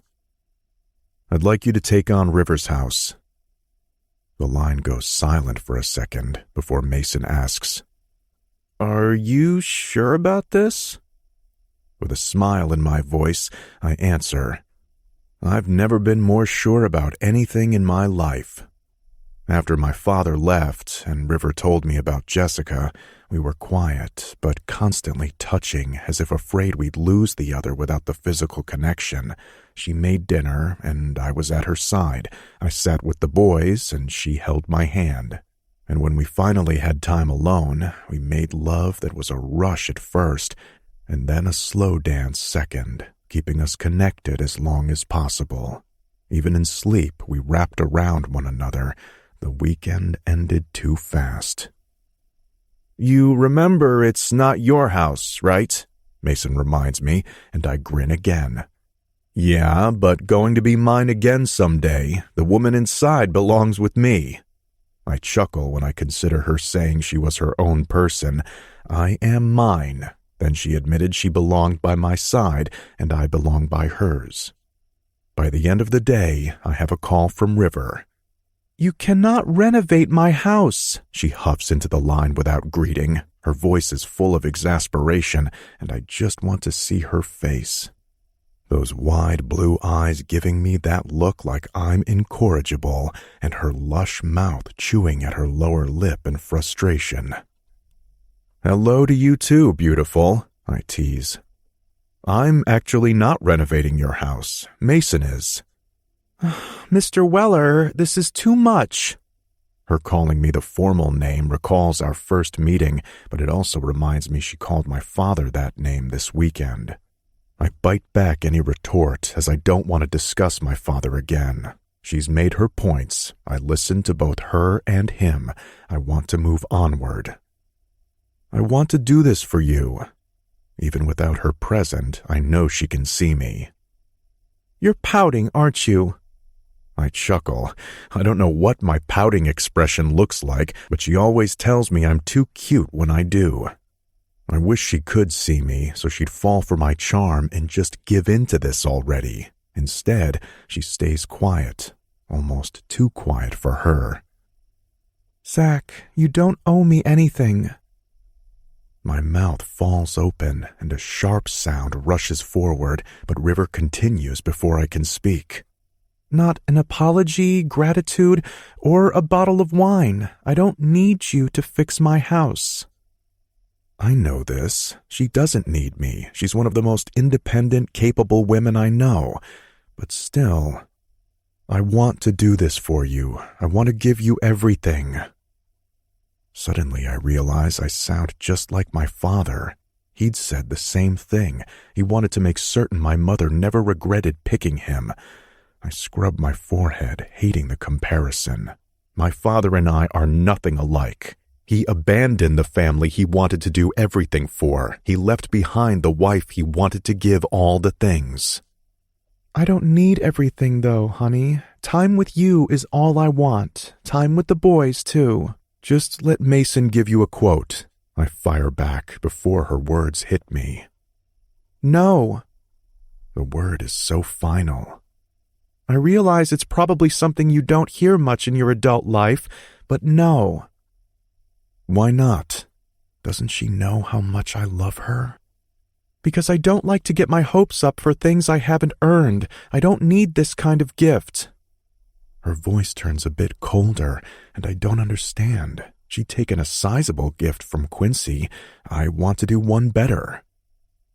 Negotiate, I softly demand, scrubbing harder at my forehead. This is where you compromise, Zach. You honor my wishes, respect my property, and listen to me. You do as I ask. No on a quote. Why is she so frustrating? I just want to give her nice things, and all she wants is time. Then it hits me. I'm still such an idiot. 2 days later, the boys are in a mood. Why can't we just live with River? Oliver whines. Because she isn't a mom, you dummy, Trevor grumbles back. Hey, I snap. But the tree fort is there, Oliver pouts. I want to go in the tree fort. I sigh. It's been a long day, and with River working the night shift while I've been working all day, we can't talk until late. The hours are too far away, and so is she. It isn't like the boys and I haven't been on our own since last August when I confronted Janine and she immediately moved out. Then I started the venture with the guys late in the fall, hoping to have everything settled before Ben died, as morbid as that thought was. My divorce was final in March, and it's been one battle after another with Janine and her cancellations. Plus, there's the regular attorney work at the partnership, and suddenly I'm recalling what my dad said about a slower pace and less hustle. He'd thrived on busyness, and in many ways I did too. It kept me going, moving forward, but I realize I might be missing a few things going at this speed. 7 years have gone by in both a painfully slow gaze and a sharp blink of an eye. My boys are growing, changing, and I still don't know them well enough. I don't want them waking up 30 years from now and never knowing me. I'd be no better than my father if that happened. Guys, I want to ask you something. I'm nervous, and I don't know why. They're just kids, but they're my kids, and I need to do right by them with the next decision I make. They'd been at the forefront of my marriage to Janine, but I don't want to take any other turns in life without their input. I point at the couch so the boys sit side by side before I take a seat on the low table before it. We've never had a formal father-son, man-to-boys chat like this, and I wipe my hands down my thighs. What would you think if I asked River to marry me? I realize this is the one area I'm working fast, again. As soon as Janine told me she was pregnant and didn't want our babies because it would ruin her reputation as a woman on the fast track, I offered to marry her. I thought I was doing the right thing, and I immediately wanted to be there for my future children. I didn't want them to think I'd abandoned them. River was different. This was different. I was in love with her, but I didn't need to go into all those details with my boys. She's not a mom, Trevor states again. Dads marry moms. Waving a hand at my son, I say, okay, forget what I said about dads marrying moms. Emma Peterson actually has 2 dads, Oliver adds in, and I don't know who Emma is or her 2 fathers, yay them, but I don't want to tackle that conversation right now either. What if we make River your mom, a stepmom? I realize I'm smiling too big, and my cheeks actually hurt from the force because I want them to see this is a good thing. Justin Stuber has a stepmom. He says she's evil like the one in Cinderella, Oliver adds again. Who's Cinderella? Trevor asks. Oh boy, are we headed off course. Do you think River is evil? Glancing from one boy to the next, I wonder what they think. She's been nothing short of wonderful with them, and I haven't had a hint they think otherwise of her. No, Trevor snorts like I'm crazy. She's great, Oliver says in his best Tony the Tiger impression. Softly, I chuckle. He's turning into quite the character. What makes River so great? I'm curious. What do they love about her? She can talk like a pirate, build a sandcastle, and kick a soccer ball. Trevor sings her praises in the material way. She hugs me. Oliver says it so nonchalant, so matter-of-fact, my mouth falls open. Am I not affectionate enough with my child? Immediately I know the answer, and my chest rips in half. Take my heart. Licking my lips, I rub my hands down my suit pants once more and remember how River spoke to Oliver one day. If you want something, ask for it. Ollie, can I have a hug? My voice is low, sheepish even, awaiting my own child to reject me. But just like that, he's in my arms, his little ones around my neck. Placing my hand on his back, I hold it there, spreading my fingers and keeping my palm still. I don't pat him, I don't push him away too quickly. I hold my child to my chest, and my nose prickles. My eyes burn. What the hell?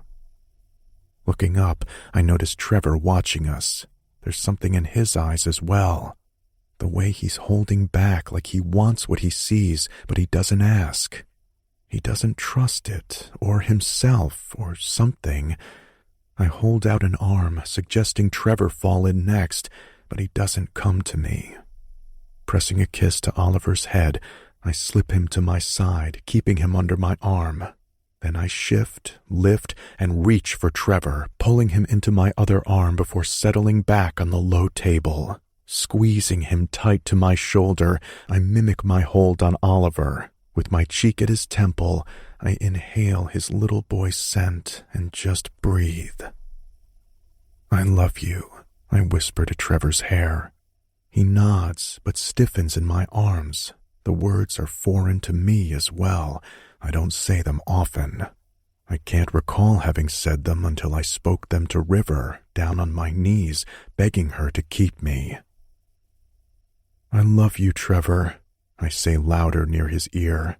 His little body shudders, and I try to push him back. I want to see his face, but he keeps his head low, his forehead tucked to my shoulder. It's then that I hear the faintest sound, just a whimper. Trevor swipes at his face, but I don't miss the tear running down his cheek. Allowing him his privacy, I tug him back to my chest, cupping the back of his head and kissing his hair. I love you, I say one more time, pressing him even tighter to me before leaning over to Oliver and repeating the sentiment. His head is turned so his cheek rests on my shoulder. He's been watching his brother. Looking my son directly in the eyes, I say what's long overdue. I love you too, Ollie. Slowly, he smiles, and his finger swipes the edge of my nose where something liquid has seeped. I know, Dad, he whispers. River told me. Softly, I chuckle when shame should fill me. He learned it from her, just like I'm learning so many things from her and loving everything. 31. River. The man is so infuriating, but I love him. I exhale with the thought, it's actually sweet that he wants to renovate my house. Insufferable, but still sweet. However, a renovation is not what I want from him. I don't want him beholden or obligated or any other thing. Then another thought occurs, which I don't even want to consider but can't help once I have it in my head. Put a thought in the universe and it's here to stay, my grandfather would say. He mainly meant it in reference to being mean to others. You say something and you can't ever take it back. The same goes for thinking negative thoughts. Like thinking a man wants to be with me for a house. It's silly, it's ridiculous, it's extreme. He said he loves me, but that niggling doubt is there. So when he arrives the next weekend with his boys in tow, I'm out of sorts. The Weller men get to my place on Friday evening after I've worked the day shift. I'm on again tomorrow morning as well. I offered to take the day off, but Zach tells me he doesn't want me to make any changes to my schedule. It's sweet, also, but it has my questioning thoughts feeler on high alert. Does he want to hang at my house? Without me? Do his boys only want to be here for a tree fort? I hate these kinds of feelings, but I trust early and learn later. I don't want to think this of Zach, I really don't, but I cannot shake the rhythm. Even when we have sex that night, keeping quiet and going at it on the floor because the bed squeaks too much, I can't rid my mind of the possibility he wants in my home because he wants his house back. When I come home from work to find Daniel Quincy in my front yard again, I'm done. What the hell are you doing here? I snap, exiting my car and hollering at Daniel before I've even made it up the drive. This cannot turn into a monthly occurrence of him arriving unexpectedly, uncalled for, and harassing me about the house. It's out of control, and it's also over. The will stated his father's intentions. Suddenly, Zach steps out on the front porch, hearing my voice or maybe the sharp slam of my car door. River, we need to talk, Daniel states, and Zach is quickly at my side. If you have something to say, you have her lawyers to contact. Zach interjects. My mouth falls open, but Daniel steps in. I thought you were her lawyer. My head turns, wondering how Zach will respond to this after he made his grand entrance through the trees the last time Daniel was present. I am. Daniel scoffs. You're just a neighbor, or some other bloke looking to get in her pants and steal this house. First, I hate how Daniel has hit on something that's been at the forefront of my thoughts this week. But what happens next, I never expected. Zach has Daniel's collar in his hand so fast and his fist pressed up to his chin with that shirt in his fingers. Speak like that again about her, and you'll be hearing from me as more than her lawyer. His tone turns deadly serious. Meaning? Daniel scoffs. I'll bury you, your career, and your company. For some reason, I'm convinced Zach can do it, even though his father was the one ruined by Quincy. Do I need a restraining order on you? Zach adds next. Daniel's eyes shift to me, but Zach presses upward at his chin, and Daniel has his hands wrapped around Zach's wrist. Don't look at her. Zach, I whisper. Not one prone to violence, I'm surprisingly flattered by this display of possession and protection. His head tilts to glance at me. What? You did everything for his father in the end. He shifts back to Daniel, a man much older than Zach, and he growls. Where were you when your father needed you? What do you know about it? Daniel hisses. Zach doesn't pause. Everything. Slowly, Zach lowers his fist and releases Daniel's shirt, pushing at Daniel at the same time he takes a step back. Get the fuck out of here. I see you one more time on this property, or hear you contacted River one more time, that restraining order will be a real thing. and that's public record. So if you're so worried about your company and scandal like I'm certain you are, you might want to think twice. Zach pauses for a second. How are you going to explain to the shareholders you're harassing a woman who inherited your father's house because you and your dipshit siblings couldn't care enough to grant a dying man his wish? You don't know anything, Daniel snaps. But Zach does know the story, and I'm curious if he might be commenting on a little more than Daniel's lacking reconciliation with his father. Perhaps he's reconsidering his absent reunion with his own father. Get off this property, Zach demands, pulling out his phone like he's ready to call the police. He didn't even threaten his own father in that manner, and I wonder why not. After a final scathing glance at me, we remain on the drive as Daniel stalks off. What a fucking douchebag, Zach mutters under his breath as Daniel drives off in his sporty car. Where did all that come from? I question, turning to him. I told you, I want to give you everything. That means keeping you safe and protected from assholes like him. Licking my lips, I chew at the corner. About that. I'm cut off from speaking the rest of my thought when Zach's hands cup my jaw and he kisses me fierce and fast. The boys are over at Anna's. We have 2 hours until they come back.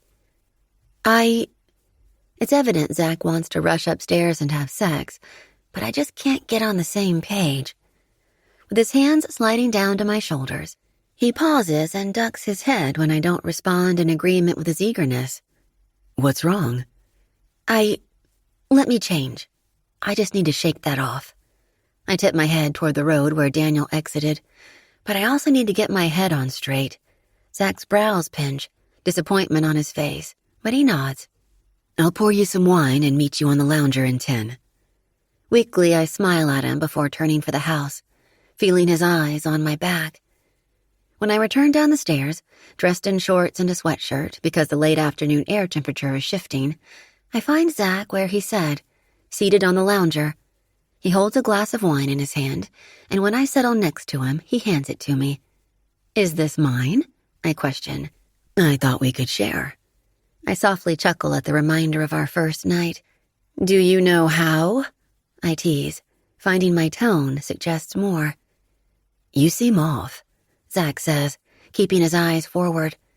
The sun won't set for hours, but it's hanging lower in the early evening sky. I've had a few things on my mind this week. Are you breaking up with me? He still doesn't look at me when he asks. Why would you say that? I shift on the lounger to lean on my shoulder. Zach refuses to look at me. You know I hate confrontation. His hand swipes through his hair, a telltale sign he's upset. Why would you ask such a thing? I question again, keeping my voice low. Zach remains quiet a second, considering something before he speaks. I could end up like Daniel, he states, and it's not what I expected him to say. Not one bit. How? I could be bitter and hateful, resentful even about my dad. He side-eyes me before narrowing his, facing forward again. You said Quincy wasn't a good father. Whatever happened caused a wedge with his kids. He wanted to make amends at the end, and they didn't. Now, they just continue living with their anger, and Quincy, he's just dead. I wince at the directness of his reference. I don't want to be like that. He turns his head toward me. That's why I want to be with you. What do you mean? I know you won't let me be like that, he implies Daniel. Does this mean you want to make up with your father? The concept surprises me, but I'd also be so happy for Zach. He needs something with the man. It means I recognize I need to let go. The thing with my father has closed off my heart for too long. I was guarded, so guarded, thinking I wouldn't be hurt ever again like that. I wouldn't be abandoned, but instead, I abandoned my own kids. They didn't know I loved them. His eyes focus on my face. Until you told them I did. Oh. Zach, honey, they knew. They knew because you were here for them. Their mother left, but you remained in your own way. Zach swipes a hand through his hair, looking away again. But my way wasn't good enough. It's not a competition, but I want to be better.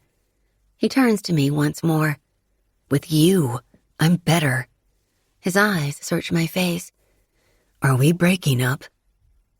The vulnerable man I've seen and loved returns in those silver eyes, and I have to get this off my chest. Why are you with me? Because I love you. Zach shifts on the lounger to mirror my position. His shoulder presses into the cushion as he faces me. Are you sure it isn't about the house? What? No, of course not. Why would you ask that? It's my turn to shift away, and I twist to my back, facing the lake slowly rippling off in the distance. I shrug. You just seemed so wrapped up in it. First, you didn't want to enter it, and then when you did enter, all you want to do is fix it up. I'm worried you want what it represents more than you want me. River, he drones. Look at me, Angel. He reaches for my jaw, gently forcing me to look at him. I do want what it represents. I want a home with you. I want to live with you. But it doesn't have to be this house. We can burn it to the ground and build a new one. Or we can sell it and move. We can live in Detroit. I instantly wrinkle my nose and then feel bad. Zach softly chuckles. I didn't think so. He turns to glance at the property over his shoulder. I won't lie and say I'd be happy to give up this land. I would be sorry because it's a beautiful piece of property with a gorgeous setting. He shifts his attention back to me. But it's the gorgeous woman I want more than anything. I'll live in a box with you if you want. I just want to be together. Mr. Dress Shirts and khaki shorts would never live in a cardboard box, but I hear what he's saying. I don't want to move, I admit of the truth. I do love this house and this location. Would it be too bold to ask if I could move in with you? I stare at him, surprised by the question. I realize I'm doing it all wrong. I should be asking you to move in with me or suggesting we move in together. Your call. I just want to live in the same zip code. I don't want anything between us. Not distance or hours. I want to be with you. The boys miss you. I miss you. He gives me that sexy pout of his, knowing what it does to me. I hold up the glass of wine in my hand. Would you even know how to share if we lived together?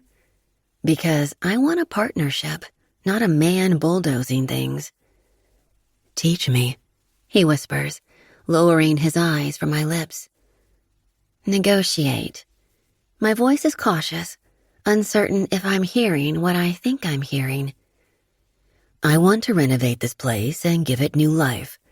I want to freshen up everything and fill this place with love. Do you think I don't love it enough? I think there's more love in your pinky than this house can hold, but I still want to be part of that love.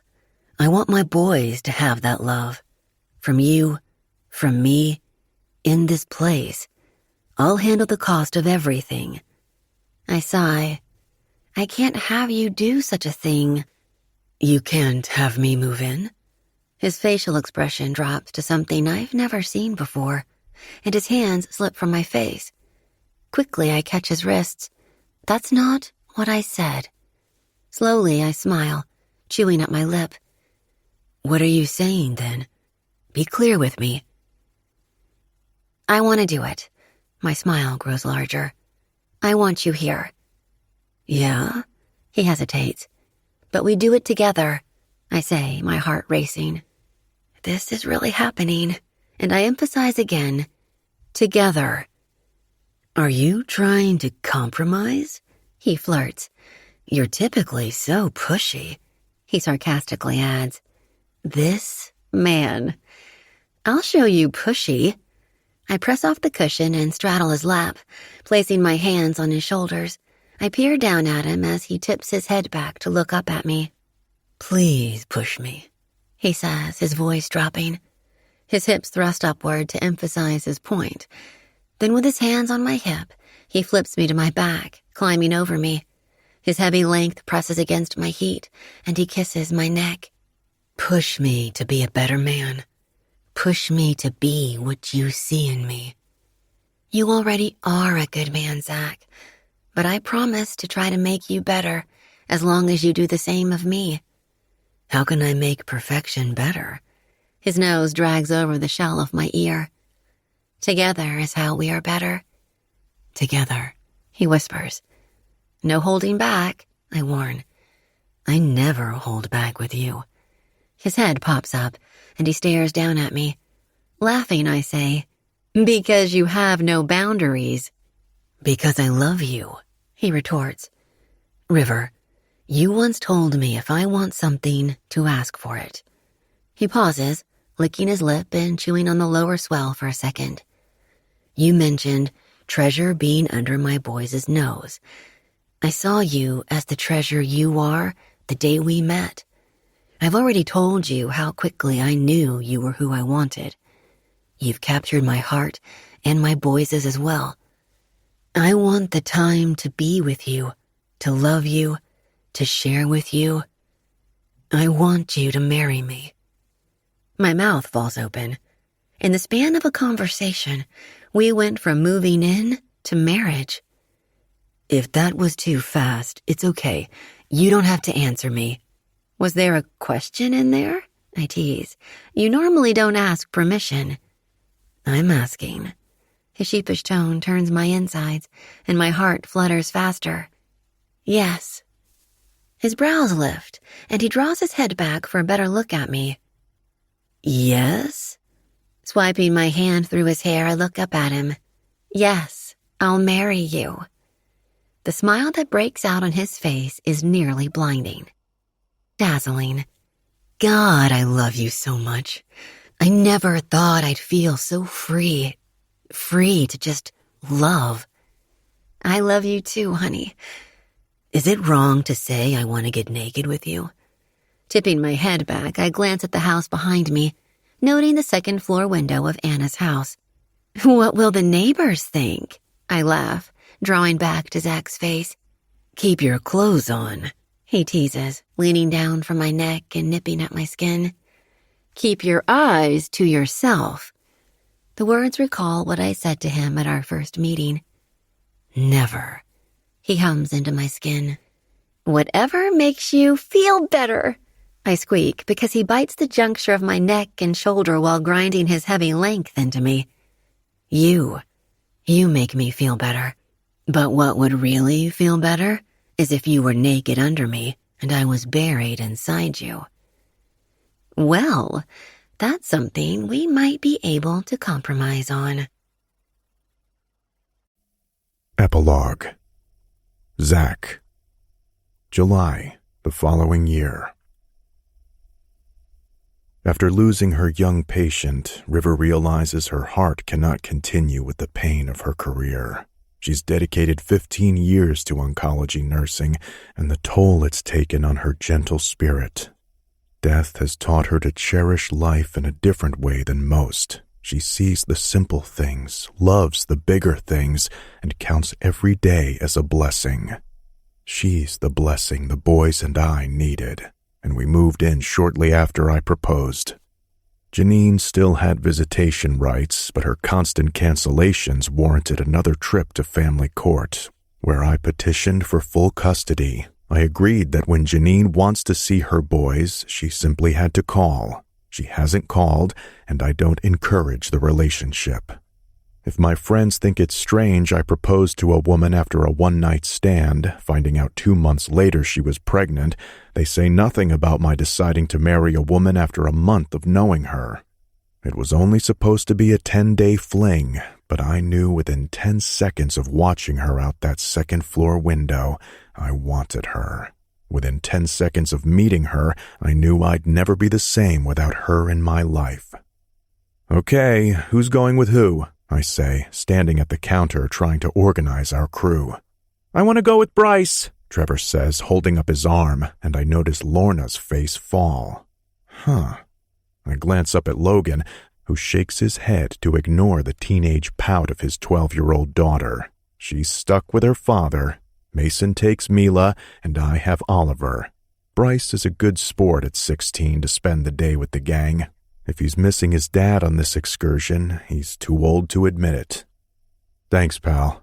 I clap Bryce on the shoulder after he high-fives Trevor in acceptance of the call. Turning back for the counter, I pull out my credit card, holding the plastic to the man behind it. Your money isn't good here, he says, and I meet his eyes, hoping not to have an altercation with him before my friends.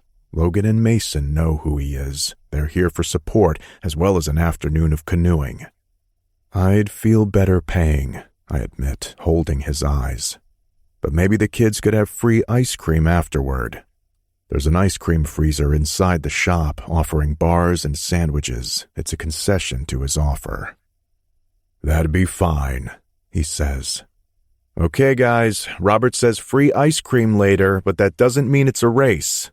Aw, Dad, what's the fun in that? Bryce can beat all you old guys, Trevor whines. Who you calling old, little man? Mason knuckles Trevor's head. All right, what do we say to Robert in case he isn't here when we finish?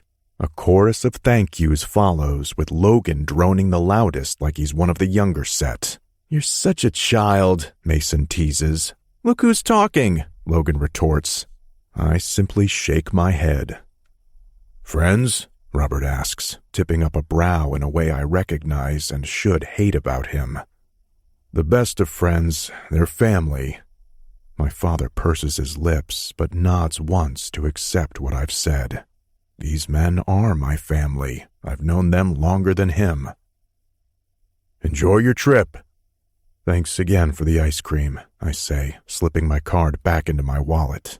In case we don't see you at the... I'll be here when you finish. I'll be waiting for you. He holds my eyes a moment before rapping his knuckles on the counter and walking to the holder of paddles and life preservers. A firm hand on my shoulder pinches it. You did good, Mason whispers, knowing how difficult it was to decide to come here. Thanks, man. Anything for you, my friend. He pats my shoulder blade, maybe a little too hard, and we head out for the river adventure. Benjawina, I deadpan, while River is in a fit of laughter. What kind of name is that? We had a good day canoeing with the guys, and even seeing Robert didn't upset me as much as I thought it might. I have River to thank for that. Everything for River.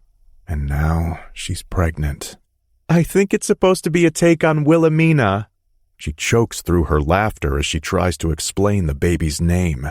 We know we're having a girl. River said there were so few surprises in life she didn't want to know the baby's gender early, but we found out by mistake. The amniocentesis matched the chromosomes accordingly, and the doctor blurted out the combination, although we told her we wanted to wait. It's a perfect XX.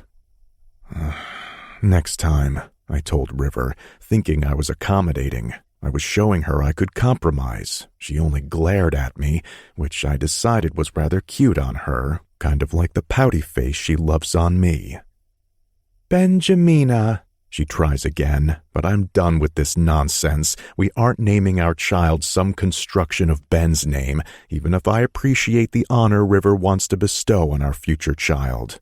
River credits Ben as bringing us together, even though she never met him. He was the neighbor she didn't meet because the fence-lining arborvitae clearly said stay out.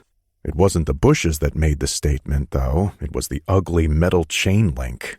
Absolutely not, I grumble. The boys vote for Pirate as the name, River says, completely straight-faced. Well, at least they aren't asking if she can be named Kitty. Thank you, Uncle Mason, for planting that seed as an option with all the sexual implications behind it. What about Lake? River's voice softens, and I do a double take, thinking she might be joking, but something in her tone tells me she's not. She's cautious, but serious. Do you mean Blake? I correct. No, I mean lake, like a river flows into a lake. My wild woman shows her nature-loving way, and I like the play on her name. I flowed into the river. Wiggling my brows, I tease her, but I'm liking the idea. The lake was my first love, but it took River to open my heart and really soar. Lake Weller it will be, then. River slowly smiles. Those blue eyes gleam like when the sun hovers over the large body of water, and I catch my breath, grateful for every day she looks at me like she is. She's sunrises and sunsets, and I'm happy to start and end every 24 hours with her by my side. I never expected to be a father again at 41. Then again, I hadn't ever expected my heart to be so full of love. You know, you asked me once why I call you Angel. I don't believe in mystics or kismet or any other type of voodoo, but I saw you in your yard the night of Ben's death, and again on the night I received his letter, and I swore he sent you to me. You were the angel meant to help me fly. You are the love I needed to learn to soar. I was flying, and I never wanted to come down from the high. Second epilogue. August the following year. Jenna. Someone's been sleeping in my bed, and she's still in it. I thought I was dreaming. I'd been reading copious amounts of children's tales to my 2 little girls, and I was convinced the sentences had seeped into my subconscious. I could not get away from being a mom even in my sleep. But slowly, my brain registers that the sound of that final bear's voice was a little too gruff and a little too gravelly and a whole lot of sexy. My eyes flip open in the dark bedroom, and my heart races. I am not alone in here. My chin is pinned by the power of a thick paw of calloused fingertips, and the depth of dark eyes, narrowed and focused, keeps me frozen in place. His nose is so close we practically touch, and I'd scream if only my vocal cords worked. However, she doesn't look like Goldilocks. His eyes flick up to my hair, which happens to be raven black, and he chuckles, rugged and low. So, who the hell are you? I swallow, feeling his wrist near my throat as his fingers hold my jaw. Dear God, don't let him hurt the girls. The thought speeds up my already sprinting heart. Please don't hurt me, I choke, and his eyes widen. What the fuck? He snaps, startling me even more. You're in my bed, Lux. The incredulous tone mixes with his deep tenor. His bed? My mind flips through a mental checklist. This is Anna's house. This is Lakeside Cottage. Her folks own the place, and she inherited it. My daughters and I are her guests. The apartment above the garage was offered to me for a much-needed break. She said her brother... Archer? I croak, wondering if the man holding my jaw is the elusive older brother Anna has mentioned a time or two. He wasn't expected here. At the sound of his name, his hand slowly releases my chin, but travels south to my throat.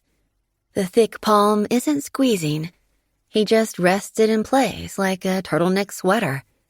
I can still breathe, but my breath is gone.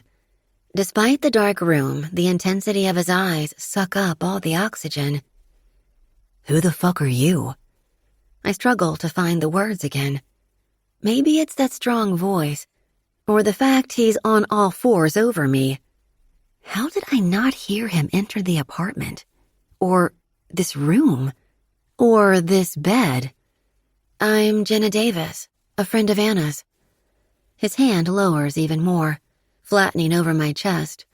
I'm certain he can feel my heart thumping under my skin.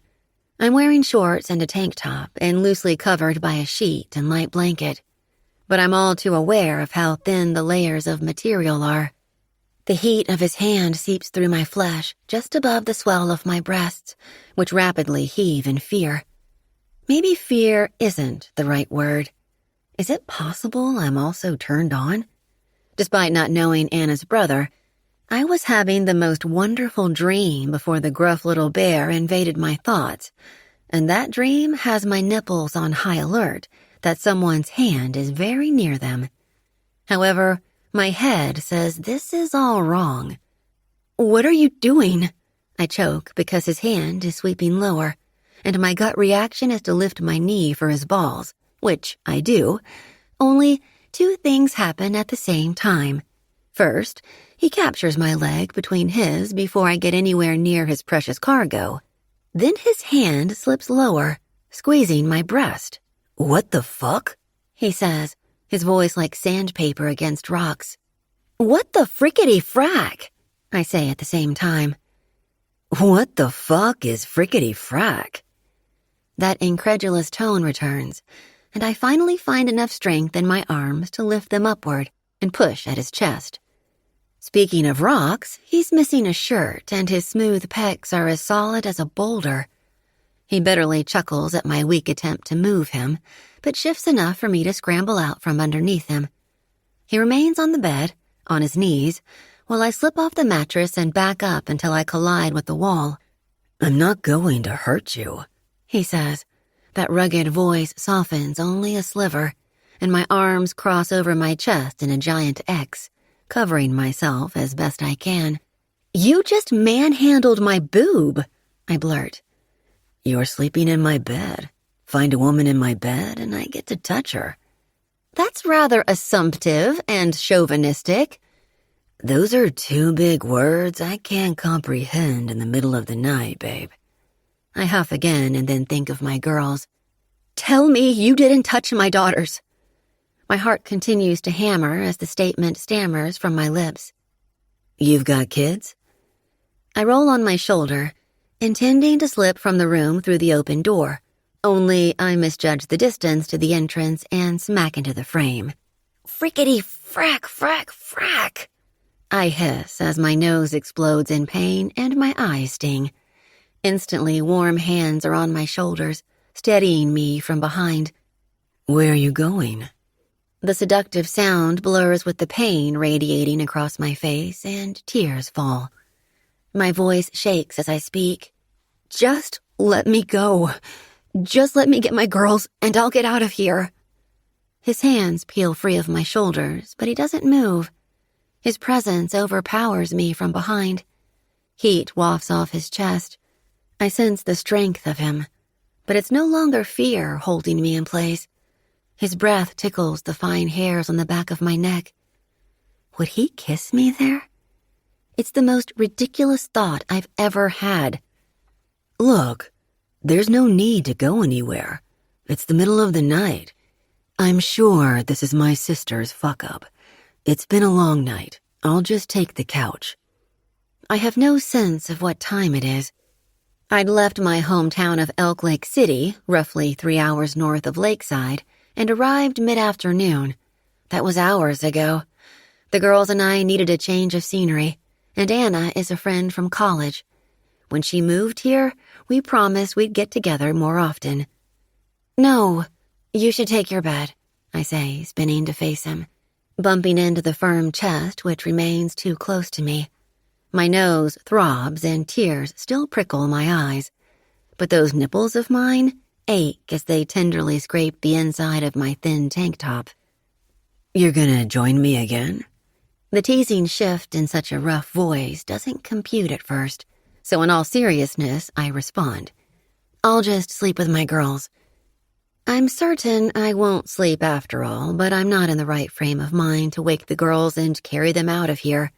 Plus, it is somewhere past midnight, and the thought of crossing the driveway to wake Anna doesn't sound great.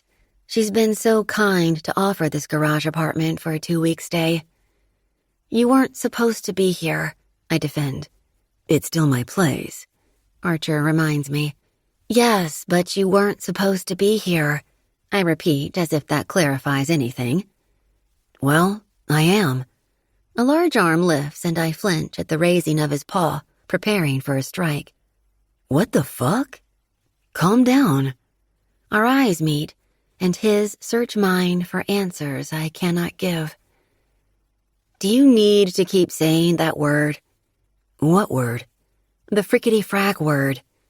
it took years of training on my part to curb my vocabulary so I don't drop an F-bomb or two before my girls.